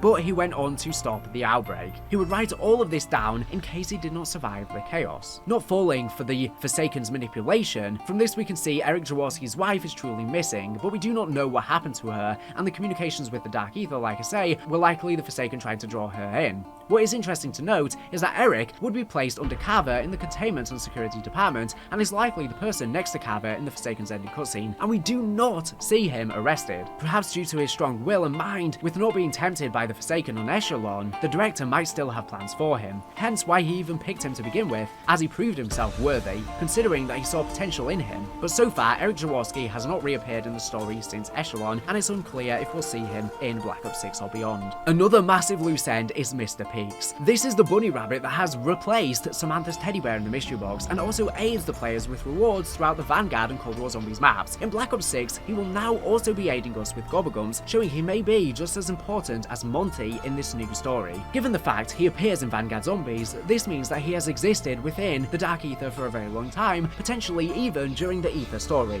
If so, this would make him an old one. Whoever he is extremely powerful and scary. Is he for or against us though? Him helping us on the maps does not necessarily mean he is good, considering Zykov helped us too. Mr. Peaks has actual teeth. He is ostensibly alive. Whoever he is, it seems he has bonded with an ethereal orb of a boy in the Dark Aether. When we collect the note in the second Outbreak quest, we see the red orb merge with Mr. Peaks. This note is burnt and states, "Mr. Peaks keeps me safe in the dark place." It is very well possible that this is an orb containing the memories of Richtofen's son Samuel, considering the note is burned. Why is he protecting Samuel in the dark place though? Is he trying to use him? There are various pieces of intel throughout Cold War Zombies that describe an ethereal orb in the Dark Aether with memories that are dangerous and powerful. This is similar to Samantha Maxis having visions of Samuel, stating she has dreams of a boy who she feels is lost, damaged, and she wants to help him, but feels he is dangerous. If Samuel is the orb, then this means if Richtofen does find a way to bring him back, he may not be good, especially since he's been described as dangerous. The fact he died in such a horrible way likely means that trauma has given his memory memory is immense power. In Richtofen's nightmare, I wonder if this is even the spirits of his wife and son directly communicating to him, haunting him, considering this echoes Sam's nightmares of him, and others have had these similar visions too. How did Samuel end up as an ethereal orb though, if we are correct here? Do the dead souls just end up there like hell, or is it only particular souls that may have experienced specific types of tragedy? Or did Eddie choose to use his knowledge of the Dark Aether that he had to save his son somehow and send him into the Dark Aether to manifest as an ethereal orb in his dying moments, whilst he was bleeding due to Weaver's hit? Maybe he opened up a portal using a Dark Aether artifact or something else, or maybe it happened via some other way or another, but regardless of the how, it seems like the thoughts and sentience and memories of Samuel somehow ended up in the Dark Aether. Another possible idea is, what if Samantha has always had ethereal powers? After all, the last time we saw her in the Aether story, she did. This may have just become stronger after being thrown back in the Dark Aether on Firebase Z, and Richtofen then interrogating her, but they may have still been present before. If this is the case, this could also have massive implications. Maybe Samantha even telepathically opened up a portal to save Samuel due to the guilt of being responsible and killing him. Maybe she was only able to use her powers pre-Firebase Z during moments of extreme stress and trauma, just as Richtofen purposefully traumatized her to better enhance her powers. If Samantha did have telepathic and telekinetic powers even prior, then maybe the way she even received the intel on Richtofen's whereabouts was via communicating telepathically with Samuel. This would perfectly explain the promise she made to him. She may have asked him where Richtofen is. Samuel, being a young child of course, told her the location of the house, but expressed he was with his mother without making it clear to Samantha that he was still with her, still within the house. Sam, gaining this knowledge, overlooked this fact and thought they were elsewhere and gave the coordinates to Weaver, who hastily rushed the assassination, and we know how that ended. Maybe if Sam always had powers, that's why she was even recruited for the BND and was involved in special operations. Her powers could have made her an extremely valuable asset. The same with her memories. Maybe she did remember the Aether before Firebase Z, at least to an extent. In the Forsaken cutscene, we see in Richtofen's office that there is a painting of a small cabin in the woods. I do wonder if this could have even been his house that was burnt down. Maybe he was living a remote life in the countryside because he knew there was a target on his back. As to why though, who knows. Like I said before, I wouldn't be surprised if this was relatively close to Liberty Falls though, or I guess it could be anywhere else in the United States, but the intro cutscene flashback seems to make it out to be set nearby in the wooded hillsides, which makes me wonder if the nearby hotel Samantha was staying in, that Weaver later joined her in to cry in her arms, could have even been in the town itself. This is even more evidenced by the fact that the real-life hilltop house in Harper's Ferry that it's based on is an ex-hotel in real life. Prior to Richtofen taking over for Janus operations, it could have been a hotel, and maybe if this is one and the same place, it creates a Dark Aether weak spot due to the tragedy. Maybe Richtofen even specifically chose this as his base of operations because of its ties to this event, although I'm not sure how he would be aware. This is quite far-fetched though, so could be completely unrelated of course. Another possibility is that it is the exact same building as the hotel that Ava visits Liberty Falls in at the end of Modern Warfare Zombies, seeing as the mirror she is taken in by seems to be the exact same one in Richtofen's bedroom. It could have been transformed into a hotel after the collapse of Janus operations here. I will come onto this more though in the Modern Warfare 3 section for this to make more sense and elaborate further. I just thought I had to mention it here too, so apologise for the disconnect of continuity. What about Richtofen's wife though? We've had no mention of her in the story, unlike the sheer plethora of intel about Samuel. Why did Samantha promise to keep Samuel safe, and both Weaver and her let him down? Did Richtofen's wife or even his son want him dead? Probably unlikely, but I'm just throwing that out there. The interesting thing is that Mr. Peaks represents the promise to his son that he will rescue him, and that Samuel will escape the Dark Aether based on an old Dark Aether saying from long ago. Well, I can honestly say I never imagined being in this position. I mean, look at us! All funny.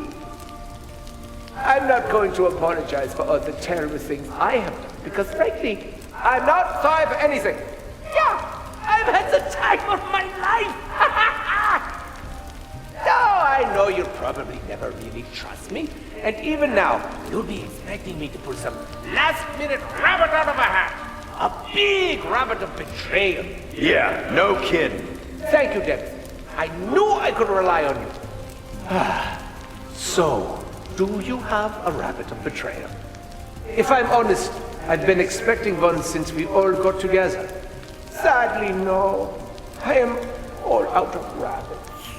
Ultimus Richthofen claimed he was all out of rabbits when he had not a last-minute moment of betrayal in the ending of Tag Der Toten, where they all had to die to reset the multiverse. The Forsaken is aware of this infamous saying that has clearly echoed throughout the Dark Aether. But all good things must come to an end.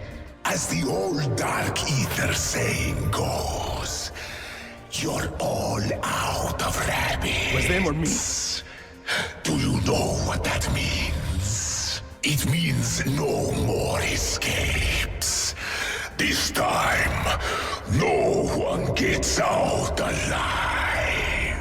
Bye-bye. Now, it seems that Richthofen does indeed remember this, but this time, he has a rabbit in his hat. This rabbit could be key in Samuel's survival, keeping him safe in the dark place. Described as liking to play hide and seek, very similar to Samantha and her teddy bear from the Aether. And the note describing this just so happens to be burnt, just as him and his mother apparently were. Mr. Peaks is described as living in the boy's hat, and we even have an emote showing Mr. Peaks being pulled from a hat. So what is Richthofen's grand scheme that he is waiting to pull from the hat? Does his plan with Project Janus somehow relate to the old Aether story? Does it even somehow relate to Ultimus Richthofen, considering he was the one who said this quote about the rabbit in his hat? So who actually is Mr. Peaks? One idea is that he could have actually been the childhood toy of Richthofen, maybe Ultimus, and it ended up in the Dark Aether. After all, he did play and experiment on lots of childhood toys. He experimented on Samantha in the old story. Maybe this was just one of those toys and he was the one who did these stitchings into his face menacingly, and he created the monkey bomb, another child's toy. Or another idea is it could have even been the childhood toy of Eddie when he grew up in Dimension 2210. Maybe when Primus killed him and absorbed his soul in the summoning key to send to the house, it similarly sent Mr. Peaks into the Dark Aether. It could have become corrupted as it was horrified by the act of Primus and the trauma of Eddie being killed as a child. Over the eons in there, it may have gained power and wants to reconnect with Richthofen, explaining why he is looking after his son. Or Eddie was gifted it as one of the toys by Monty in the house. Maybe not initially looking like this, it could have just been a normal rabbit toy, but he went on to do the stitchings on it, showing he was clearly experiencing some kind of trauma in there. Or maybe Mr. Peaks is not related to Richthofen at all, but that would be weird considering the hat quote from Ultimus Richthofen. But another potential idea is that Mr. Peaks is actually Cortifex and Syraxis' child. This would be a big plot twist and would actually make a lot of sense, and would explain that the cruelty that Cortifex enacted on the child was transforming him into the form of Mr. Peaks, as he apparently never wanted a child. Given Cortifex can morph the physical forms of other entities, such as the Decimator, into a shield, he could have done the same thing to his unwanted child. Two children helping each other stay safe in the dark place. It would explain why the orb that we think is Richthofen's son is attracted to the rabbit in the second Outbreak quest. The rabbit may be protecting Samuel's essence, but what is an ethereal orb? They seem to naturally form whenever somebody is around Dark Aether crystals for too long, or perhaps even consumes one. The crystals take their memories and turn them into an ethereal orb, which is held together by primordial Ethereum. Maybe Richthofen had Dark Aether crystals and or artifacts in his house at the time of their death. These orbs aren't just mindless inanimate objects, but rather living entities that can feel and even speak. If Eddie's son somehow became an orb, then it gives Eddie a chance to somehow bring him back. The orb may be intrinsically linked with Mr. Peaks. If Richthofen attempts to restore him, it may in turn unleash Mr. Peaks, who could even be one of the old ones communicating to Weaver. And I guess even if he is somehow related to Ultimus Richthofen or the old story, it would still make him an old one, being in the Dark Aether for eons. Supporting this is a piece of intel from Piotr in the Dark Aether, where he says that the ethereal orbs are made of memories, and as well mentions other orbs, such as an American spy, probably being Peter McCain, and a Russian scientist, probably being Gersh. It seems that in the Broken Cycle, McCain and Gersh ended up in the Dark Aether as ethereal orbs. He also encountered an orb with the memories of a child, and they were incredibly special, in that it could cross between worlds like Piotr himself, and that its memories are incredibly powerful. So although this is heavily speculative, that's my best guess so far. Weaver accidentally killed Eddie's child, motivating him to become the director and carry out his agenda. His child, of which somehow ended up as an ethereal orb and bonded with Mr. Peaks, who could be the abandoned child of Cortifex and Syraxis, or related to Richthofen of the old Aether, or maybe completely unrelated to either of these, and he might be some entirely new figure that we're going to have to learn about, or has some other connection that we haven't put together yet. This leads to interesting implications though, because Samantha believes that the child is scared and dangerous, and Mr. Peaks may want to seek revenge for what Cortifex Kortifex did to him. If Kortifex does somehow return by the Forsaken being captured, that is, one important thing to note is that maybe the old ones who return are only the ones who were alive at the time of Zykov consuming them. Seemingly, Kortifex was already dead when he stumbled along his deceased corpse, meaning it may not be possible for him to return. But who knows how things work in the Dark Aether? Of course, it's all about resurrection and never truly being dead. And even if Kortifex is gone forever, I'm sure there's other old ones still around, probably, that worked for Kortifex, and he may want revenge on them instead. If Kortifex does return though, Eddie may have wanted to try to free them to contact Kortifex to possibly try and find a way to rescue his son through Mr. Peaks, which could have interesting implications if Mr. Peaks helped us on the maps, because he wants us to free the old ones to potentially get back at Kortifex for what he did to him. It is worth noting that of course all of the other old ones who helped us defeat Kortifex and Vanguard are against him, so maybe old ones freed from the Forsaken may not all be on the same side and could even still be warring against each other now freed as they were before. Some could be for us, helping us, some against, some in between. Could Mr. Peaks form allies and vengeances with some of them? And Spragmos, being an old one himself, knows of the exact Vanguard old ones as well, although we do not know if he is on their side or not. If this has unleashed the old ones again that were consumed, it is likely they probably continued their endless fighting amongst themselves, although there is the possibility that these factions maybe came to a truce afterwards, realizing there might be a greater threat, or even from seeing what the Forsaken was able to do. Do they now similarly have a target on our world? Old ones are merely powerful elder gods in the Dark Aether that have been there since the ancient times, which is why Zykov was never considered one. Now, whilst I think this Kortifex child being Mr. Peaks theory is very good and substantiated, Vanguard Zombies was of course not well received, so even if they intended for this to be his origins, I wouldn't be surprised if they pivot and give him a better backstory, or leave it as a mystery for a long time so it gives us something to speculate about and maybe even makes Mr. Peaks seem scarier and more ominous, not knowing who he actually is. And hey, just like many times before, maybe they'll pick the best fan idea to actually canonize, but they are bringing back the construct seemingly in some way, considering Weaver is etching it on, showing that they're not just completely abandoning everything we saw in Vanguard. In terms of Gabriel Kraft, who is still very much alive by the end of Vanguard Zombies, it is unlikely he survives till the 1980s that we saw in Black Ops Cold War, and even more unlikely of course survives to the 1990s in Black Ops 6, given the fact he would likely be the first person Requiem would want to hire. But it's entirely possible that he has been influencing the story we've seen in Cold War Zombies and moving beyond into Black Ops 6 in a more indirect way. As we saw in Cold War, his notes are present in the Requiem archives, so that relationship is likely something we will learn about in Black Ops 6. We may potentially learn the ultimate fate of Gabriel Kraft concretely. I also think we may see some sort of connection between Eddie and Kraft. Eddie may have already had him taken to a black site or had his research confiscated in the years prior. My reason for this is, Strauss explicitly said that he found all of Kraft-related intel in the Requiem archives, such as for the Wonderwolf, as if he had been there since the beginning.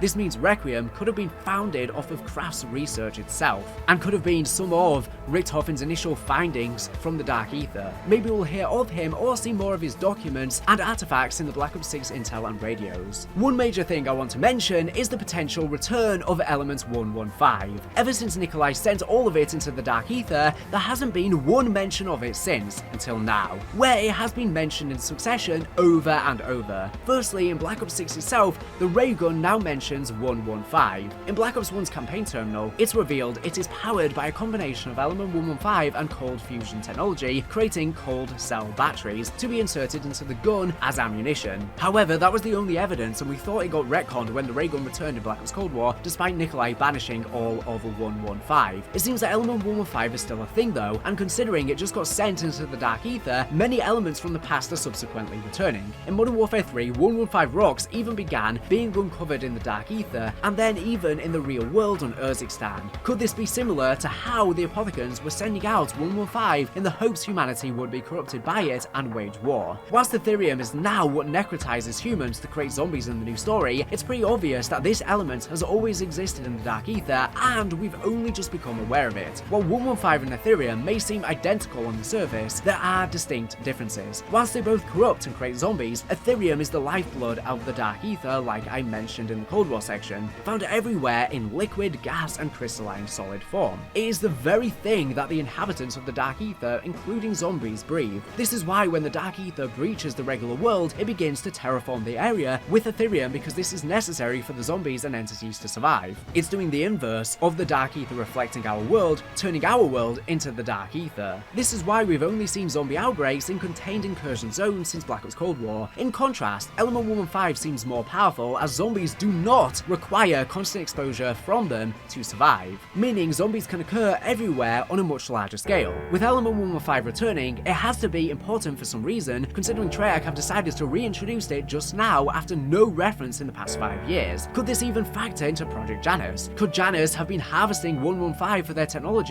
or wanting to create an undead army, which might not be as possible with just Ethereum? Maybe Richtofen does not specifically want this, but the shareholders may, since selling these technologies to private and government militaries for a profit would of course rake in a lot of money. After all, they seem to have created mutant injections, which in turn turn you into a Janus Mangler zombie for a short duration. Clearly, they have perfected technology to turn you into a zombie, but not permanently, and you still retain autonomy. Maybe this has lasting effects on those that use it though, unless they've perfected technology where Ethereum or 115 does not alter the DNA of humans permanently through exposure, but that much is unlikely. It's also very well possible that Element 115 is retconned to just be a type of Ethereum, a more powerful, more useful and practical rarer type. It does make a lot of sense given their similarities and the fact both make up the Dark Aether and can be found in many colour varieties. Ethereum is also known as Exoelement 1. Could this mean the first element of the Dark Aether if they have their own dedicated periodic table? Exo meaning outside, like an exoskeleton, the first element outside of our world. It is interesting that Monty would never purge Element 115 and the Aether and would only ever temporarily fix the problem in the cycle, when it seems that is too what Nikolai did. He only temporarily fixed the problem and now the world is corrupting once more. They can't even say goodbye to 115. And this isn't just a problem of allowing Sam and Eddie into the new universe, battling over the Dark Aether once more, as the zombies had already begun flooding into the world prior to their arrival with the cyclotron breach in World War II. Whilst things have been more contained thus far and there is not the same level of suffering as the infinite multiverse and cycle, now we just have one universe of course, the entire multiverse was thrown into the Dark Aether, so there's a near infinite amount of suffering within there, and could even be compared to the same level of suffering as before. This is very unlikely, but I wonder if somehow parts of the souls of our crew exist in all 115 and or Ethereum, allowing Richtofen or someone else to bring them back.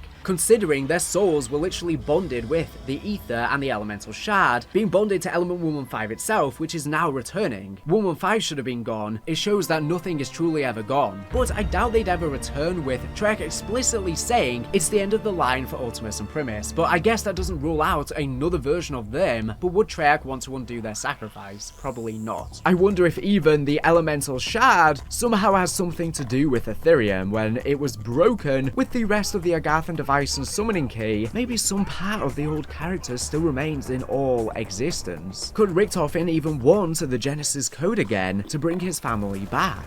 Before we head into the story of Modern Warfare 3 Zombies, I first want to point out that there is a Liberty Falls multiplayer map called Rewind, which takes place the 15th of May in 1991, which like I said may suggest that the story is wrapped up in a few months. This is the same place where Miller camped out and was then rescued in the restaurant. If we are seeing the latter DLC in Liberty Falls 2, it may suggest that the entire story takes place within a few months and wraps up in a bow, with the outbreak being contained in Liberty Falls by the end, allowing the multiplayer map to take place, which canonically could be the civilians who discovered about the government cover-up versus Janus operators. If so, we know the beginnings of Modern Warfare 3 Zombies take place later in 1991. So, unless we're wrong here, then there is the potential that we see some sort of time jump in the final cutscene tying Modern Warfare 3 to this game, later in the 90s. As for now, we will have to wait for Black Ops 6 to learn the continuation of Eddie's plan, but I think it's important to close out this segment by summarizing Eddie's personality. Whilst interrogating Samantha, Samantha stated, "You don't know anything about me," to which Eddie responded, "Really? I think you are going to be very surprised." As a child, Eddie's personality is nothing substandard for a young boy, although he is a bit stubborn as noted by his unwillingness to share his toys with Samantha, and his insistence that Samantha doesn't know enough about zombies in the games they play. Eddie's personality as an adult is one of cold calculation, being just as manipulative as Primus and Ultimus Richtofen, though, unlike them, he seemingly possesses no desire for recognition, aside from calling himself the best director of course, and in fact goes out of his way to ensure people don't know who who he is, indicating his ego may be somewhat more in check. Eddie is highly manipulative and scheming like those before. Eddie does not seem to have any attachment to his subordinates of Requiem, as seen with his willingness to arrest the entirety of the senior staff once he no longer has any use for them. Additionally, he is shown to take extreme measures in order to achieve the means he needs, purposely putting others' lives at risk if he views the situation as requiring it, such as when he threatened to have Elizabeth Grey killed if Samantha Maxis didn't kill a captured Omega soldier with her powers. Eddie does, however, seem to at least love his family, as he keeps a picture of them on his desk. Along with Samantha, Eddie is the only survivor of the previous multiverse. Unlike Sam, who lost them at some point probably after Firebase C and not prior, but we don't know for sure, Eddie seems to have retained some memory of the prior events, as seen with his knowledge of Samantha's birth, as well as having a snow globe of Dr. Monty's house on his desk. Whilst not having a fond connection with the Requiem staff, especially Weaver, he does have a strong bond in the opposite direction, in the sense that he wants them to suffer, especially Weaver, and be a means to his goals. And with that, that is the entire storyline we know of Black Ops 6 Zombies so far. Of course, I've included a ton of speculation in this section, but it's not over yet. We now need to jump into the storyline of Modern Warfare 3 Zombies, which actually gives us further knowledge on Black Ops 6 as well. So even if you're not too interested in that game, it's very important to understanding where we're about to head in Black Ops 6, and some of the latter events, whether they be at the end of its story, or like I said, maybe there's a time jump that then catches up on those events later, that tie directly into Modern Warfare Zombies. Enjoy. Welcome to the entire Modern Warfare Zombies storyline explained. I aim for this video to be the most in-depth video on YouTube. With the Modern Warfare Zombies story finally concluding, I wanted to make a video summarizing absolutely everything that's happened in this game and all of the possible implications it could have for Black Ops 6, which is of course right around the corner. Unfortunately, similar to Vanguard, Modern Warfare 3 Zombies leaves us with a lot more questions than answers, a lot of which will likely be answered in Black Ops 6, but I think many will be left for future games too. It seems there were some issues or conflicts in development, seeing as Treyarch stepped off of the project just a couple months after release to focus on Black Ops 6, with Sledgehammer seemingly having to weave story missions around likely ready-made cutscenes. As a result, some areas, both story and gameplay-wise, were not able to be fully executed as intended, and can explain why some beats quickly become irrelevant or are even ignored completely. With that said, the game is still very important in understanding what comes next, both in terms of the past with Black Ops 6 and moving forward into the future game story post Modern Warfare 3 Zombies. The game leaves us on a big cliffhanger for what's to come. Ava! Ava!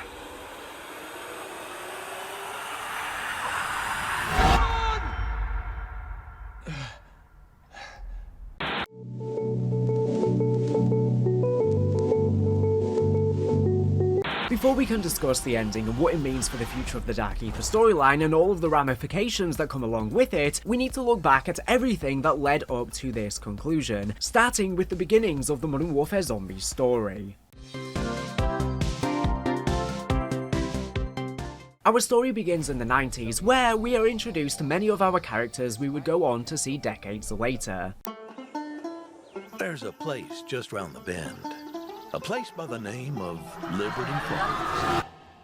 During her childhood, Crystal Miller was a resident of Liberty Falls, a small town in West Virginia where she lived with her parents and attended school. On February 18th, 1991, following recess, a fire drill was sounded and Crystal, alongside her classmates, were quickly escorted out of the school to evacuate from the town. Crystal, unaware of what was going on, could only follow her parents' order and focused on running. Unfortunately, Crystal's father was attacked by a zombie horde during this sprint and was ultimately left behind by Crystal and her mother, who just kept running. The two of them eventually found a fire escape, but Crystal's mother was quickly swarmed by another zombie horde, leaving Crystal to run away on her own. 3 days after the outbreak, a local biker gang, the Steel Mountain Riders, found Crystal huddled up inside a Freedom Fried Chicken restaurant and took her to safety. On February 23rd, Crystal was interviewed on her traumatic experience by Project Janus security chief John Blanchard. Being just 5 years old, she did her best to recount the events. Afterwards, she was adopted by her aunt and uncle. While this was going on, New Zealand resident Jack Fletcher joined the New Zealand Defence Forces at some point in 1989, serving until 1990. Sometime in 1991, he was seconded by the Central Intelligence Agency to operate under the 1 New Zealand SES Regiment for Terminus Island security detail. He was honourably discharged post-mission in 1993. It is unclear if he served during or after our Terminus crew escaped the island amidst Black Ops 6.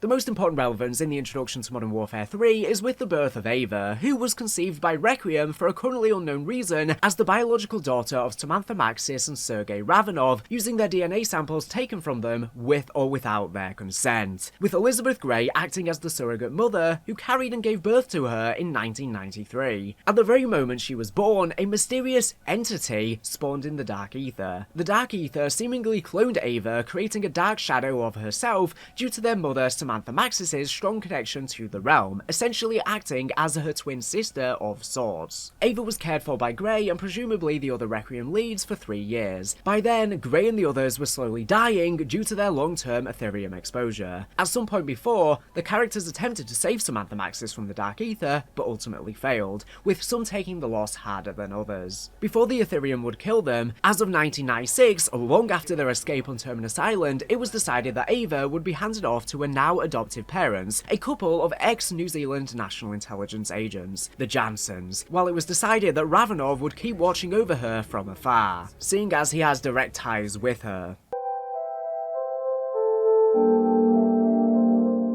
A device is built to sacrifice their lives and give up their Dark Aether essence before they die anyways to create 4 vials of highly enriched Ethereum. Before doing so, Gray records a message for Ava on August 15th, 1996, in which she details her true origins, while wishing that some part of Ava will remember Gray after she is gone, this message to be given to her when the time is right. For some reason, the Requiem leads end up in Zaravan, Urzikstan. Weaver, Gray, Carver and Strauss all sacrifice themselves, whether willingly, partially or not, to this device powering 4 Ethereum canisters where their corpses remain rotting for decades. In this room are many zombie artifacts, such as the Monkey Bomb, Cerberus Wonder Weapon, perk cans, 1 field upgrades, and more. They die, just as the Forsaken predicted, before he was trapped at the end of Black Ops Cold War. In the years that followed Operation First Domino, Ravanov would essentially be a ghost in the shell, with the new Russian government having no record of him existing. While the specifics of his activity after 1985 to Modern Warfare 3 are unknown, he has stated that he acted as a mob enforcer while he kept watch of Ava from a distance. This was a dark period for his life. In the years that followed, he began wondering if he's lived for too long.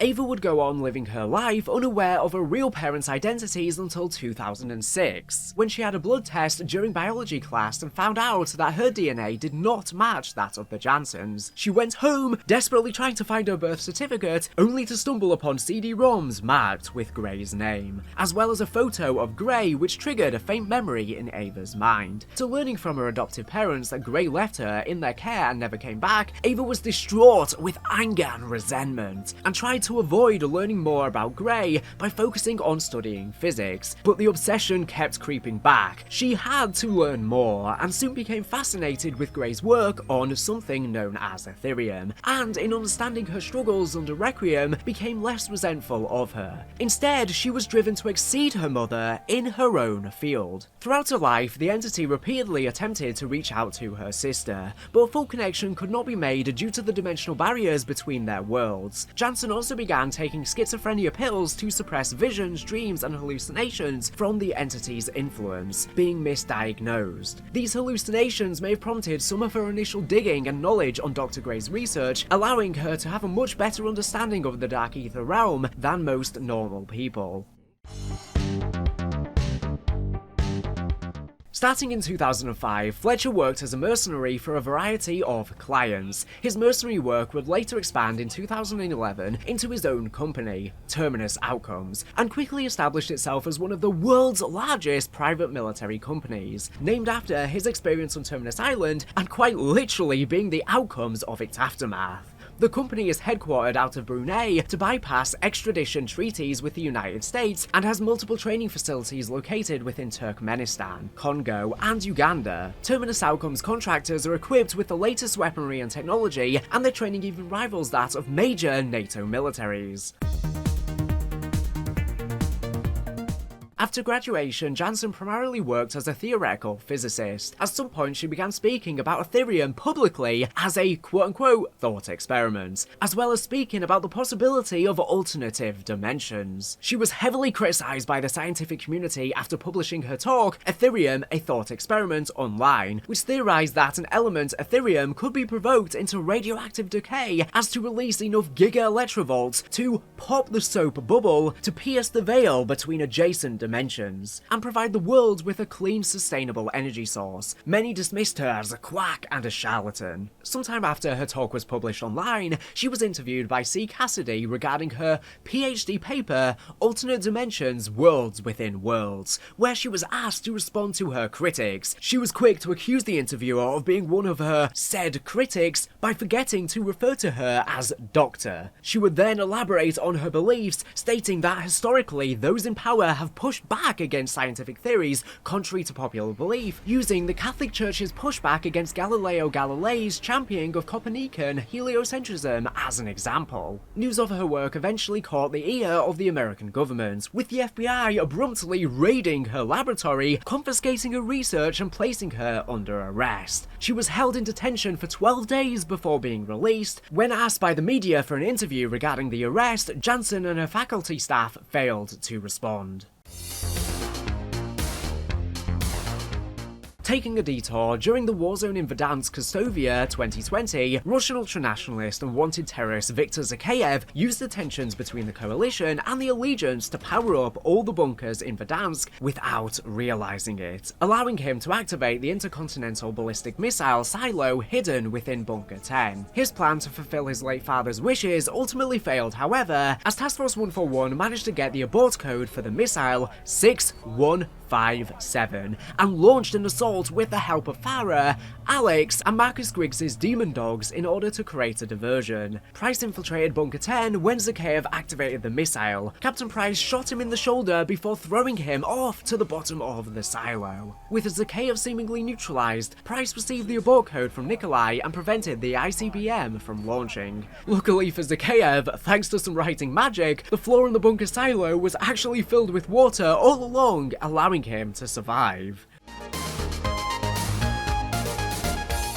Following his close experience with death, he began hearing rumblings of this mysterious element known as Ethereum. Task Force 141 also caught wind of these rumblings when they discovered intel on the Office of Requiem's formation from the 80s, with even the President of the United States themselves being anxious to get this show on the road. Simon Gus Riley wrote on it, "What the hell was the Office of Requiem?" Following on from this, it seems Task Force 141 operators became more aware. Unbeknownst to Task Force 141, Zakhaev managed to survive his encounter with Price. After escaping, Zakhaev began searching for new weapons. He soon learned about Ethereum and the conflict between Requiem and Omega that ensued decades prior. It would seem as though governments and other bodies had most of their research intact, which ended up subsequently falling into the wrong hands. In 2021, he hired Terminus Outcomes, led by Jack Fletcher, to help him track and find the remaining Ethereum. All of this to avenge his father, Cold War relic Imran Zakhaev's death, stating, "I miss you, Father. You will have the legacy you deserve. I'll see to it." With his ultimate goal and hopes being to take aim at the West. With her scientific career in disgraced shambles, Jansen was eventually recruited by Viktor Zakhaev to continue her work on Ethereum energy research, believing this was the only way to continue her work. Ignorant of his true nature, Jansen assumed he was the CEO of Terminus Outcomes, whom she was recruited by, noting to herself he didn't fit the profile of a CEO. She was told her research was needed under the guise of researching clean energy and medicine. She surmised that Zakhaev's motives went beyond simple energy research. In actuality, it was to further develop Ethereum-based weaponry. She would be proven correct after Zakhaev and Terminus Outcomes catch wind over the Ethereum vials where the Requiem heads are deceased. Later the same year, 2021, accompanied by Fletcher and a squad of his contractors, Zakhaev travels to Zaravan, Urzikstan, where they ambush a group of local police forces at an American checkpoint, creating a diversion. After breaching into a basement of a hotel, they discover a long-abandoned CIA safe house containing the mummified remains of Gregory Weaver and the 3 other corpses around a device placed on a table. They seem untouched since the 90s and are long since gone. The device opens, revealing 2 vials of highly enriched Ethereum. Zakhaev quickly reaches out to grab this cache of weapons-grade Ethereum. In disbelief, he exclaims, "Oh, they're actually real. They're actually here." Interestingly enough, 2 vials are now missing. Armed with these vials by his side, he and his mercs attempt to escape, but are quickly attacked by police reinforcement, including military police. As they are relentlessly shot at, almost all of his men are killed, and he is cut off from his escort. Chasing them down, the cops have Zakhaev cornered with no options left, aside from one. He makes a quick, reckless choice and tosses one of the vials at the police.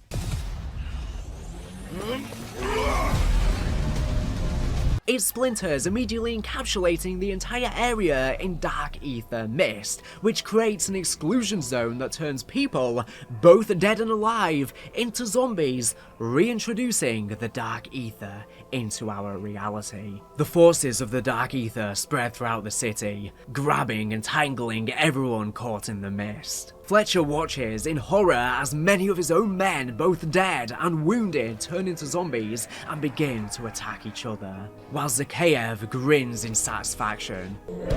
Fuck. Looks like we have a weapon.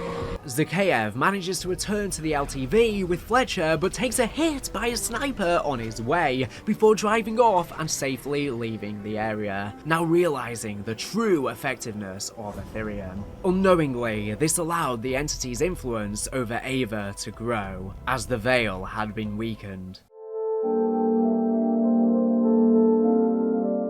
Operation Deadbolt was established overnight in response to the threat. Special Security Officer Selma Green was placed in charge of the operation. While picking recruits for the newly formed response unit, Green was recommended by her CIA colleague, Kate Laswell, ordered by higher-ups, to choose Sergei Ravanov, the former Spetsnaz captain who has had past dealings with similar undead incursions, and who is most relevant, acting as a familiar face for us, the last known surviving member from the Requiem era. Despite the complete lack of background information on Ravanov, Green was told to trust the recommendation by higher-ups, to which she even received a direct letter from the White House stating, "You know who I am. I hope my identity and status have been appropriately communicated to you." In another letter, they stated, "You have the entirety of my office and the Pentagon at your disposal." This implies that not only does the president themselves seemingly have a vetted interest in Deadbolt, knowing of the outbreak immediately, but that they also handpicked Ravanov specifically,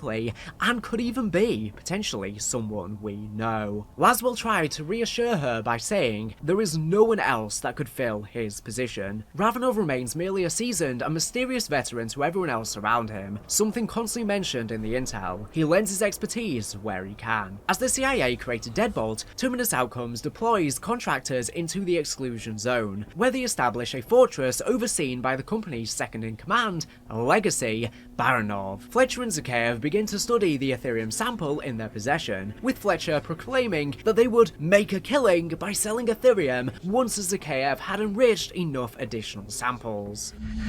Extraction's going great. Gonna make a killing selling this Ethereum.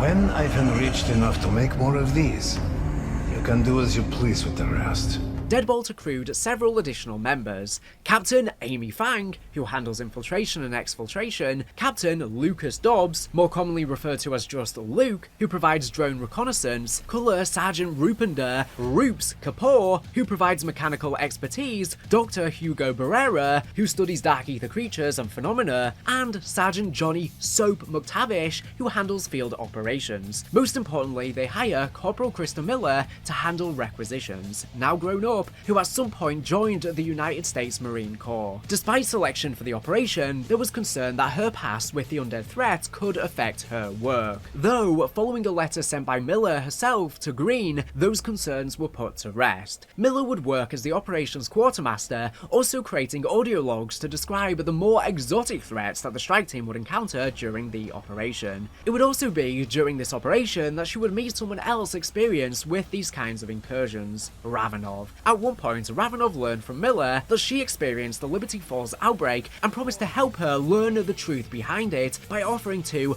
connect the dots based on what she remembered. However, they had to keep it off the books, as Miller had kept it mostly to herself throughout her life for fear of consequences and threats she received, potentially deadly. The government, of course, did not want their involvement in Liberty Falls to get out. Miller was surprised she found someone else alive who even knew of what happened and questioned why she even had to keep it to herself for so long. Miller experiences post-traumatic stress disorder due to the events she endured on Liberty Falls, and states she hates fried chicken due to her experience. But she says she is still ready to take on the threat and face the demons head-on, being someone tied since the beginning. In addition, a strike team of operators was also employed to carry out various missions in the Zaravan exclusion zone to assist other Deadbolt members. Roughly 3 weeks after the outbreak started, after receiving a briefing from Laswell, the strike team deploy in Zaravan for the first time alongside Soap and Ravenov. By the time we worked out where he was operating, all we could do was go kinetic and hope to flush the bastard out. One of our checkpoints reported hostile contact. Then the whole town went dark. Until we know what's going on, containment is the name of the game. No one gets in, and nothing, I mean nothing gets out. Clear? Ravenov here has experience with this kind of incursion. Brilliant. He'll give you the lay of the land. Keep your head up and listen to him if you want to survive. Report to SSO Green. Out here, this is her show! Welcome to Operation Deadbolt. This is us. Let's move. It was also at this time that Terminus Outcomes employ Ari Dockerby, who sets up a fortress in Zaravan City and begins to harass Operation Deadbolt's convoys passing through the area. Meanwhile, Zakhaev records a message to his late father, vowing to continue his legacy and strike against the West, naming Washington DC, London, and Paris as targets for his revenge. Zakhaev also learns of one of Price's protégés, Johnny Soap McTavish, working for Operation Deadbolt, and swore that he would take Soap's life as vengeance against Price for nearly killing him in Verdansk, although seeing him as kind of a brother. I'm a patient man, Captain. I won't rest until everyone you care about is eliminated. So imagine my pleasure to find your protege, Soap McTavish, embedded with Operation Deadbolt. Oh, losing him, that would be like losing a brother. Oh yeah, the thought of it is exhilarating. Jake Fletcher, client conversation regarding Terminus contract 75819. Commencing. Why are you recording? For quality assurance. I assume you have questions? The shit you're after. I need to know what it does. Ethereum? It is none of your concern. Will it harm my men? Yet. If they're smart, they should be fine. Great. So, half are going home in body bags? We need to renegotiate the contract. If there's a market for this, I know people, buyers. We could stand to make a lot of money. Money is of no concern. Then you won't mind parting with it. When I have enough enriched Ethereum to secure my father's legacy, you may sell whatever remains to your buyers.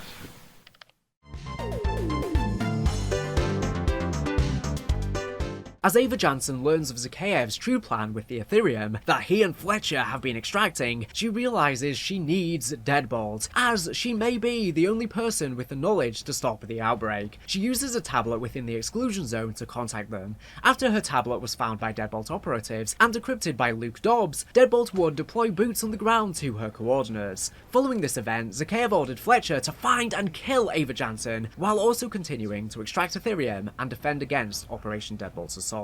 She's played her part. Find her and kill her.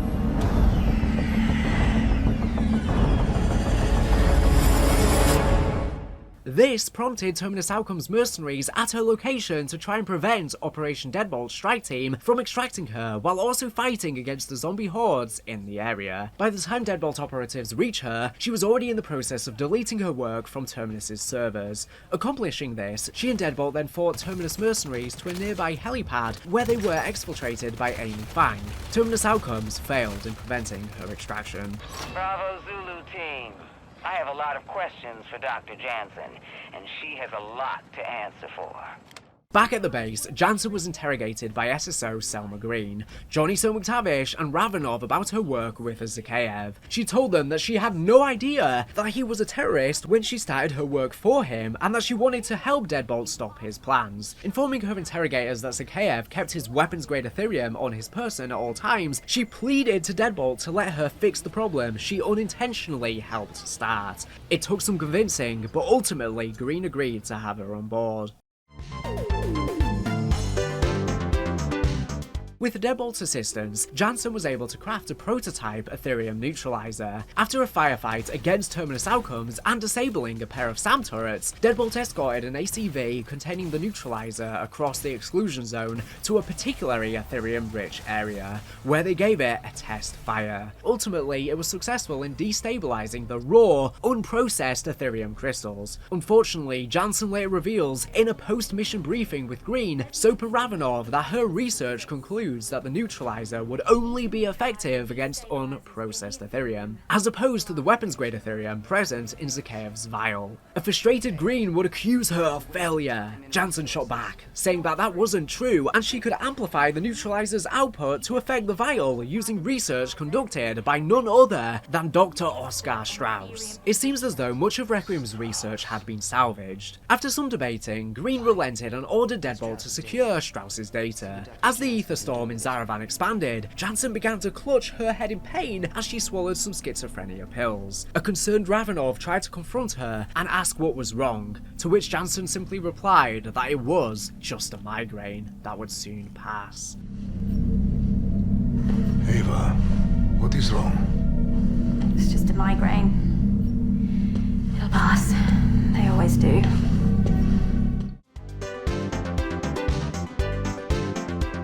Zakhaev continued to threaten Deadbolt and ordered his troops to destroy the neutralizer. Deadbolt would soon have to raid a legacy Baranov's fortress to obtain Strauss's data. With the neutralizer complete and ready for use against Zakhaev, Deadbolt deployed to Zakhaev's Aetherium refining plant and prepared to activate the neutralizer, but were attacked by Terminus forces and later by Orcus, an ether worm that feeds on massive Aetherium rift energy. After a lengthy battle, Jansen rushed to the neutralizer past the worm and activated it, killing it and destabilizing Zakhaev's vial and Aetherium around it. Without warning, this for some reason triggered a dark ether vortex to appear, sucking up literally everything in its wake, killing all soldiers it encapsulates. As Zakhaev stares at the vortex in horror, Fletcher warns Zakhaev that they have to leave. Unconcerned with Fletcher's warning, Zakhaev watches as his Aetherium vial destabilizes, dropping to the ground in disbelief. Fletcher then grabs Zakhaev, throwing him to safety inside a building. The vortex lifted Jansen into the air like a god with bolts of electricity, as the entity appeared before Jansen, demanding her to... She screamed in horror, fainting as the vortex closed and she floated back to the ground. Ravenov quickly rushed to help her as she opened her eyes as they briefly glow a dark purple, just as her own mother's did. The experience seemingly left Jansen with no memory of what had just occurred, only remembering vaguely the entity that had called to her. As Zakhaev's Ethereum all became useless, the outbreak retracted momentarily before a new giant anomaly appears in the distance. It would seem as though, despite Zakhaev's vial being the cause for the initial outbreak, it weakened the veil between the worlds so much so that it now allowed Ava's connection with the entity to strengthen, further weakening the veil and allowing the entity to now take a more concrete hold on the area, explaining the continuous outbreak. The vortex that appeared could have been her desperately gaining enough power before Ethereum's collapse to open a portal and get a hold of Ava, tying her to the world. The entity begins opening Dark Aether rifts to Al-Mazrah, and Deadbolt are informed of a large An energy spike in the red zone. Following this defeat, Zakhaev once again went into hiding, leaving Terminus Outcomes to operate independently in Zaravan. This also caused a shift in direction for them, where their focus was now only on extracting the Ethereum and selling it to those who are interested in it for a profit. War efforts, medicine, whatever. Anything money can buy. Fletcher's that kind of man. Fletcher would then send an angry invoice of the whopping amount of $3.7 million in Ares to him, stating, "You owe us," for Terminus' services in the zone, stating partial payment in Ethereum is acceptable. As far as we're aware, Zakhaev likely never paid him. And this is the last we see of Zakhaev in the story. Whilst he was set up as the main villain initially, it seems that this was most likely mandated as a marketing ploy by higher-ups as a way to connect Black Ops and Modern Warfare's stories together. But Trek likely didn't want to include him. They probably already had a story outlined previously without him, and constantly had Fletcher refer to him as a bumbling idiot in the intel. Constantly flanked by grunts and yes men on one side, and completely sus wet jobs like Zakhaev on the other. Somehow, every last one of them is completely useless. They then ditched him at the nearest opportunity after resurrecting him for no reason. The same goes for Soap. Following this point, he makes no other appearance in the cutscenes beyond a few radios and once again serves no purpose in the story and was ditched at the earliest opportunity. Since Modern Warfare 3 Zombies takes place in 2021, this is before his eventual death in 2023 when he's shot in the head by Makarov in the London Underground at the end of the campaign for the same game. Following the change in direction, Terminus Outcomes also employs a new commander to further reinforce their operation in Zaravan, Dr. Sonar Keres Mirzoyan, a person with a deep interest in chemical research and also a deep hatred for morality, who sets up another Terminus Outcomes fortress, this time in Orlov military base. Meanwhile, the Deadbolt team was deployed to investigate the anomaly near the high threat zone, which turned out to be a rift into the Dark Aether. The entity spoke to the strike team and had them power various altars, which eventually culminated in another Aether worm called Gormgant spawning in to take advantage of the high concentration of Ethereum energy. Ravenov monitored the strike team, who, after defeating the worm, returned to HQ and reported this encounter with an unknown entity inside the rift. Concurrently with the strike team's venture into the Dark Aether, while recovering at the Deadbolt headquarters from her own encounter with the entity, Jansen began to look into Project Janus through means of her own, hacking into Deadbolt's mainframes, discovering Richtofen's classified Janus research from the 90s that involved various individuals, including Ravenov, the leads of Requiem, and Samantha Maxis. While doing this, Jansen suffered another bout of migraine while hearing the voice of the entity.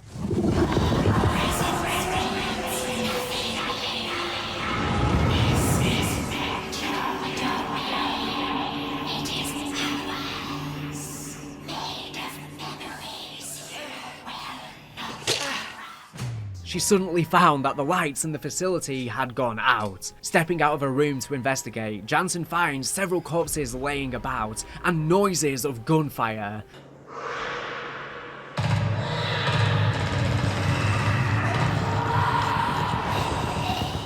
She then found herself surrounded by various zombies, with the zombified Requiem leads all pointing at her as the entity whispered to her.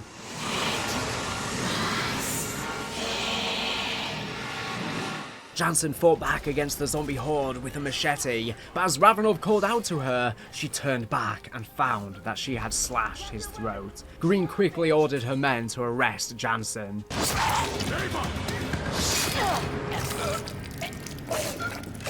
Drop your weapon! Drop it! But this turned out to be just yet another hallucination, as Jansen remained in her room, briefly possessed by the entity, as she whispered how they You will never be alone again. We will be one. As her eyes glowed purple once again, Jansen snapped out of the hallucination as Ravenov called her via phone, informing her that the strike team had returned from a brief encounter with the entity in the Dark Aether dimension. Jansen, this is Ravenov. The strike team have returned from the rift. Ravenov? Ava, they made contact with some kind of entity. They're coming for debrief. Report to ops. They met... what? An entity inside the rift. I'll be right there. Whilst him being unaware that she had been suffering hallucinations and hearing from the entity's voice just as the strike team had been contacted, indicating that by the strike team defeating the worm, it somehow allowed the entity's connection with her to grow stronger. Potentially, in the worm's feeding on the Ethereum energy, it circumvented the entity's control. After all, after the first worm was defeated was the very moment a vortex was triggered where the entity met face to face with Ava for the first time. The worms may have been suppressing the ethereal discharge, stabilizing it, in turn not allowing the entity to use it to its advantage. As she headed off from her bed, she left her laptop screen active, showing profiles of Weaver, Carver, Strauss and Gray, all confirmed to be deceased, with Ravenov's being active, whereas Samantha Maxis's states classified Janus Directive 6776D, which it then pans out to in the final moment, highlighting its importance. I'll be right there. At some point around here, Ravenov and Deadbolt member Hugo Barrera instructed the strike team to gather data on the Aether Storm, in an effort to learn how to stunt it. To this end, the strike team acquired several flash drives from Terminus's data stations, then put them in refractors while under an active storm. This attracted another, much stronger Aether worm, this time red, Greylorm, which the strike team was able to defeat. After Fletcher learned about the Omega Group and heard whispers of the Dark Aether containing a treasure trove of goods, he assembled a team of Terminus operatives to escort him into the Dark Aether, after learning of a new rift opening in the high threat zone. Once inside, his team was quickly stranded due to unfamiliarity with the territory. At the same time, following the appearance of the first rift, Jansen contacted the strike team and informed them of the second anomaly. Ravenov opted to join the team as he was also on site at the time. Fortunately for Terminus outcomes, Ravenov followed Fletcher and the squad of Terminus soldiers when entering the anomaly, and was later joined by the strike team in the Dark Aether. Fletcher got in contact with Sergei Ravenov and the Deadbolt team, who followed them in pursuit. Both sides agreed to a truce and worked together to escape the Dark Aether. They found pieces of Jansen's neutralizer and reassembled it in order to open another rift. Fletcher, however, betrays both Deadbolt and Terminus Outcomes mercenaries by using an Ethereum vial to transform his men into zombies, slowing Ravenov and the strike team and facilitating his own escape. And just like Zakhaev and so before him,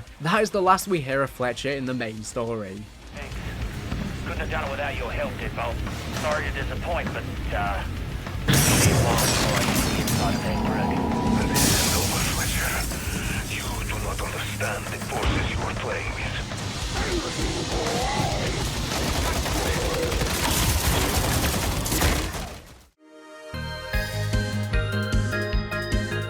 After this event in the Dark Aether Rift, Terminus Outcomes never bothered to investigate it again, instead focusing all of their efforts into extracting Ethereum and defending against Operation Deadbolt. At this time, they also employed a new commander to further bolster their rank, Rainmaker, a Cuban who has a liking for explosives and traps, who builds a fortress located in the Shahin Manor.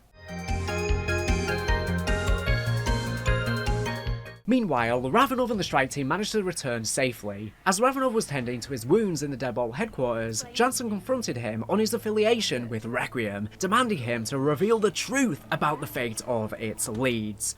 You were part of Requiem. Yes. What happened to them? Maxis sacrificed herself to end the outbreak. We promised we would find a way to rescue her. And when we failed, it was a blow. Some of us took it very hard. We vowed never to let this happen again. Ravenov allowed her to tend to his wounds and briefly mentioned that Requiem attempted and failed to rescue Samantha Maxis from the Dark Aether following her sacrifice in 1985. What I have to do. I'm sorry. This is the only way.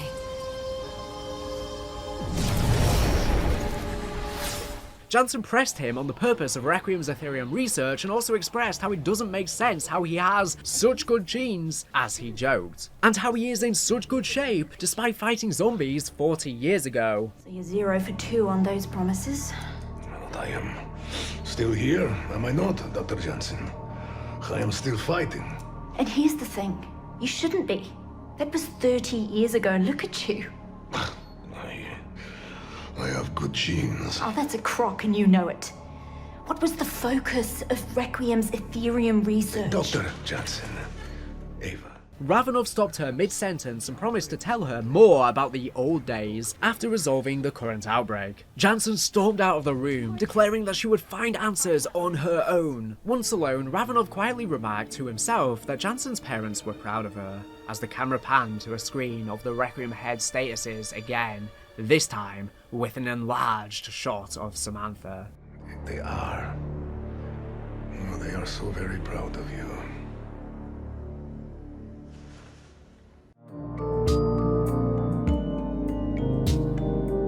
Slowly, the entity began to take over Jansen's mind, manipulating her further, which was made easier due to her anger and enragement with Ravenov, causing her to become distracted during Deadbolt's briefing sessions. She was eventually lured by the entity. Jansen was subsequently reported missing, and later found entering a third rift in Zaravan. Ravenov and the strike team pursued Jansen into the rift, and witnessed as the entity possessed her completely, claiming that they have been restored.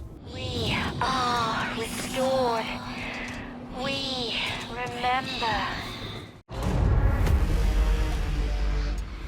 Dr. Jansen! Stop right there! On me! On me! The darkness binds you. You're over here! I got you! You can run. Contact!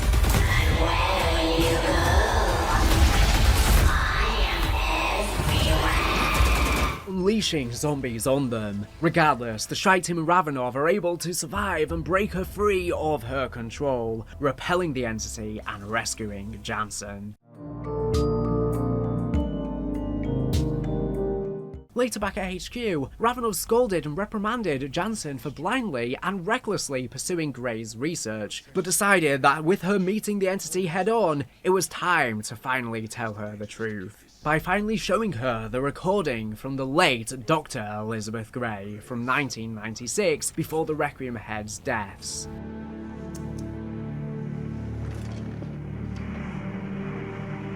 In the recording, Grey detailed the nature of Jansen's birth, revealing the truth. While she carried and birthed her, it was merely through surrogacy, and her biological mother was none other than Samantha Maxis, currently, as far as we're aware, still trapped in the Dark Aether. One day she went into the Dark Aether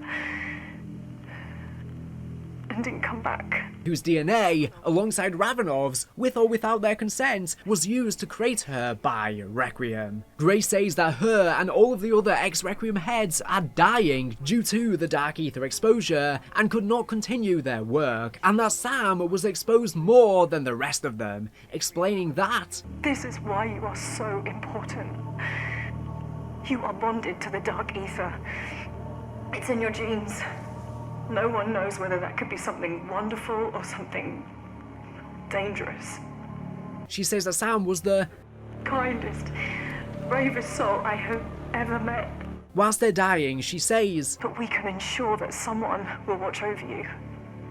We agreed Ravenov would be the best choice, especially given his connection to you.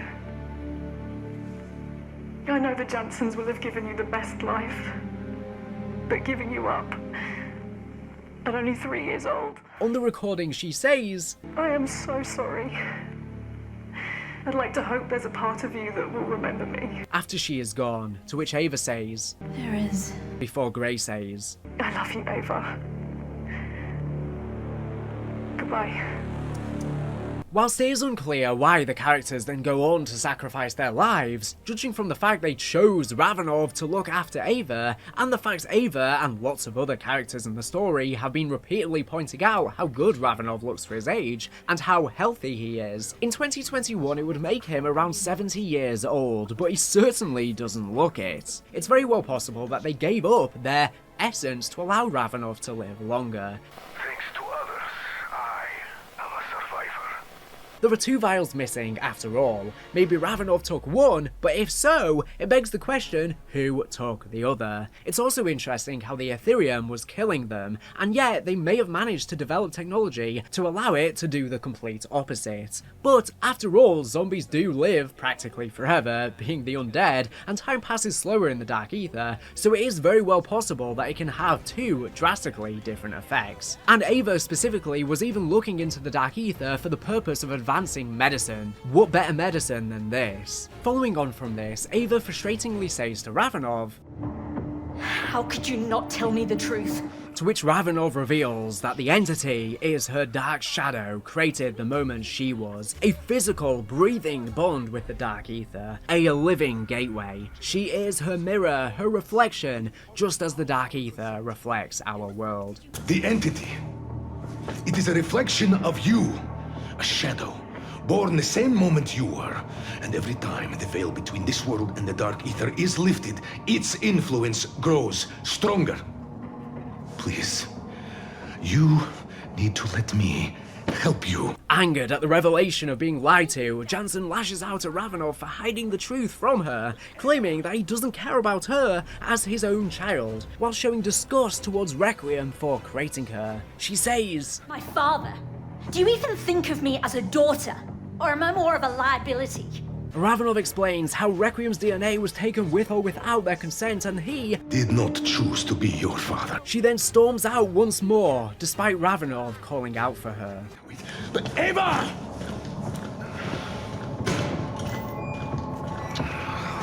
I'm sorry. Following the brief bond between the entity and Ava, and then its separation, it causes an unstable rift to appear with relentless hordes of the undead.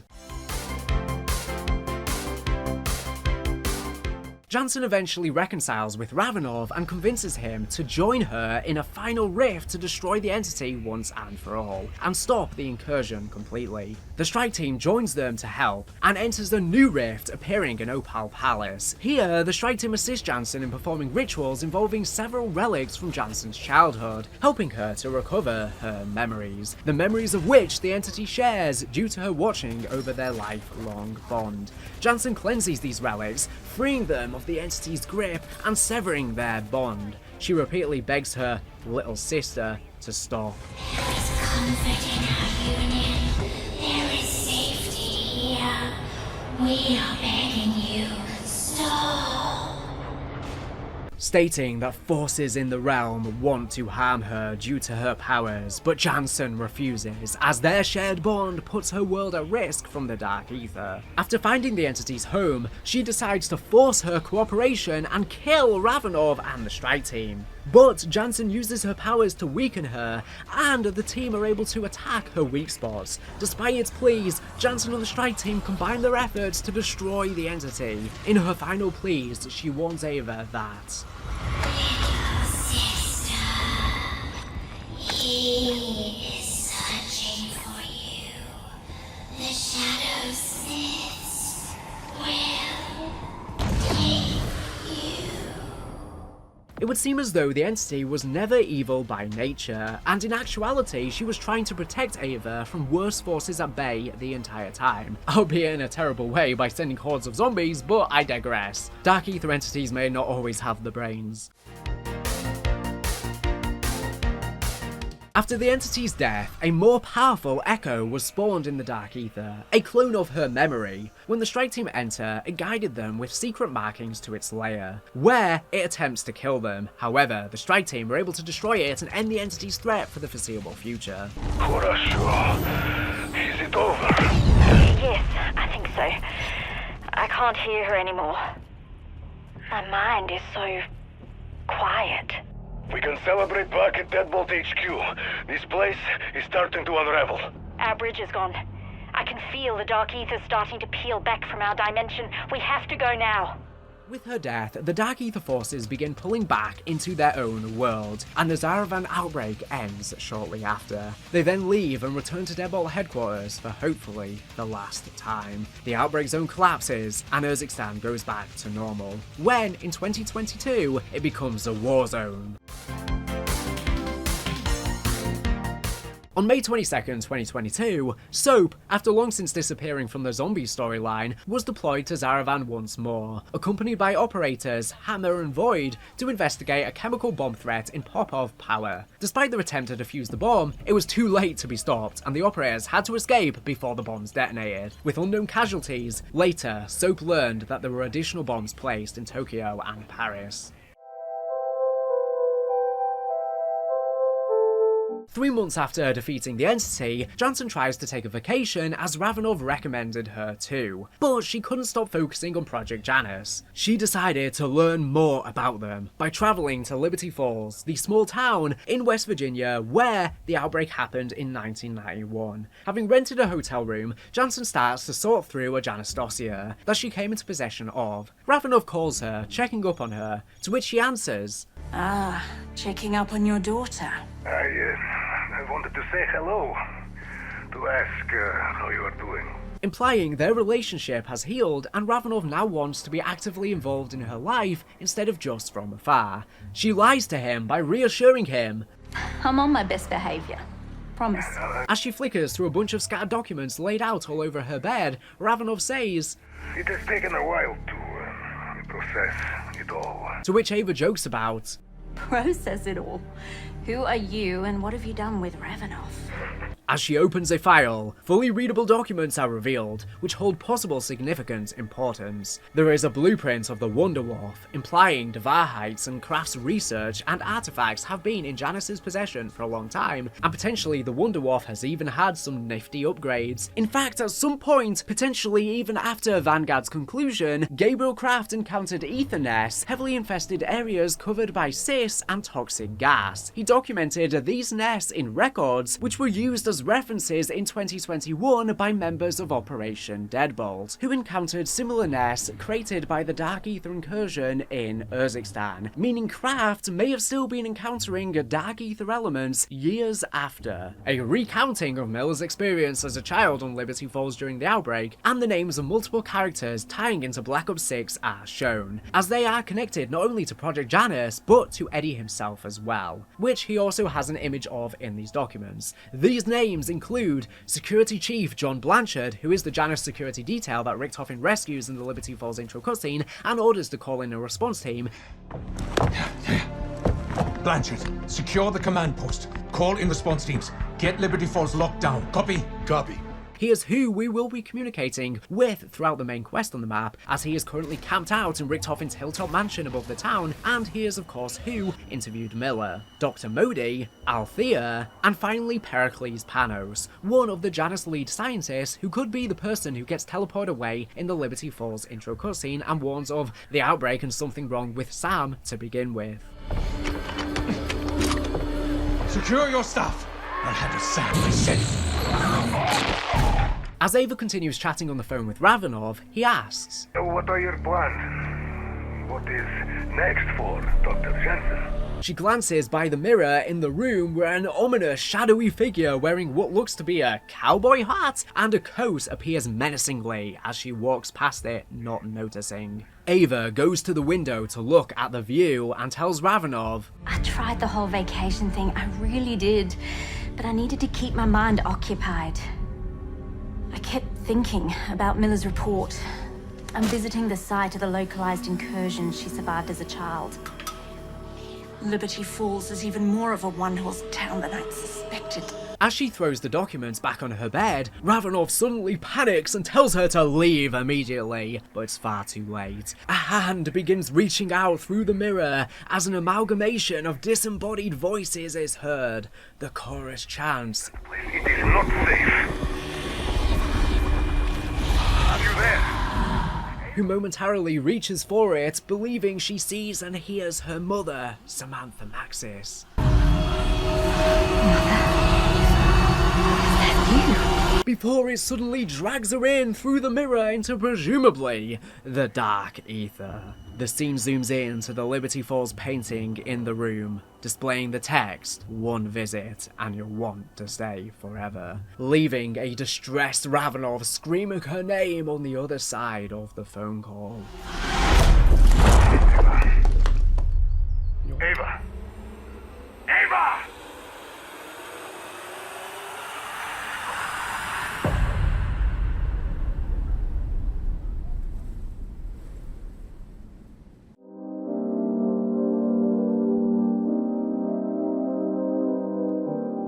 The bombshell of Ava's birth sheds significant light on Project Janus. While many in the community believe Ava being created is the main reveal, considering the god Janus is depicted as having two heads, one looking forward, one looking back, and is the god of gateways, of which parallels Ava and the entity having two heads, one in each dimension, and she is a living gateway after all. However, whilst this is true and could be a part of Janus, I think it is just one of the many angles of Eddie's schemes. The big question is, why did Richtofen have Ava created? We know he requires a giant gateway for Janus, so could it be that because she's a living gateway to the Dark Aether, her existence is what breaches the Dark Aether on Liberty Falls? That would seem odd but possible, although it does seem that Sam, S.A.M, causes the outbreak.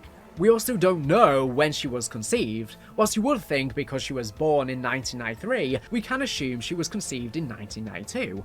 But with her being a supernatural birth tied to the Dark Aether, for all we know, the pregnancy period could take a lot longer. And maybe she was even in an incubation period long before Grey even became a surrogate. We of course know the Dark Aether breaches occur in February 1991 to start off the Black Ops 6 Zombie story. But could that have been down to her being conceived or something else? Such as Sam? Also, whilst Ravenov says their DNA was taken with or without their consent, which implies he never consented, we are unsure if Samantha or Grey consented. If they did consent, did Richtofen inform them of his plan and what her purpose is? Does it have something to do with trying to rescue Sam, or maybe creating a powerful Dark Aether being to fend off a greater threat? Grey and the rest of them are of course seeking revenge for what Richtofen did to them, and with Peck's help, trying to find his coordinates in the Terminus quest.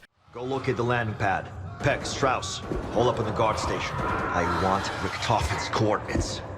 But I wouldn't be surprised if at some point in the DLC, we end up working with Richtofen, considering he was taken into probably the Dark Aether, and maybe they could come to empathize with him throughout the DLC due to Weaver accidentally burning his family to death. When the characters learn that too, they're surely going to turn an eye to Weaver.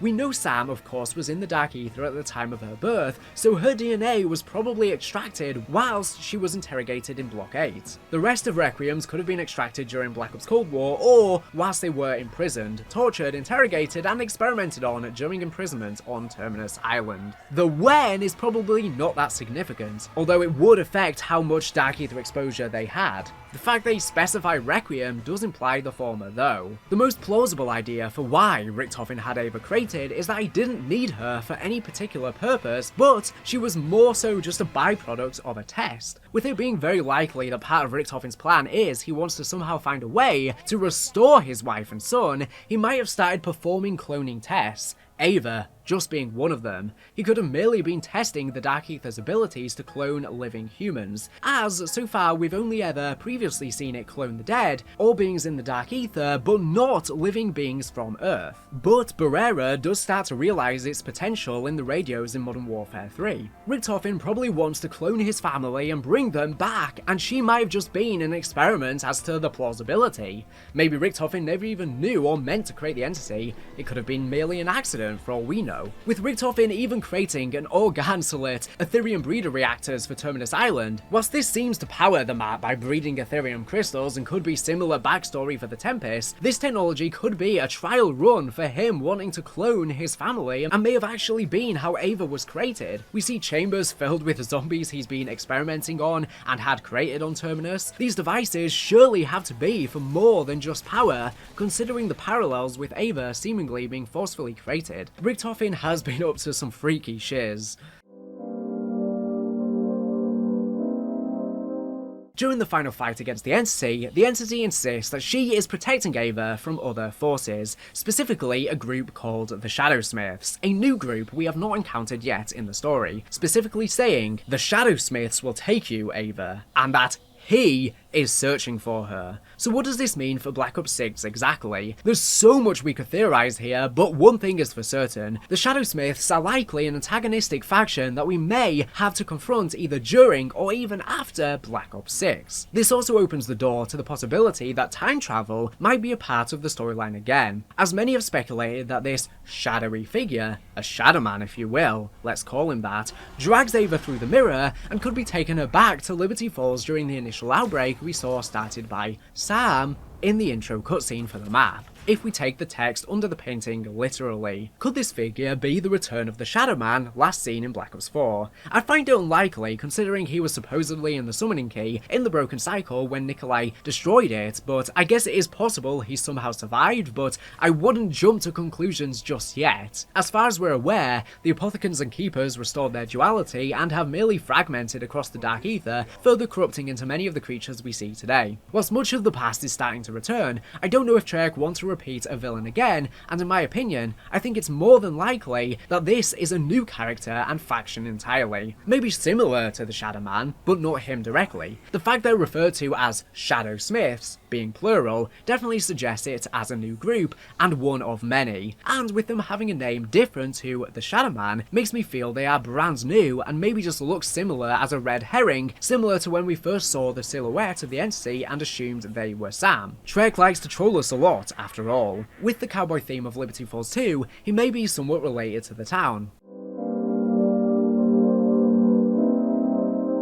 I find it fascinating that there was an amalgamation of whispers that sounded like Maxis or the Entity, along with a severely burnt hand that reached out, which appears to resemble Sam's clothing before she entered the Dark Aether, her purple jumper. It looks practically the same. Did this shadowy figure trick her by pretending to be Maxis, or was it Maxis reaching out before the Shadowsmiths pulled her in? With the Dark Aether being capable of cloning, there's no way to know for certain if this was Maxis herself or a copy, but like I've stated, as far as we're aware, her whereabouts are currently unknown and classified under Janus. Interestingly enough, it says 6776D, whilst this could just be her code number or something unrelated. Many have speculated that this could actually be a reference to a date, potentially the number of days she was last seen in the Dark Aether, which would be around 2003 or 4, or could even be the date she escaped, if she actually has unknowingly to Ravenov. Whilst I think it's possible she escaped, I find it unlikely that it would have occurred between games and then not be seen at all, so I think she's likely still in there. Also, considering the fact that this number appears in 2 cutscenes where seemingly days have passed in between and the number doesn't change, implies that probably it has nothing to do with numbers or a date. So I'm not sure what this could actually be a reference to, but what theories do you have or what you think it means? Honestly, probably it has no real importance, but we'll have to see. If the arm is actually real Sam,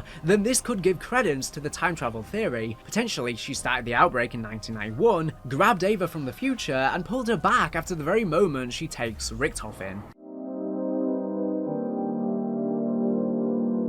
However, I have my own theory. What if this cutscene isn't time travel at all? I find it very unlikely that Treyarch will bring time travel back to the story, as the whole point of Black Ops 4's ending was getting away from the convoluted mess created by time travel, and they now want to tell a more linear, easier to digest story for now. Instead, what if the events following Black Ops 6 are directly tied to the Shadowsmiths and Aether instead of anything involving Maxis or Liberty Falls from 1991 specifically? If the Black Ops 6 story wraps up relatively quickly within around a year or two, or maybe a little bit more, like Black Ops Cold War, then maybe the story leaves us on a cliffhanger setting up the threat of the Shadowsmiths, where it then skips over the stuff that happens in between, with Ava being created, her birth, and the characters then dying. And maybe this was all done intentionally to try and prevent the Shadowsmiths. After all, the entity was stopping them from taking Ava. The Dark Aether has been mostly severed from the world, so potentially in the sequel to Modern Warfare 3 Zombies, we could get a game that takes place entirely within the Dark Aether, which would address the common criticism that the Dark Aether story is too boring or simple due to its ties to the campaign, having to keep everything quite self-contained. Both Ava and Ravenov could then be the main characters in this game once again, with potentially some other familiar faces. I wonder if my theory is correct that Ravenov has been given extended life. Could Richtofen have taken the other vial and still be alive today and one of the main characters in this sequel too? There is a rumour that there's another Black Ops game in 2025, and maybe instead of a game set after the events in the 90s, we have a time jump to after Modern Warfare 3 Zombies, or this era is saved for a future game even beyond then. This game is rumoured to be a Black Ops 2 sequel, which would put the dates around 2030, and while Zombies used to in the past be set in completely different eras to the campaigns, I'd assume that Zombies would be set around there, similar to how Modern Warfare 3, whilst it's not taking place exactly when the campaign takes place, it's just a couple years prior. There is the possibility as well that maybe COD 2025 just continues directly on from wherever Black Ops 6 leaves us, and then we have a continuation directly of that story spanning over 2 years instead of just one. But like I said, it seems that recently they've been trying to keep all of the modes set around the same eras. However, it is rumoured that Avalon is going to be the Warzone map for next year, which was supposed to release with Black Ops 6, and apparently it's not just going to be in Warzone, but will be in Outbreak in Zombies as well, and we'll also see Round Base back. And obviously this map was built in the 90s, with many of the multiplayer maps even taking place in it, so it wouldn't fit in with that era. So it is very well possible that maybe the campaign is just taking place in a different era to Zombies, or they just repurpose Avalon to be set closer to the near future.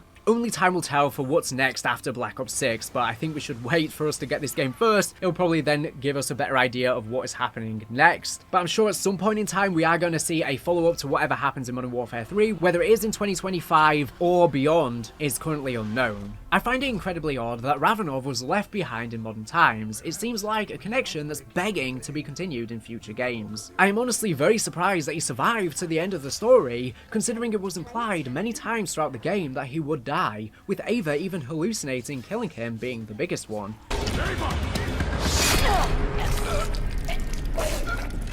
Drop your weapon!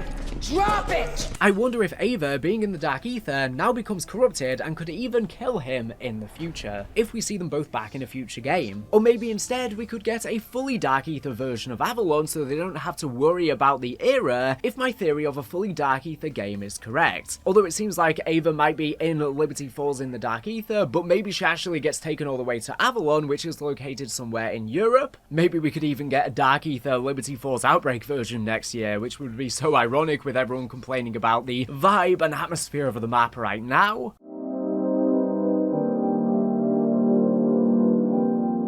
The mystery surrounding why the Requiem heads die is also very important. It seems that they at least partially made the choice to do so, given the fact we see the device in the background of Gray's recording. Her, Strauss, or someone else probably had a hand in its creation. If my theory is correct that it was all just to allow Ravenov to live longer, my expertise came at a high price.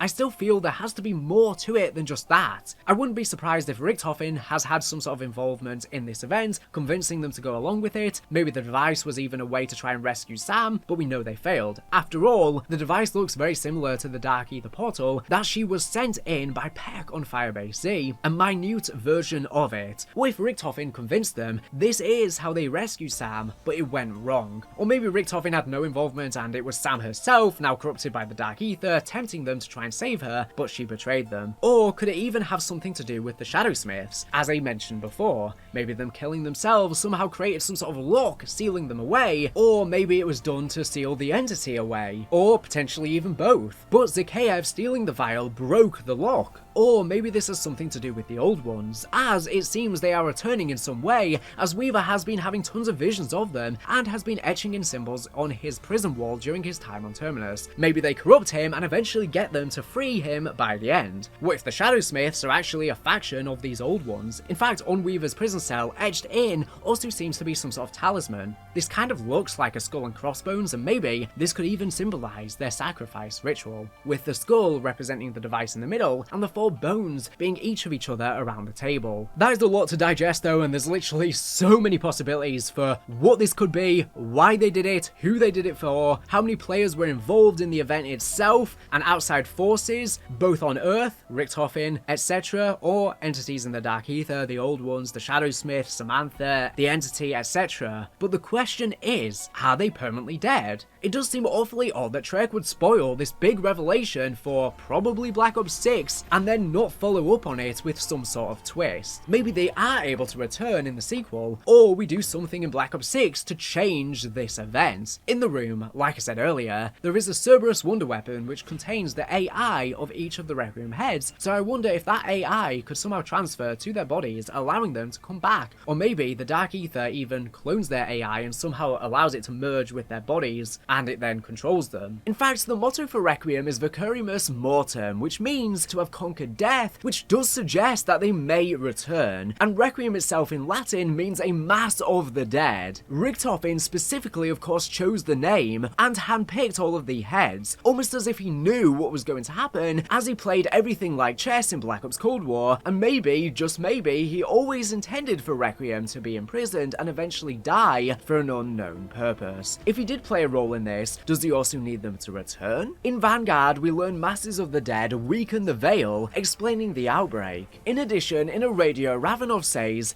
"We feared something like this would happen. And that is why I stayed here, always watching. Yet I was unable to stop this catastrophe. Perhaps I was not the one who needed to stay behind." Implying that Requiem still exist, because he's saying stay behind as if they are somewhere else. So maybe somehow when the Requiem heads sacrifice their lives, they are in some way now inside of the Dark Aether, whilst he stayed in the real world. Their souls may now exist in the Dark Aether for an unknown reason. After all, the Dark Aether is basically hell. Maybe they put their souls in there to try and find Samantha, and maybe they tried or already failed to find her, or maybe they went in to try and find Richtofen's family if he had them do this, or for some other reason. Ava did hallucinate seeing the Requiem heads as zombies as well, of course, and that could have been their souls reaching out just as the entity was. Maybe they've even formed some sort of amalgamation in the Dark Aether, all merged together, as we've seen with many of the creatures from the Dark Aether, such as literally the amalgamation itself we see on Terminus.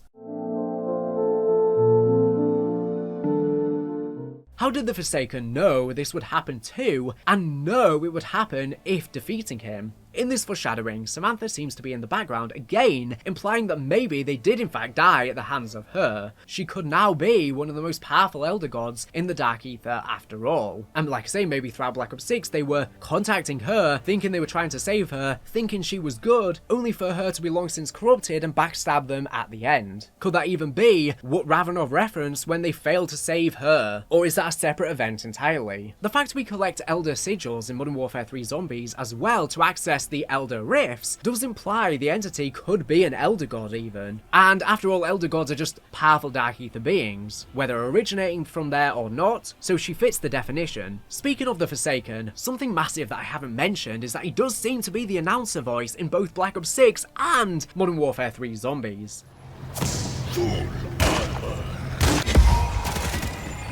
Insta-kill. Double points. Insta-kill. I have no idea why this is the case, but it surely has to be important. Is he able to control the zombies from within the containment chamber? Has the Dark Aether just cloned his voice and it's actually not him? Has he managed to escape from the containment chamber? So many questions, almost too many, and that seems to be a common theme of this game. There's just too many questions, like I was just proposing a billion questions why the characters died. It seems a bit overwhelming with how many questions we have.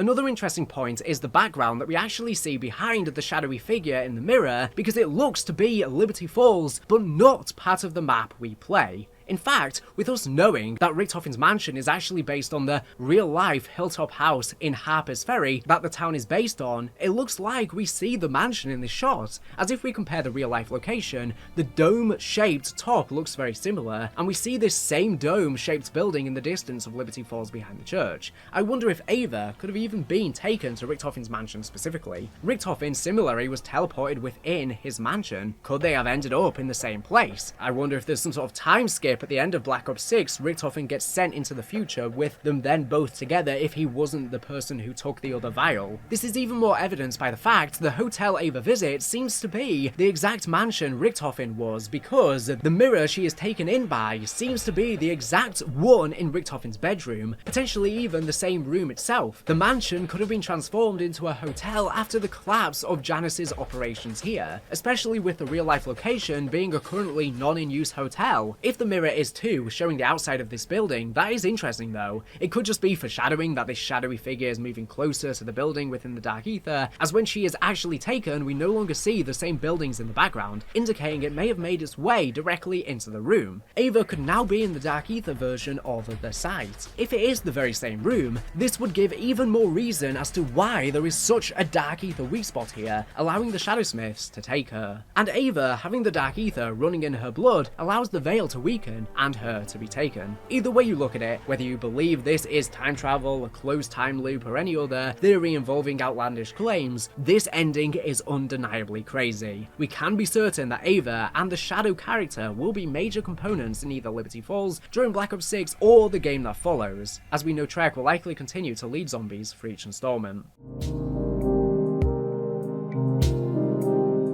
Speaking of Richtofen, earlier I alluded that there have been more powerful people at play in the background of Modern Warfare Zombies in setting up Deadbolt and approving Ravenov, and how he was given authority to do basically anything, whilst the others did not have such leverage. These orders came from the White House themselves. I've speculated before that Richtofen or his son Samuel could have even actually been the president themselves given this fact. I'm less convinced now that it's come to the end of the game with no mention of it, but it's something to keep in the back of your mind. The White House has been involved with Requiem since the beginning, with Reagan approving and literally establishing them, and with Richtofen controlling lots of high-up officials in government, it wouldn't be beyond Janice's power to have himself or someone for him to be planted in power to do all and any of their bidding. Until any further clues though, I think it's unlikely, otherwise it probably would have been revealed in this game. But like I said, just keep it in the back of your thoughts.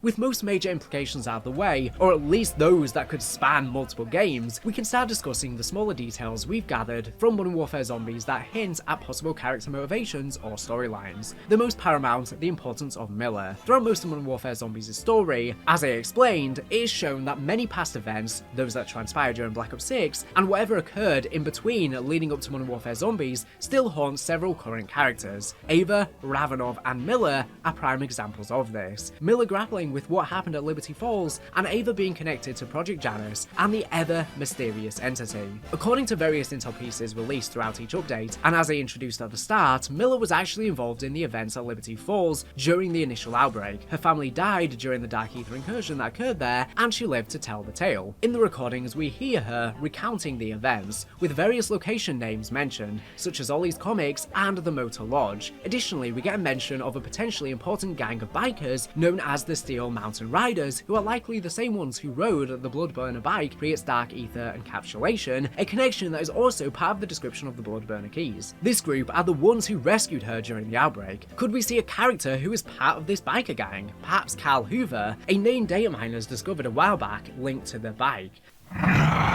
Things aren't looking good for old Carl.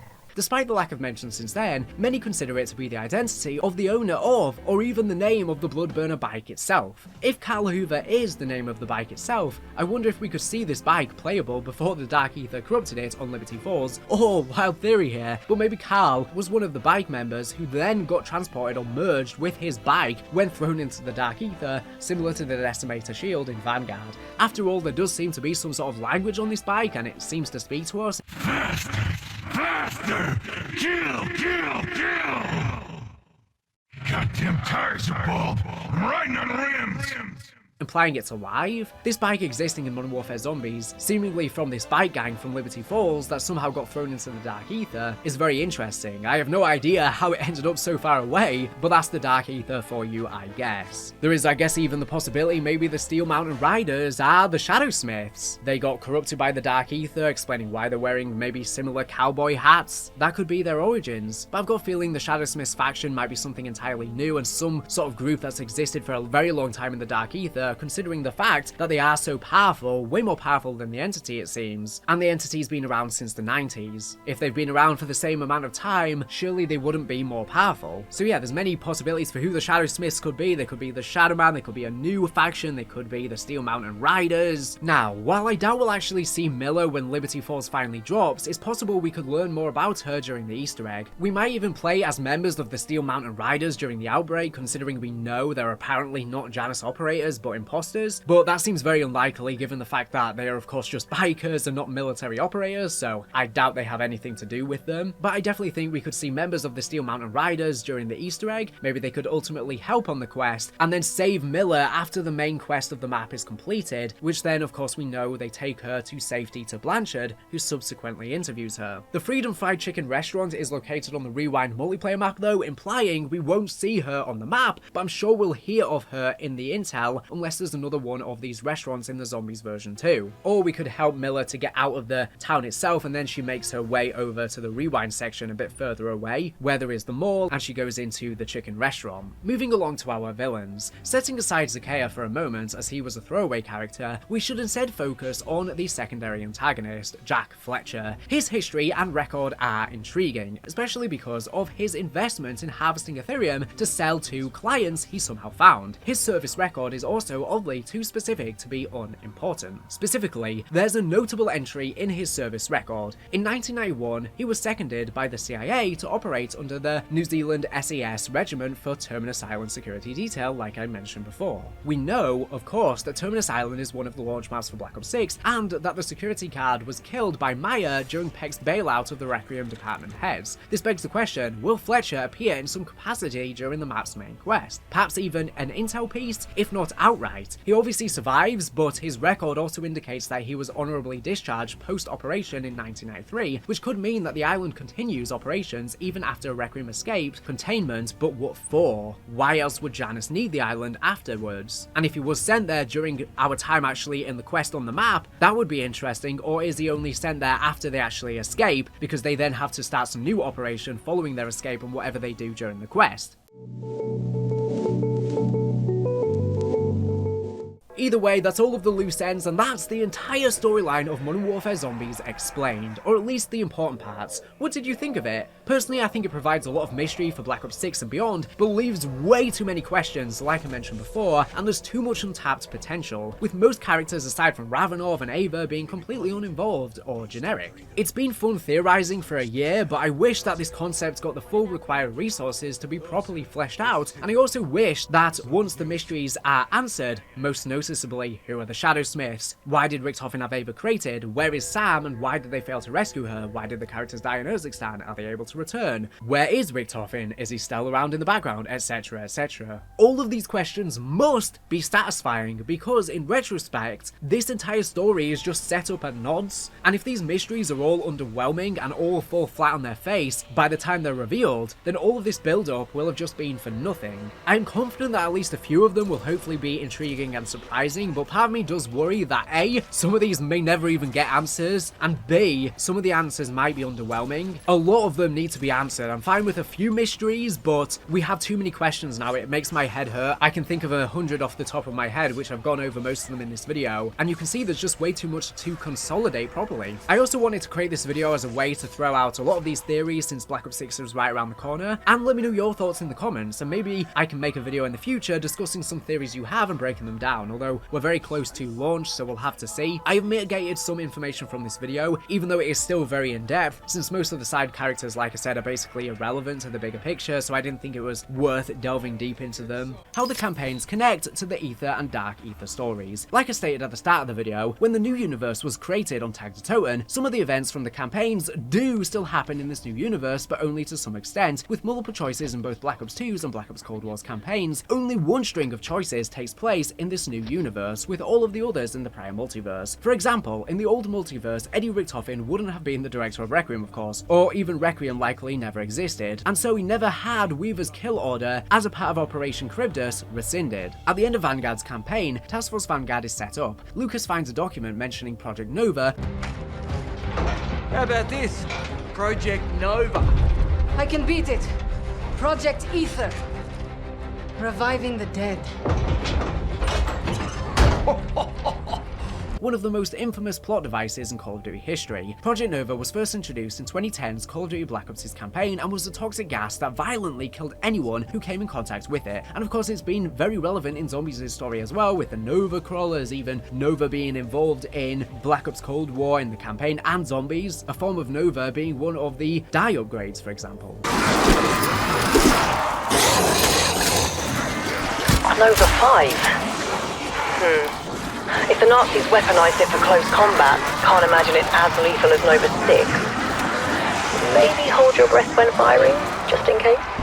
Sleeper agents were put inside each US state capital and programmed to release Nova 6 gas once they heard a series of numbers. But Alex Mason and Jason Hudson managed to stop it. This evidently happened in some universes in the prior multiverse, but also in the new singular universe. Polina also finds a file regarding Project Aether, noting it mentions something about reviving the dead. This, in the new universe, was likely in reference to what Devarheit and Von List were up to, but in the prior multiverse could have been a reference to Group 935 experiments. In Black Ops 1's terminal, sometime in the 70s, a mysterious individual that simply went by the codename X started sending extremely personal messages, most of which contained top secret information to Mason, Hudson, and Weaver. The strangest thing is, these messages were not sent as emails, but rather saved as notes on each individual's directory. The computer that Ludwig Maxis communicates to us through on Moon is officially called the X computer, meaning in at least some of the universes in the prior multiverse, and in at least some versions of the cycle, it was him responsible. But in the new universe, then it's not really a stretch to say that X could have been Samantha Maxis, since of course Ludwig, her father, is long since gone. This lines up with their connection to Weaver, and suddenly explains why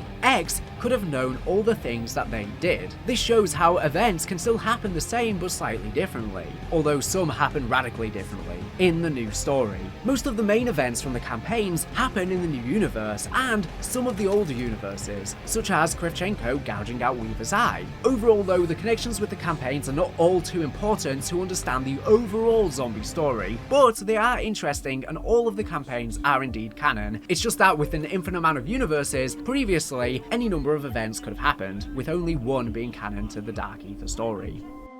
The last thing I want to touch upon isn't pertaining to the canon itself, but more so a mistake I made in my last entire zombie story video. In that video, we had received the D-Machine trailer at the time, where the visible writing, "The Accursed One will rise again," could be seen on the staircase in Nacht Der Untoten. At the time, it seemed pretty obvious to draw parallels to the first one, the original being in creation that presumably later split apart into Dr. Monty and the Shadow Man, given Monty's quote about what happens when a worm is cut in two. And considering they were once best friends and are tentacle creatures, like a worm, that look almost identical to one another in their non-human looking state. We were under the assumption that on Tag Der Toten, they rejoined and were thrown into the Dark Aether and would be the main threat in Black Ops Cold War Zombies. In later intel in the game, we started learning of this entity known as the One. That seemed to infer that the first one was once more. It turns out that this was likely an oversight by Trek's writers, and they later started calling this entity what we know now as the Forsaken, so that the community would no longer be confused. Or maybe they did it intentionally as a red herring to throw us off. As to whether the original one will ever be seen again, it's unlikely, and what's more likely is that the Apothecans and Keepers fractured into new entities across the Dark Aether, and that's why we see some creatures that seem to resemble them, although the Keepers and Apothecans are probably no more. Monty was specifically stated as being sent into the Dark Aether by Nikolai, so maybe he's corrupted into something over these years that we could see again. As for the Shadow Man, the same I guess could be said for him, but he was within the summoning key when it was destroyed, so it seems less likely, but There's been some hints in Modern Warfare 3 that the Shadow Man might be coming back, so I'm not ruling it out as completely impossible. I apologize for this mistake, but it's understandable how the community and I got confused and conflated the Accursed one with the first one. But like I say, with what Modern Warfare 3 is setting up, maybe we could see some kind of remnants from them, but not them directly. In conclusion, the entirety of Cold War built up to the reveal of Eddie's son Samuel, as well as teasing some greater plan known as Project Janus. I believe that Janus is some sort of plan by Eddie to bring back his son Samuel and potentially his wife too. Either back from the Dark Aether or back to life. Perhaps his son's memories are the orb. Whatever the case, I believe Eddie will succeed in his plan and we will bear witness to it. Perhaps even help him, and during his plan's execution, many of the pieces will be set in play to lead to Modern Warfare 3's story, such as the creation of Aether and the death of Requiem. But for now, all we can do is speculate. We are so close to the launch to finally starting to get answers over the course of the next year. So with that being said, thank you for watching the video and experiencing over 14 years of story with me, and thanks to the Trek developers and writers who have brought us to much content over the years. With that being said, that is the conclusion to the entire Call of Duty Zombies storyline until 2024. There is a lot of information missing from this video, especially in the Dark Aether sections, and even then it's so long, as this video would be over 10 hours long, including absolutely everything unfortunately. Of course, lots in the Modern Warfare 3, as well as the Black Ops 6 section, is largely speculatory, since we have so many questions and mysteries right now, and I'm hoping that they start to get answered. I will of course make an updated entire zombie storyline video once Black Ops 6 has concluded, with a full storyline for that game, and adjusting this entire storyline video as well, making any corrections once we start to get some answers to questions, and filling in some of the gaps, especially with the early lives of Samantha and Richtofen before the Black Ops Cold War zombie story. I also want to give a big thank you to the Call of Duty Zombies wiki and COD lore facts for some information in this video, and a bunch of the talented artists in the community for some of their renders, b-roll and animations featured in this video to better visualize events. Everyone that's helped me put this video together will of course be linked in this video's description. The COD wiki especially helped in the Modern Warfare 3 section, as I used their summaries as the basis, the building blocks for the entire script. Once again, thank you for watching, and I will see you in my next storyline video, hopefully soon. I will be explaining things map by map as they are released with Black Ops 6, and there's plenty more content and theories to come. With that being said, thank you for watching this ridiculously long video, and if you made it this far, definitely drop a like. This is the first time I've mentioned dropping a like in over a 5-hour long video. It's definitely worth it. Goodbye.